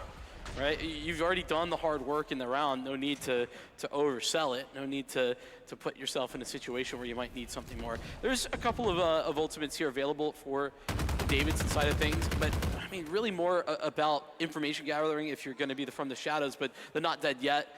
More about in the moment where they want to utilize that. So expect to see Lettuce to get up into the mix in this round in particular. Yeah, Ghost trying to get a little bit of information. Will get shot down from that, so nothing crazy coming through. Still very, very patient are the side of Davidson, not wanting to take anything too aggressive. Granted, I say that as Pickle is all the way in their own smoke. Turns is spraying and praying once again, and Turns will capitalize. Same position as last round, finds it once again, but Lettuce shuts down Ghost. Yeah, there's that aggression from Lettuce on the other extremity. Attempt to go back into B, but Striko is trying to hold that off. The Hunter's Fury separates the attackers for the time being, and I think Lettuce gets tagged up just a little bit, but still, it's a nice shot. Kyle tracked through the ruse. Yeah, Lettuce doing a great job of holding it down. Striko and a little rat angle here. Spray in, will find it. Lettuce will pop back up, but Striko's got 3 on the round. Buns will finally shut it down. They're not dead yet. It's starting to tick, though, and they're just going to back off and take the numbers on this one. Lettuce needs to find someone quick. Not going to be able to find it in time as Pip just backs off. Now for the retake from HSE Royals. It is down to the 2v1. Buns 1 away from the dimensional drift. If you find one, you might be able to clutch it out. I mean, the amount of time that you could stall if you get that dimensional drift online right now would be absurd. Recon Bolt, that's into the ruse, not able to see anything. Oh, Buns, no, that's back turned, and Turns is the one, ironically, to put that one on ice as they bring it back. Again, the Royals seem unperturbed by losing a site. They are fine to lose that site. Those retakes are excellent. Waiting out Lettuce's ultimate, just saying, we're not going to give it the chance. We will play as disciplined as possible. 2-on-2, what? Exactly. Why take the 2-on-2 when you can take the numbers advantage? The Royals now feeling excellent about their economy at this point, have sort of recovered from a couple of strange eco situations, and now Davidson wingmen are forced back into their pockets here. A couple sheriffs, a Bucky. Oh boy, this is going to be fun. Buns with the dimensional drift, though. You can pop out, get your Bucky, get your one, get out. Listen, I know it's not at this stage. We've had a lot of Valorant today. It is a Bucky kind of day, to be honest with you. Yeah. So I'm not exactly disappointed to see that. At the same time, this should be a relatively easy round in comparison to the previous for the Royals. Pip gonna make contact. Don't want those Buckies to be able to actually close the distance. Ghost is baited in very effectively. They're not gonna be anticipating them here unless they get Ghost able to connect, and now Pip provides the coverage. The tip being made. Finally, Ghost is bested, but that'll be a trade they're thinking is well worth it. Yeah, Lazy is on 1, though. Pip still testing their luck here. This is going to be Kyle from up top, though, finding 1, finding 2. Lettuce will shut it down. Lettuce, last one left alive with that Sheriff. Will opt to back off. There's no real upgrades that you can pick up here, so just going to try and find another way in. Yeah, I mean, the only only possibility, I think, is Ghost's weapon that is in wine. That's going to be a little bit tough to grab. So, spike in hand, at the very least, for Lettuce. Oh. Turns knows now. Turns is fully aware. Doesn't matter. Lettuce. Nasty shot now. 1v2, the Clove. Still quite healthy here. And yeah, don't really have untouched. a lot of time. That's the issue. Has a ruse available, a little bit of utility to continue to work that. But, I mean, this is lovely from Pip. We've seen it again and again. Just plays passively. There's no need to continue swinging in here. Yeah, picked up the buck. He is going to have to stick this one. Lettuce, barely a second remaining. Not even going to get it in time, so it will be the round going over to HSC Royals. Just waited a little bit too long, got a little bit scared on the timing. Yeah, it's hard because you're going into a situation where you have zero information, and on top of that, the time is so very low. Can understand the perspective there from Davidson. All of that being said, that was the eco. This is the gun round. This is the one that matters a lot. I think right now we're seeing the Royals take a great advantage of the momentum that they've been able to build up. That needs to stop right here. Yeah, interesting to note, though, 2 incredible defensive ultimates available for the Royals. Striko, Kyle, you can just shut down a site ad nauseum at this point. With your Omen ultimate, you know, you can maybe flip it around with Pickle, but playing a couple of mind games here with Pip forces out the dash at the very least. It is equal exchange of utility. Yeah, that's actually a big force out. You're going to be happy about that if you're the attackers with Davidson. Seems like they want to run that back. We saw this attack before. Pickle, oh my gosh, unaware. Pip does it here, and unfortunately that being shot in the back of the head. There's no way back in. Great flash for Ghost as Buns is going to go forward. Kyle can play for this, but should he? I don't think so. Gonna wait. That's the waiting game that we've been talking about. Yeah, and now those ultimates are going to be massive. 3v3. This is the retake situation you want. Kyle looking for the Rolling Thunder, throws it down. I believe it only hits onto Lazy there, but aiming into main. Lettuce taking a couple shots. Lazy is still left unchecked underneath. Is going to be able to find one onto turn. Striko able to trade it back, 2v2. Now you got to just try and find your angles. Striko looking for it. The time is ticking. Striko will get shut down by Buns. Kyle not going to be able to find it. Lettuce clutches it out once again. This Clove has been on fire to start off Ascent. That's incredible stuff from Davidson. And more so as well when you're talking about how to play a post plan. That is a great example of it. Delay, delay, delay. I think the run it back actually did a great job of nullifying the Rolling Thunder. In comparison, that could have been a lot more effective. Instead, it wasn't thanks to the run it back. Kyle, as good a job as they have been doing, unable to really do anything when Lazy is running them down. All things considered, the late round play, great there from Davidson. Yeah, Lettuce currently 13-5 right now. Woo. They are up on top here, trying to make some plays happen. But look at this little sneaky play. Ghost gets 1-2. She's gonna shut it down. They were able to find the timing and sneak through, but that's gonna make Davidson's push a little bit more challenging. Pickle will shut down Striko though, and now this B site is theirs for the taking. A couple of times they found a way to isolate Striko effectively onto this B site, and that's happened once again. Unable to take the timing as Kyle through the CT smoke, so it'll be a waiting game once more. And it's a retake that is lacking some of those big tools that we just talked about in the last round. Yeah, Turns is taking their time as well, clearing everything through mid. I don't know if you have all the time to be able to do this if you're HSC Royals. Kyle gonna be able to find one. Lettuce finds one, finds two. This is what we're talking about. Lettuce has been incredible, is shut down by Turns, but with 5 HP and regen shields, it is a single shot from Pickle that will make the difference. With Pickle, nicely done. Able to stop that and stall out what we were seeing from the Royals. They looked like they were the ones stepping forward. They were the ones untouchable. Now we're nearing a tied scoreline. 4-5 is precisely what you would hope to see. And we talked about how this is a map you'd kind of expect things to be relatively even at halftime. We're guaranteed that at this point. Yeah, things are looking incredible for the side of Davidson. We talked about how much of a defensive-sided map this is. I think as long as Ascent has been in the game in the state that it is, it has been defensive-sided, and this is coming to fruition here. But if Davidson are able to find that 5th round, you really start to throw things into the flux, and that's where I'm curious, because their comp is very attacker-sided, I want to say. They really are focused on that. They are really relying on Cheese to shut it down on the defense. Not so much the case here. Cheese does not have a gun. Yeah, and has creds for it. Interestingly enough, goes untouched until the opposing Omen comes right around. That's an ambitious way to entry onto the B site, by the way. The Shrouded step right in. Lettuce handles Striko. Coming through the dark cover is a little bit of a risky move. And with that punishment, this one should be cleaned up easy enough. It is the eco round that we were talking about from the Royals, struggling just a little bit to find the early picks that you need on them. It is 3v5. This is good angle from Pickle, full blinded here. Just got to spray for this. Cheese is able to find it. Who needs creds when he can pull that out? Pip now stuck in log, just going to be hopping around. Finds a second one on a Pickle, but Buns will shut it down with the Spectre. Messy round at the end there, but nonetheless, we are knotted at 5. So yes, a little bit messy, but only 2 players go down. So it's sort of the allotted losses that you're okay with on an eco round. Also, Pip seems to be able to create chaos in every situation for whatever reason. It's going to be something to continue to note. Regardless, it's a Davidson equalizer. It's 5-5. This is precisely what we were hoping to see, and we continue. Yeah, those ult points as well. Hunter's Focus, Hunter's Fury, and the knives available for Turns and Pip respectively. Regardless of result, next round they will have those to close out the half. Pip still incredibly aggressive here.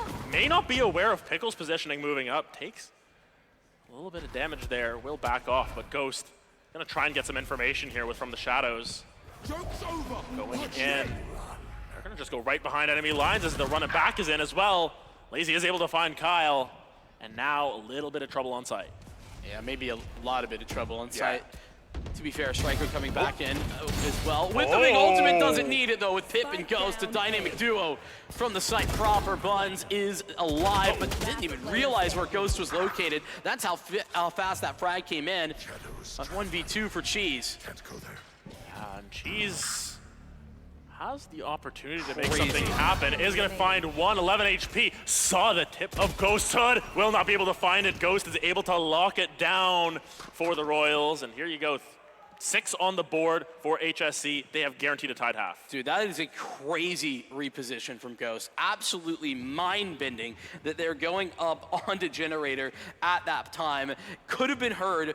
Maybe should have been heard, depending on who you ask. But regardless, the ambition pays off, and it leads them into a small lead for the moment. We'll see if that continues, but the ultimates are stacked very much in the favor here of HSE. I think, even with the dimensional drift, I would still favor them. It's a lot of utility ultimates available from Davidson, a lot of action now ultimates from the Royals.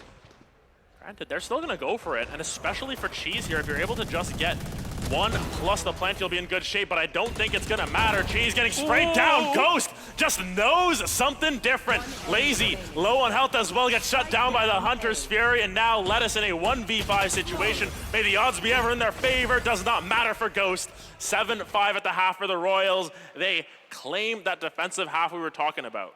Ghost cannot keep getting away with this. So many times has been sitting uncovered in a small little cubbier corner where they don't get checked, and multi-frag after multi-frag coming Ghost's way, leading the team now here for HSE. I think that, those little moments have turned probably 4 rounds. 100%. It's the same thing as Lettuce, though. Lettuce has been matching pace on the opposite side, having that X factor that sometimes you just need to get the round when it matters most. Flipping the tables here, though. Time to see how the Royals do on their attacking side here. Once again, the more balanced composition should favor them here, especially versus the heavier and more aggressive comp that has come through from Davidson. Good point. Oh. Well, okay. Can't even get past the ruse. Can't get past anything. Turns is going to lose their life before even getting to take a duel. That's annoying. Pickle's the only one actually still over towards A. Rotation coming fast here. Davidson unprepared, at least for the moment. Yeah, actually, Striko gonna find one onto Buns, even things out. Pickle in the smoke, finds one with the shorty, will not find another one. Ghost is able to just hop through with confidence. 3v3 now on this retake. Whole boatload of ghosts here, so not gonna see anything too crazy in terms of smoke plays. Spike going down, and Pip will look for that hold on Heaven. In fact, just gonna tuck in, wait a little bit longer. There is a cam available. Give a little bit more information. That's fantastic, especially when you consider the elevated position there on the generator. Ghost there, Pip below, and the last man over to A main. And it's already the first for Ghost, able to take that one tap for Pip, and Pip grabs another through the edge of the wall. That's another pistol, and that's HSE taking it. Ghost and Pip just devastating tandem here. 2 apiece in that pistol round, and now going to keep pushing Royals in that lead 8-5. Curious as to how Davidson want to play this. We've seen teams force, even when they're only down a little bit, to try and flip the script. But then again, it didn't matter about the pistol round win last time because it was flipped right around anyways. We'll have to see how they do on the opposite side of things.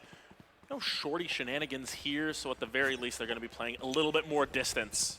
Yeah, I'm a big fan of just taking the ego, personally. I think that, listen, you can get big wins off the back of this, but for me, it's about the numbers game. You're going to get the better round wins on your gun rounds. Regardless, Davidson, going to see what they can do. And that, unfortunately, can't make their way through the doorway. Pickle goes down, and it's just the Pip show right now on A. Yeah, see what they can do or they can't do because it's all through smokes at this point. Doesn't really matter, just pushing right through. There goes Kyle. Right clicks, and Ghost shuts it down. Flawless on the attack for HSE Royals. Well played. That's a free gun, by the way. You don't have to buy it, believe it or not. Yeah. Seems crazy to give it away for that price, but that's just me. 9 rounds, though, a massive advantage. And this is a similar moment that we had in the first half where it was the turnaround. It was 4-2 at that point. I said Davidson needed a way back in. They won that round. It was the gun round. Same situation.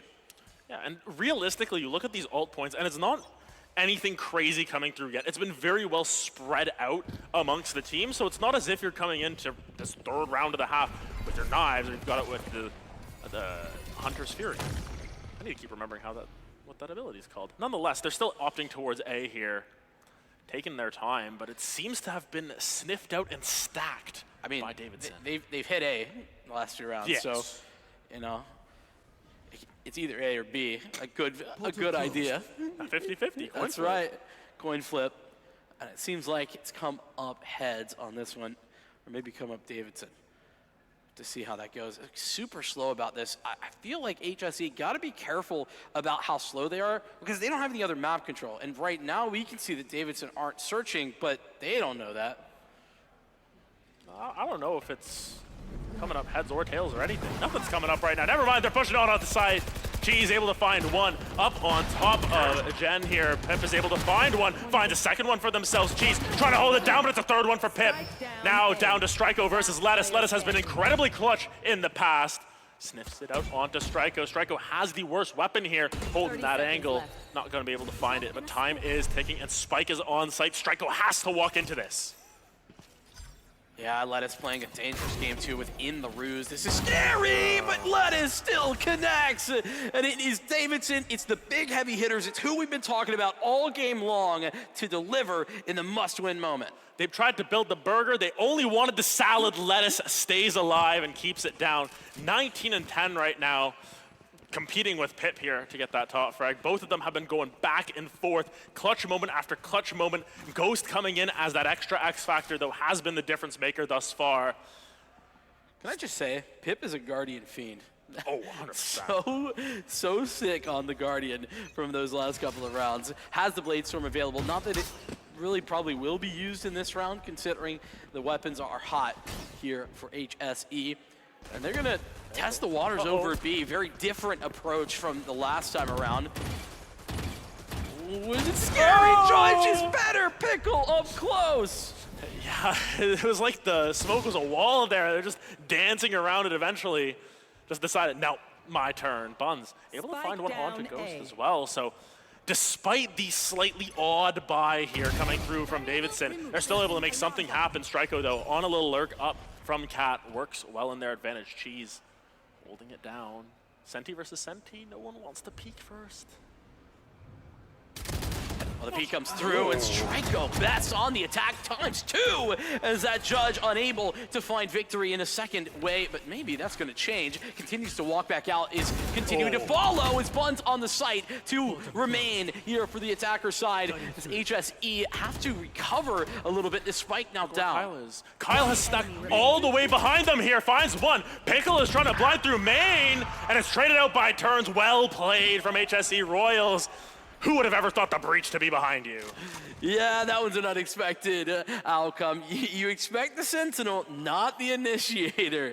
A big change up and a big victory because of a win right after the first round for Davidson of the HAP. That's going to really hurt their economy that wasn't doing very well last round. Judges aplenty for them in the previous. Now, it's a pots and pans is the way I like to call this purchase. They're throwing everything at the problem that they can. Yes, they're throwing everything and the kitchen sink and a shorty in there as well for good measure.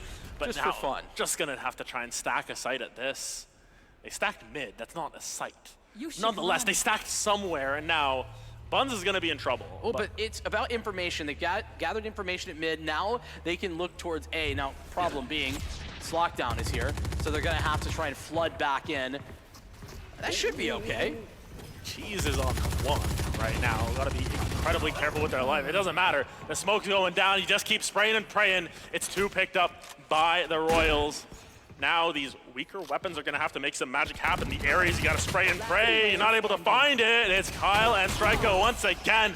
Striko has come through with 2 incredible rounds in a row, shuts it down flawlessly. Yeah, I think that when you're talking about the adjustment over onto the attacker side, sometimes it's not necessarily all about your duelist. It can often be about someone like Striko who's able to come up big in the late round, come up big in the clutch. That's what we've been seeing there from HSE and from Striko. That one all off the back as well of the lockdown to start. This is a tough position here for Davidson. This is bad news, if you will.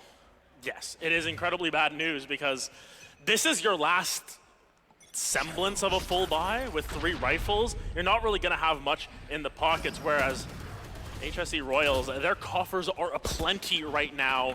And they're just gonna continue to use that wall of difference, pushing in onto Jenny. Pickle just has to ult to get out of there to stay safe and up into heaven. Buns able to spot out every single member, but it doesn't really matter for the time being as Lazy unable to use that information for anything. Let us shut down by Striko, who's been on a tear for the last 3. Pickle able to come from behind, finds 1, finds 2, looking for more, sees turns, corner. All of a sudden, Davidson trying to make it close here. Yeah, I mean, attempt there, but unfortunately I feel like it's already lost with Lazy on just a pistol. Great post-plant positioning as well as Striko comes from behind. It's over in that round, in round 12, seeded over to HSE. The Royals are looking to put together another Ascent win like they did in the upper bracket. Yeah, Pickle had to ult out to safety, but somehow used the special Omen technique of forget I TP'd behind you. True. Just goes through, finds 3. Nonetheless, Striko is 1 better once again, gets the 4th. And look at this, it's just been HSE Royals. Everyone knows their role. They're all setting up for each other. They're all making sure they peek off each other. These trades have been excellent, and I think that's been the difference maker thus far. Davidson have the skill, they have the aim. They just haven't been finding those trades that they need to when it matters. This is a double fake that's ready to happen. It's going to be contact made over at B. The spike, though, is currently chilling at the A site here for HSE, and they haven't actually touched B at all, pretty much the whole half. So this could be interesting. Pip going to end up getting the blades, though, and that's what they're looking for. That's the search that they have found the answers to. Granted, if you are going to solo hold a site with any Sentinel, I would say Cypher is up there as being the top 1. Top 1. Vice is pretty good. Vice is pretty good too. We don't have one of those. No. So I'm with you. Vice gets her wall. Davidson are in some trouble. They don't have any information, and right now they're gambling A, and they're wrong. And this is crazy. The triple fake now? Double fake. Yeah, I said it. They're going back and forth here. B is left empty. There is no one at home. Ding dong, ditching the A site here. Here they go, Kyle, moving up, able to find one. The ruse is up, they know what's going on. B was the plan all along, but the plant goes down. Lazy able to find one in return. Retake still at odd numbers here. Kyle in an incredible position. This is going to be challenging for Lazy. And they have the Hunter's Fury too. This should be everything corrected. Could pull the Hunter's Fury now, to be honest with you. Doesn't even feel like they need it. Cheese and Buns trying to make their way back forward. That clone, gonna do enough. Pulls the attention away for Striko. That aftershock, a little bit of a waiting game. Unchecked goes turns, and it should be from there. Buns, an attempt made, yes, but nearly impossible. One flash to send them in. Great shot, but Kyle will shut it down, and it's HSE. The Royals will take the victory on map number 1. Really well played from the side of the Royals there. Going into the half, that defensive half was meant to be sort of the stalwart coming through on Ascent, and yet it was their attack, their balanced composition that ended up making the difference. If anything, it was the fact that Davidson picked such an attack-sided comp that made it really challenging to come back on that defense, but nonetheless, the Royals showed why they are the undisputed champions in fall and spring, and looking to take that here in the championship as well. Yeah, big moments across the board, though, to be honest with you. This was one of those maps of Valorant that was very close in the first half, and then I think you're right. I think we do see a very significant composition difference in style into the second half, but from the off the rip, I really appreciated Davidson's slower approach. I feel like their composition was suggesting that they do the opposite. Yeah, I think picking for the weaker side in terms of your composition on Ascent always feels a little bit misguided. You go with the double duelist, you go with the double smokes, you're able to get onto site, but it didn't really matter because HSE were perfectly happy to cede that over. They were perfectly happy to play a retake, and their balanced approach made it easier for them to survive on their own. So in a lot of ways, it might come down to compositions, but Ascent, this is the bread and butter here. This is a map that HSE has played hundreds, possibly thousands of times at this point. This is the map that they won against Davidson prior anyway, so that's true. Might as well. It was almost to be expected. Yeah, and it was one step better. It was 13-8 last time. This one, a little bit better in the end. Also, I want to touch on some individuals here because we have had an incredible look at Pip as an individual. There's been moments there from Striko to close out the half and then into the second half. But as a whole, I also felt like for HSE, we didn't really see like any sort of weak spot. There wasn't any issues for them, and that's the other thing that I'm really impressed by. It was very seamless in their composition. It's a good word. Because they've just played off of each other so well. You know, your breach is peeking, they're always peeking off of Sova information. You want to push through a smoke, you're always flashing out of it. You've always got another piece, another layer to it, thus making it so much more challenging to just find any 1v1. There was a lot of the skill was taken out, but in the best way possible.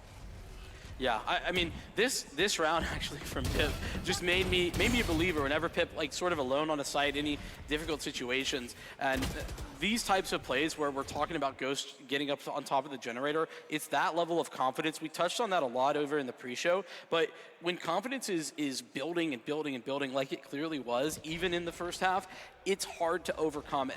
And that as well is difficult to find. Also, I mentioned it in the game, but the amount of times Ghost is just getting into these corners and not being checked is criminal and needs to be studied. I think that round especially was an incredible use of just everyone layering things on top of each other because it was Ghost finding two, and Ghost was checking one side, the Hunter's Fury was going the opposite side. It's just so well coordinated here, and especially when we've seen so many collegiate teams. When we see it in high school teams, you have so much faith in their futures as well, and that's what's important. You know, we don't get to see these players as much as we get to see the collegiate players, but being impressed by them after a map like that it speaks volumes here. It does. Hamilton Southeastern putting pretty much everything on display. And listen, as much as we kind of talked about this as the build-up for Davidson, the Wingmen, they've been trying to win this series specifically all season long. The entire academic year is what they have been working towards it and struggling to do so. They've made their first step forward. It's also the fact that as HSE, they don't want to go 3. They've been dominating here, and unfortunately, in the upper bracket, they got tested in a way that they probably didn't expect. So now they are up the map. They have the advantage. Once again, that's not what happened over in the upper bracket final, and that's exactly as planned for HSE. Exactly. In some ways, Davidson wanted to be David versus Goliath. Davidson versus the Goliaths of the Royals. In some ways, HSE wishes just the story of Sisyphus, pushing the boulder up the hill, getting close, not being quite able to get there, pushing it up, trying their best, and not able to make it. We'll see if Davidson are able to push the rock up the hill, or if it will fall back down right after this. Oh, what an awesome day for a pump, dude. Yeah, I gotta take it easy. Doc says if I exert myself, I will die. You overexert yourself, you will die. I'll tell you what, you finish the workout, all these could be yours. That looks good. A little bit of honey ham for the ham. Get after it, and that's your, nope, get after it, and that's your treat. Stay, do the exercise, do the work, then you get the reward. That's how this works, man. You gotta give it max effort, maximum effort. That's what I'm talking about, baby. Big hams. Make it work, those hams. Work it. Putting in the work. Yeah, baby. Yes. This is a spicy workout. Gotta make it worth it. Building the beef and bringing home the bacon, baby. I'm loving it. Teriyaki is just about within your reach. Come on, get you some. Come on. Ooh, ooh. Maximum effort. Maximum effort. You're there. You're almost there.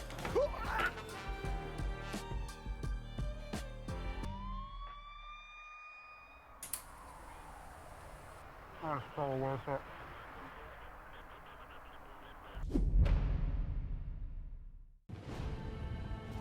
You'll still have common days. But this is not one of them.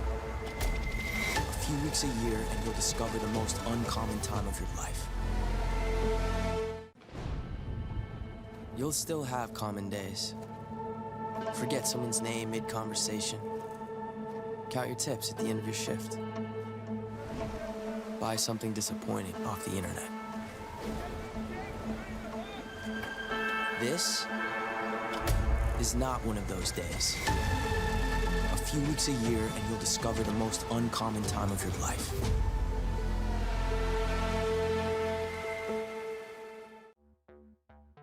Get future ready with Extron Esports AV technologies. Experience better looking images and higher quality sound with AV systems that are easy to control. When it comes to esports, Extron provides the winning edge. To learn more, visit extron.com/esports.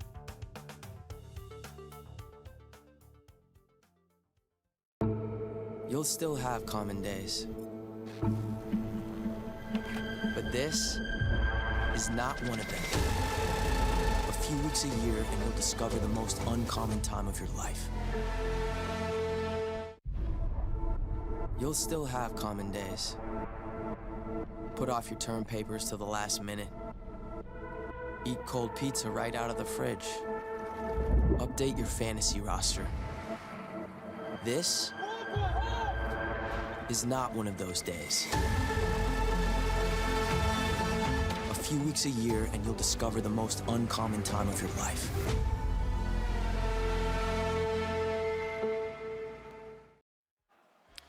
Well, the first map of our series done and dusted, but we have much more, Adam.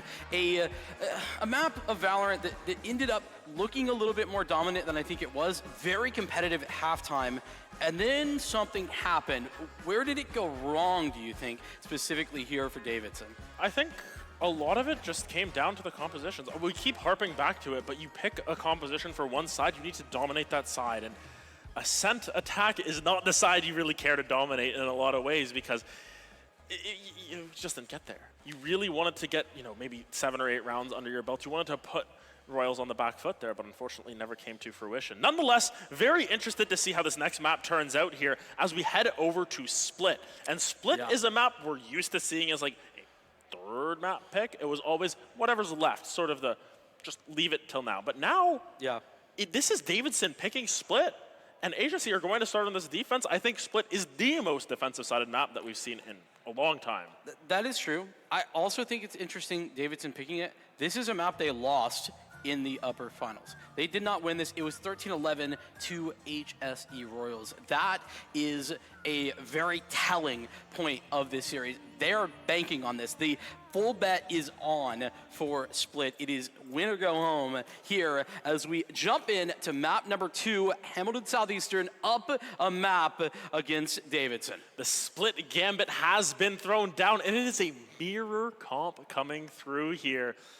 Buns, cheese, lettuce, pickle, lazy, all locking it all back in. They're comfortable on this comp, and despite it not being as efficient on the defense, their attack still looks quite good with this. It does, and honestly, I think there's some upside to this. Having the double controller on a map like Split, you can, on defense specifically, you can refresh smokes over in mid. You can make it very difficult to try and test that area of the map. You can also be really aggressive. We kind of saw that with Lettuce and how effective they were. They were a highlight player for this Davidson side consistently before the second half started. So I think that as much as we've been talking about the way that this comp works, I think it's really more about the style, right? Committing to the style that you're opting into, that's what we didn't quite see as much, and I think could work here on Split.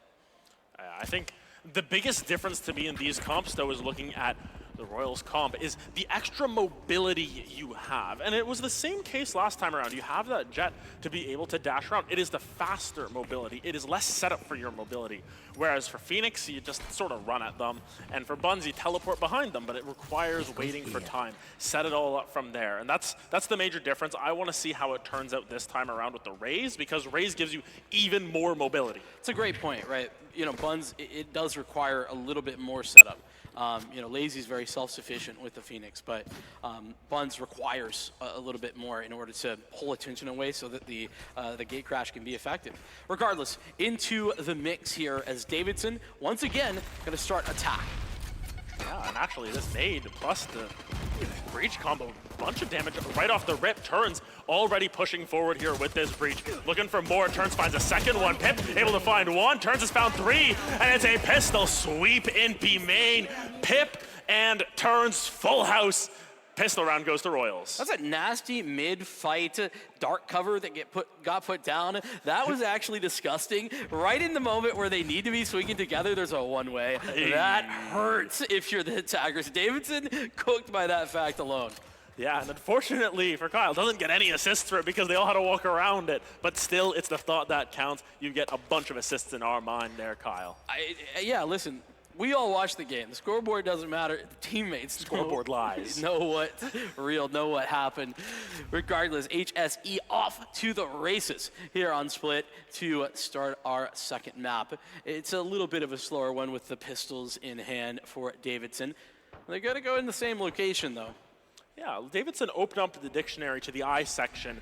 Definition of insanity is doing the same thing twice and expecting a different result.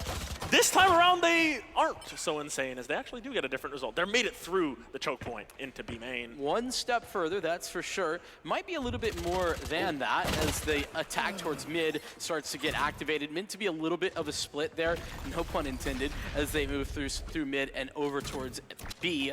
Unfortunately, they didn't really get to that part of the game plan, which will happen when you don't have the weapons. Yeah, Ghost is going Ghost here up mid, though, in this flank angle.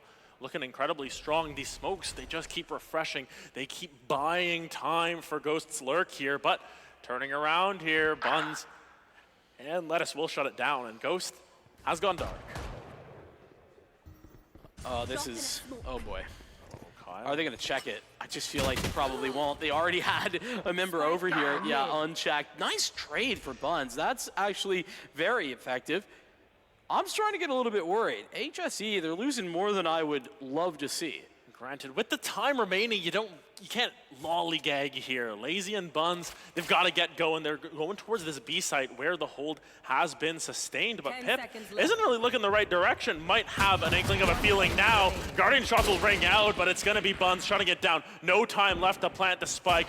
You're just going to try and find a little bit more money for yourself. Turns, keeps the line held down. It's another win for HSE Royals, but it was not clean. Yeah, not the greatest of positions to have the Guardian. It's just not the best at dealing with that. Also, I know we didn't address it, but a lot of changes in the roles here for HSE. Very capable, it seems, of changing things up on the move here. Turns on a different role. We saw Ghost on the controller previously, now working the Sentinel. It's Striko who was on the Sentinel and now on the Initiator. It's a lot lot of changes here for this map, and I think that it goes to show some of the depth that HSE has in their pool, in their agent abilities.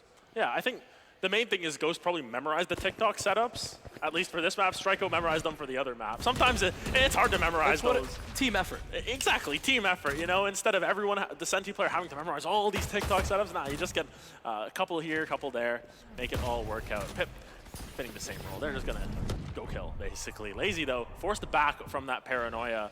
And now it's a little bit of a split focus here. There's 2 members of Davidson on site, but they might have a little bit more of an angle than you'd expect. Pip and Pickle gonna trade kills apiece here. That's a 4v4. Yeah, Ghost not with the best of weapons for this position, but turns, grabs one with the Sheriff of all things. Pip playing a bit of a cutoff at the moment, making life difficult for Buns. So trying to get input into this round is going to be difficult for Buns. Cheese had the crosshair right on top of Ghost there, unable to find it, and now tempting fate a couple times. Cheese will find one. Buns, Pickle, everything. The whole burger is getting constructed here. Davidson win their buy round. 3 guns saved is a huge bump for them. It is. That was a big bonus, though. Not a lot of real weapons, not a lot of Vandals, not a lot of Phantoms even over for the side of HSE. So this is the round that I think will define more than that previous. Good to see, though, and a good start as well. Lazy, a couple of orbs away from the run it back. And that's another thing that I want to see change here for Davidson. A lot of times, it's about farming orbs. It's about getting Lazy as many run it backs as possible. I feel like we didn't see as many as we could have over on Ascent. Yeah, I think the main thing is that you've got these 2 duelist ultimates that are mainly just run at you, get information, clear those angles for your team.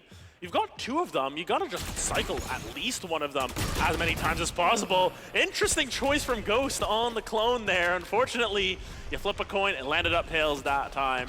Turns, though, will try and hold it down from heaven as full mid control has been claimed by Davidson. It's a very important part of the map. I think that we're going to talk about it a lot more as this goes on. But Davidson, just in this second gun round, maintaining that, and they've tried to test it every round. It's an important thing to talk about. Either way, mailroom now exposed but left. Rotation back over towards the A side of the map as Pip has arrived. This is going to be interesting, but his attention going to be split from Vent and from main. Oh. Trigger discipline finds 1, finds 2. And now actually dodging away from that paranoia as well. Pip has incredible positioning. Lazy going to turn it back onto turns, though, as Lazy now has the task of taking down this raise. Striko takes it down on the Pickle, and now a 2v2 here. Lazy and Cheese versus Striko and Kyle. Information not known from either side about where the other is. Yeah, but Striko, I mean, a very strong position on the side, a bit of an off angle now, deep into the cubby. In 15 seconds, it just isn't time really to play this in the slow fashion that Davidson are trying to. It's not the prettiest of sprays, but Striko arrives on the scene. Map is a little bit of a dangerous position. They gotta be careful. Stay Can alive. get spammed, can absolutely get spammed, but full health, Striko should have this round. It is in Striko's careful, considered hands. Striko read the game plan, stay alive. That was what was important there. Hides behind the TV screen. For some reason, none of those both that go through and hit me and hit them. So, you know, they were good to go. So Striko's happy with that one. Another round on the board for HSE Royals. It is a couple of rifles carried off into the next round, but of note, the run it back is available for Lazy. This is the important part here. Get in there, get your one, get out. All right, well, those rifles, I was going to say, if we're going to get a rifle or two, put it on Lazy. They've been sold, returned, and gotten their money back. So it is just the Stinger, and that's on Lazy first and foremost. Going to send it in as the clone first. Ooh. Oh! I thought there was me a knife coming out, to be honest, Kyle. It does well just to take the freebie. Pickle caught napping. Of note, this round there is one rifle total across everyone as Kyle is dismissed from class here. Bun's gonna try and avoid this aftershock as Lazy and Turns trade back and forth. It's a 3v3, but once again, as we mentioned, it is all down to Striko with this Phantom. They've got the big guns this round. Striko strikes once again, and that's gonna be a 4th round for HSE Royals as soon as we were saying it was even. Yeah, it's very funky, I feel like, to not have all that much firepower after winning the round. It's because only one man survives there for HSE. Regardless, it works out. They had to is probably a strong word, but they invested the showstopper. It's a huge ultimate that has been invested on an eco round. So if there's anything to go back and look at for HSE, it's that maybe would have liked to have that, but they have another one. They have the Rolling Thunder. It's the full kit, though, on the other side. You get the full Monty coming down for the wingmen. Immediately, just pop it. Get that information. Dimensional drift. Sprinting in onto B. Actually, both information ultimates are popped, but guess what? No one's home. Yeah, it's actually just, we're going to wait. We're going to see what you want to do and then try and retake. A great idea from HSE, and even better when they're not committed. This is an A play. Yeah, but Lettuce has injected themselves here onto site. Everyone is looking towards mid, thinking it was a ruse. Lettuce has the timing, is able to find one, finds the second. Lettuce has found an opening, and now it makes the burger a little bit more tasty as Pickle has planted onto site. Striko now trapped in spawn. From the shadows just to bring that spike all the way back. Hey, I respect it. You don't want to take it all of that space and then not take advantage of it. Turns, great shot. Unfortunately, on the other side, Lettuce continues to frag from heaven. Nicely done, but not dead yet as they try and come back once again. Pip and Turns trying to keep it real by peeking, not just alone, but together. It's not enough, and it's Lettuce for 4. Yeah, Pickle holding it there. Was like, I'll give you the chance at the ace. Nah, you're shooting at their legs. Let's get this one sorted out. Very, very well played, though. And this is what we were talking about with Lettuce. Lettuce is that difference maker, the catalyst for Davidson to get back up on their feet here. Now, the buys are still a little bit rough on the side of HSE Royals. It's going to be a Guardian. It's most of a full buy, but of note, 4 ultimates were expended from Davidson. That is the real economy that they lose. I mean, you said they brought in the full Monty, and they used it, so fair enough. Those are there to be utilized. It's the gate crash that lead Buns over, find a little bit more space up into heaven. But unfortunately, I feel like it's not so. Oh no! Striko fully 100 to 0 in the molly. That's devastating. Yeah, just didn't have anywhere to run there. I think was flashed out for a little bit, but Kyle behind enemy lines, or behind their own lines, in fact, gets the trade with Lettuce. Neural Theft is out, though. Information is revealed. The rest of the Monty has been done, but Buns positioning is getting a little bit spicy as Buns takes a quick fight. Pickle cleans it up. Turns, trying to make it turn around once again.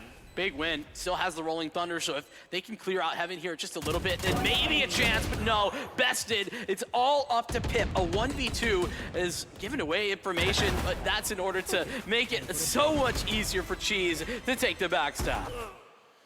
Cheese taking the satchel on the way out, just for good measure. Make sure that still does damage. Nonetheless, really good recovery in the last couple of rounds from Davidson. They've done a great job of getting back up on their feet and now have broken the Royals' economy.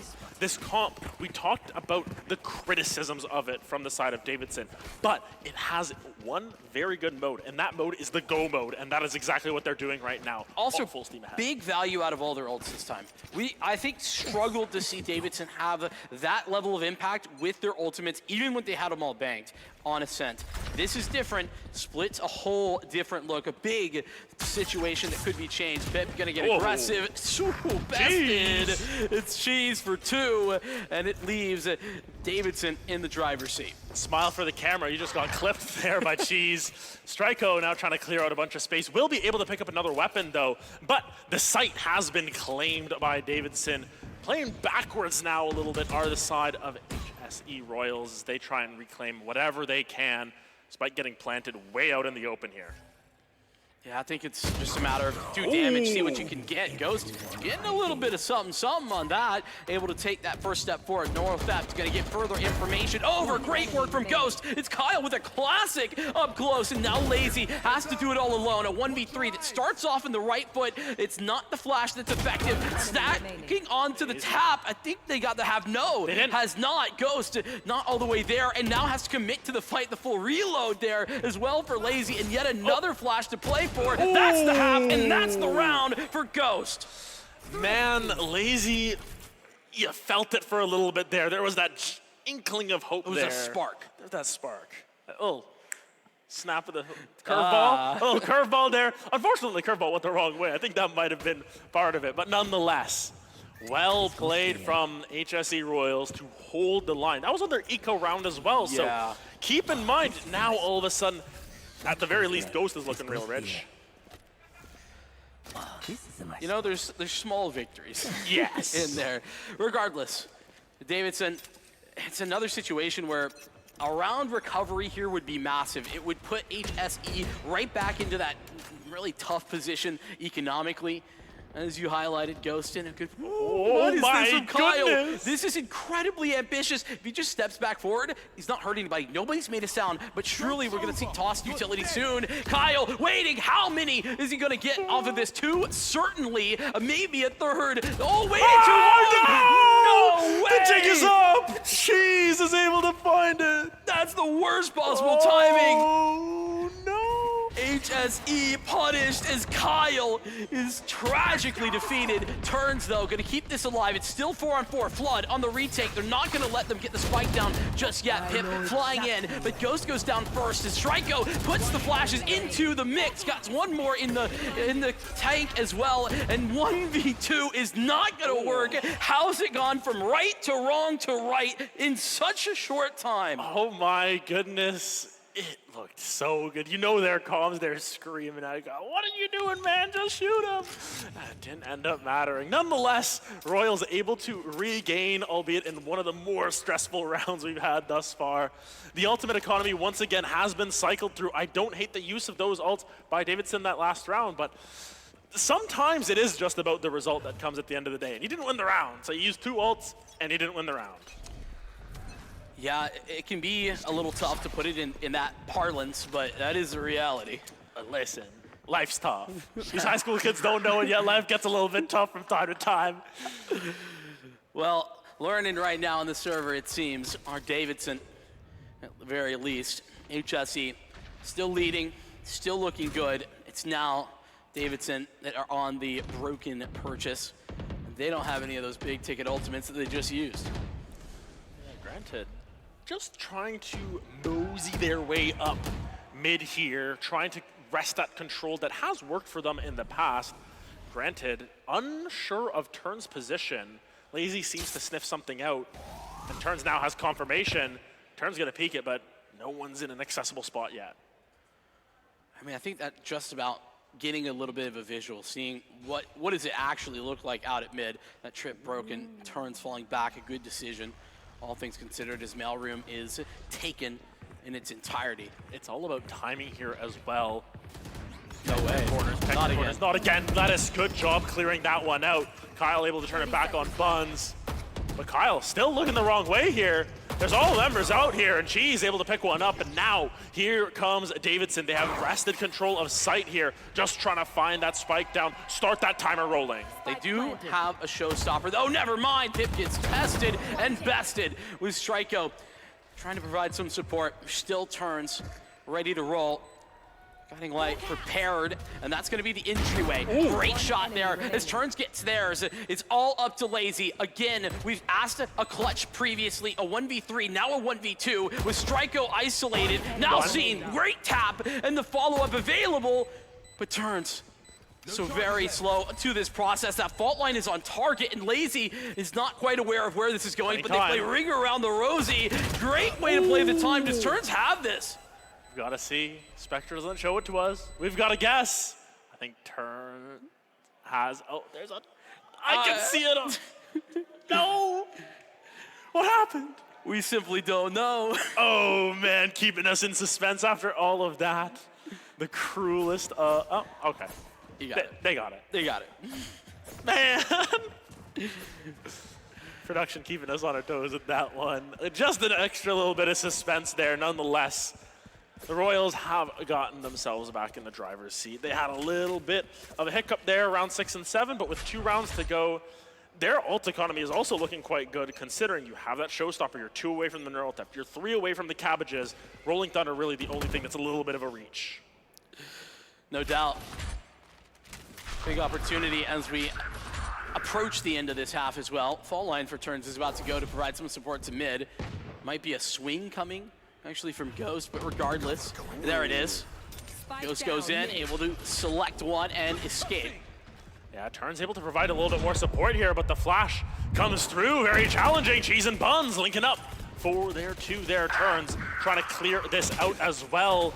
But Lazy gonna find one onto Kyle. The numbers just going back and forth, but it's a 4v2, 3v2 now for the side of Davidson. They're still very scared of this backside though. They do not understand that Turns and Striker have doubled up.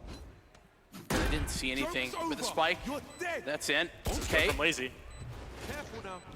Gonna keep pushing forward. Molly gonna separate them out. Stryko will shut down the run it back, but there's another opportunity. They need to push forward together. They need to play their time. Stryko and Turns, not a whole lot of utility left in the tank either. I mean, all this util is devastating. The flame wall alongside the dark cover, they were trying to break through, but it's so tough. And the curveball plays delay again. Lazy, this is just teamwork via utility right now. Time nearly expiring already as they get to the site proper. Yeah, time is still rolling down. Main thing to note is that Cheese is offside. The Spectre spray gonna work for one. Unfortunately, Lazy just gonna be able to hold it down. Davidson squeak it out once again, but it wasn't pretty. No, and it also wasn't cheap. I mean, Davidson taking a whole lot of casualties in that round. Big potential, though, to take advantage of that because HSE, their money's in an even worse state than Davidson's is. They do have the big ultimates, though, specifically the showstopper, what we're looking at. One away from the Rolling Thunder as well, and that's also as important because Rolling Thunder plus Showstopper will shut everything down. I look at the opposite side though. You gotta kill the Clove twice. You gotta just reveal your position, and Pick will still get behind you somehow. Kind of like that move from Kyle. We got a lot of support here. Full take towards middle. This is good for HSE when they don't really have any weaponry. They're just gonna take space. Ghost may not be aware of what's going on. Pip and Turns though. Ghost, everyone's getting on the board here. The weaker buy does not matter. You still have, at the very least, a neural theft to try and pick one up. Rolling Thunder will be the answer. Lazy in a world of hurt here. Has to try and find an angle out. Lettuce will revive here, and it's all down to Lettuce here, but right in front of them is Turns. It's another 3K picked up for the breach. HSE Royals 8-4 at the half. They are well within reach of taking the championship here. They've got themselves so well just back into this game. They're able to just, they never give up here. That's true. I also think, unfortunately, Lettuce in a tough spot. Turns is 20-7, what? In that final round. Yeah, a bit of a farm here for Turns on the breach. Into the pistol round. That's 20 in one half, by the way. It's not additive. Not from last map. Incredible stuff coming through from Turns. And, you know, we were calling Stryko, Ghost, Pip, Kyle in that first map. And this is why this HSE Royals team is so devastating. It's the five-headed Hydra always coming out. As soon as you cut one off, another one is there to grow in its place. And Davidson have just got to try and find a solution to this here. On the defense, though, Split known as your defensive side. Pip taking space all the way up into ramps already, but no dice thus far. And I don't feel like it's going to be that easy. Stryko, despite Pickle able to close the distance, still not going to be able to take some names with that. The spike goes down, but Lazy drops into the cubby. Good news as Ghost and Pip are alone. Yeah, Ghost and Pip now in a rough position. That nade will stall out time. Pip gonna find Lettuce. Pip though, not a lot of health. Lazy caught looking the wrong way. Cheese will take down Ghost in the Cypher mirror, but now it is down to Pip with 20 health. They still don't have the half though. That's a one. Pip gonna try and hold it down. Cheese as well, not the healthiest. One headshot may be enough. Spraying down, and it all comes down to whether Cheese can stick. Pros, don't fake. Gonna tap on the spike once again. Pip not gonna be able to find it as Cheese survives with a sliver, 18 HP. And Davidson somehow eke it out. It's so difficult there not to swing if you're Pip. Actually called the bluff. Didn't overswing, and then waited, swung before the tap comes back in. A small mistake, but something that could have given Pip that round. You're on a grand final stage. That is the trouble. The pressure can get to you. Yeah, you know, these were weak there. Just shaking in their boots, it felt like they had to just push forward a little bit. Honestly, though, great play from Cheese there, getting the 3K. Committed to not tapping again until they get the swing. That's the other side of that equation. I think a lot of players would have tried for the double tap, if you will, not to be confused with ISO, but it would not have been effective. Yeah, Lazy. Oh, this is a great molly! Wait a sec, gets 2 turns despite the right-click shenanigans. Still able to find it. And now 4v3. It gets turned into a 3v3 as Ghost once again with that classic. That's a free gun, by the way. Let us remind you once again. Yeah, Ghost is actually a classic farmer, I believe. That's kind of the way I've been seeing things multiple times, able to connect on such weaponry. Here's the readjustment back over towards the B side. As Lettuce gonna get through one. A little bit of information. Cheese should be able to clean that up. I say so. Pip, this is ult farming behavior right now. How many orbs can Pip get? There's another one. Spike's down. Yeah, Spike is down, and Pip actually gonna reposition in time, does not get spotted on the wraparound. This is important because no one has checked stairs quite yet. Buns and Lettuce, are they aware? Do they know? They don't. Remaining. Gone up behind them here. Nade gonna go down, and the reposition once again. Lettuce. Dude. Might just have to stick it here. Lettuce, you can stick it here. What a crazy call. Gonna hold off. And Pip into the smoke. Oh, Pip just guesses, and he guesses right as the Royals once again sneak away on the anti-eco. Well, it's a Pip almost 1v4 last round. It's a real 1v3 this round for Pip, and it's on just the Sheriff. That's against real weapons as well. What a game turner for HSE. They forced Davidson back. That pistol win should have been their ticket back in. Instead, it's the opposite. Granted, Pip and Lazy, both with their ultimates now. This round 3 is not meant to be this explosive, and yet it has the potential, especially from Pip here, satcheling in. Not gonna end up popping it quite yet. Granted, would have been a great timing for that with the information we have. Pip just gonna keep pushing forward, trying to take as much space as possible, knowing full well that they've got the eco advantage. Run and gun is the name of the game. Turns has found Buns. Lots of resistance still at A, to be fair, but it's being handled with some great, all things considered. Strikeout, yes, for 2. And now Cheese, Frenzy, and nobody to help him. Yeah, 1 point away from that ultimate. Going down to the spike isn't ideal here, but it's not really ideal the situation that they're in. Love to grab one. That's the hope. Currently, it's a perfect round for HSE Blue. They're just gonna try. Wait, they're really far away. They are really far away. If Cheese hits the timing on this, this is so doable. This is so doable. This might be it. Gonna wait for the last moment. Cheese has got this. Nobody's there. Nobody's close enough. Surely. Oh no! Mistimed by just 1 second. Nearly stolen from a perfect round for the Royals. Instead goes down as an almost. Man, there's a lot of questions I have about that round. Royals, why did you plant there? Why did we wait just that extra second of your Cheese? There's so many questions, but at the end of the day, Royals are just they gotta take a breath. If they were gonna take a timeout, I'd take one now and just be like, oh, save the heart attack for later. Nonetheless, Royals still in the lead. They're feeling fine now. Oh my goodness, though. That's just a note to self: do not leave the spike unattended. It is not exactly free over there. Great attempt, Davidson. And Pickle gonna start this one off on the right trail. That's the judge. That's over towards A shutdown to Ghost. That's usually gonna be your lurker. Yeah, actually we saw Pip just satchel right through Mail, let the strikeout deal with the rest of that damage there, finding that one. But now, forced to find these trades. Cheese in a good position here, finds 1, finds 2, finds almost 3, Turns able to barely squeak out of that one, but Turns taking a little bit of damage. Buns will clean it up. Well played from Cheese there. And all of a sudden, Davidson's starting to eke it back just a little bit here. The defense side on split is never to be trifled with. No, it's not. And this is also what I was mentioning, right? I think double controller here, it's like really a lot more questionable on Ascent, but here, there's a lot of upside to it as well. Big win for Pickle at the beginning of that round. Also, Cheese, that's a phantom moment if I've ever seen one. Would not have gotten that with the Vandal, but HSE ready to roll. They still have the Showstopper. They still got the Seekers now, and they're ready for this A attack. Yeah, they're just going right at it here. Buns, though, takes Pip right out of the air. That's one way to start it off.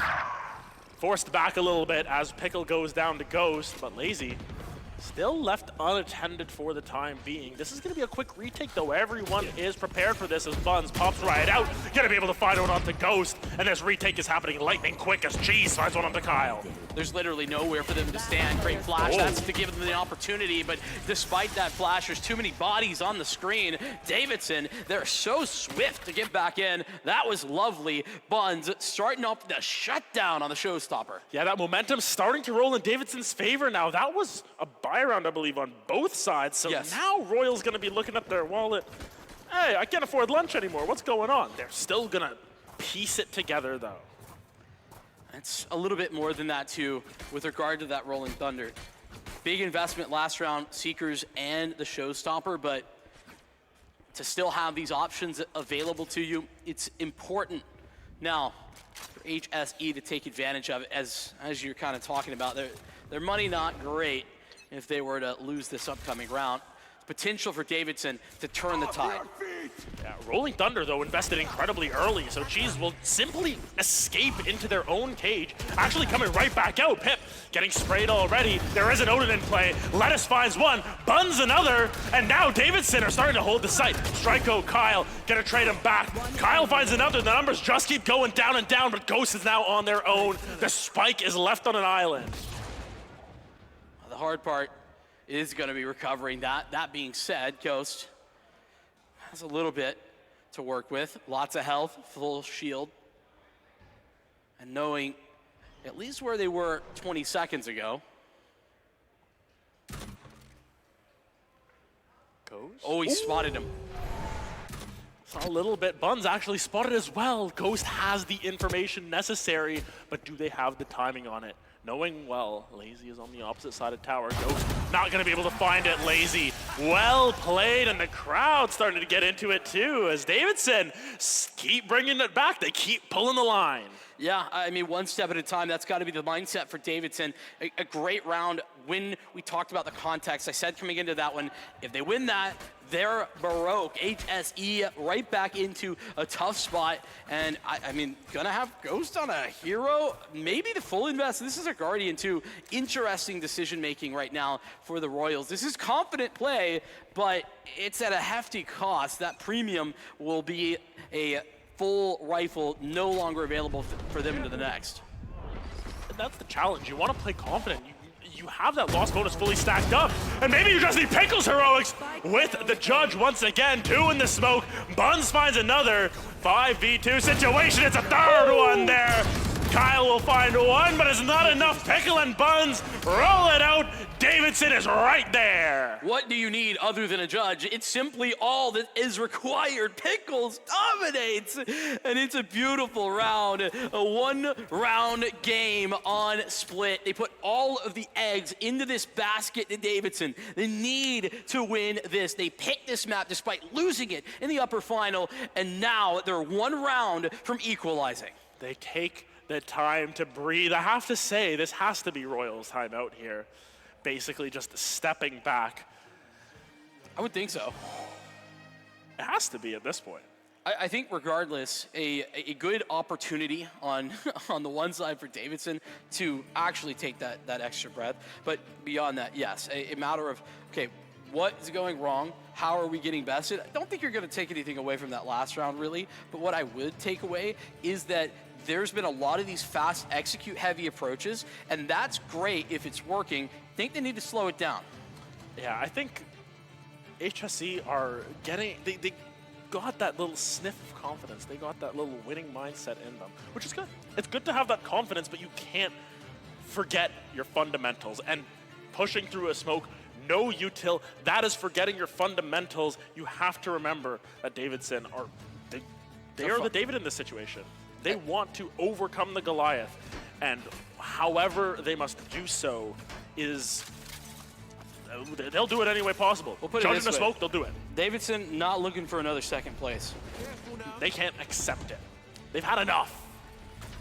And enough is enough as we lead in. This is the bye. HSE, it's not as perfect as it would have been. Pip so very blinded. Cannot make their way forward first. That ruse goes up, but not before they cross. It's tough for Buns. Great first shot, but the continuation of that spray, not quite what they were looking for. Lettuce has grabbed back that advantage. Now needs to sit and wait with him, and Lazy continues to push in.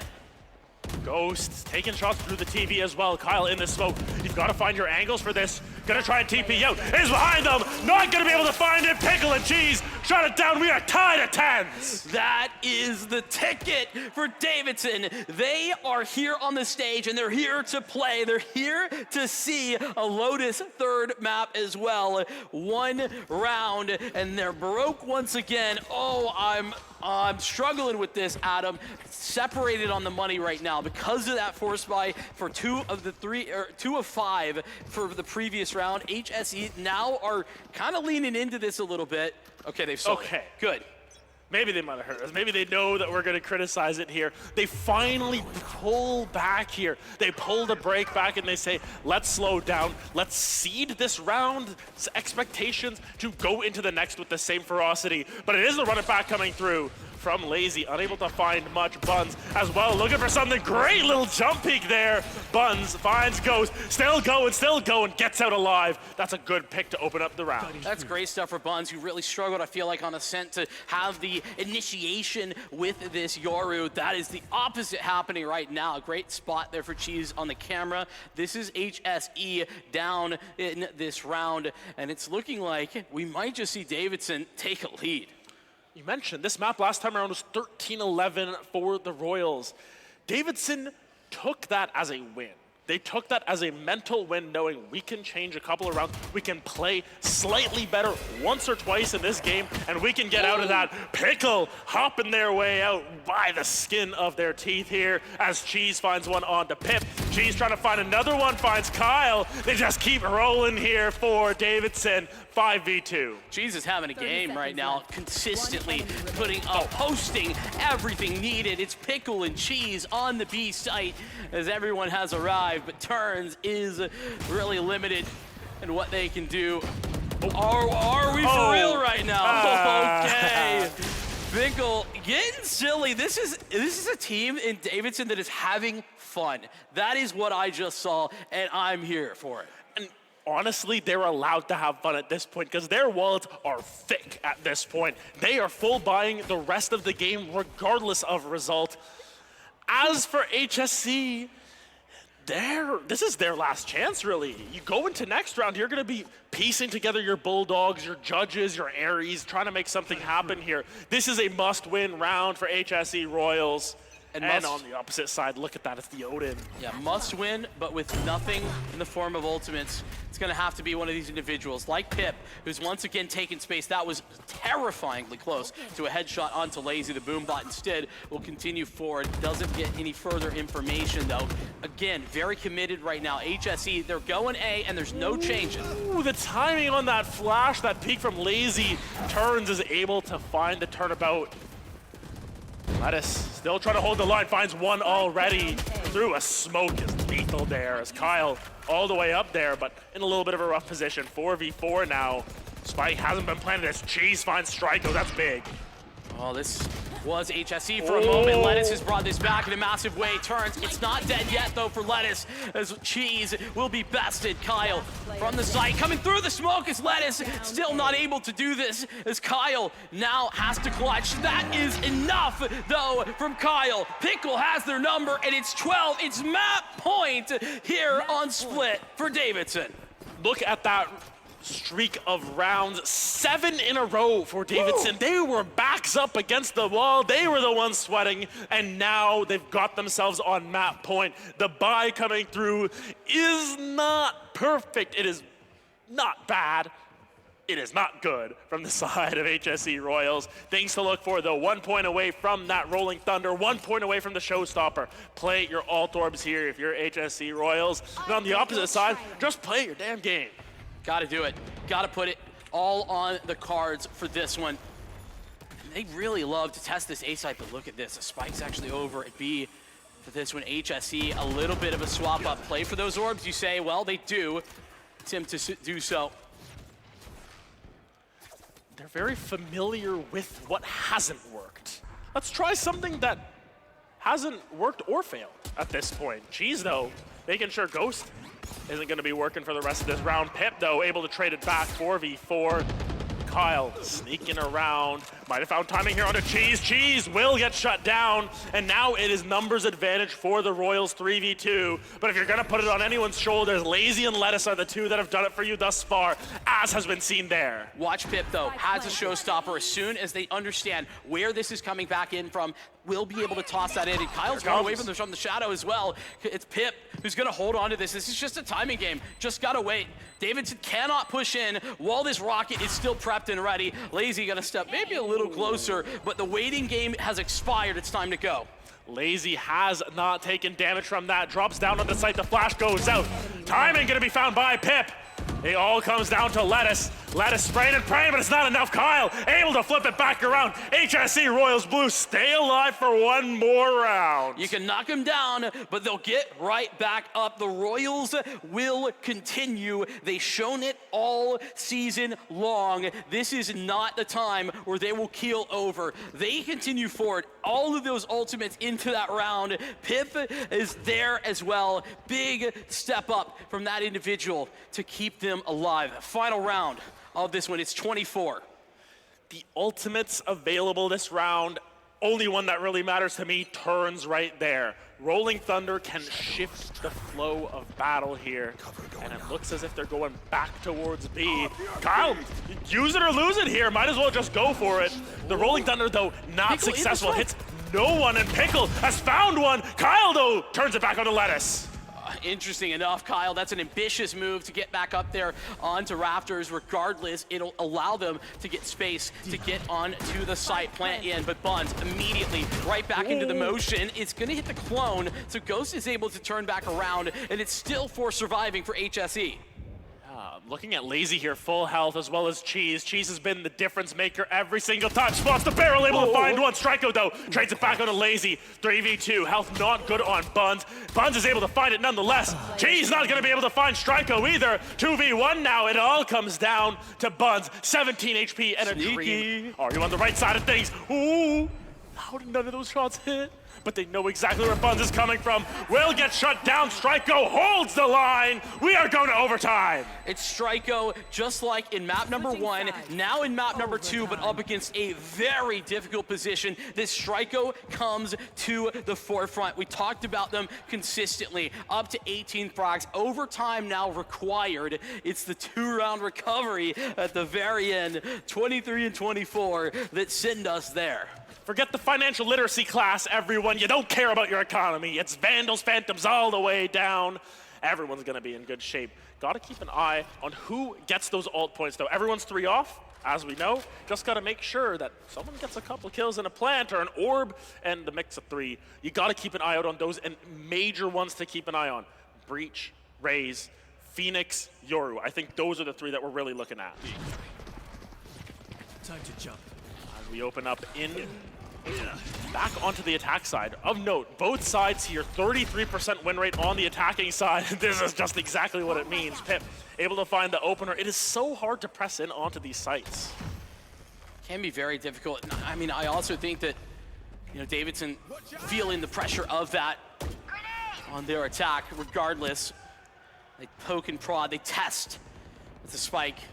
Over towards mid. Ghost getting a ton of info there on that wide swing. Lucky not to get punished for it. And the fact that the cam is now destroyed leaves Ghost without their other pair of eyes. Yeah, they know someone is coming, but how many is the answer? Good Ghost for one. and Cheese. Good, yeah, good for one each. It's impressive, to be honest with you. Tough position on that double swing. Kyle ready to roll. And oh, that's a great fault line. Oh, Pickle gonna get there in time. That's from the other side. It's from B main. Trades upon trades upon trades as the spike will get planted by Cheese, but Pickle needs to be aware of the positioning here. Look, this Trailblazer, ooh, it doesn't clear out Pickle. And this could be big. Repositioning through their own smoke. But it's going to be Cheese taking the first contact here against both of them. And now it is all down to Turns. Turns is able to find one, but Pickle shuts it down. Somehow Davidson find that attack ground for themselves despite losing too early. What do you mean by somehow? I think I know. It's Cheese all the way. Absolutely nasty work. A little bit of aggression. When you're down a man like that, you have to play forward. You really can't afford to play late unless you have a Sova or you have something to play for that post plan. And that's exactly what Cheese does. Gets active and finds the double, unassuming we're HSE. And the second timeout is called by HSE Royals. Cheese, Cheese, Cheese. 29-7. A ridiculous scoreline coming through from them thus far. They have been the difference maker this time around after a map one where they were okay. Pretty good. They were okay. But nothing stand out, nothing along that same line. I mean, I had at the time, it's still a strong scoreline for Davidson with written down in my notes, 23 frags for a Cypher. That's impressive. It's only gone up from there. I want to talk about the opposing side, though, because this timeout is really about seeing what we can actually have for Hamilton Southeastern. Can they bring this back? Because for what feels like, one of the first times ever, they're down. They're in the doldrums. They made the comeback. That's step number one, and it's huge props for doing that. But they still have to do it in overtime. And I think that it's got to be about Turns, who is nearly dropped 30 in regulation on the breach. That is incredible. And I think, once again, going to need to rely on those individuals to take that step up. Yeah, this map, it's been the Pip and Turns show when HSE Royals are on the up and up. Hamilton Southeastern wanting to hold serve here as the, not just the fall, not just the spring, but the overall champions of EGFH, as Pip all the way in gets hit by a ruse, but I have a little bit of information. Not going to get flashed by anything. Turns, there you go. Taking down Lettuce. That's a big player out, but Cheese is still alive. Buns and Stryko trade back and forth. Pips will be taken down. Buns is on the roll now. Ghost will trade it back into 2v2. Ghost going crazy. It's Ghost versus Cheese. Cheese can win it out here. Cheese not going to be able to find it. Uno más. We go again. Run that back by me as it is double overtime for Split. Unreal, the timing that Ghost has found there up into heaven. That is massive, and nobody the wiser. They thought everyone was coming through main, did not anticipate the late mail fling. Cheese is at their 30. Turns looking for one more to match the 30 bomb here. Everyone is performing. Everyone has shown up to play. It's bar for bar. Band for band at this point. Slow down. Await. Look at Davidson. Split for the moment. They don't want to make any early commitment. It's early towards B where they're trying to poke and prod. The same over here at A. Want to show as if they have presence across the entirety of this map, create the question marks in HSE's mind about where they're at. Yeah, the bias towards A right now, but sneaking through sewers is lazy.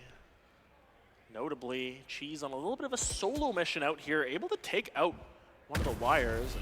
At the very least, just an extra bit of information given over. Pickle holding for this sewers push, able to find Turns. That's a big one. Bun's able to find another one. This is what Davidson were looking for. I love this reroute. They had all this space at A, and now they're going to create the question marks. Ghost is under pressure. Doesn't necessarily know what's coming at them. The reload, though, back for Pickle. Lettuce gets up into the mix, and that's a double for Lettuce, who keeps on ticking. Davidson might have themselves another advantage in OT. Pip, out of all these players, has had that X factor once again. Finds Cheese. That's a big first pick. 1v4 though. The information is known. Lazy looping back around. Pip finds another one. 30 HP. Things are getting spicy. Dark cover. This should seal it. This really should be the end, but yeah. Okay. Yeah. The whole totem pole stack there to stop them. Davidson once again with advantage. They've had 4 map points thus far. 0 for 4. 0 for 3. I can't do math. Correct. Never let your casters do math. 0 for 3 on map points. Yeah, you asking me is the blind leading the blind on that one. Listen, fraud math is not much better. Either way, Davidson, I know this math. +1 round equals W. That's pretty easy. I've got that one unlocked, and that's exactly what Davidson are going to have another opportunity to do right now. Once again, eyes on Turns and Pip. How are they going to work together to make this play? A bit more priority opted into towards mid here this time around. There are 3 members, or 2 members invested by the side of Davidson. HSE, crucially, really hasn't taken a default all map. They are very much committed to taking an area, then moving elsewhere if they need to, or pushing in that area. This is shaping up to the BB to B split that we've kind of seen a couple of times. Roomba doesn't clear Lettuce, left untapped here. 3 members still just holding mid, playing patiently. The rotation's starting to inch over ever so slightly. Under the 1 minute mark, and neither of the trips have been exposed or seen over on B. Here it comes. Oh, great satchel from Pip. My goodness, shuts down Lettuce, and that was the blocker for them.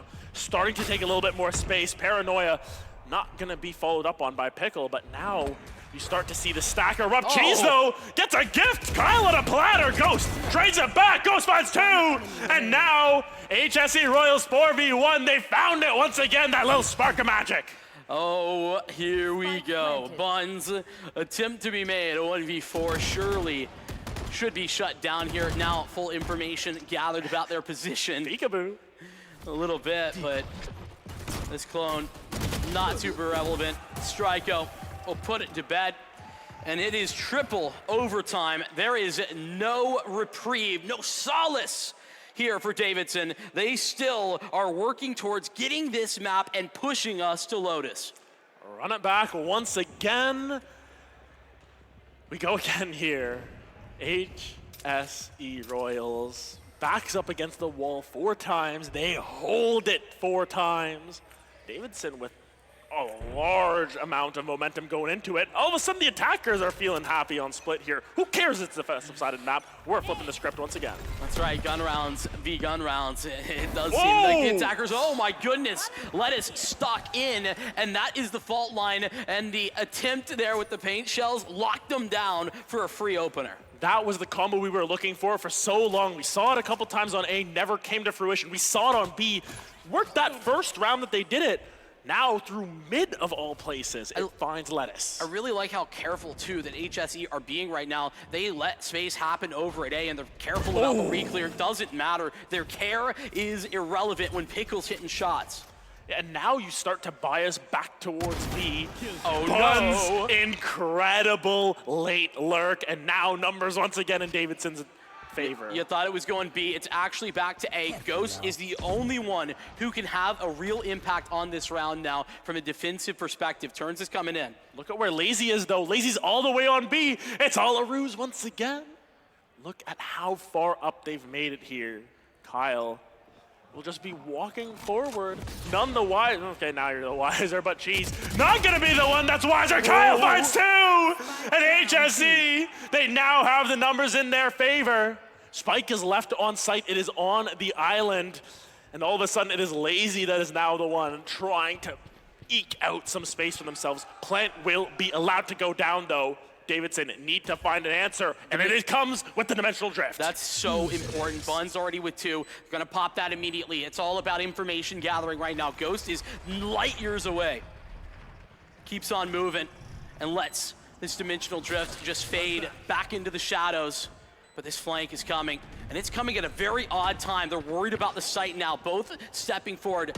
Either of these sides on the offense. No, not gonna work out for the defense. HSE is now gonna rely on Ghost for the 1v2. It's a 1v1 now. Buns has already used their ultimate. Ghost playing ring around the rosy once again. Who's gonna find the timing? Gonna tries to stick it. Ghost is able to find it. And finally here, HSE Royals have their series championship. No! It's been devastated. It's 0.2 of a second, and that's the difference between a chance for the close, a chance for the championship. Instead, another opportunity for Davidson. We didn't even think it was gonna end that way. You got us all by the edge of our seats. Oh my goodness, Davidson. 0.2 seconds. You'll take that. You'll take that. Just bought enough time. That dimensional drift is the difference maker, by the way. It's okay. HSE, they've been here before. They've done this before. Many a time, in fact. 5th time could be the charm. Pip, once again, looking for that opening frag, was instrumental in shaping the round in that way. That early pick was the difference maker, and Pip has been that one to edge forward every single time. They're the one to lead the charge. And this time, not so much. Opting to back off, play a little bit more patient. They take mid-control. I like this reroute. It's a little bit of a different perspective that we really haven't seen from the Royals. They have really been committed. We've been talking about it. Whenever they take space, usually that's where they're going to be. But they take that space, and now they back away slowly. Watch for a reclear. Very heavy B lane right now, as Davidson don't have a ton of information gathering utility available to them. Pickle, first contact made, is survived by both sides. Yeah, Pip, though, all the way in, left relatively unscathed here. And the positioning now becomes an issue. Pip has set up in these positions before, but have you had Kyle there at the same time? Full site control has been garnered by the side of HSE Royals. Ghost is coming on the flank. Quick move down the ramp as well. This is going to be fast as they don't look. Lettuce is now turned. This is a certainty for Ghost to get at least one. It's about the timing as Buns continues to step in. Cheese gets theirs. It's going to have to be a massive move for him as Ghost gets them both. Now Cheese taps on the defuse. Drop down! But they've done it! It's Davidson to send us to 3. 0.2 seconds in that penultimate round, and Davidson survived triple overtime. Oh my goodness, they put it all on Split. They said, we lost that map before, 13-11, but we can win it this time. This is our final to win. That's what Davidson said in this veto, and that's what they have proved right there with that victory, 16-14. The crowd has woken up. They are erupting with this because it has been fantastic to see the storylines that have evolved here. Turns and Pip were the storyline on that defense. They making the world turns, if you will. 20 kills for the Breach on one half. Incredible stuff. And yet, Davidson did not lose hope. Yeah, a big opportunity there for Davidson that made this final even better than it already was. I think to continue talking about individuals, let's discuss Cheese for a moment. Let's discuss Cheese. Yeah. The most important part of this burger, by the sounds of it. It sure seems like it. Has constant moments there to bring them back from the brink, and it's often Lettuce that is playing those more aggressive styles, but whenever we're talking about the mid-round, the ability for them to actually turn the tide of a round back in their favor, which happened a bunch, I think that is where the Cheese comes in the biggest. Yeah, and realistically, when you think about the composition of a burger, you've got your bun, you've got your lettuce, you've got your meat, all that stuff, but the cheese is the binder that keeps it all together. And that's exactly what Cheese was here. Kept the team together, led the charge, did what was necessary and more from a Cypher. And this is what made this happen. Realistically, we were looking at the half and it was looking real grim. I just want to say, heartbreak after heartbreak on both directions for this one. From the almost ninja to 0.2 seconds on the clock, everything had to go down to the wire, had to go down to the last possible moment. But I want to talk more wider perspective here. I think HSE, we saw some of the cracks start to show about this team with regard to them being very committed about what they wanted to do. If we're looking at HSE and they are early in one direction, there's a very high likelihood that they're committing there earlier or later, either direction, they're gonna be at that site. And I think it became a little bit readable for Davidson over the course of this map. Split is not a map where you can very easily make these rotations. Just incredible stuff. If you think about how many rounds came down to the wire between these two, this map could have been over long ago. We could have been either on map 3 already, or we could have been holding up a trophy right now. And yet, still these two teams remain matched at last. And if we are to hang our hat on anything, we know Davidson are happy to be going to Lotus for that third map. We gotta talk about it now. Incredibly so. I think that when you talk about a series where Davidson get their first opportunity, the first win in this head-to-head over the course of this spring season on Lotus, and it's then the decider of the final, it's a risk. It's terrifying. And yet they opt in. They say, yeah, we have it on Split. We have this in the bag. And I mean, they proved it. They came out and they showed it, and they did it the hard way too. I mean, they had many an opportunity in regulation. They couldn't quite close.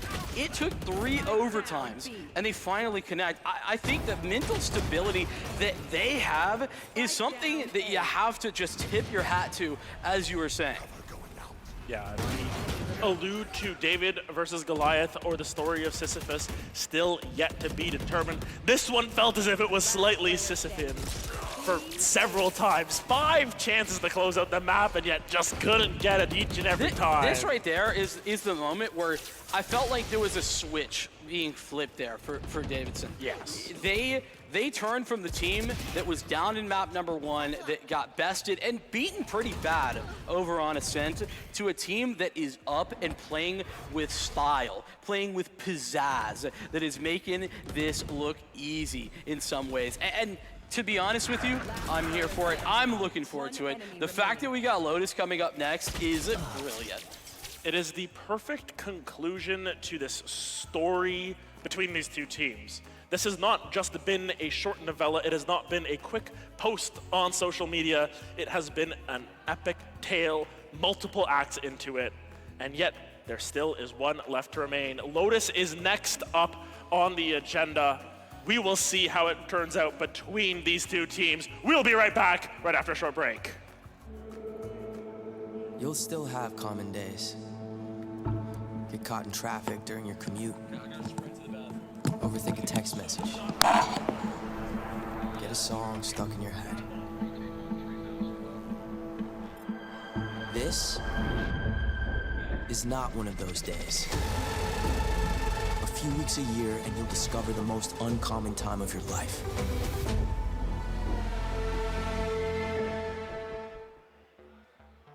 Get future ready with Extron Esports AV technologies. Experience better looking images and higher quality sound with AV systems that are easy to control. When it comes to esports, Extron provides the winning edge. To learn more, visit extron.com/esports.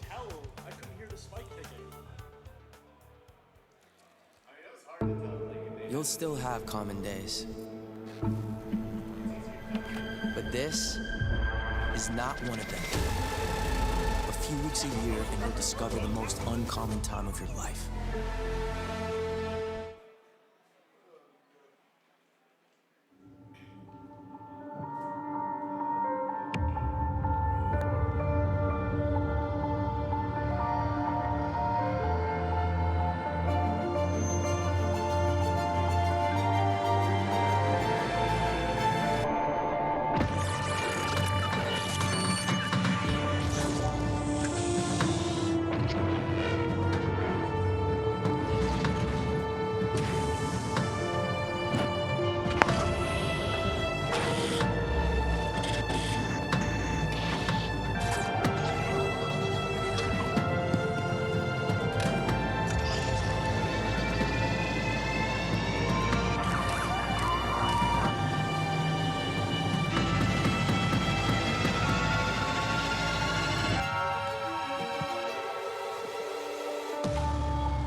still have common days. Put off your term papers till the last minute. Eat cold pizza right out of the fridge. Update your fantasy roster. This is not one of those days. A few weeks a year and you'll discover the most uncommon time of your life.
Scholastic Esports Championship presented by Army National Guard. We're Adam and Vincent here bringing you the action once again. An action there has been in abundance. Yeah, simply no shortage, that's for sure. A triple overtime affair. Necessity for all of the stops to be pulled almost in every way, and then the final nail is in the coffin there, at least on split, because we go to a third. It's Lotus. We teed it up. We talked about the options, what we were thinking going into this, and what this means for this series, because Davidson, they might have only won one map in the upper final, but it was Lotus. Exactly. They are going back to the scene of the initial crime.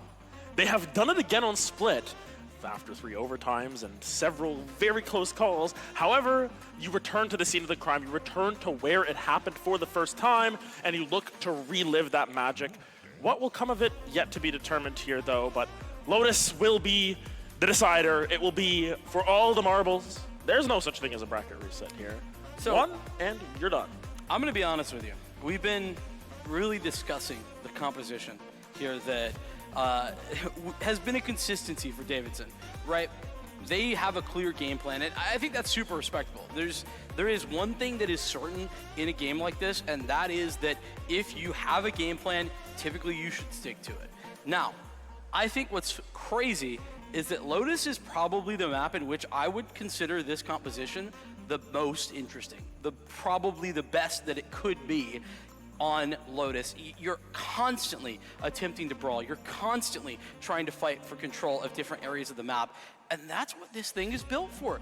It's double duelist, double controller. They've got everything that they could want. And we're right into the action. The question is, can Davidson find a way to finally beat the HSE Royals, or will this be the final victory for them?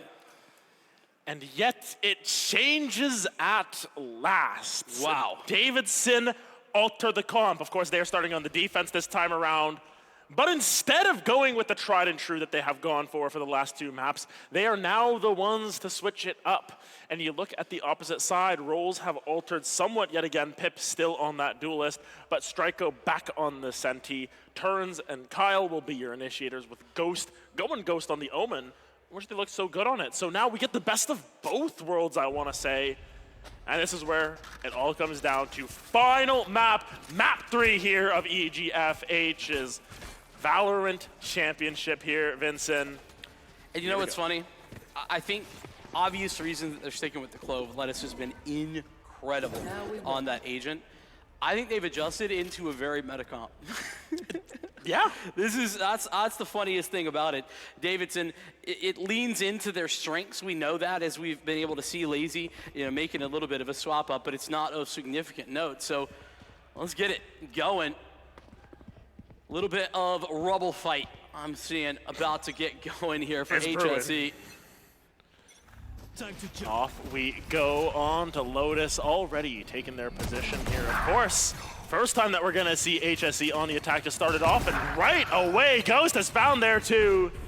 Good start coming through as Davidson forced to pick up the pieces, but quickly onto site they hold as, at the very least, Lazy's going to be the one. Oh, it doesn't matter, Ghost!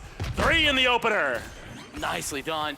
Ghost blinded, still able to find some support. It's Pip actually from right behind him. Thought that somehow Ghost had tracked down a 4th. Not the case, but still a phenomenal round out of them and out of HSE. A ripping opener for them, HSE. Trying to make sure they do change history a little bit and win on Lotus this time around. Great opener. Really nothing to complain about there. Ghost just did their job, did it excellent. So to talk maybe a little bit about HSE and where they're at right now, a pretty devastating defeat over on map number 2, yes.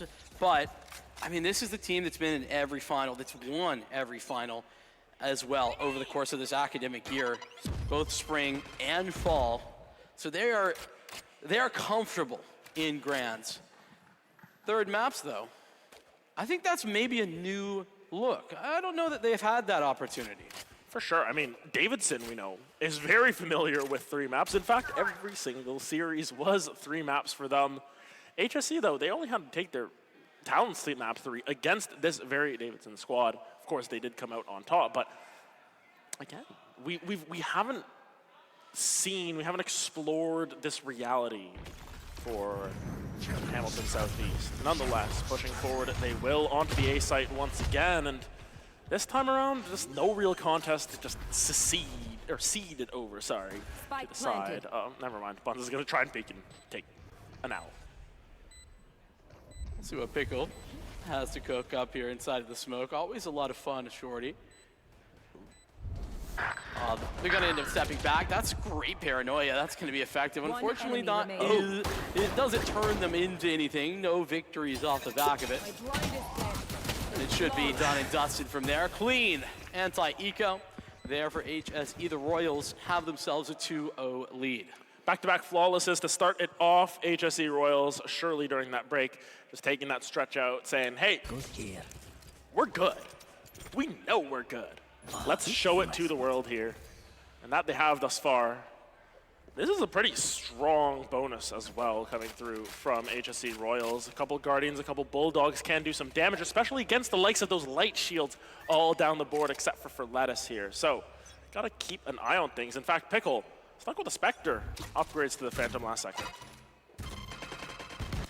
Yeah, this time a lot less commitment regard to the rubble control. Instead, they're taking Mound. It's funny, we talked about how a composition can really look to fight. It's not the early fights that Davidson wants to take. Sheer has been popped, and it's just off the back of the clone, so there's really no issue based off of that. Stryko, that's the A player. That's the A lurk right now. As Pickle goes down, nobody's seen. That's good trading, though. Lettuce has arrived on the scene. There might be enough. No, Lettuce falls, and now there's a little bit of time to get settled in. Yeah, 3v2 here. HSE still with the advantage. Granted, Pip not living with a whole lot of health. Never mind, doesn't matter. Buns has none.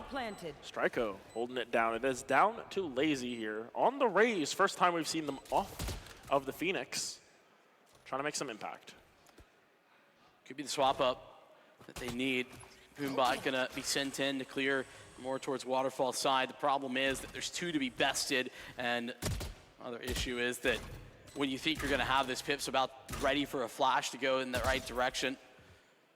Lazy taking a lot of time on that. There's that flash. Stryko trying to activate off the back of it. Instead, he falls, turns, will answer. The Royals, they have themselves a third. That's the bonus round going their way. Yeah, and honestly, solid bonus round as well with 2 people surviving. That means more credits rolling over into the next round. Full buys on the board. And yet a little bit of a garage sale coming through on the opposite side. And this is where I do concern myself a little bit for Davidson. Notably, their first halves have not been good for them, regardless of map. It's true. It's been generally a little bit of a struggle. To be fair, they are starting on the less than perfect side of this map. So you prefer to take the attack. HSE, they get that start.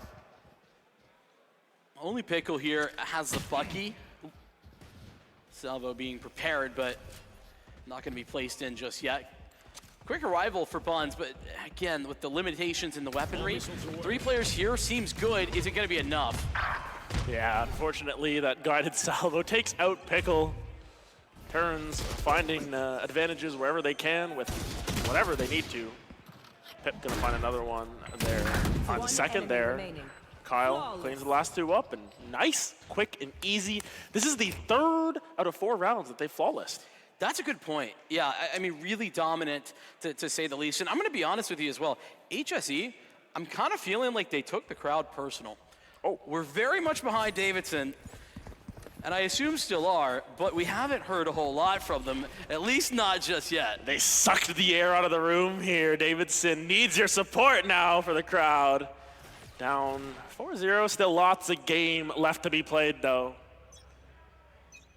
As we go into round 5. Once again, full buys coming through. Light shields though on a couple members, and we'll have to keep an eye on those as we go along. Will they continue to drop the light shield, or will they flip it over? Really aggressive. There was a gate crash out at Mount. They found nobody there. So Davidson have a lot of information. Lazy continues to take the fight despite that fact over at A. Further confirmation is Cheese wins their duel. That's incredible. Yeah, good stuff now coming through from Davidson as they start to look more alive in this round. More control taken over the map as well, as both of those members just taken down right before the shear. The shear hasn't even been popped yet, I don't think. So still another layer of defense to deal with. Nonetheless, no over rotations coming through from the side of Davidson. Yeah, they're really committed to just having the stack here that they already had over at A. There's no reason to overcommit either. They have the numbers advantage really no matter what. Yeah, the adjustment coming through. Pickle will hear this out. Gonna take first contact, but Turns is able to flip it around there. And now the plant goes down. Lettuce will return fire onto Stryko 4v2. But Pippin Turns, this is the combo we've been talking about. Turns, whiffing a little bit there. But will stay alive for the time being. This is the combo that you'd want if anyone to be there in the clutch. Unfortunately, Buns and Lazy clear it up, and Davidson back on the board. It's nicely done. Really appreciate how Davidson not overstepped. They were really unconcerned about the lack of space they had on that map. Over towards C specifically, it's a great position that Pickle was in, and even though normally I would expect for Pickle to get that info and then survive, the fact that they don't is okay when they already have a 5-on-3 advantage. Working out brilliantly. It's 4 rounds straight, now interrupted here by Davidson. And now you look at the credits across the board, and Davidson are still going to be able to piece together a decent buy.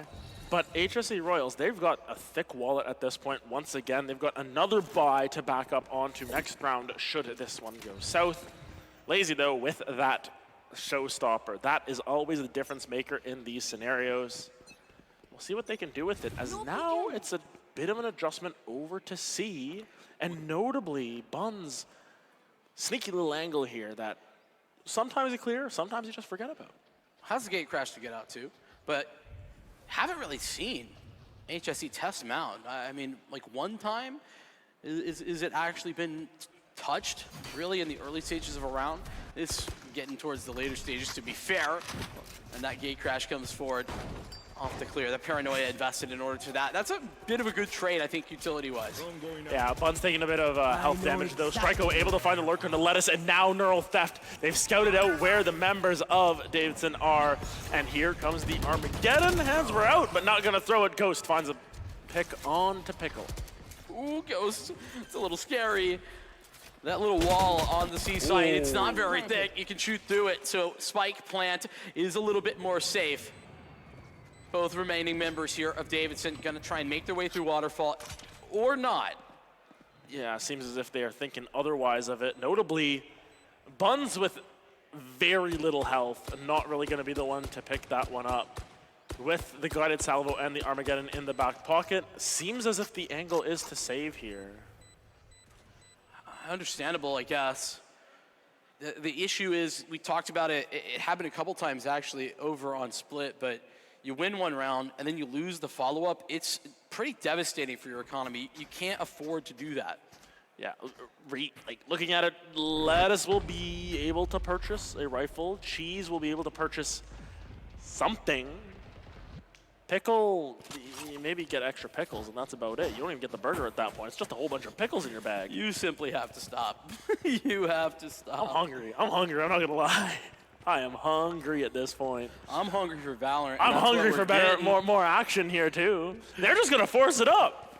They'll starve. I think this is understandable. I actually like this call. Normally, take a more conservative approach to these saves. I like to go for the eco, get the full gun round, but they had so much, it would feel wrong not to get everything that you can out. They also have some good options. The Garden available, the Showstopper is in the mix. There's a ton here for Davidson that's not just in the weapon department. You've got options at the very least here. Might as well back it up with as much as you can. But now the slow crawl up towards C once again. Little drone gonna get shot out here by Buns, who was one of the ones to keep their weapons. Turns though, every time they hold out that remote, you gotta be concerned about where they're gonna rip it. It's a great tool.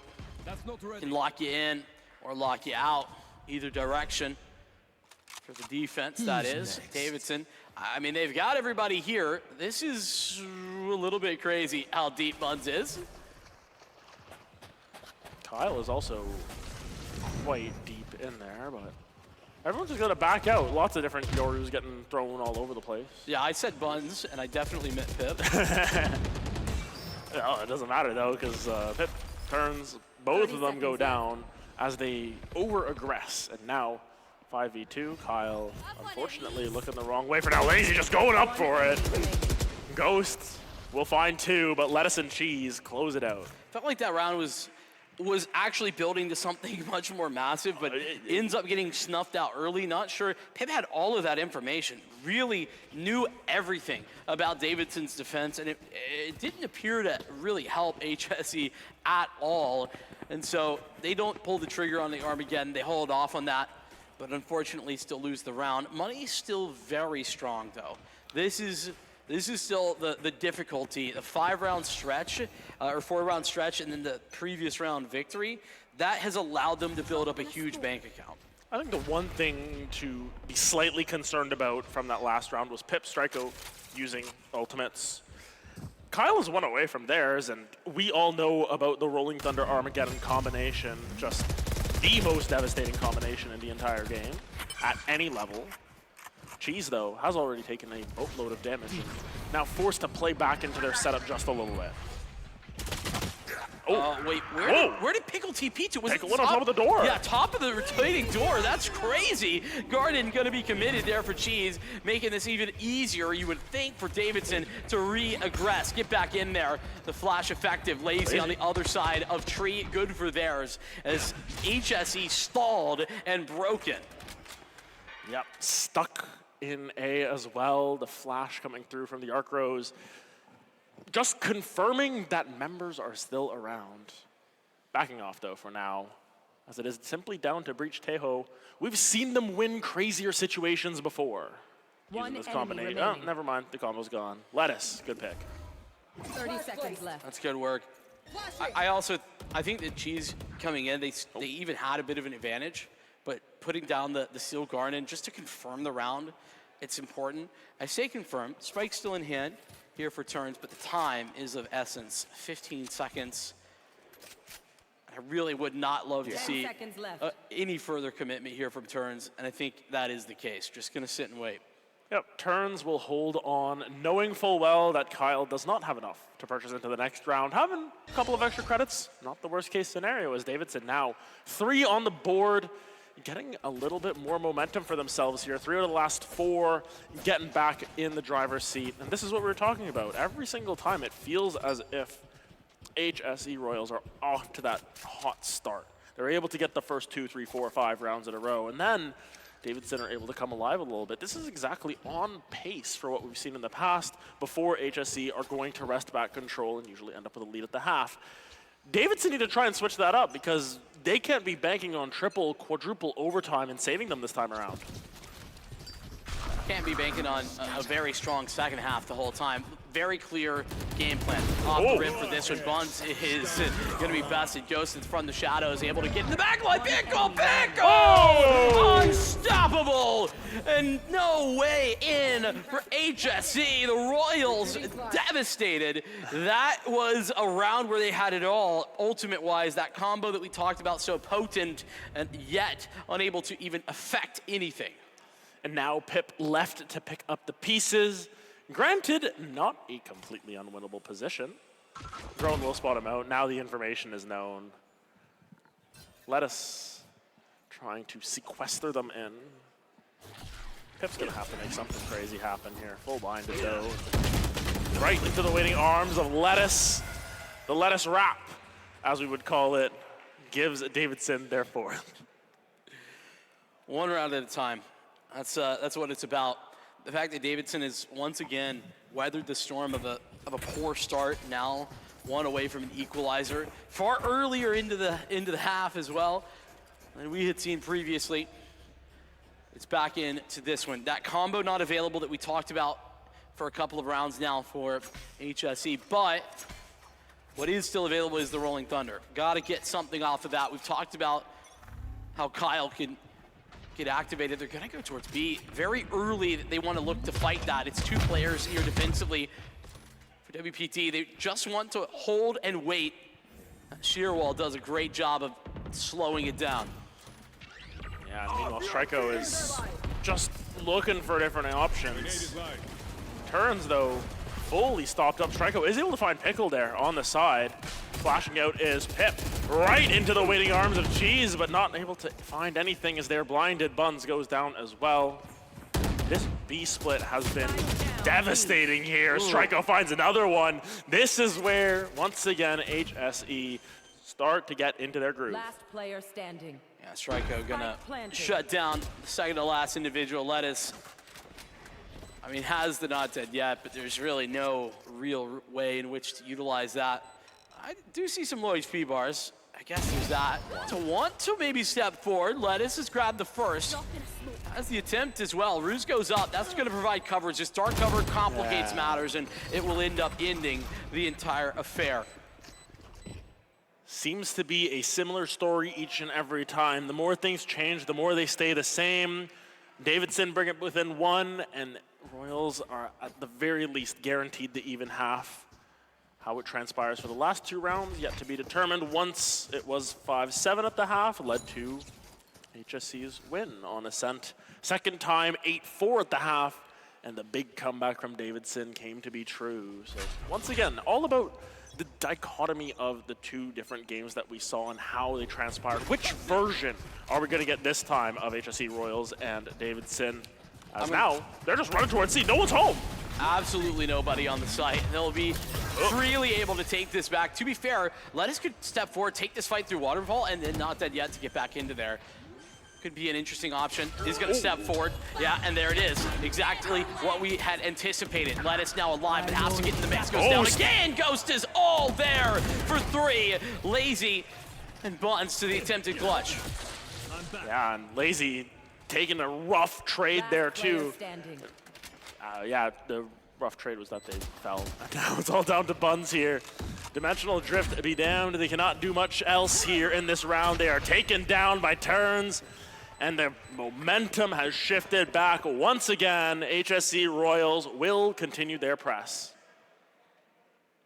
Feels like there is a chance, and still is, for this to end at a 7-5 scoreline, but that was where we could have seen the lead potentially wrestled away by Davidson. Yeah, and even still, the potential of the 5-7 half is kind of sitting in.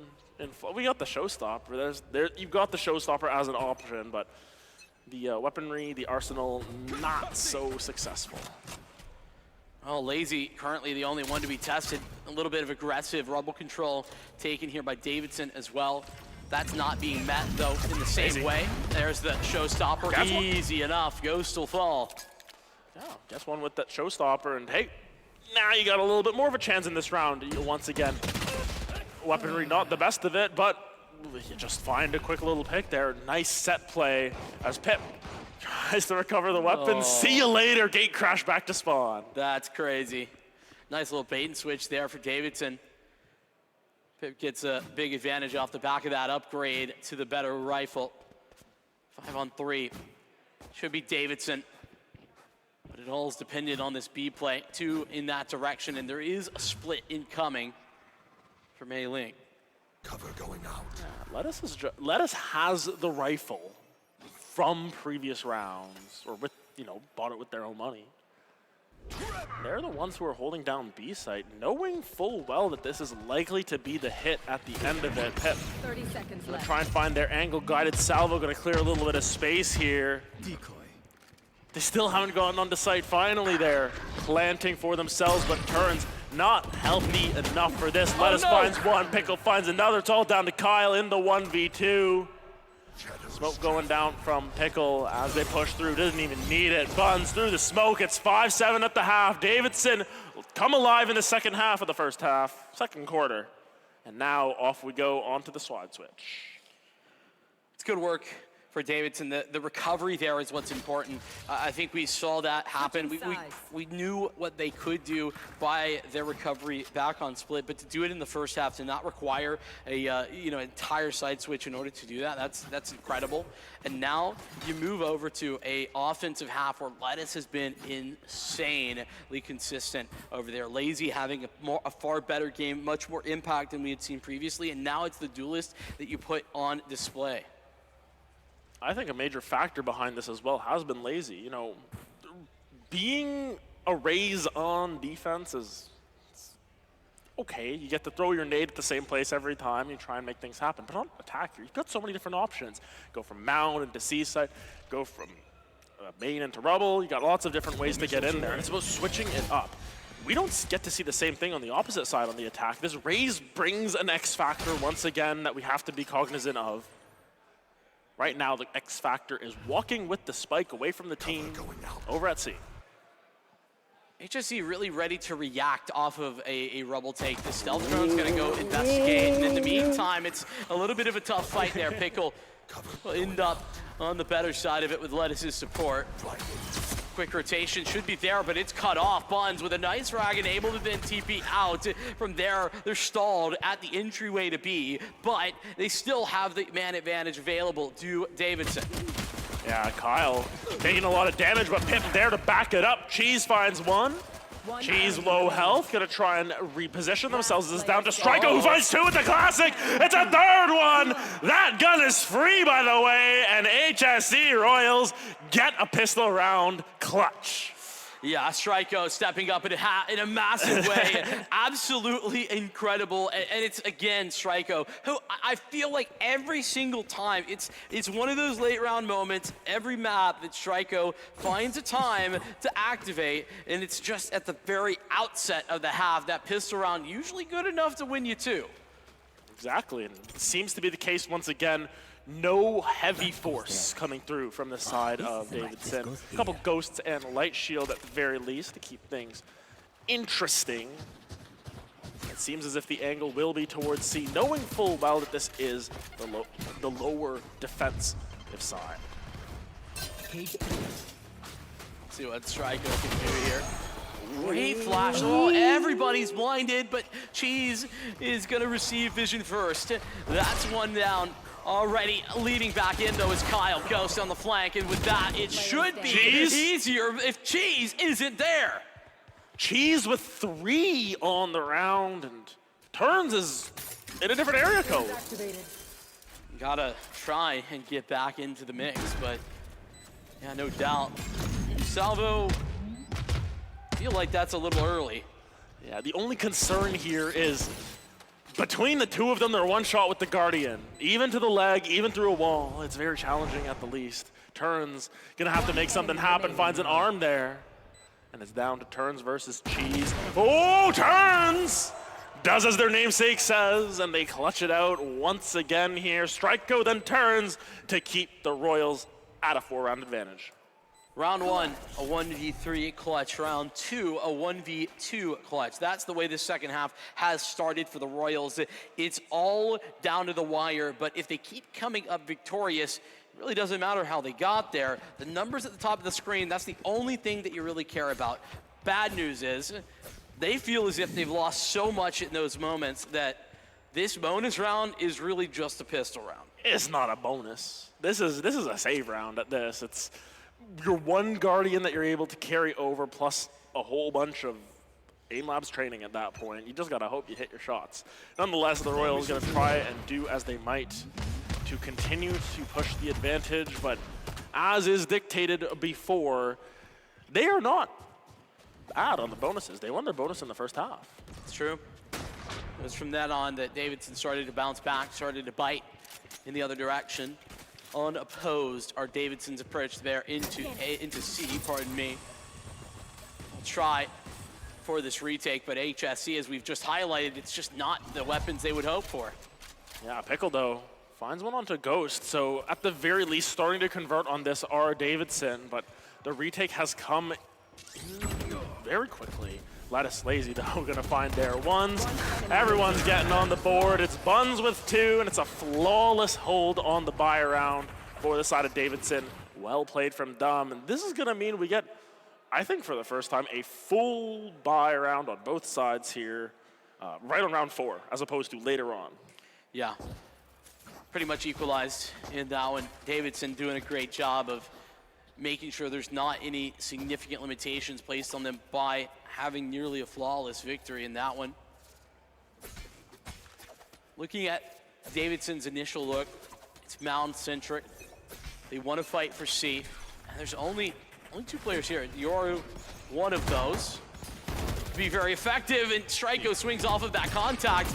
Clone doesn't really blind anyone. Pip's still there and still has the kid out. Has that gate crash available. Doesn't feel like it's required just yet. Oh my goodness, Buns. How has this happened? As Pip grabs another, it's 3 victories for HSE on the outset of this round. One enemy remaining. She's able to find one in return, but Strikeco again with another one.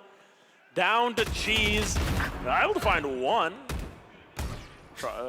That's the clone, yeah, but now it's down to a 1v3. No idea where Kyle is at this point. Pip up on the high ground, completes the full house with a Strikeco there. HSE back on serve here, so to speak. And now this is the exact position that they are coming out of. It's 10-6. Davidson starting to feel the pressure a little bit more once again, and this is where pressure has to make those diamonds. See exactly what that looks like. Davidson, we know that they've been here before. This is not new, not by a long shot. Cutting through. A back and forth swing of momentum in the beginning of this half, and of course Pip at the forefront of that last round. Paint Shell's not quite gonna connect. They're gonna continue to push this. Davidson, they take it personal that they lost so badly in this area last round. Yeah. Pip just forced back. Primary's jammed, he can't use it. Gotta get out. Oh, gotta hope for their hits. As Turns, everyone has started to show up here, but nothing really to defend the site. Plant will go down from Lettuce. That's all good. Pip's got the dimensional drift. Gonna pop that in immediately. Just as the spike goes down, they're gonna start zooming, get Pip in and get that information. Ghost handled, that's the flank gone. That's incredible. It alleviates a lot of that pressure. Out of the dimensional drift comes Pip, but it's only the single to survive here for HSE as Lettuce and Buns put them together and slap a victory on that round. trades back and forth, 1 round here, 1 round there, 1 round here, 1 round there. It's not ideal for Davidson to keep trading this way, but it's how you start that momentum. It's how you build that momentum moving forward, and it's, most importantly, how you break the econ of HSE Royals. Now forced back onto a save, this is where Davidson built their momentum off of it last time. They were able to find a round win, force them back on the eco, and then it was force after force after force. They kept failing. This is where they need to make it happen. This is the difference maker round of this map. Crucially, not that force coming in here for HSE. Yes. That's a key difference to talk about right now. Able to just go for the eco. Fast on the rotate right now, just trying at the moment to take an advantage by over-rotating intentionally. They see some impact over at C, try and go that direction. Now they rotate back to A, but it might be a little too late. Yeah, Turns has got to make something happen here. Is able to find one decent little bit of damage onto Lettuce as well, but the plant will go down. 1 for 1, you'll take that anytime if you're the Sheriff versus the Vandal, but Lazy gonna find their mark with Stryko. Pip gonna be able to swing. Buns now off that contact, might just continue to move forward. Flash, it's going both directions, but both blinded. Buns vision returning as he gets the TP. 2 survivors in Kyle and Ghost, but they're not long for this world. Ghost the first to fall, and it's a quick follow suit. 1 round at a time. Davidson, they're making this comeback. You can hear the crowd starting to come alive once again here in support of Davidson. 2 rounds behind now, closing that gap, and now this is the momentum going slightly in their favor. They're trying to push it forward, and something that can keep momentum incredibly well is that showstopper. Lazy, all eyes on him here. Not really looking to go immediately, it doesn't look like. Very slow way to start this round is what I think Davidson are going for. Spread out, looking to receive any aggression. Their experience too, to receive that aggression. We've seen time and time again, especially with even younger collegiate teams. They like to play aggressive. They like to go up there, just go kill, let's do it. It's impressive to see them patiently playing out the map, seeing their options before deciding. I like that bait from Pickle, just step forward a little bit, get the shrouded step off, hopefully gather a bit of information. Set up the gate crash, ready to rotate fast towards C. Oh my goodness. Is Pips, but this is ending up C indeed. Might be required here in a moment. Oh my goodness, Ghost might have done it again. Showstopper goes in, but Ghost is the real focal point here. I'm just waiting for this one.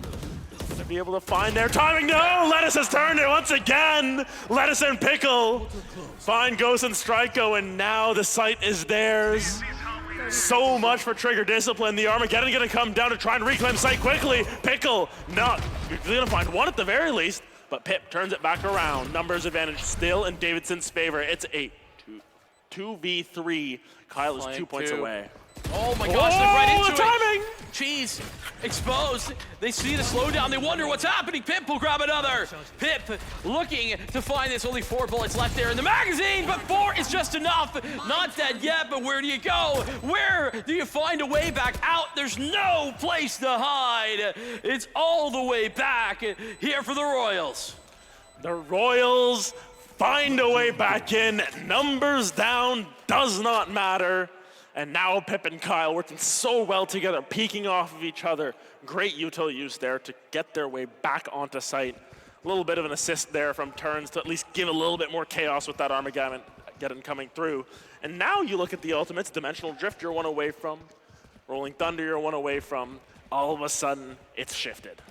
Yeah, I mean, big potential for this round. I mean, for me, this is Davidson playing for the game. If this goes HSE's way, they're in trouble. They're gonna fight for a little bit of a different area. We've been talking about the mound fights. Here's Rubble. Buns in a really rough spot there. Util dumped out, but Kyle's gonna be the first one to fall. Cheese sprays him down, Turns not with the best of shields, only with those regens, and Ghost at half health, but finds one onto Buns. Gonna try and spray once again. So many members are just out in the open. Cheese finds another one onto Ghost. Everyone here at A main, it is just a shooting range. Turns finds another one. Trades back and forth. It's down to a 3v3. Slow it down. Take a little bit of a step. A breath. Fresh air Pickle not going to be found on the cross. We'll fake onto that and TP out over towards C from the shadows. Is there. Oh, and he's been found! Strikeo's done it again! The critical moment is where Strikeau finds his impact.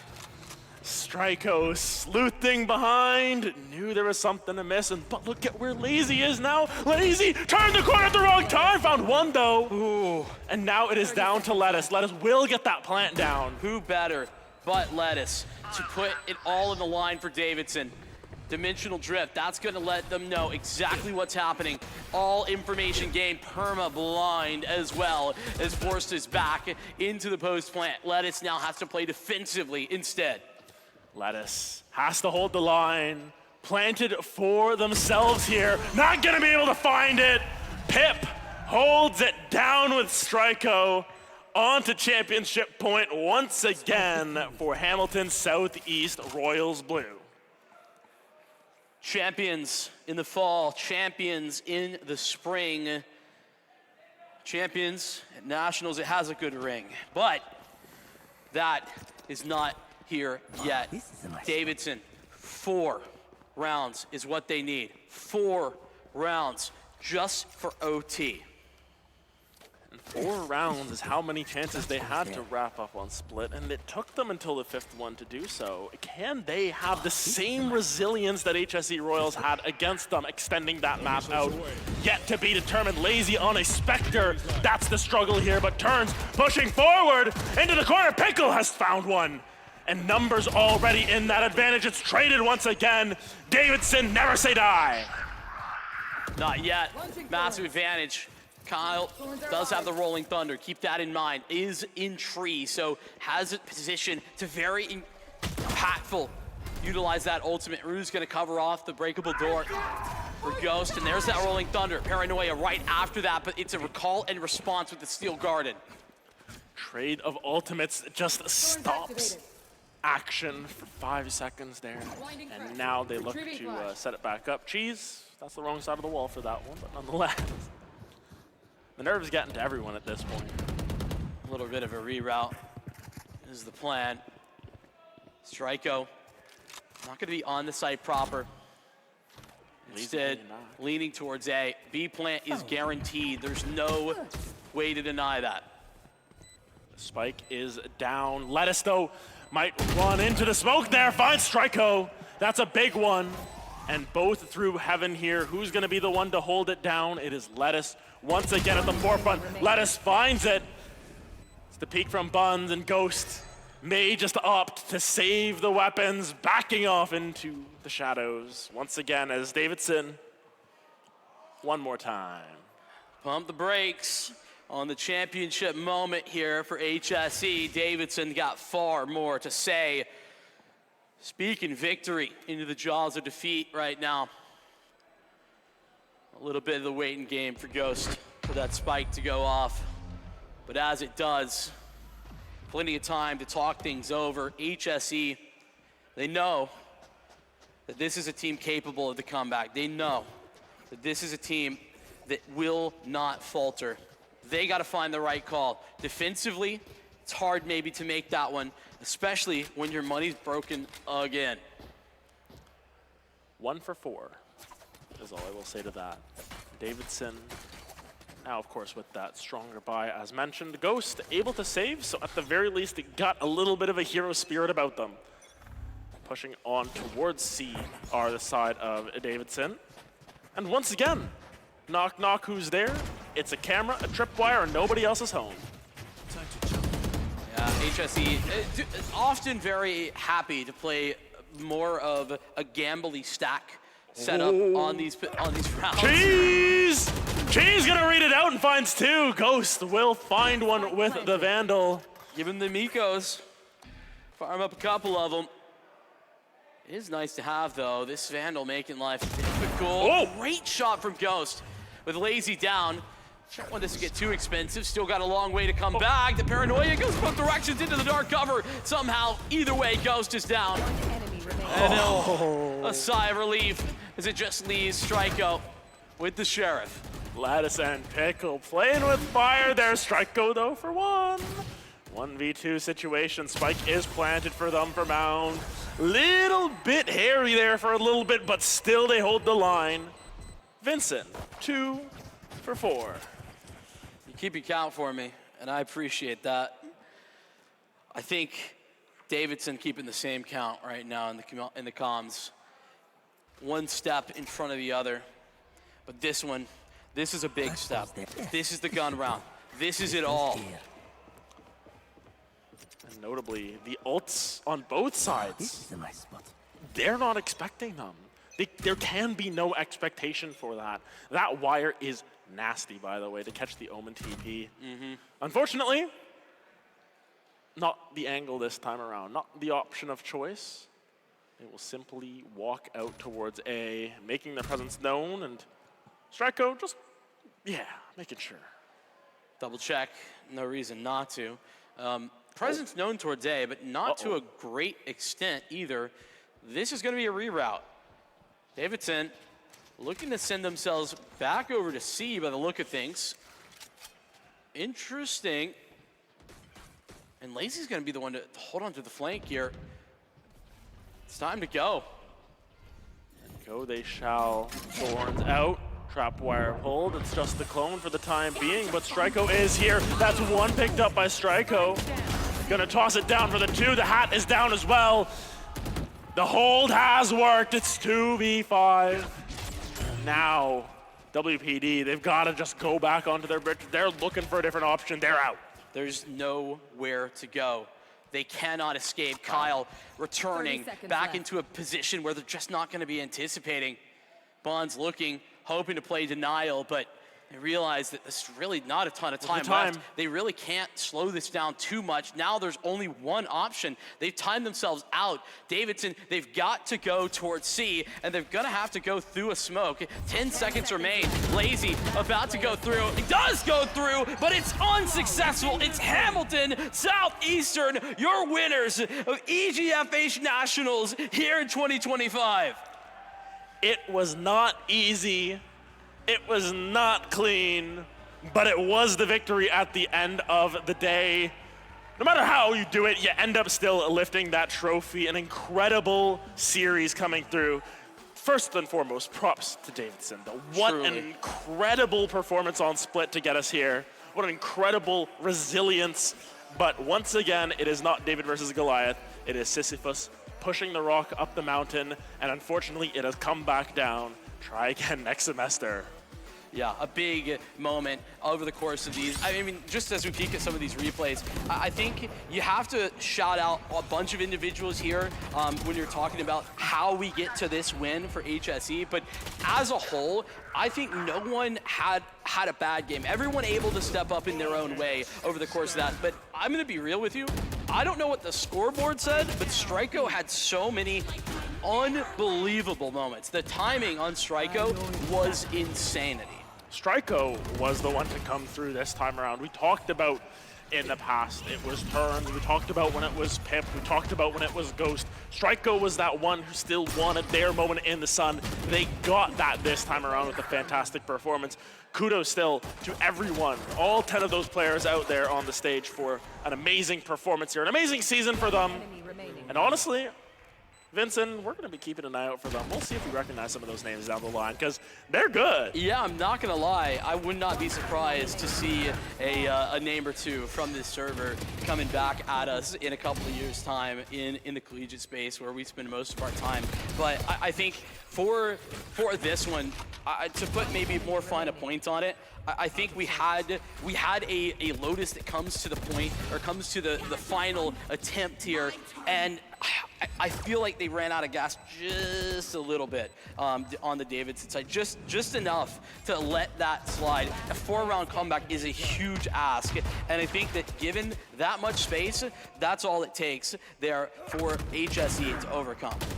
Fool me once, shame on you. Fool me twice, shame on me. Fool me 3 times. Not gonna happen in this case because they did not get fooled. Honestly, that last round from Striko, just different setup, give it a different look. Looks the same but different here as we see it on the replay. It's just exactly this where Striko able to hold down the line. That is how you win a championship right there as a Sentinel. But nonetheless, congratulations once again to Hamilton Southeast Royals Blue. Incredible stuff from them. You know what it's time for them? They've got to go lift their trophy. Let's send it down to Sam Talks to present them with their trophy.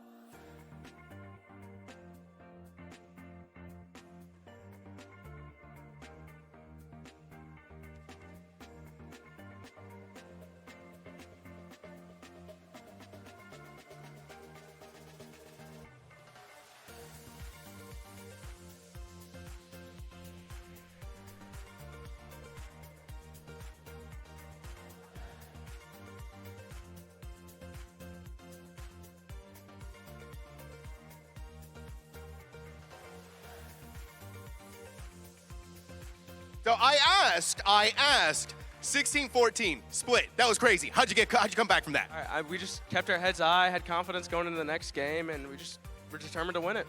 Determined to win it, and win it you did. You're the grand champions. How does that title feel? It feels great, man. We've been working all year towards this, and it's awesome to be here.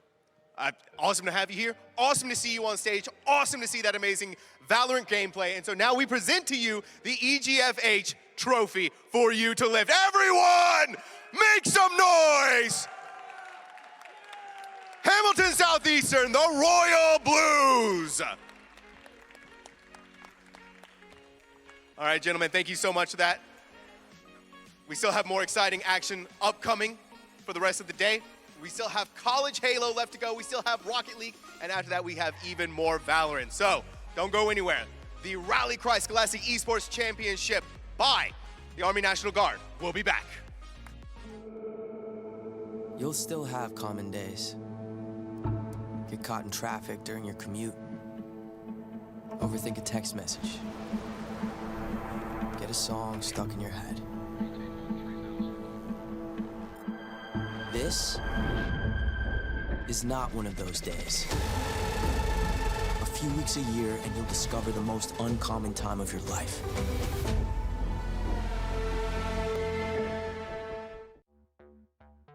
Get future ready with Extron Esports AV technologies.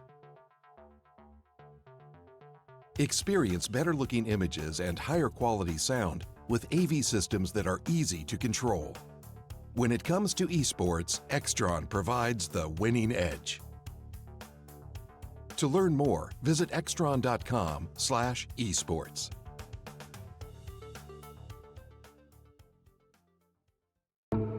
You'll still have common days. But this is not one of them. A few weeks a year and you'll discover the most uncommon time of your life.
You'll still have common days.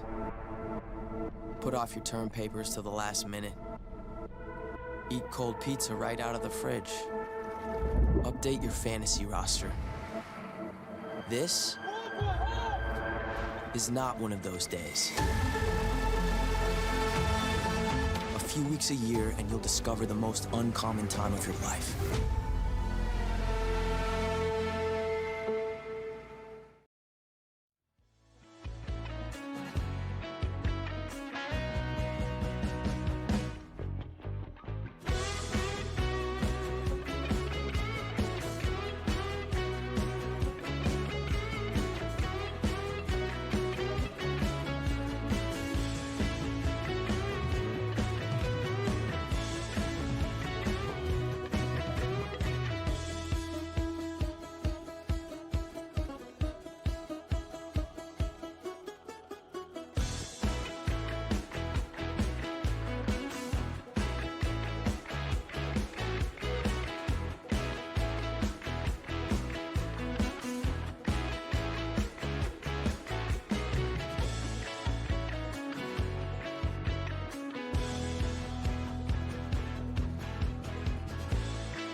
Hello and welcome all Halo fans to the Scholastic Esports Championship presented by the Army National Guard. We're here at the Boeing Center at Techport. I'm FBI Tugboat. I'm here with my man Nas Cast for the first time in the booth with me. I love it. Nas, how you feeling? I'm feeling great. Really excited to be here.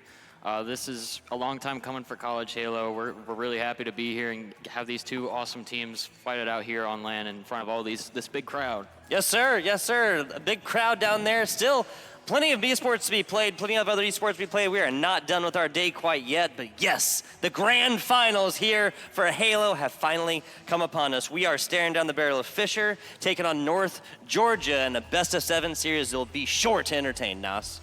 Yeah, really excited to see what these two teams come down to. We're opening up here with Live Fire Oddball. It's a great map to start out with. Really long pace map, gives the teams enough time to warm up.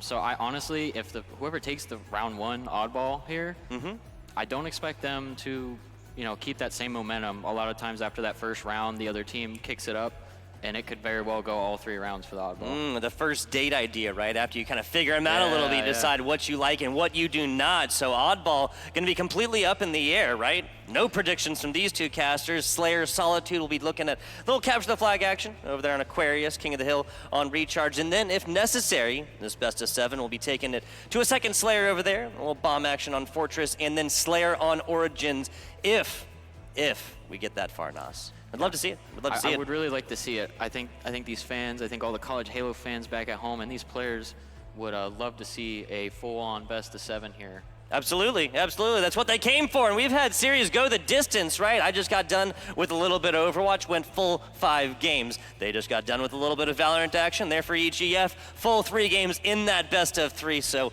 hey, maybe it's just in the cards here. It's just in the cards. Definitely in the theme today. Not to mention, too, we just had a League of Legends game go all 3 maps as well, so it seems to be a common theme today. Yep, sir. Very excited for it.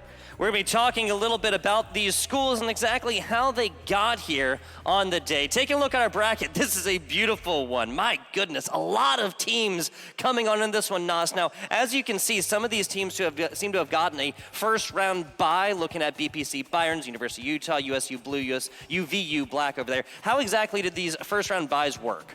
So the way that it works, we have a just regular season where each team has to play each other once, and the teams that, like the top 4 teams... Round robin kind of format, right? Yes, round robin system. And the top 4 teams, how they get seeded into it, they get a first round bye rather than having to put the lower teams into the loser bracket right away. So that way everyone gets a fair chance, 2 chances to go through the bracket.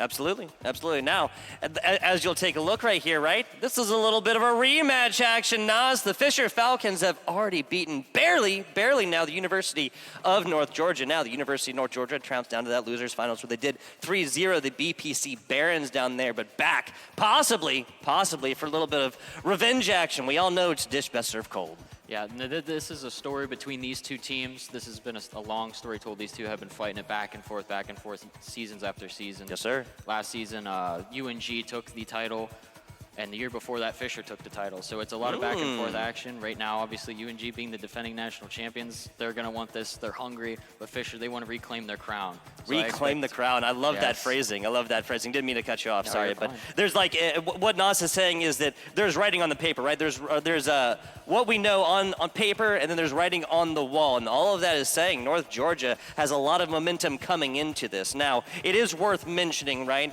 that there is a full starting roster from North Georgia that may not be featured here today. Is that correct? Yes, that is correct. Killjoy. Yep. Who was in that last match that we saw, the 3-2 that went the full length. He was unable to make the match tonight. Gotcha. So in place, we have Sassy filling for him. Yep. We have yet to see Sassy in action in the College Halo scene. So I honestly have no clue what to expect out of him. That's fair.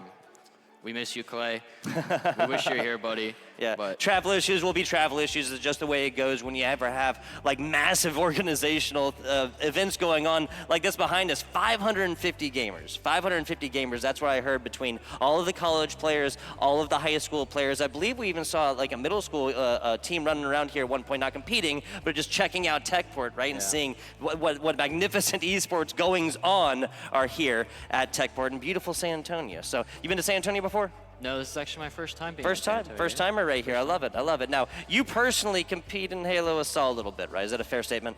Yeah, I saw a little bit. Yeah, put it Gotcha, lately. gotcha. The player to color caster pipeline is live and well. Talk to me a little bit about some of your experience within competitive Halo in general. We'll get to collegiate Halo and then obviously HCS stuff once we get there. Yeah.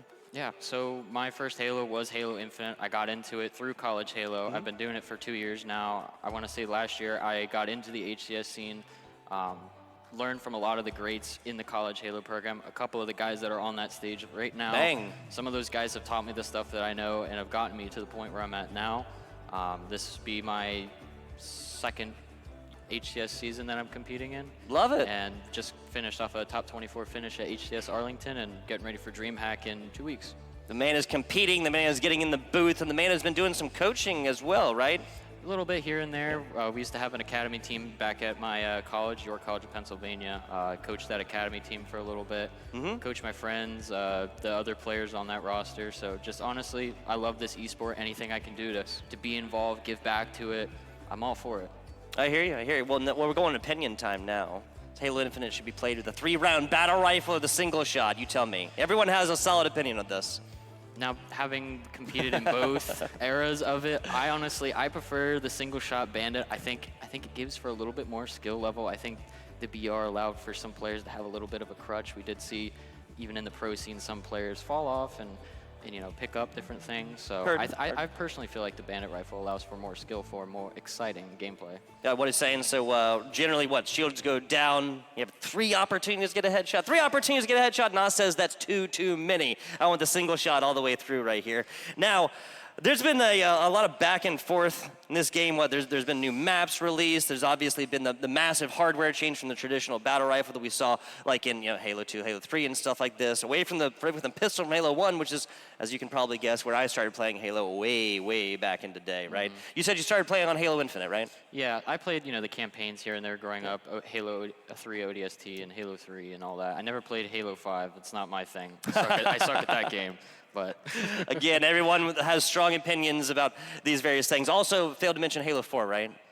Actually, did you? I played a little bit. There you go. Not there you too go. much. The campaign. We won't yeah. talk about that multiplayer. No, but playing this game, growing up, a lot. I mean, like I always describe it, right? Call of Duty, Gears of War, RuneScape, but mostly Halo was the unholy quadfecta for myself in my youth, and that's where a lot of that time in my younger years went, and I consider them very, very well spent. But LAN parties at community centers, churches, friends' houses, sleepovers, all this other stuff, it always featured this game, or featured a game in this series, I should say. Yeah, this is one of the classic esports, and it's funny you actually mentioned Gears of War. One of the players on UNG used to be a professional Gears of War player, Zoom Doctor, down on the stage for UNG. So it's a common theme. A lot of the other HCS pros come from the Gears of War scene. It makes sense. It makes sense. The skills transfer, the gunny transfers, right? For sure, yeah. Yes, sir. Yes, sir. Also, Gears of War getting a nice little reboot, right? Yeah, finally coming to PlayStation. Yes, finally coming to PlayStation. Yeah. No longer an Xbox exclusive. How about that? I think that's pretty exciting. I'm kind of curious to see if any of the amateurs or pros that came from Gears of War might hop back to it. I think there is another new Gears of War game coming down the pipeline, I believe. Yeah. So interesting to see how that all plays out, but yeah. I've not competed in Gears of War in a very long time. Never competed in a formal sense back in the day, but Halo Infinite, man, we waited for it and definitely paid off. That campaign is something else. The multiplayer has evolved so much since its initial release, December 2022, if my memory serves? Yeah, a long time ago. Yeah, right, 3 years ago now, right? It's wild to think about.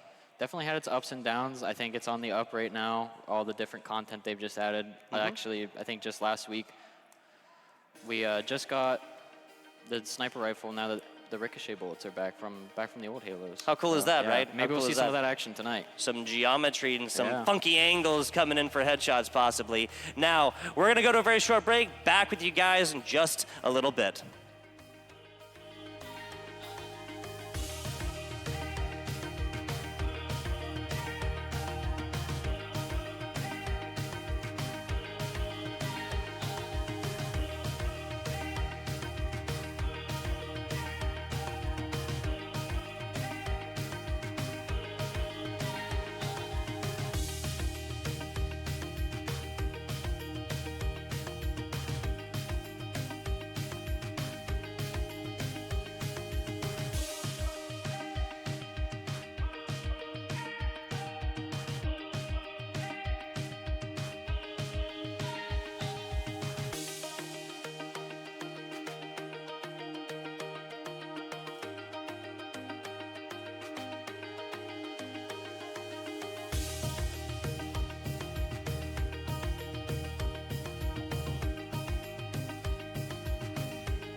And is that right? Yeah, that's right. Last year we had a small LAN in southern Mississippi. Utah State ended up taking home that. Nice. They reset the bracket and took it from New Haven Esports. And then before that, it's like way back, we had one in the University of Kentucky, and I believe that was before my time. But I believe Fisher Esports took that. Yep. So this is our third one. Third time's the charm. I'm looking to see this be a really, really big battle and really entertaining one. Really exciting match coming up here in just a little bit. Now, just as a reminder, we'll be looking at live fire ball here first. This is going to set the pace for this competition in so many ways, Nas. Talk to me about what exactly is entailed, obviously outside just the 1-0 series line, but what exactly is taken away from a ball on a map like live fire when you take a W right here, especially if it's, you know, by more than like 30 or 40 points? I think a lot of this game is very momentum-based. So whoever's coming out with this first map win, they're going to be in the driver's seat. Being in the driver's seat in these series is crucial. I mean, every esport, that's the mental. You want to be in the driver's seat. You don't want to be behind. But also, like, whoever's taking this, these objective game modes, these are team-based game modes. Oftentimes, teams on paper can be very high Slayer teams, like getting kills, but with Oddball, all it takes is a good setup, a good ball rotation, you know, communication. It's all you really need. So honestly, even on paper, you know, we have UNG. They don't have their full roster, but they have guys that know what they're doing. They know ball rotations. They know the setups. Fisher Esports are a really good team overall, a lot of good Slayers, but it just comes down to objective efficiency at the end of the day with these maps. It's entirely fair. Objective efficiency, right? Playing strats more so than just trying to push this into your classic team deathmatch or Slayer here for a Halo. As far as live fire, talk to me a little bit about some of the geographical locations, some of the places did you expect this ball to be really held at, and some of the pressure points that these teams are going to feel like they can accrue a lot of points off from holding? Yeah, so the first one, I think the most crucial one is on tower. That's going to be... Where sniper spawns up on top, right? Yep, that's going to be on the Cobra spawn. One of the easiest setups is get your ball guy up that top tower, have a guy on dummies, have a guy on dice, get that sniper, keep your sniper guy like on the tower stairs, kind of rotate that around. As soon as you go 2 down, you generally want to play the ball, grab a pick, and just play for the next ball reset and bring it right back. Play your life, right? Yeah, you can also, like, I've seen ball setups in A.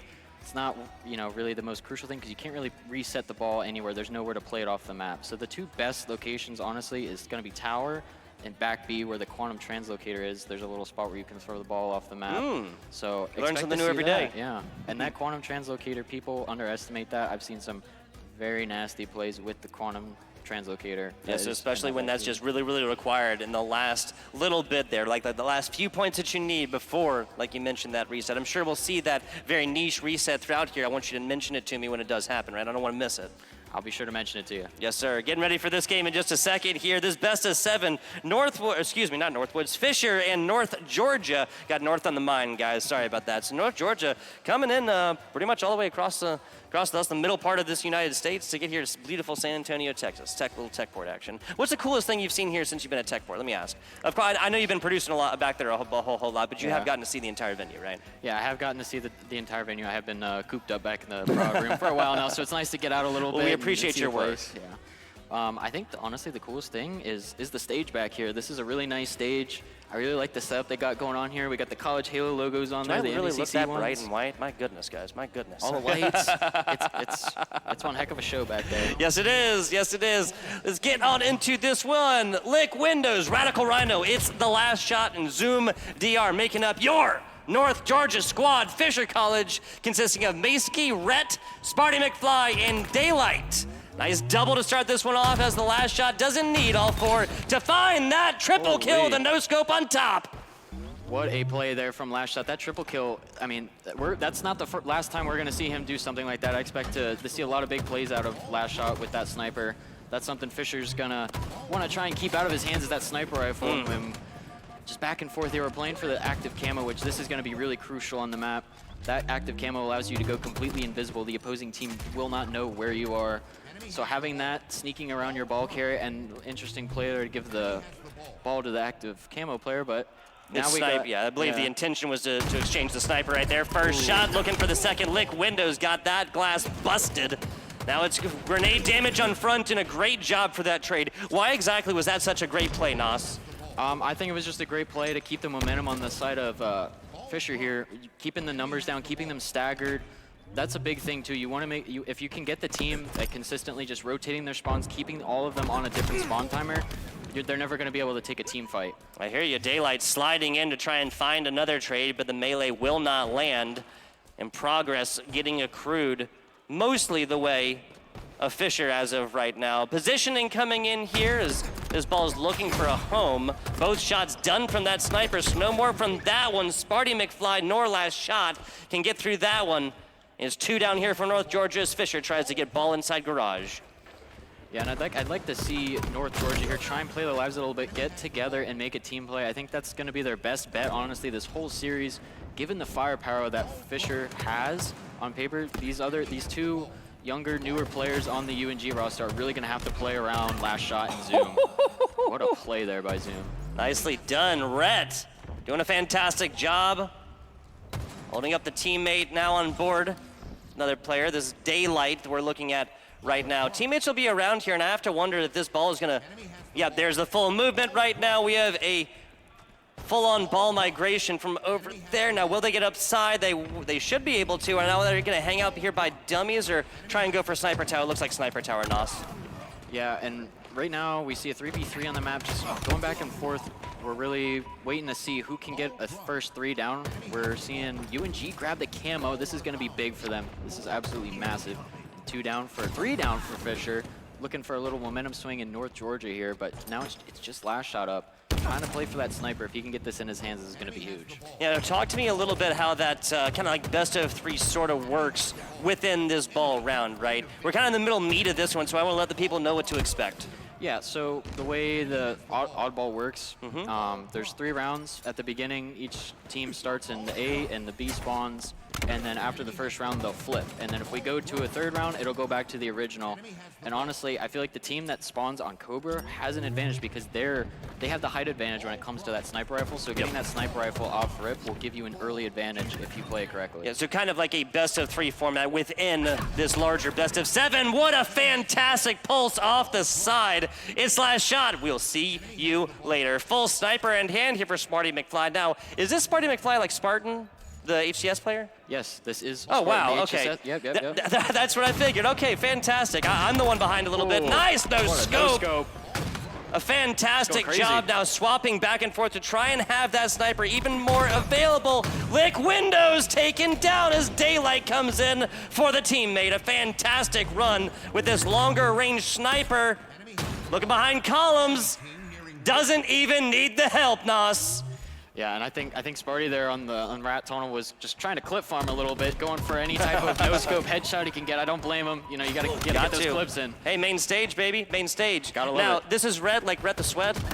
Like the played a bunch of COD as well? I think so. Okay, I know much more of this roster than I thought I did before, and I believe Basky's played in some HSCL that I did at one point. So, not quite as sure about that, but I know Red and I know Sparty. Nonetheless, sorry, just trying to talk out the last little bit of that one. Now, once again, this is a best of 3 format within the ball round.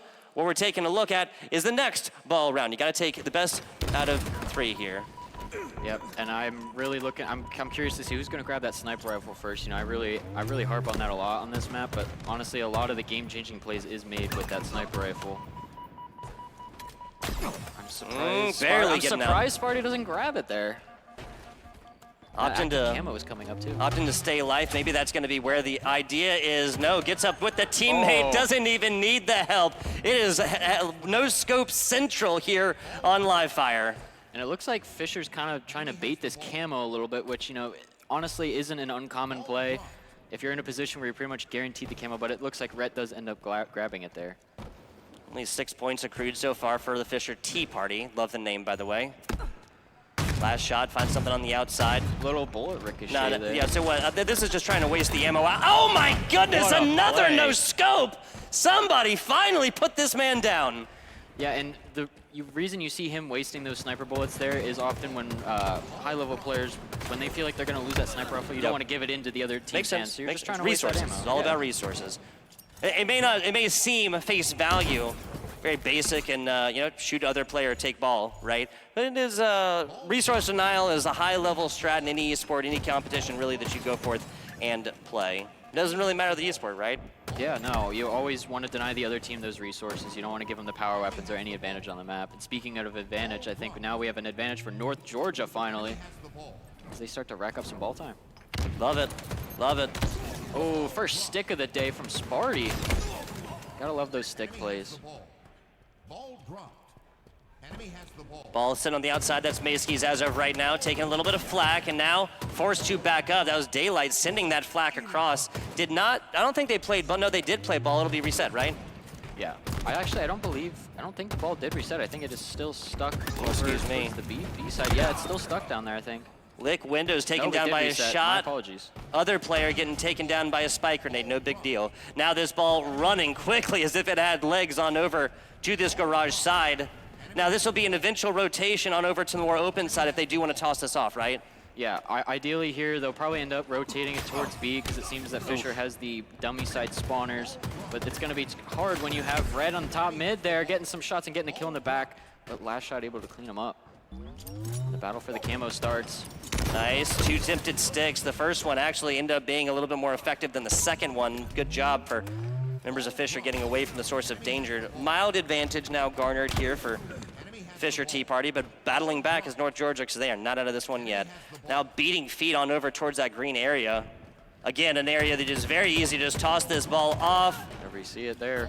Quick little 5. Sparty catching flack from 2 different sides, and that's a great job from North Georgia. That's just 4 down. Collapsing that one all the way down. I believe that's the first 4 down we've seen for Fisher so far, right? I believe so. I think the most we've seen prior to that was a 3 down. Lick Windows on board right now. Mostly a Phil sniper, so this will help him. Whoa. Oh man, Sparty eating some lead across the middle. Sniper rifle shots indeed. The reload does come in, so a full 4 ready, and Daylight down on the other side of the scopes. Yeah, and I think we're gonna finally, maybe, I don't want to cast a curse, but maybe see a lead here for North Georgia as Lick Windows gets another snipe. He's going insane on a killing spree. Gave him 2, repulse as well. What a play. This guy's going insane right now. Oh my goodness, another one. The throw comes off. Is that a reset? It is. Only 1 shot left on this, and I'm not sure if that player wants to be on the other side. No, okay, you can't do it 3 times. I'm loving these plays out of Lick Windows. This is a guy that was completely new to the game at the start, and then all of his teammates at UNG have been, playing ranked with him, teaching him the game, and he's just getting progressively better as the season goes on. Yeah, somebody who's not really gotten as involved in the slaying department there, Radical Rhino. Now, did you say it was Lick Windows who's the newer player? His jersey said earlier when we were doing pictures Sassy, and I imagine maybe there were some account issues there. Gotcha. But yeah, that is the new player that was the emergency sub for Killjoy. Understood. Especially with a lot of objective time right there, it would simply make sense for them to protect this player a little bit more and allow them to play these objectives more so when one of those roles is required. So fantastic job for them filling in right here. I mean, even 4 eliminations against HCS players, right? Players who are just playing in the highest championship in the land, right? I think I'd still take some of these home happy. Oh, for sure. And not that this is over by any means, I'm just clarifying. No, I'm actually really impressed with how UNG's been able to keep in this game and forcing Fisher to have this jump. Is he gonna try and do it? Okay. Whenever somebody does this, I honestly get a little bit angry because I've never been able to do it. Like the jump onto the platform right above there. Yeah, I'm slowly starting to master it. I haven't myself. Yep. Actually, well, that makes me feel a little bit better. Yeah. There you go. Misery truly does love company, people. We're looking at Mayskis as of right now, sitting pretty. 20 and 13, looking for 21. Yeah, and we also see Sparty at 20 and 13 as well. And it's the last shot, 27 and 18 right now, having an absolute game. And Fisher nears the first map win here. Yeah, the last time we really checked in on the... Oh, I'm sorry, what'd you say? I said they're just only needing 15 more seconds, and this first map is in the hands of Fisher. First ball round going that way as well, and honestly, this is Fisher who's completely willing to trade this one all the way out as well, right? Why wouldn't you? At this point, trade eliminations all the way through, finds 2! What a play, what a play. Okay, so one's the kill, one's the assist, but neither happens without that well-placed frag grenade, Nos. Yeah, I think that's a really high-level skill play there to know to shoot the nade. You get both those players 1 shot, and it's just boom, boom, one pick, and that's an easy double kill for you. So it is indeed. Fisher going to be taken down this round number 1, right, in 2-0 fashion. The The first round was a little bit more back and forth. The second one was a little bit more definitive after that first half, right? That was really, really a situation where I felt like North Georgia had a lot to contend for right there, and not really that much to worry about in the second round, but quickly that wiggle room did be squandered away. That is Sparty. Yeah, there you go. I casted that guy like 5 years ago in Philadelphia. Like before COVID, it just feels like so long ago, right? Oh well, sorry. Time flies. It really does. Really does.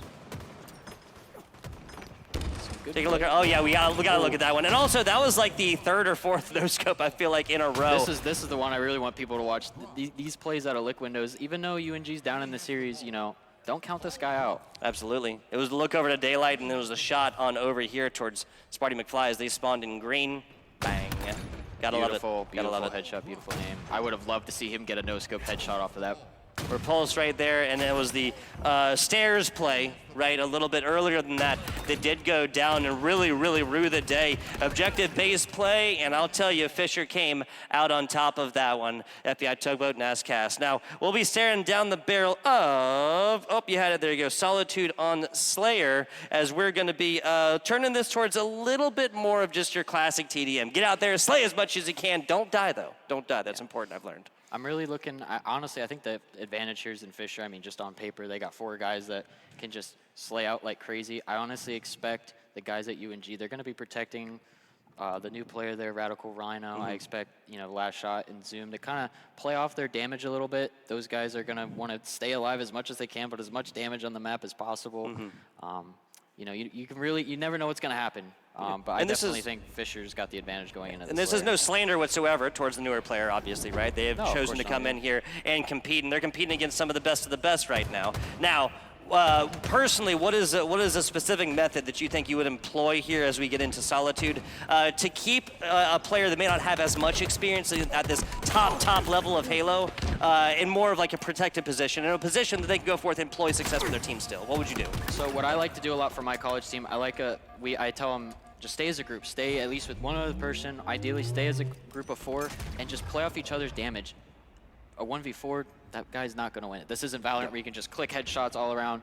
It's a long time to kill here, so just honestly sticking together, watching each other's backs, that's going to be the best thing that UNG can do right now. Great collusion of the kill on that one between this active camo player. Oh, did get sticks. Next stick of the day, and that's going to really, really ruin the rest of that active camo. Taking a look at the numbers, Mason, what do they mean? 3-1 as of right now. Zoom DR going to be the highest KD on that side. 2-2, okay, yeah, 1-1. Pretty much evens until Macy's finds this one.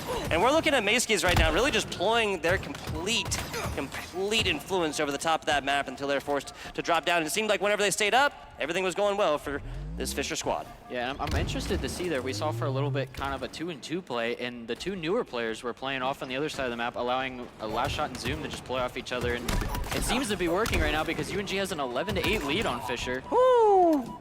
6-2, the Last Shot popping off right now, tripling up in this one.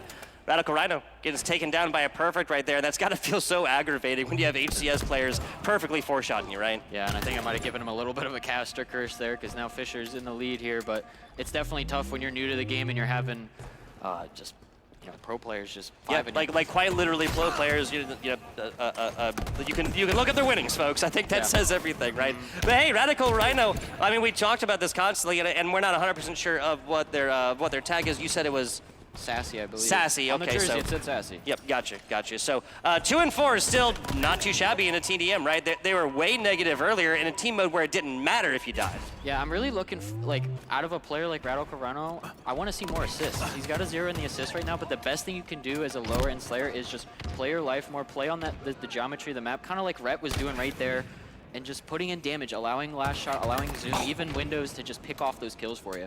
Seems like every time we swap on over to Windows, not as much in this game, but definitely in the second and the previous one, he was cleaning up somebody else's kill, so there's always that kind of situation. Ninja, hey, a little ninja, and we heard somebody screaming on stage after that one. A great job, man, a great job. Yeah, we love to hear the passion on the stage. I love that I can hear it up here from the broadcast booth. I love to hear it. I love that stuff so much. The camo finally runs out for Mayski. Maybe that clip farming will finally come to an end, but who knows? There's the passion again. Nice. Sparty with that perfect right now. Got that shock rifle. Now talk to me a little bit exactly how this is different from your more traditional sniper rifle, Nas. Yeah, so the shock rifle is a little bit harder to get a head. I mean, if you hit body shots with this gun, it's virtually doing nothing. You got to hit a perfect headshot, and the way this gun works, it's almost like 3 bullets that are traveling all at once. All 3 of those have to hit the head for it to be a kill, and if you get that, you're going to get a nice perfect. And I think in the last 2 updates, they actually nerfed the aim assist that is on this gun, so it made it even harder to get a headshot. I feel like that's reasonable, right? This was straight up magnetism, and it ain't hard to put nickel together, man. Now, this can also hit the ground and provide like some AoE damage, is that correct? Yeah, it can. Honestly, a lot on strongholds, and I believe King of the Hill on the little pad that signifies that you're in the zone, you can shoot that with any type of the disruptor or the shock rifle, and it'll transfer an electric shock around the ground and do damage to other players. The disruptor being that electric pistol, essentially, right? Yes, which I believe it is on this map in the yard on one of the weapon pads. Yes, sir. Yes, sir. So we may see that one a little bit. Hey, why not go in with the best selection of hardware that you can go into with any team fight? Hey, it's a killing spree now for the last shot. Can't quite get the 6th on that one. Taking a look right now onto Daylight. No, excuse me, onto Zoom. I like this camo play out of him to try and stay alive here. Oh, there's Get 2 this down last there. Shot. He gets the last shot, but then he's got team man. help there. It was a really nice way to see him play those pillars, and like I said, playing the geometry. And you really want to stay, ideally on this map, you want to stay off the bottom of the map. It's honestly a death trap in any of these maps. Just stay off the bottom of the map. It's a death trap. Mayski's letting them know right there that perfect means something personal to him. As you said, members just trying, scrapping, clawing, scratching to try and get onto the 2nd level of this. Like so frequently, especially when your opponents are like living up there, spawning up there, and raining from up there, it's just gonna be so hard to ascend levels. Yeah, for sure. And you mentioned Mayski a little bit there with the passion and whatnot. A nice little story I didn't get to mention earlier. If we go way back to the start of Halo Infinite, Last Shot and Mayski used to be on a team together in the amateur scene. Yes, sir. So definitely expect to see some body disrespect going on from those 2. Some screaming back and forth. I'm willing to bet a lot of those screams we're hearing is Mason down there, so definitely keep an eye on that. Letting them know, hey, we played together at one point. That was in the past, my friend. Active, and that sniper rifle coming up here in just a little bit. Pulse rifle, right?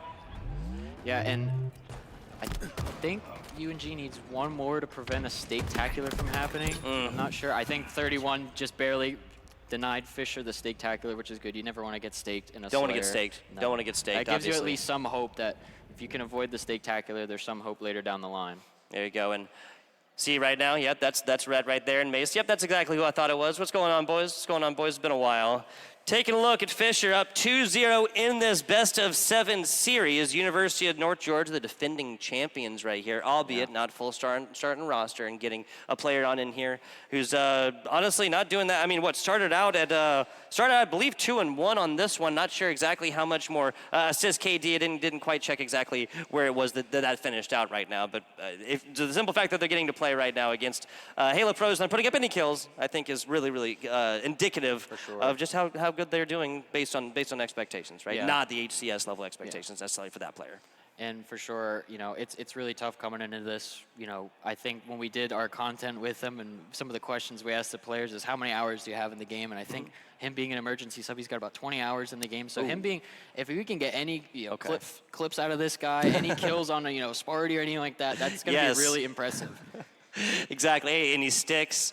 There won't be any BXRs in this one. That was from my time right here. But yeah, and you get a perfect kill against Sparty. Yeah, I think you can take that one to the grave. I want to hear him yelling across the stage. Yes, that's what I want to hear next. Give it back to him the same way they gave it to you.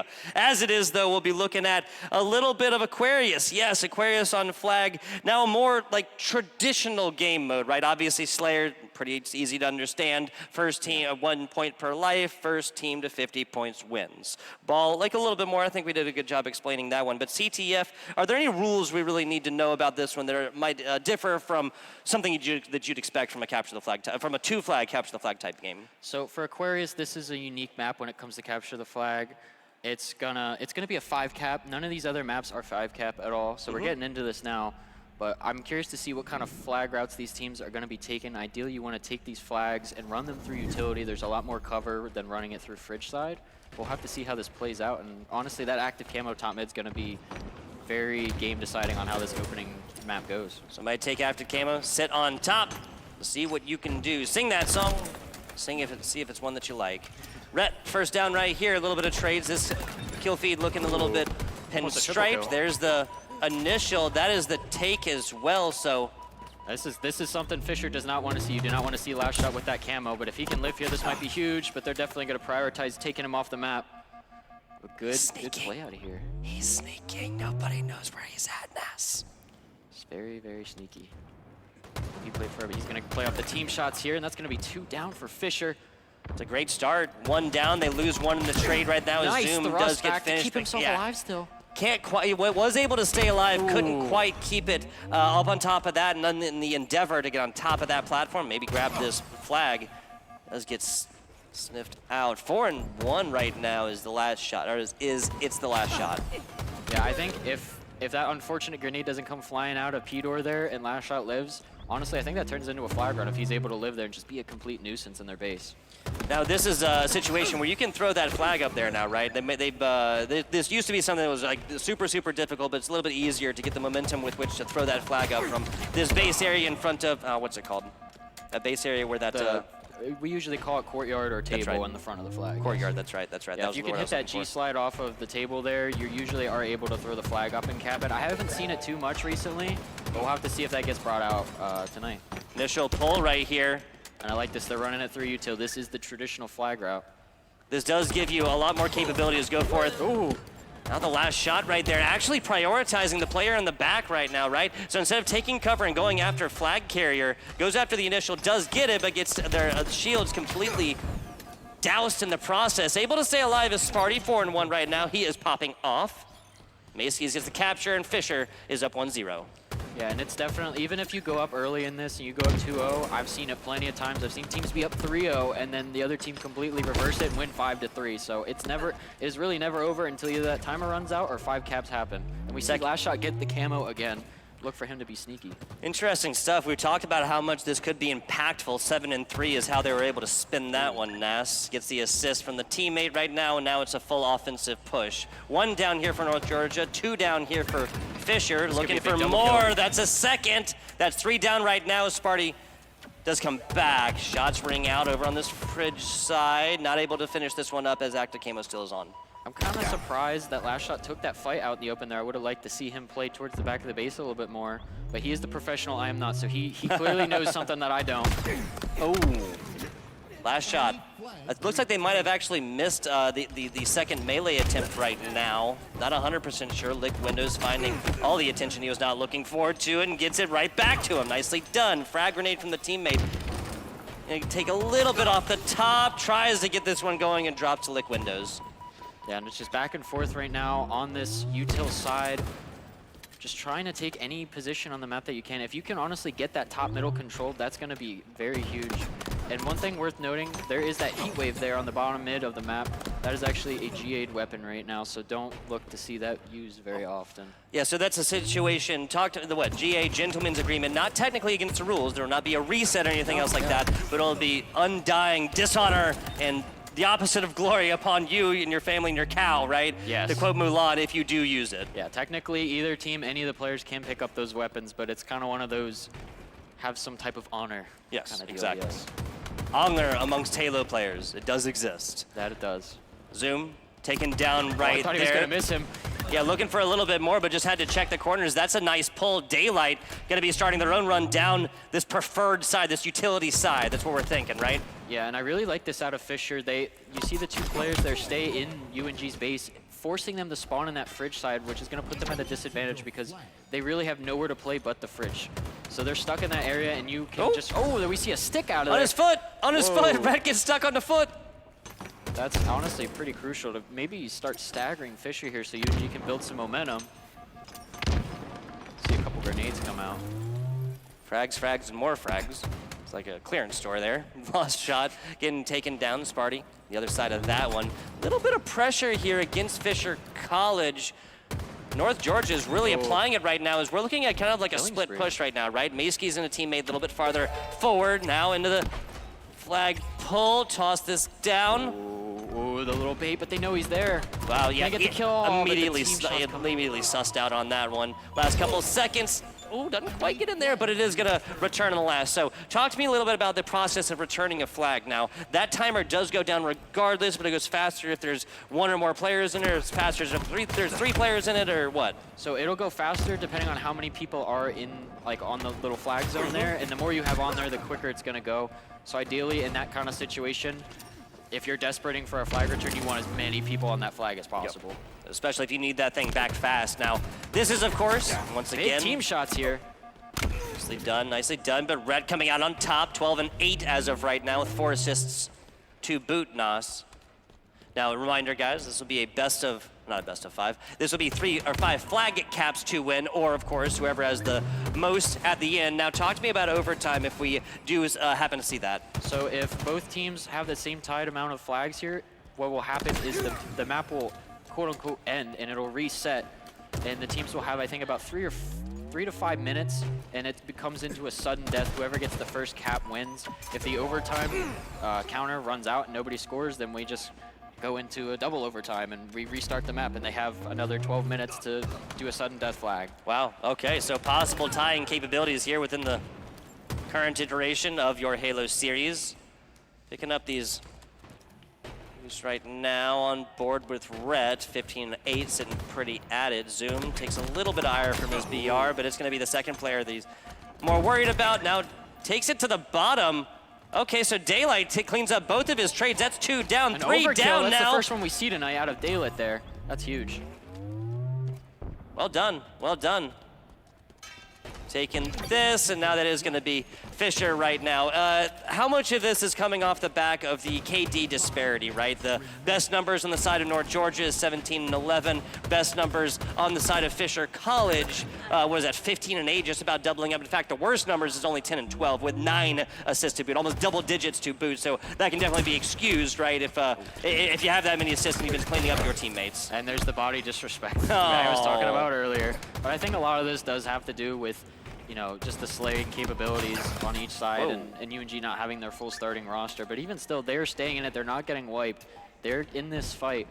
It's never over. Yeah, like a wipe at this point would be it already being over. No, yes. Staying into this one, fighting to the very last is North Georgia, including Radical Rhino. 6 assists is tied for the most on the squad as well, even if they are not necessarily getting it all the way done in the killing department. And it's not like they have the most deaths either, right? They're literally tied with 2 other members. Yeah, they're not. They don't have the most deaths on the team at all. They're trying to stay alive, which, you know, I can respect that. Like, as that type of player on your roster, that's what I tell my guys. I'm like, just stay as alive as long as you can. Be an annoying kill on the map. Be a nuisance, because even if you're down, your team's down 3.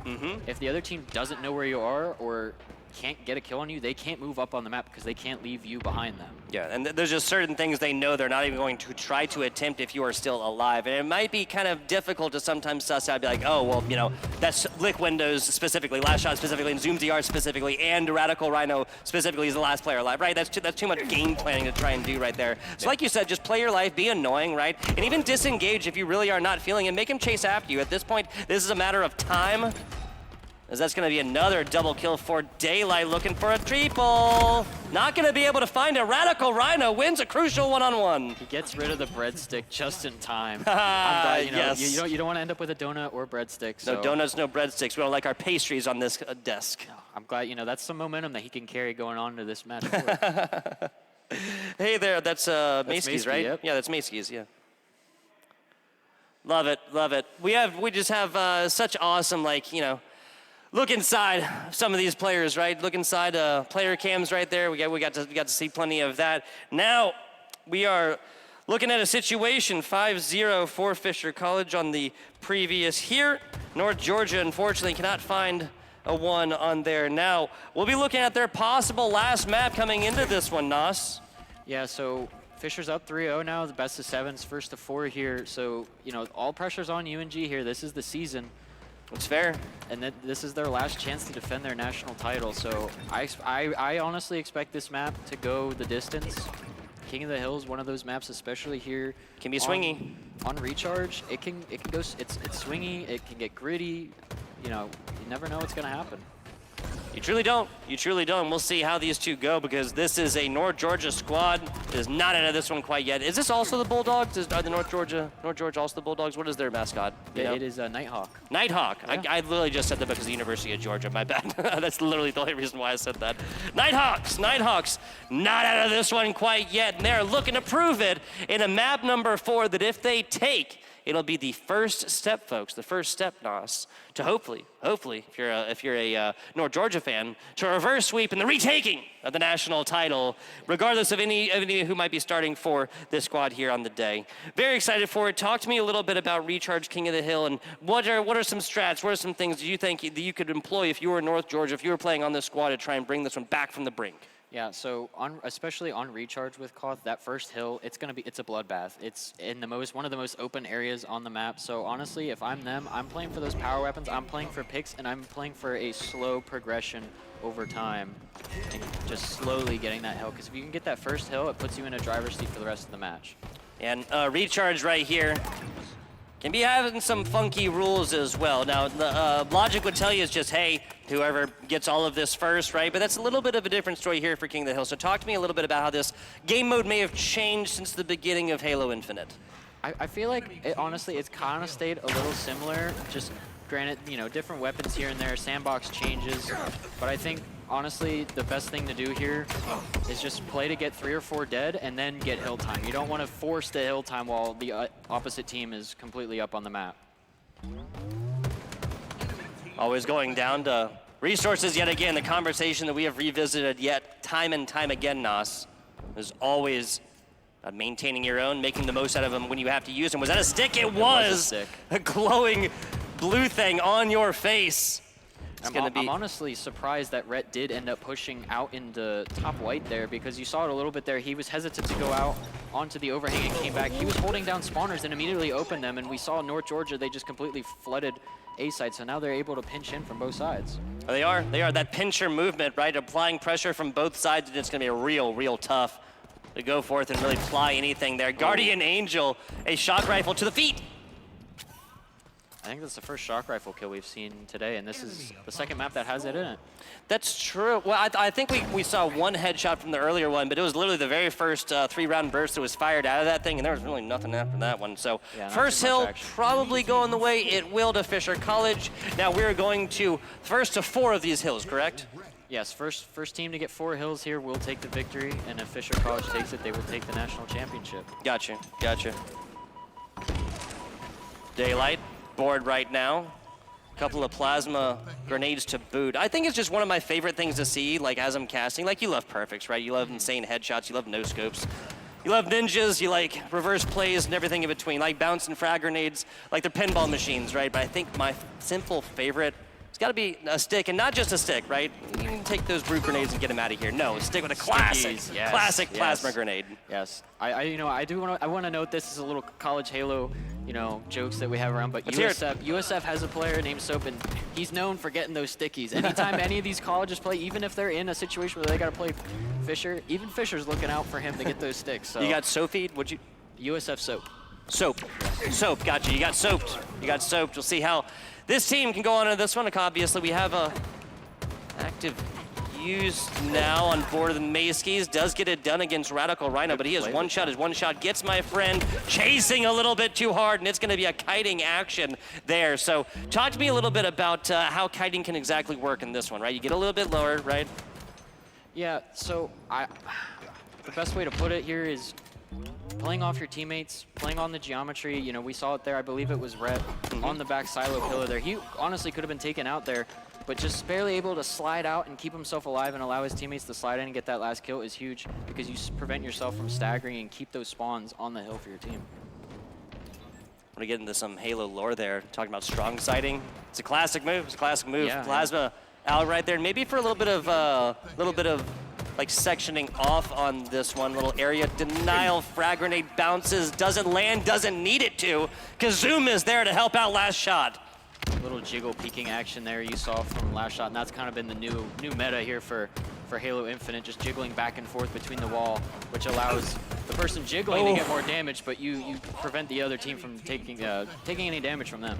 This hill has been fought over tooth and nail from these two squads.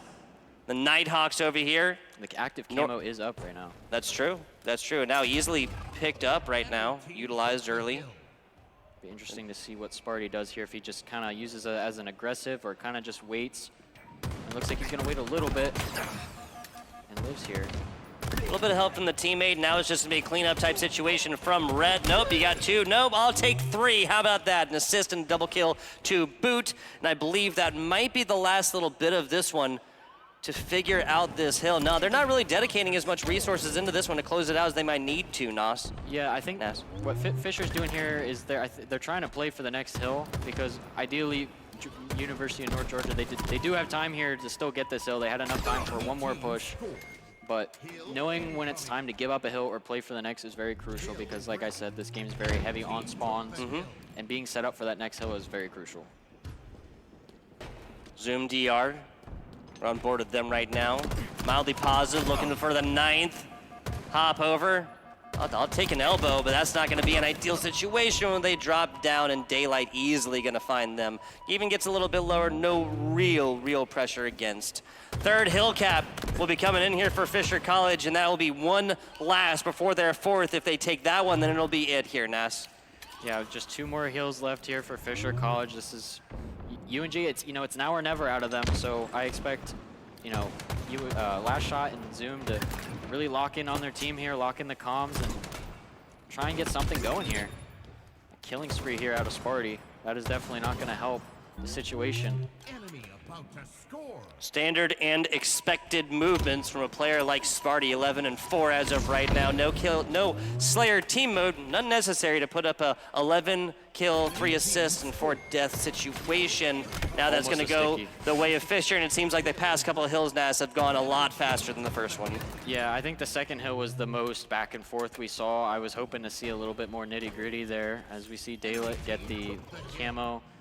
And honestly, that might put the nail in the coffin here, even with the last hill just barely starting. But having all the resource control, is he gonna back smack him? Yeah, back smack. Great back smack action, some action across the middle, and Sparty. Okay, so a nice frag grenade to at least take down active camo member. Back and forth, Last Shot finds the perfect, but it is cleaned up, and the celebration is short. Frag out here for Red. Noticed some attention, wanted to staunch that bleeding. And quickly does. You get a tiny little bit of frag damage onto it and just pass it off to the teammate. And I like the grenade here thrown by Lick Windows to deal damage to both teammates there, which allows his teammates to clean this up. Fisher is now at a disadvantage. They're down 3. Sparty's the only one alive. But if anyone knows what to do in this situation, it's going to be him. Been in clutch situations 1,000 times before. Decided to go to Fisher College to further that higher education. Absolutely love the idea and decided, hey, I'll play a little Halo while I'm at it. How about that? Yeah, you can't, you got to tip your hat at any of these guys. Why not use your skills to get a free education, Absolutely. Nothing wrong with it. Oh, willing to take the dive off there and punching as they're plummeting to the ground. I love it, I love it. No love lost between these two teams, even if they have maybe played together before. Yeah, for sure. It's all in good fun at the end of the day. That body looked like me on that couch about an hour ago while that last Valorant match was going on. Just waiting for it to go, yep. They just like splatted, like the Family Guy fall, you know what I'm talking about? Or the Halo Combat Evolved Death Scene fall, just laying completely out on the ground there. Yep. I'm telling you. That's gonna be about it though. Fisher College has done it. The writing was on the wall. They have gotten this one done 4-0 fashion after, unfortunately, it is worth mentioning one last time, I feel like. North Georgia, no full starting lineup right there. I want to give a fat shout out to Radical right there, playing on this one and giving it their damnedest, right? It might be really daunting to go up and play against some of these names. I know it would be for me, right? But at the end of the day, that's all I wanted to start. Let's get some replays action going and see how this one shook out. Yeah, and honestly, both sides here had some great plays. And again, shout out to Radical for being able to come out here and fill in for Killjoy. It's no short task to be able to do this. And yep, really is. And shout out to them for doing that. That was probably one of my. No, that wasn't the plummeting play that I thought it was earlier. But taking a little bit of a look at this. Yeah, this was just quarter plays all the way through. It really did kind of seem like up high, down low didn't really matter. Fisher College was able to just ploy their influence from the top, and just like the Star Wars quote, right? I have the high ground, Anakin. Yeah, and the patience here from these players, all these guys know what to do. They've been playing this game for a very long time, so I'm not surprised to see those plays out of them. Momentum based and definitely swung that way there for the side of this Fisher squad. Now, let's go ahead and take a look at your Extron player of the moment. I'm very, very excited to see who actually was on the other side of this. The Extron championship moment coming at you hot and now. Yes! Let's go. It's from Lick Windows. I'm so glad. What a play. This was the, they didn't catch the first one. The best part of this was the Sparty headshot right before this one, even if this one was good, and then no scope. Yeah, 3 insane snipes here from Lick Windows. I think that's very much deserving of the Extron play of the game. It really, really was. Big shout out to Extron for bringing us moments like that one, giving us the chance to watch this one afterwards, right? Absolutely love it. This was a fantastic match, but really, that's going to be about it from us. I want to kick it on down to Sam on the main stage. Take it away, sir. Thank you for that, casters. Let's go ahead and give it up for Fisher College, your College Halo Grand Champions. Now, I got a couple of questions up here. Now, let's go ahead and announce it to everybody, though. How does it feel to be the Grand Champions? Feels great. This is number 5, so we're going crazy here. Going crazy. Listen, I got the lowdown. I got the word. I got the scoop. Have not dropped a single series this semester. You come into the grand finals. You blast the doors open with a 4-0 blowout. What does it take to create a team of this caliber? Honestly, just practice, It just takes a lot of practice, time, and dedication to the game. That's all it really takes. If you like your teammates, you like each other, you'll be good. Well, yeah. Listen, we're seeing the evidence of this. We're seeing the fruits of all of your labor. Obviously, we have a trophy ready to be presented, but I got one. Yeah, I know. I gotta hold you back from it for one more second. I gotta ask you one more question. What's the future for this squad? What's the future? Who knows? I think we're playing again next season. I don't think anybody's graduating. All right. We're still playing. All right, I've held you back from it long enough. It is time to go ahead and present to you the NECC trophy presented by ASUS. Let's go ahead and make some noise, everyone! Your College Halo Grand Champions. We even may have a couple of words. Yeah, let's go ahead and... So I just want to shout out everyone playing in College Halo. It is not possible without you guys. I also want to give a huge shout out to LVT and NECC. This league would not be possible without you guys.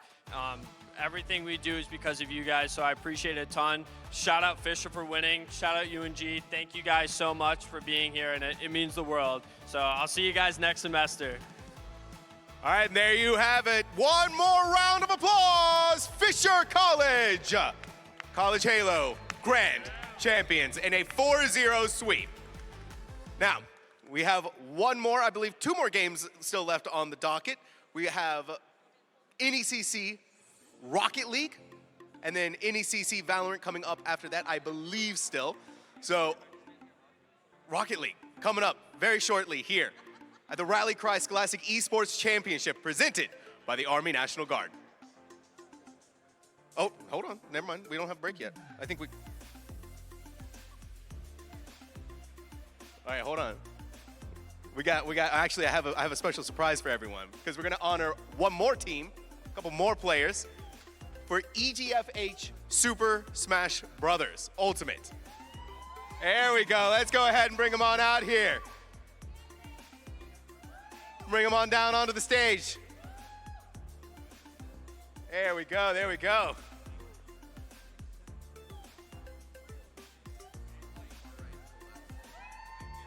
I'm gonna say a big congratulations to our Smash Singles Consolation Bracket winner, J-Ray from High Tech High School. On our Smash Singles Winners Bracket, we have Luigi Kid 64 for High Tech High School as well. And then for our Smash Cruise winner, none other than High Tech High School. Let's go ahead, make some noise for them. Your EGFH Super Smash Bros. Ultimate, champions across multiple different aspects of the game. Now, with that, I promise this time it's an actual break. I swear. I swear. We are going to go ahead and get things set up for our Rocket League match next up here at the Rally Cry Scholastic Esports Championship, presented by the Army National Guard. You'll still have common days. But this is not one of them.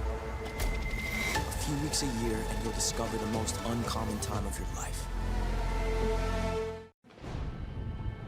You'll still have common days.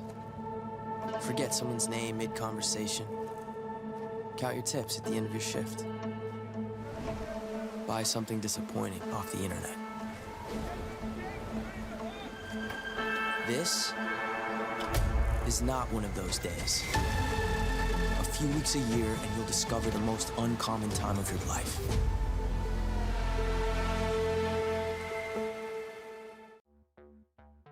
Get future ready with Extron Esports AV technologies. Experience better looking images and higher quality sound with AV systems that are easy to control. When it comes to esports, Extron provides the winning edge. To learn more, visit extron.com/esports.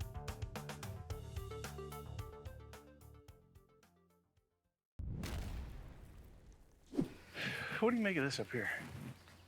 Just showed up in the yard a couple days ago. Dog been digging in there? I don't think so, dude. That goes way down in there. Seriously, did you just lose your meat stick? Yeah.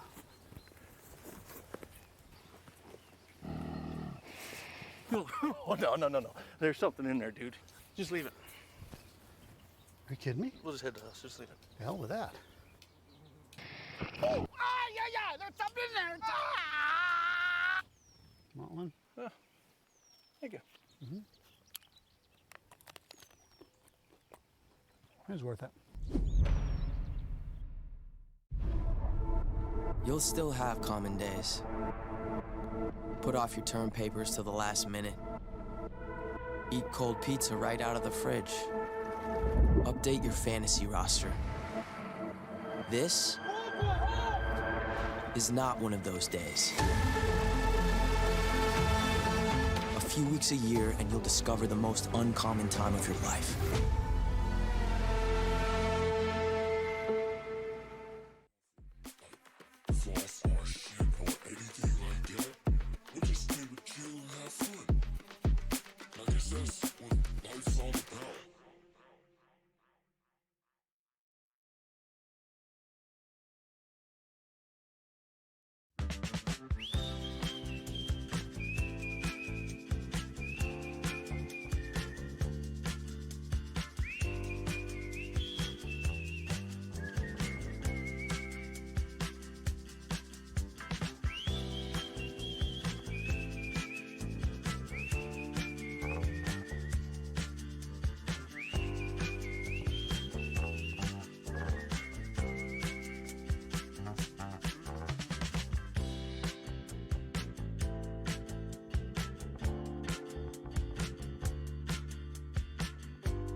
Hello and welcome to the Scholastic Esports Championship presented by the Army National Guard, live at the Boeing Center at Techport. I am Captain Etsoka, joined on the desk by none other than the biggest boat in the business. It's FBI Tugboat.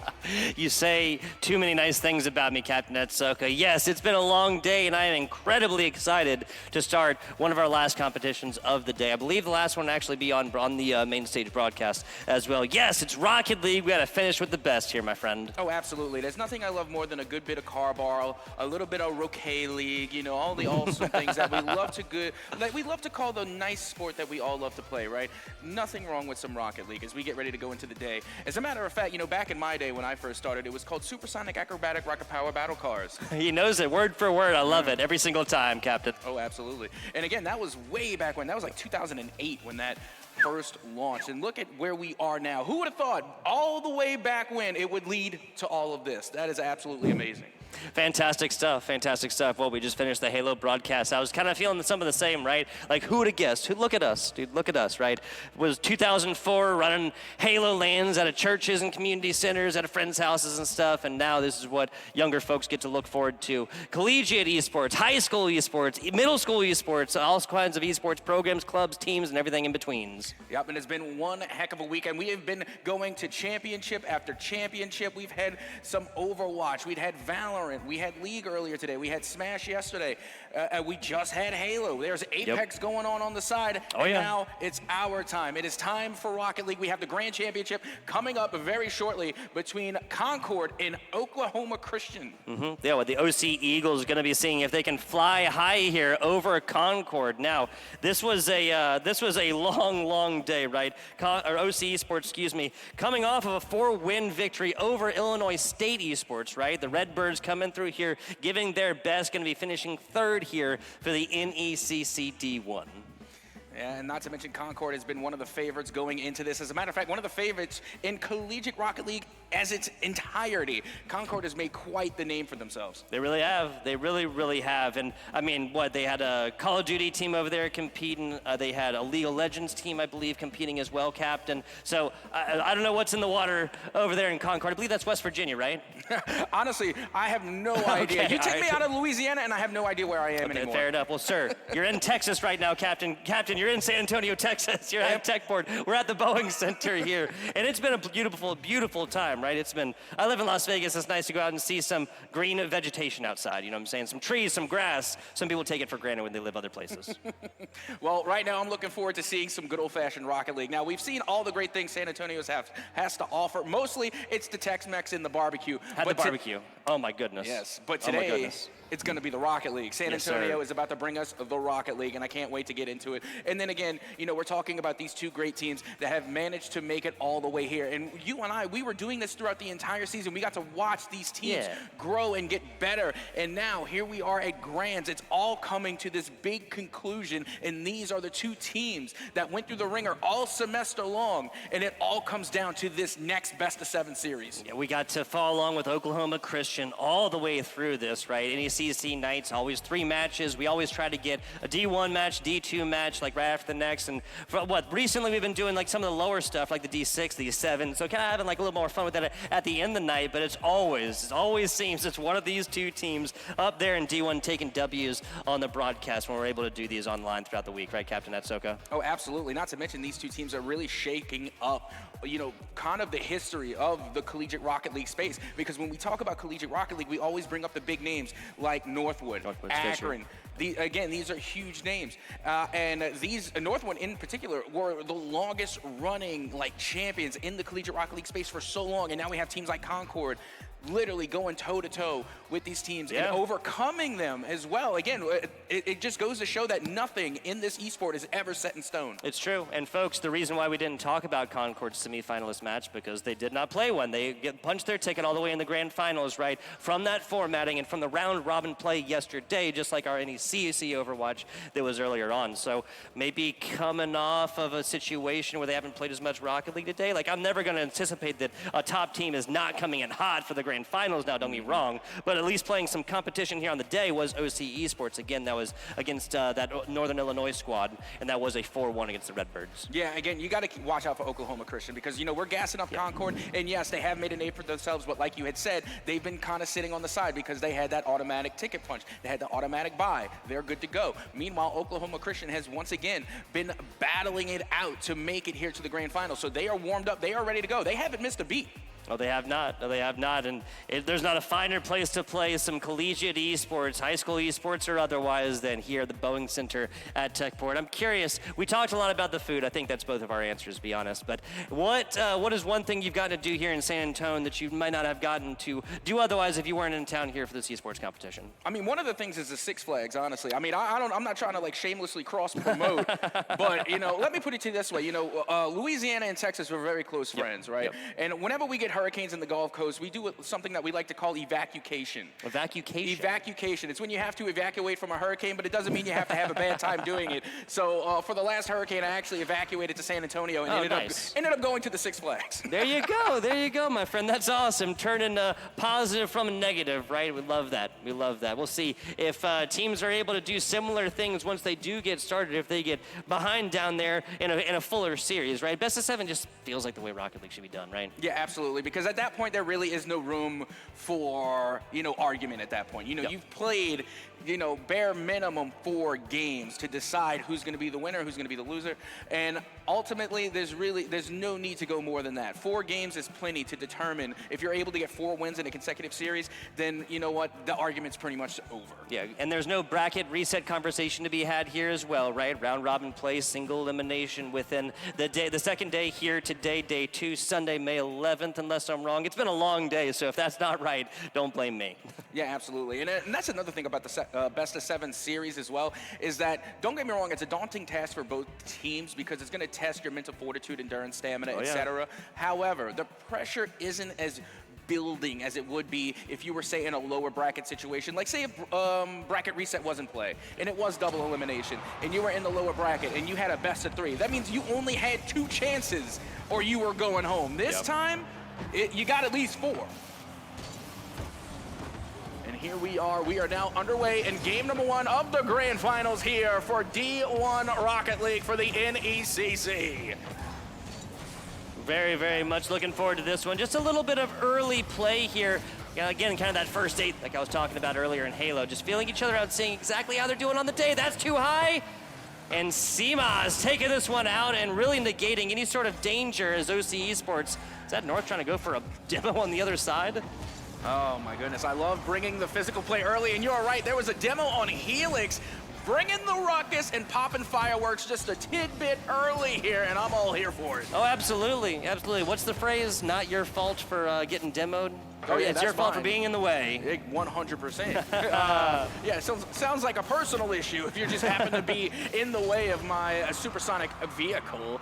As we continue on, Helix now receives the pass and is able to find the upper 90 and find the first goal for Concord. My goodness, the Eagles get flown on early. Seamas across the top, and Helix needs no boost to get that perfect angle. 67 miles an hour, pretty darn fast for the first score, speed-wise, not time-wise, though, about a minute into this one. And I'll be completely honest, you know, both of these teams have big names on each roster. Every single player on this pitch is 100% worth their salt.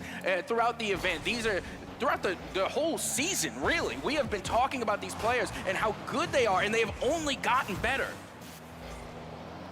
Always look for market improvement, Captain at Soka.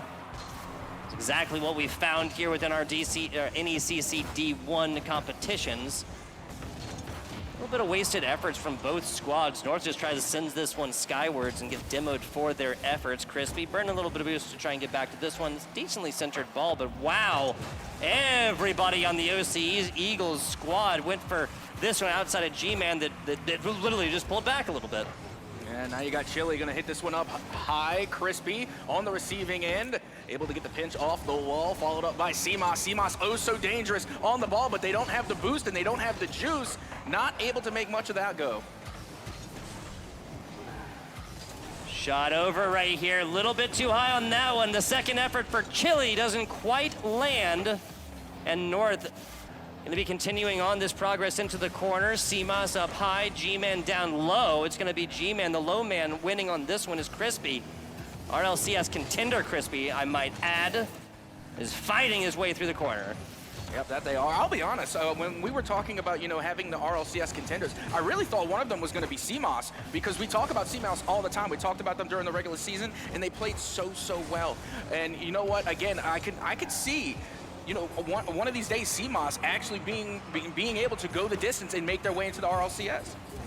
2-10 to 11 right now as Eagles just fighting over this one. CMOS trying to wind up and deliver here, but not quite gonna find it. Down low, and Helix is just moving the progression a little bit farther to the other side. Crispy sends this one off flying as Chili's gonna get a real handle upon it.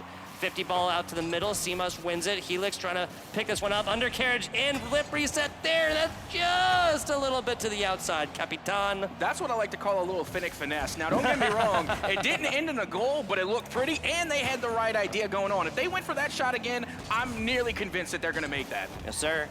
Yes, sir. 90 seconds onto this one. Anybody on this OC squad who goes forth and is able to top Crispy here is really going to have a story for the ages after Crispy, of course, played top 4 in that RLCS Open qualifier today. Captain Atsoka, accomplishment of itself.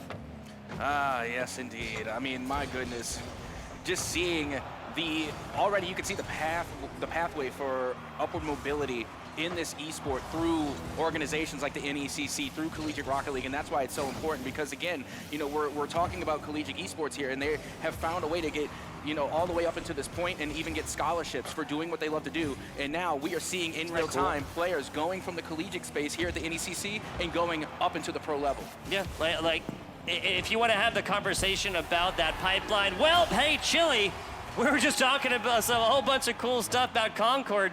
Chili says, hey, it's not realized they're defending against me. G-Man on the assist right there, as that CMOS with nothing more than a front row seat to the goal. And I was getting ready to mention this, like around halftime with OC Esports, one thing that I've noticed is that they're not panicking at all. They went down 1 goal early and they did not waver in the slightest. And all they did was really slow down their pace of play, be cool, calm, and collective, and they managed to keep it into that 1-0 differential until they were able to find the opening and equalize. That's really what it's about. CMOS almost on the second, third, maybe even fourth effort that was. Shot wide of the bow, but G-Man cleans it up. CMOS, defensive effort 1, defensive effort 2, the third touch. Trying to spin gold from straw right there is CMOS in the closing seconds of this game number 1. Shot! No, the block from G-Man, and we're going to overtime. I'm telling you, CMOS has RLCS potential. I said it earlier, and I'm going to stand by it. Every time I watch CMOS play, they have just an absolute aura about them, and especially on the defensive side of things. Like, don't get me wrong, they could shoot, and they could pass, but their highlights, their big, epic plays usually come from the defensive end. Yeah, and we always talk about it. If you're in the defensive half, Crispy doing everything they can to get that save. Continue that thought in a second here, because this one might have, okay, so a little bit of slower action right now. Crispy cutting in for it. Concord trying to remain in the offensive third. Different thoughts about it there as CMOS as North continues the progression. Yep, look at Crispy now, able to get a touch. G-Man trying to knock it down. Good interception, not necessarily interception, but good teamwork there, and in order to get that pinch. The only problem was that the defense from Concord was already there and recovering. Helix reading an angle in the air like the Zach Galifianakis meme, realizing, okay, here, all right, jump now, twist here, flip here, and burn my boost, got in top of it. And like you said, it's just about interrupting lines of communication, lines of passing right there. I think we all kind of held our breath for a second there from Helix right after the first miss. Oh, I just held it again because I saw a double commit. That right there is risky. I mean, they are kind of starting to get disoriented in their own net, and you can see because of their positioning just looking a little bit all over the place. Typically, you want to be one near post, one far post, and then one in the corner. Usually. But with that being said, when you have this amount of pressure piling onto a net, it's going to force some miscommunication. It's going to force mispositionings. Fantastic clear right here from G-Man after, like you just said, right? Found that slot right across the middle. This was good rotations that were respected. Chili reads it very, very well and neutralizes this ball, sends it back on out to the other side before it causes them any more troubles. Yeah, and look at this. We're nearly 2 minutes in here in extra time. And no, this is one thing we talked about throughout the entirety of this weekend here in San Antonio. We haven't had an overtime. I guess we were saving it for the Grands. I love it. I love it. Rocket League overtime, some of the best out there. Technically, it could be limitless. We could be here tomorrow. We could be here next year. Why would you even put that in the universe? You know, these people got homes to go to. Some of us got work in the morning. Hey, that's fair. That's fair. 2 minutes, 18 seconds, almost a full half of another game of Rocket League played here in OT after a very low-scoring game number 1. North easy clears the CMOS. Seemed like more that they were just trying to force the hand of the defender than anything else, Captain. And take a look at this. The recovery from OC Esports is oh so good. They were able to clear it out, but now possession going back to Crispy. And right now, this is just going to be coming down to who makes the first mistake, because so far, the inputs have all been perfect. Seems pretty perfect thus far, and I gotta agree with you. These are two top level teams. They don't get to the ECC D1 Nationals by mistake. Double commit on defense. They gotta be happy there wasn't the third man there.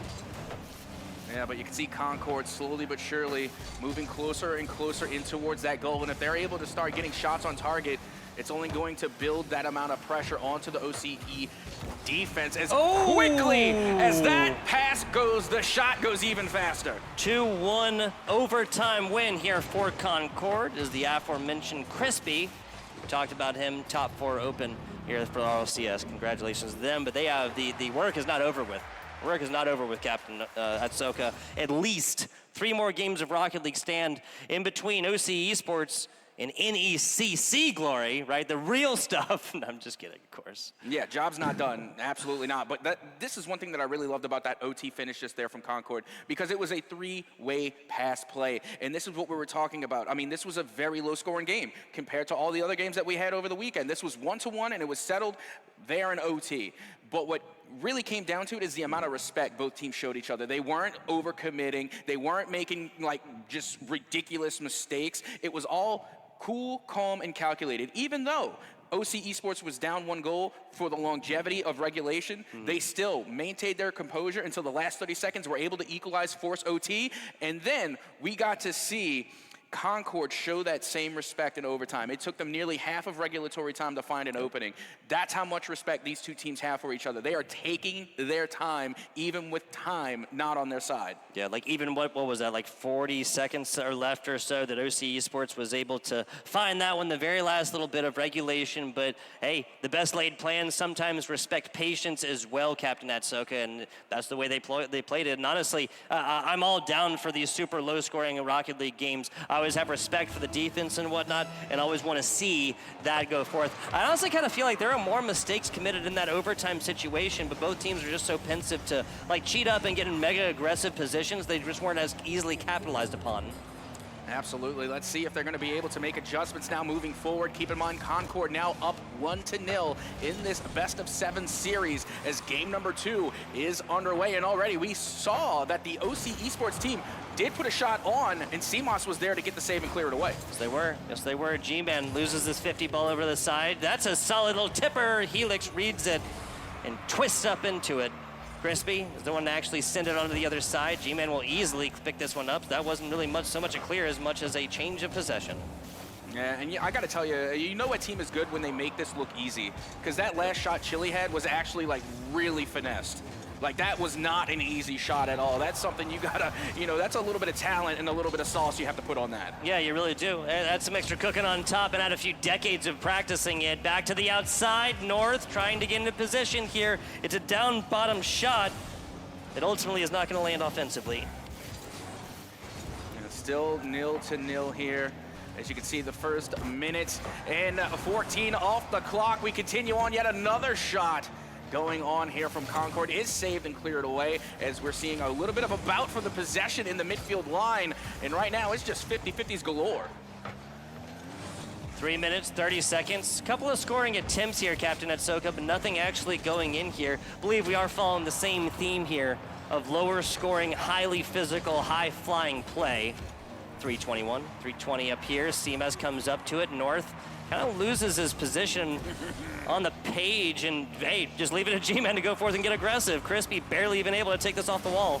I love it. That's what I'm trying to see. Oh, now look at this. They're forcing mispositioning. And again, you want to be near post, far post, but when you're going so fast and you're bringing in the threat of demolitions, you force them to face the center. And when you're in the center, you automatically have your back up against your own net. Whereas if you're near post or far post, you have the entire corner to your back. So at the same time, even though they aren't able to convert on that goal right away, it still causes a ripple effect that can eventually lead to a goal.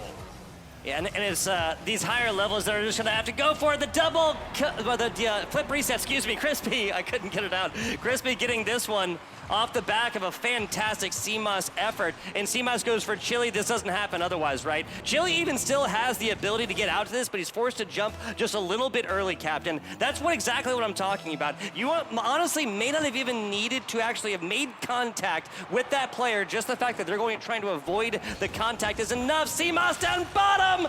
Wow, it took a while for the first one to get here. Did not take a long time for the second one. And again, this is another skill, another talent that some teams have, is that they are just better on the kickoff. So they really are. Some teams are really, really good on the kickoff. So the more that they score, the more they're going to score again.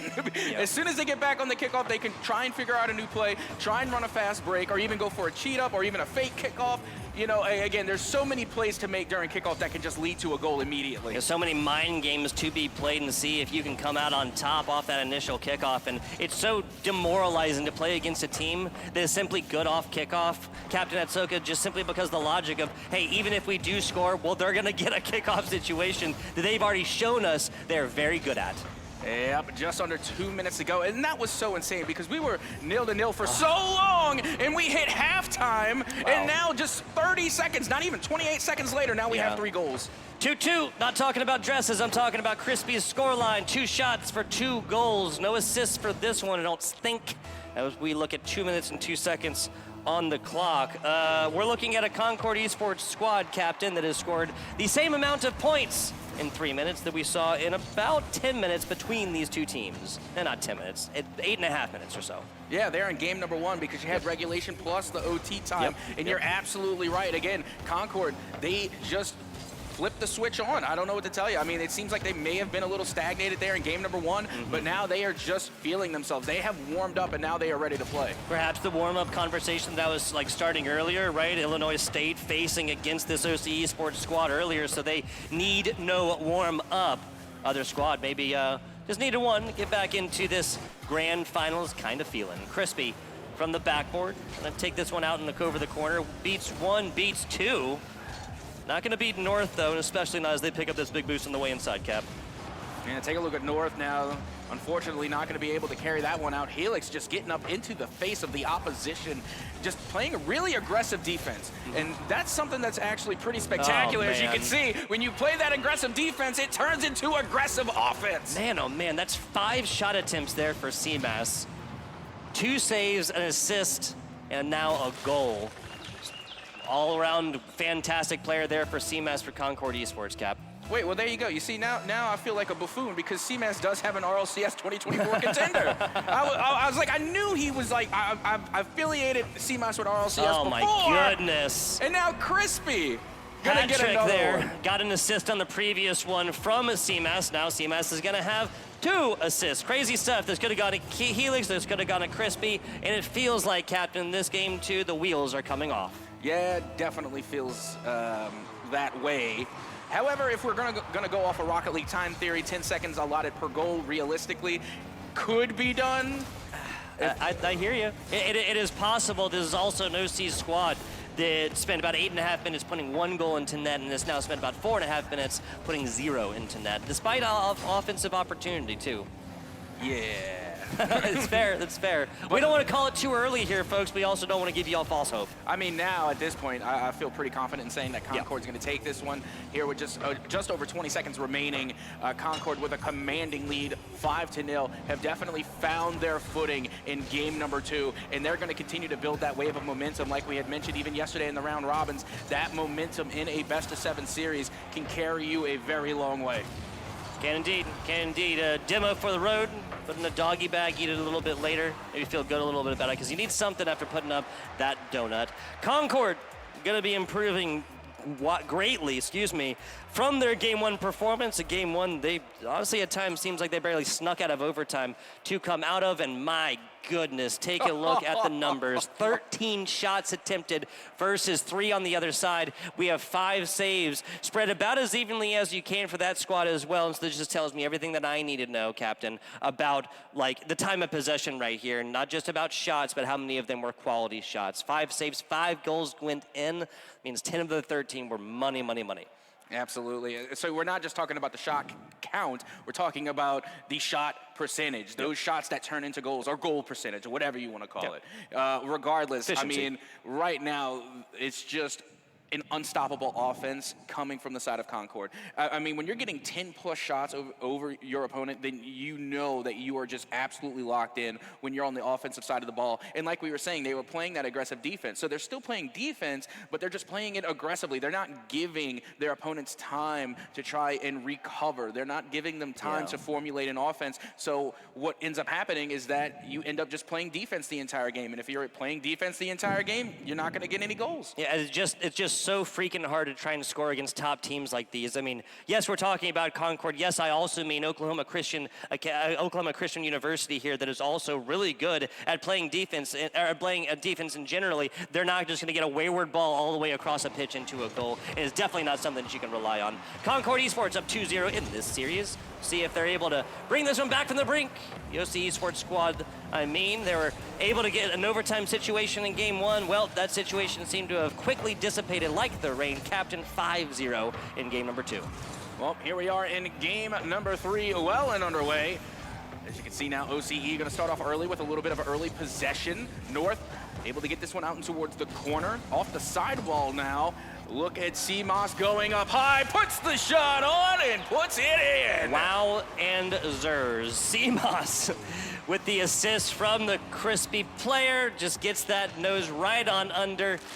And that's exactly what the doctor ordered. 31 seconds into this game 3, and we have a 1-0 lead from the squad that is far ahead in the previous game, right? It was 5-0 there, and it didn't happen even that early. Yeah, so right now you're essentially looking at 7 unanswered God. goals Okay. until now. Excuse me, Chili. The I was score drive unfamiliar is with your over. game. Yeah, right? Yeah. My goodness. So G-Man starts this from the top, comes in and switches roles like mid-air. He's like, all right, I already got this ball up. Now it's time to play bodyguard. Intercepts that player in the air, and we got a tie ball game in game 3. Absolutely, and why that last goal was so important from G-Man to Chili is because before that, there were 7 unanswered goals in the favor of Concord, but now they've broken the goal drought, and now they can focus back on offense. But again, Concord just so good at being aggressive as Helix, able to take it from the wall to the ceiling and then dunk off the defender. There's not much you could do about that. No, there's really not. You come forth, you try and make yourself that brick wall impersonation and try and go as flat as you can, try and block this one away. Well, when they're able to read that reaction from this ball right off your nose, there's not much you can really do, or at least got to feel like it, Captain Atsoka. 60 seconds into this one, there were 3 scores in the first 47. I mean, this has the makings of, maybe one of the higher score games. It depends how it goes, but so far, 3 goals in 60 seconds. Like, if they continue at this pace, it's definitely going to be the highest score count in the series and possibly the weekend. Because 15, yeah, I'd say so. Yeah, it was so far so good for both sides. I mean, they both managed to find the back of the net, and now we're looking for another one. Chili doesn't really get the turn that they want on that one. Can't quite influence their car in the way they want to. Now back on over to the corner. Chili gonna get punished for a missed shot there. Demoed and sent back to think about exactly they can get back into this one. 321 up top. Crispy. CMOS. A little bit too high. Hey, but I like that. Again, that's a hard angle. So if you manage to put that one on target, it might not be savable. But you can see Chili able to get a save there and clear it away. But right now, Concord peppering the back of the net. And again, forcing a lot of misrotations from the side of the Eagles. CMOS up high. Crispy is the down low man. Helix sets it up for him. Outside. No. Chili gets there first. And it's a foot race to the other side. Crispy only a little bit of boost to play with here. And it gets stopped. North hits this one just a little bit too high and is back on out to the corner. If Chili had more boost, this would be a feast. No. Outside. Huge clear. Those are one of my favorite instances when the offense pushes up just a tidbit too far and the ball breaks loose out there in the center field, and then all of a sudden it's off to the races because we went from playing car ball, right, and now it's just a drag race. It seriously is. Not a marathon anymore, just a sprint. Crossbar and outskis. Chili just battling there with CMOS. I feel like that's a line I've given a couple of times so far. Two physical players employing their craft on the virtual Rocket League pitch. And now looking a little dangerous here for the Eagles. A little finesse from Helix there. That was some 1v1 mechanics right there. Yes, it was. Yes, it was. And a great job reading out their opponent right there and coming out on top in every way, shape, and form. Helix stops this one. It's going to be a clear from the teammate. Chili keeps the dream alive for just a second until CMOS with full boost coming from the corner. It has got to be the stuff that Nightmares are made out of right here. Great job reading this one. G-Man on the other side. Helix gets up under this one and makes sure that nobody can really finagle this one the way they want to. Back off a backboard. Inside, not Chili sends this one way too far to the right, and Crispy should be able to clean it up. Yes, absolutely no finagling. This is a no finagle no zone. finagle zone. No finagle zone here on the Concord side of things as Helix is able to get this one to go, and now that is the third goal here for Concord. Helix scoreline, 3 shots, 2 goals, 3 saves as well, Captain. So what that tells me is that obviously the one goal that they put up, but OC Esports is still making quality shots. And you could say Helix stole that goal, but that's fair because because Crispy stole Helix's goal earlier. Oh, are we going with the Rocket League IOUs here, Captain Etsoko? Yeah. It's torn off a notebook paper, IOU 51125. Yeah, that one was for Helix. Get my boy Helix back one. Oh, crossbar and out skis again, man. That would have felt like one of the biggest momentum switches in this, right? There's the same situation that OC Esports was in game number 1 with about the same amount of time down by 1. But as it is, the insurance scroll has still been purchased. Policy's still good as of 1 minute left. Yeah, still plenty of time, too. Look at Chili looking for a little finesse there and had the right idea. You have to slow the pace down and give your team time to recover at the midfield. But that big booming clear going to go all the way to the other side of the pitch. And now Concord going to try on the offense again. Down low, too slow if you're a Concord player. G-Man trying to make magic happen. The angle's good, and they cannot stop it. The point comes down from Capitan. That means you know he likes it. Hey, I'm going to be honest with you. When I'm watching Rocket League, when I'm commentating Rocket League, I'm not responsible for, like, the reactions my body has. So, like, when I see a good shot, I point at it like, yes, that's a good shot. And sure enough, it was because it went bar under. Yes, it would literally squeeze, like, right underneath the bar in a perfect way to where the defender just couldn't get to it. It was perfect. It was perfect. Let me not pick against Captain's team, or I'll get an errant backhand to the side of the face right here. I don't claim no team, okay? I am as non-biased as I can be. I just love Rocket League. Doesn't matter who's on the pitch. I'm with it. 18 seconds. We'll see who Game 3's favorite Rocket League team is in a 1-score differential as we are onside North.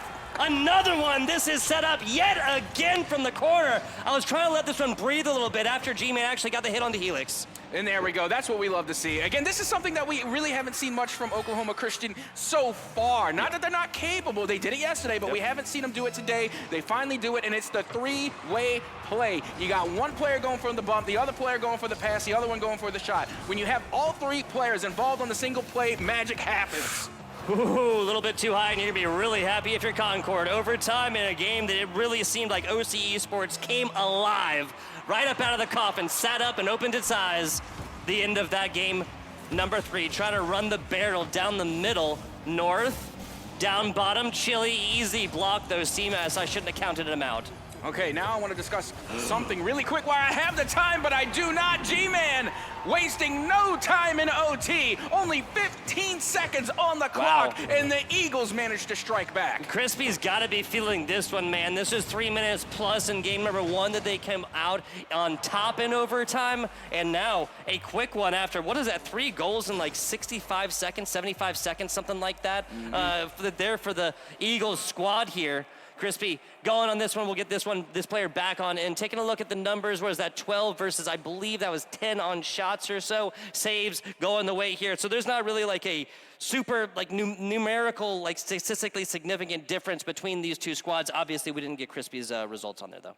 Yeah, absolutely. But regardless, I mean, the score speaks for itself. And not to mention, they definitely improved their shot count. I mean, in the previous matchup, they only had 3 shots. Now they're getting 10 plus. Yep. So clearly, they have made the adaptations. They have made the reactions necessary and the changes necessary in order to better themselves live and in real time. And I say this all the time. This is the type of attitude, this is the mindset in esports that separates the wheat from the chaff, the better from the best, and the champs from the runner-ups, is being able to adapt, react, and make changes in the middle of a series. I cannot express how difficult that is. Dude, it is like Rocket League has no pauses. Like even when they like score goals, that 7 seconds is not really enough time to really communicate everything that you need to do when there's so much going on in this. And it takes fantastic players that have played together that can basically already know exactly what they're going to say. Like, oh, nah, that was my bad. I did X, Y, Z. Okay, no, you need to do this. You need to do that. And usually it's everybody's kind of on the same page. And that's how these teams get to these top levels, like the D1 Nationals here at the NECC. Yeah, because normally you don't even know what mistakes you made until you go back and watch the VOD. But to recognize those mistakes live and in real time while you're playing the game, again, that just takes a much higher level of scrutiny of your own play style. Yep. That right there speaks volumes to their professionalism. Yes, it does. Yes, it does. After game 2, really seemed like there was not much hope at the end of the tunnel here for OC Esports, but they came alive in every way, shape, and form. Not Dr. Frankenstein, but his monster, Captain Atsoka. Well, let's see who's going to be the monster on the pitch going forward. CMOS is going to strike first for Concord. And my goodness, 29 seconds. Yep. CMOS back to their normal ways here. Taking a look at Concord Esports, perhaps just had to shake out the rust or something like that, right? They obviously got the first game that went down to overtime. They were able to take it out on top, but 30 seconds into this one, it's got to feel like return to normalcy for Concord. Okay, G-Man tries to take it on the outside. I thought Chili was going to hit this on the inside, like an inside pass, try and rocket this one to the other side of the pitch. North takes to the skies, ends up on the backboard. G-Man gets demoed for his defensive efforts. North off the side, he has 0 help.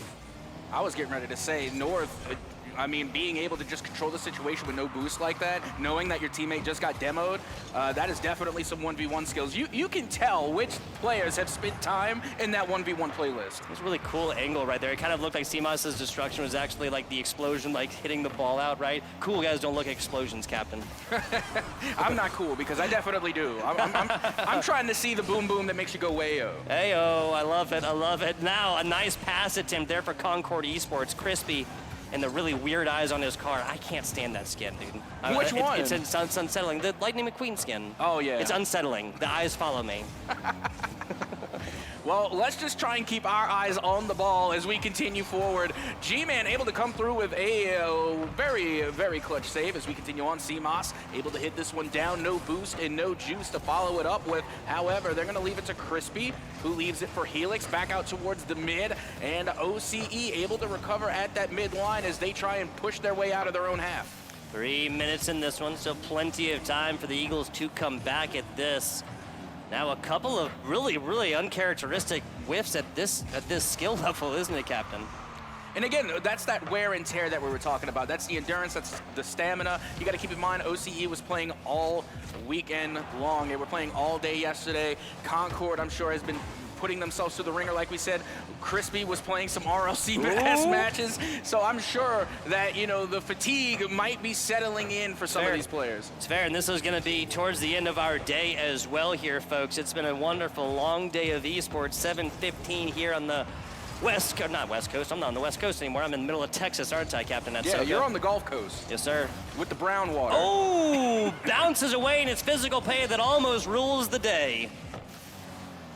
Still 1-0. Concord trying to hold on to their lead and trying to build upon it. Being able to get a read there off the defender. CMOS nearly able to get that one to go as Crispy now with the follow-up leaves it for Helix. But the defense from OCE still holding on. Yeah, great job from OC realizing that there was still plenty of danger here, Captain Atsoka. The first initial player, Crispy, did get hit away in the middle, but this ball was landing dangerously and needed to have been respected. North back here, escorting it. Get down, Mr. President, CMOS says, and saves this one from danger. Now, speaking of danger, I mean, OCE, they are looking to score here and equalize. Crispy, though, able to break it up. Again, it's that aggressiveness getting up into the face of the opposition, as now that shot will go on, but G-Man is there to clear it out. Wayward ball, that's dangerous as dangerous gets, and OC should be really happy that there wasn't 2 goals scored on that one. Yeah, really, but at the same time, though, I mean, both teams are now just bumping each other, you know, they're going all physical. So even with the ball sitting in front of the net, no one is there to get the touch because they're bumped all the way out of position. Yeah, I mean, and like I was saying, physical play has gone forth and really decided this, even if it doesn't come forth in the 110-mile-an-hour demo, right, for the reset off of 3 seconds. Well, that's about 110 miles an hour against North right there, as Helix took this one and made it a little bit better. Oh, this is going to be a fast one going all the way downfield. You got North now able to flick and swish this one out towards the corner. Big demo could open the net up here, as that one will be saved and cleared away, but Crispy is coming back to ruin the Eagles' day. Man, almost inside, a bouncing ball right corner, and that's 2 up for Concord Esports. 30 seconds down 2-0. What do you do? It's a drill. You still got plenty of time here. You're allotting yourself 15 seconds per goal. But with that being said, this is now an insurance goal for Concord. Even if they do give up 1 goal, they know they can just lock down the defense and hold the time out. And this is where things get interesting, because now Concord has an extra advantage. They have the clock on their side, but for how long? The Eagles answer back in time. Fantastically done. Now, this reminds you of something? This reminds you maybe of a little bit of game 1 play? How about OC Esports being down for the lion's share of that game and then coming rocketing back for a long stretch across an overtime game? Well, that's almost what we got again, just the other way for Concord, as they win a kickoff and send this dangerously over for just a couple of seconds. Now, immediately, OC, they poured everything into offense. Want to cut this horizontally, because right now Concord is playing against the clock. Yep, that they are. I do have a tidbit of deja vu, but the time continuing to tick away against OC Eagles. And right now, Concord just trying to play a game of keep away, as the final second is now gone. Rule 0 in effect. The ball is still live until it is no longer. There you have it. Concord will be taking game number 3. And just like that, they put themselves on series point and tournament point. Man, okay, so Crispy left again, probably just making sure that PC is all gravy. 3 shots total, distributed as evenly as they can there for OC Esports. We saw niner there for Concord Esports between G-Man and, between CMOS and Helix, Captain Atsoka. So even with whatever numbers that Crispy put up, I believe he got a couple of goals on this most recent game, or got one of those goals, on that most recent game. Whatever it was, it would just continue towards the argument numerically that OC Esports just got shut down right there. But it's interesting how that plays out, right? Numerically, you can say whatever you want. That was a 1-score game. Yeah, it really was. And honestly, what it came down to was, again, possession. The amount of time that we spent in, one half of the pitch or the other. Because for that, you saw that OC Esports had a lot of saves on the board. They were playing a lot of defense. And if you're spending your time playing defense, that's less time you're spending on offense. And ultimately, the less chances you have to score a goal. And that's really what it was all about, especially towards the end there when the clock was not on their side. Concord knew they had the clock in their favor. All they had to do was play hot potato with the ball and kill as much time off the clock as possible. And at the end of the day, that's all they needed to do to secure that win. It's one of those situations I think that can work once, maybe twice even across a best-of-7 series. But at the end of the day, if you're relying on killing clock in just a second at a time, this is frequently a strategy that can come forth and bite you in the behind and lead to longer series, and maybe even, because OC isn't out of this one yet. They've taken one down. Oh my God! I shouldn't have said anything. Chef's kiss on that one. That was beautiful. Look, well served, double touch, off the backboard, in season. Beautiful. There you go. In season, full bloom. That's what Captain says, and it's a beautiful one. 14 seconds, which I believe is definitely the fastest goal scored. Not the speed-wise, but by time-wise, the least amount of time between kickoff and a goal. Concord getting back to their Concord ways as Crispy gets up and goes at a weird angle, but we can definitely see what he was trying to do at least. Yeah, and now OC Esports once again trying to move closer and closer in towards the net. Slowly but steadily, and now you got 2 players from Concord in the corner as they vie for possession. Nose Big up. flick on target, and North is there to send it away. Fantastically done. That flick game can be so dangerous because the angle is just so difficult to predict where that exactly coming out, and obviously, I mean, doing that in the air is a little bit beyond me, Captain, let's say that. Yeah, not to mention the extra speed you get off the ball. What? As that one was nearly in, but now, once again, OC Esports, they're showing their defensive prowess. Chile just broke time and space to get to that ball. And what a better time to do it than the grand finals down on series point, match point, tournament point, NECC Nationals D1 point, whatever you want to call it right here, and down by 1-0 within the specific game. Yeah, we continue on. I mean, this is it. I mean, this is tournament point in the favor of Concord Esports. All they have to do is win one more, and they have the lead. And you really want to keep possession away from them because we've seen just how much time they can eat off the clock as long as they maintain the ball. Now, big opening here for the side of the Eagles, but it does get cleared out by Crispy, and right now, Concord scrambling on the defensive side. Crispy doing their best efforts to the defensive side of this pitch. North will be able to get a nose down on this and pick up a big boost along the way to their own attempted clear. CMAS, see them back in the second or two. Chile takes to the skies as Crispy meets them there. Yeah, this has been a real contest so far, but once again, Concord just strangle-holding the Eagles inside of their own territory. The Eagles, they have to break out of their own half. They have to start bringing the fight to the midfield line. They really do. It seems like OC is trying to start too many plays from their, deep inside their own pitch, and especially when it's a little bit slower, Captain. Concord just reading this and taking away and changing what was a giveaway initially into just really more of an extended offensive series. All right, now, for anybody that has ever seen me on a broadcast, you've been casting with me all season, you know I love to point out non-meta vehicles. If I see a vehicle that's not a Fennec or not an Octane, I got to point it out. What car was that hot dog-looking thing that Helix is driving? What is that?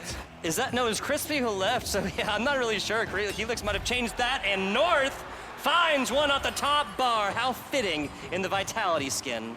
Yep, there we go. Again, a little Fennec finesse coming off the pass and being able to get that one bar down, and that's why we have the meta vehicles. Yes, the sir. Fennec, because it is the most effective tactic available. It's fair. It's fair. I mean, the most reliable, angles most even. Yeah, we could talk about it all day long. Crispy taking this one, rolling all the way inside. North maybe trying to finagle this one.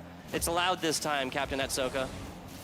Yep, 2 minutes to go. A tie ball game here in game number 5. The Eagles playing for their lives to try and keep on pushing in the grands here. Live in San Antonio as this follow-up touch nearly on from CMOS, but the defense from the Eagles able to clear it out. Yeah, that's the Eagles defense we're gonna have to see in this next 100 seconds. Another overtime here in game number 5. I think OC would be happy with it. They would know exactly what happened last time this went down. Yeah, but keep in mind, Concord won the first OT in game 1. It took him 4 minutes though. True, you were absolutely correct there. You see, that's why we have Tugboat, because he can break down the numerical value, where I have the memory of a goldfish. Hey, they say that memory of a goldfish frequently necessary to play in some of these Rocket League games, right? Like for example, OC Esports, fantastic to have the memory of a goldfish. They can just remember, play the game in front of you. Don't think about being down 3-1 in the series. Think about the next 60 seconds of your lives. That's the only thing that matters is the next shot, the next goal. Everything else does not matter. That 3-1 does not make a difference. The only thing that matters is the next play. As nearly Concord able to get that one to go, and now Helix able to get the demolition onto North, and the Eagles have to scramble on defense to keep this one out of their net. It just seems like Concord's been oppressive on offense so far here, Captain. This is the first real time we've seen anybody come to this side of the map, and OC even have this ball here. Now it's a hit to the inside, cornering attempt in as Helix goes for the defender. G-Man from the top rope. Crispy gets this easily over North. Crispy with another one. Crispy attempts this from the side. Not going to happen. 20 seconds left until some overtime action. Captain, you're having a good time. Oh, I'm having a blast over here. I mean, this is just good Rocket League. I don't know what to tell you. I even said it earlier. I'm not biased towards either side. I am a fan of good Rocket League. And right now, I am not being disappointed. I know the folks at home and in the crowd are being treated to a great game right now. 1-1. The final seconds ticking away. And it looks like we are going to get OT. For the third time in this series, we go to overtime. Whoever exits this will influence the tournament. Now OC Esports take this, we're going to a game number 6. If Concord take this, that'll be about it. If we have some Eagles fans in the crowd, now would be the time to let yourselves be heard in this attempted comeback against Concord Esports in overtime. There is just so much on the line for this next goal, and it's going to come down to, once again, who is going to make the first mistake. Keep in mind, we are 5 games in. We've been here all weekend long. All of these players are starting to feel a little fatigue, and at the end of the day, after playing for so many hours, you're either going to go numb in the thumbs or you're going to go sick on the sticks. I love it. I love it. 45 seconds of overtime so far. cornered out. CMOS tried to make a second connection to it. It's going to be Helix taking it from the corner, and now CMOS in the back of the rotation. CMOS pop way up. Helix continues and attempts to assist with that one, but actually just hits it against the ceiling, and that's actually going to set up a little bit actual something from the ceiling here. Crispy can get it done from anywhere. Yeah, CMOS now looking to follow it up, and they had a lot of boost to work with too. You can already see they're trying to boost starve the Eagles out in their own territory. That is so dangerous. As you can see, they're trying to get out of their own half, trying to break past that midfield line. North able to put that one on, but Crispy had a really good read, even while face backwards. Yeah, they're like going backwards, burning boost, picking up small pads along the middle, and a little bit farther forward if Helix might have been a little bit of a different story. Clex 101, okay, North wins it. Hits this way north and way to the outside, away from danger. Helix attempted ground pinch right there as Crispy has to burn everything just to get on top of this ball. Pass back to CMOS right now as this hits against backboard. Yeah, I got to tell you, my hands are sweating, just being up here in the booth, so I can't imagine what it's like for the players down on the pitch right now. Imagine. Like, my goodness. Again, when the pressure is on, I mean, it's just so hard to focus on the task at hand. And again, it comes down to that mental fortitude that we were talking about. You got to have ice in the veins. You can't let the pressure affect you. You've just got to be at your best at all times. Crispy trying to interrupt the best laid plans of an offense, and I feel like the longer this goes on, the more that the advantage goes the way of our red team. This was a very quick overtime win from OC in their one win in this best of 7 series. And just it feels like the vice grips are tightening. G-Man down bottom, but nah, yeah. You can literally see all 3 Concord members kind of converging on that point. They're not cheated up yet and gotten punished for it in such a way that will result in a goal here. Half another game, 2 minutes 30. Yep, that's half a regulatory time here in OT. Looking for the read. Big bump, though. Going to clear out the net momentarily. Recovery there from OCE is good. They find a demo of their own. Concord still trying to apply the pressure and buy a little bit of time for their teammate to respawn back in. Could have gone the opposite way if that shot was a little more centered. Does a great job just clearing net and getting bodies on bodies up top. Okay, they made us think. Made you look, Captain.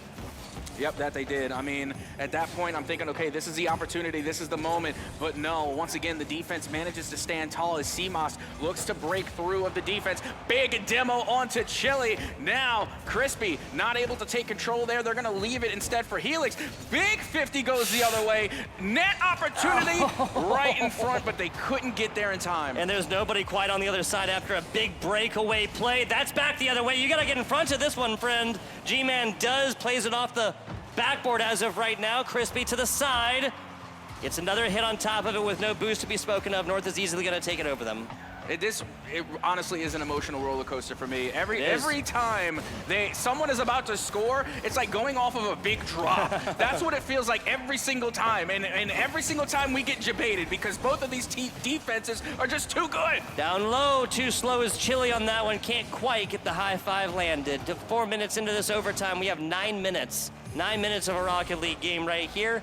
And round and round we go. I do not know where we'll stop. 4 minutes. 5 seconds now. North trying to take this 50. Lost on over to the right corner. Should be picked up. It is. Chris is going to be the one on the other side as CMOS beats feet to get behind him. Yeah, right now coming out of the corner. 2 players from OCE in the same spot at the same time could be dangerous, but luckily for them, you got G-Man who is able to flick one over a defender.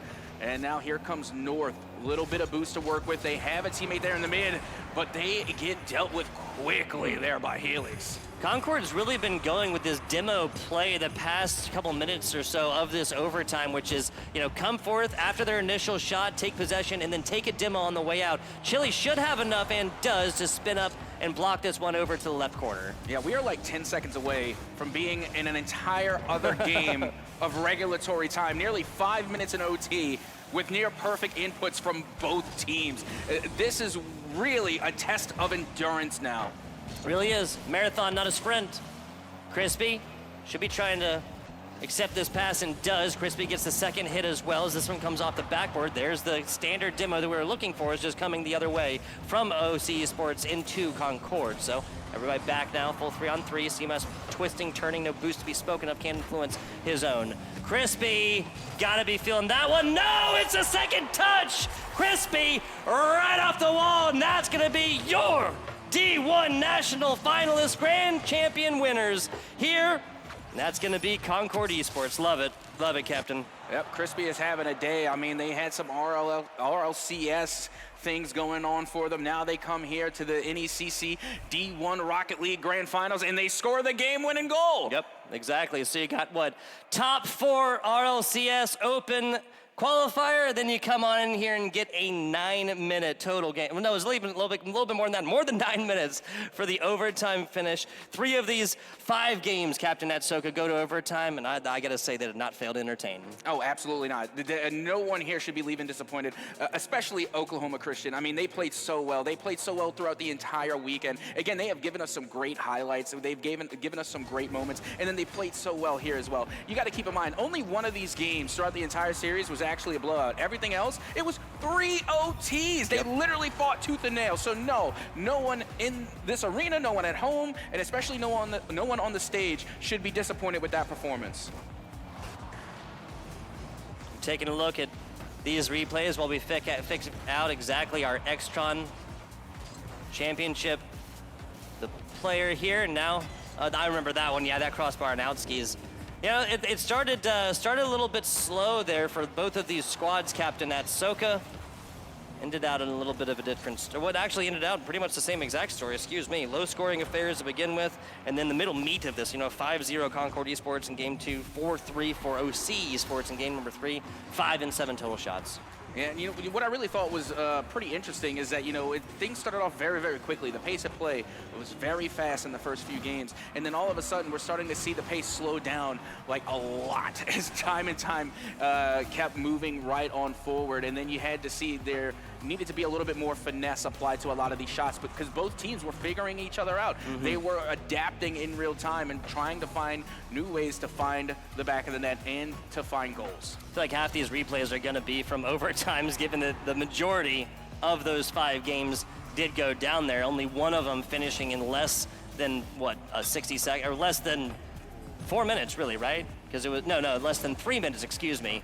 And that was like a 30-second just battle blast all the way through to get that inside. First goal right there, Crispy really putting on a demonstration of exactly what he can do. Yeah, absolutely. And if there's one thing that I'm learning from the replays is that, the more pass plays that you manage to get, the more goals you're going to end up getting. I'm a firm believer in the pass plays win in the games. Oh, yeah. So, and I really love to see a good team effort, especially when we saw Concord not once but twice pull off a 3-way pass play and even like a 3-way bump play that resulted in goals. Again, it was so great to watch all players, really coming together to try and synergize and figure out a way to get past the defense even after going all the way to 5 games. Yeah, it is not it's not an easy endeavor, right? And we talked so much about how this wasn't going to be a sprint. Like, this was not going to be a 4-0. Never believe that. Never believe that, Captain. And look, this is what we were talking about, the physical play and the demo play. It worked out for OCE as well. I would have liked to seen a little bit more demos coming from OCE, but with that being said, I just like seeing as many demos as possible. But at the end of the day, it's the demos that don't win the games, it's the goals, and Concord had the goals. Yes, they did. Yes, they did. Goals turned into points. Points win you games. This is a lot of replays because there's a lot of really, really hype moments. Defensively, offensively, breakaways, demos. Flippy resets with tucks on the other side and the flick in, as well as just more standard defensive stuff and more standard passing plays for offensive opportunity. Oh, absolutely. I love the fundamentals here. Again, just great communication, great 3-way pass play, goes all the way to the back of the net. That's exactly what I'm talking about. You can tell in that play that there is good, clear communications, and that is just 100% synergy. Synergize, firing on all cylinders was this Concord squad. Out the entirety of these 5 games. Now, of course, they did drop that game number 3. I believe that's the one. Yeah, that's the one we're going to be staring down the barrel of as of right here. This was the tying factor at the last 10 seconds or so. North with the nose inside, and then there was a quick one in overtime. Yeah, actually, I was saying 30 seconds. This didn't last but like 15 or 20. Yeah, no, not this one. This one was very quick, yeah, 15. Very short-sighted there in the overtime side of things for that game. But this is when Concord broke out Lightning McQueen, and all of a sudden, it felt like they were ulting. Just staring at me, man. I can't do it. I can't do it, man. Well, Lightning McQueen definitely showed up to play in this round. I mean, my goodness, we were able to see time and time again how effective the offense from Concord was, especially bringing their aggressive style of defense, which again turned into a lot of offense. They were able to intercept a lot of passes at the midfield line. They were able to win a lot of 50s, and those turned into fast breaks. Frequently do. Lower scoring affairs in the beginning and end of this series, really, Captain Atsoka. So why exactly do you think it ended up in such a situation where there was such a deluge of goals in the third and fourth game? Honestly, it just kind of... Second and third game. I mean, it really did feel just like it was a stranglehold on the defensive side of things. It wasn't even so much vying for goals, it was vying for possession. And that's something that Concord was doing. They not necessarily were looking to turn every possession into a goal. They were just trying to maintain possession for as long as possible, keeping the ball away from their opponent, keeping the ball away from OCE. That way, OCE would have limited opportunities to get on the board and to find themselves in getting goals. Yeah, it really was, really was. Now that those replays are done, we got to pick one out, and here comes your Extron championship moment. The one play that really decided this series, getting decided by our fantastic partner over there at Extron.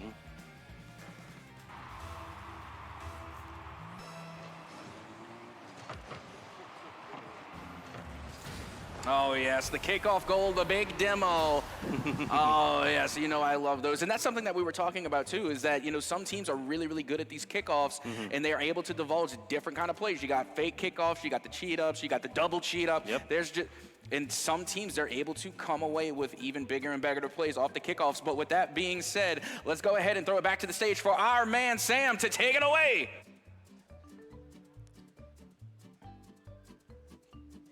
Thank you for that, FBI Tugboat and Captain Atsoka. Let's go ahead and give it up for Concord University, NECC Rocket League champions. Now, before I let you hold that trophy, I got to ask a couple of questions. Joining me on stage is going to be Simas. Now, Simas, you guys are no strangers to winning, right? You're pretty used to it by now, but how does it feel here at NECC on stage? Yeah, it feels the same like any time we win. You know what, this is our 12th time winning. You know, we're pretty used to it. 12th time this year, and yeah, glad to finish off the semester with a win. Hey, glad to have you guys be able to finish off the semester. Now, we have any seniors in the group? Anybody breaking up the squad? We got 2 freshmen and then 1 sophomore. All right, so we could still be expecting great things coming out of Concord University. Now, I got to ask a question to Crispy. Okay, I'm sorry, I gotta come ask you a question because we were all very much in awe of your Lightning McQueen. Is that just like a there we go. Is that like a personal thing? Is that just like you're just mogging on the competition? Just wanted to feel fast in it. I like that. I like that. Now, Simas, final question for you before I let you have that trophy. What can we expect coming out of this squad in the future? Just more wins, nothing else. More wins, nothing else. Now it's time to go ahead and present to you the NECC trophy presented by ASUS.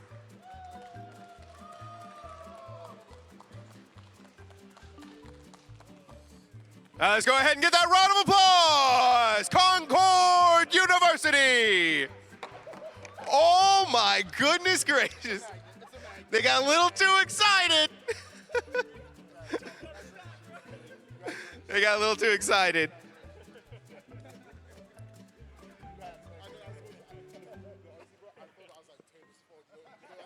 All right, we're all very proud of them. Let's go ahead and give them another round of applause as they take their leave. Now hold on a second. We're good. Yeah. You guys can take your way on out of here. Just a little too excited. I understand. I get it. You know, champions, hard to give up the stage. Now, unfortunately, I have the sad news of having to close out the show, but I think we can all be confident that this weekend was a roaring success. From yesterday to today, the Rally Cry Scholastic Esports Championship presented by the Army National Guard has been nothing short of spectacular.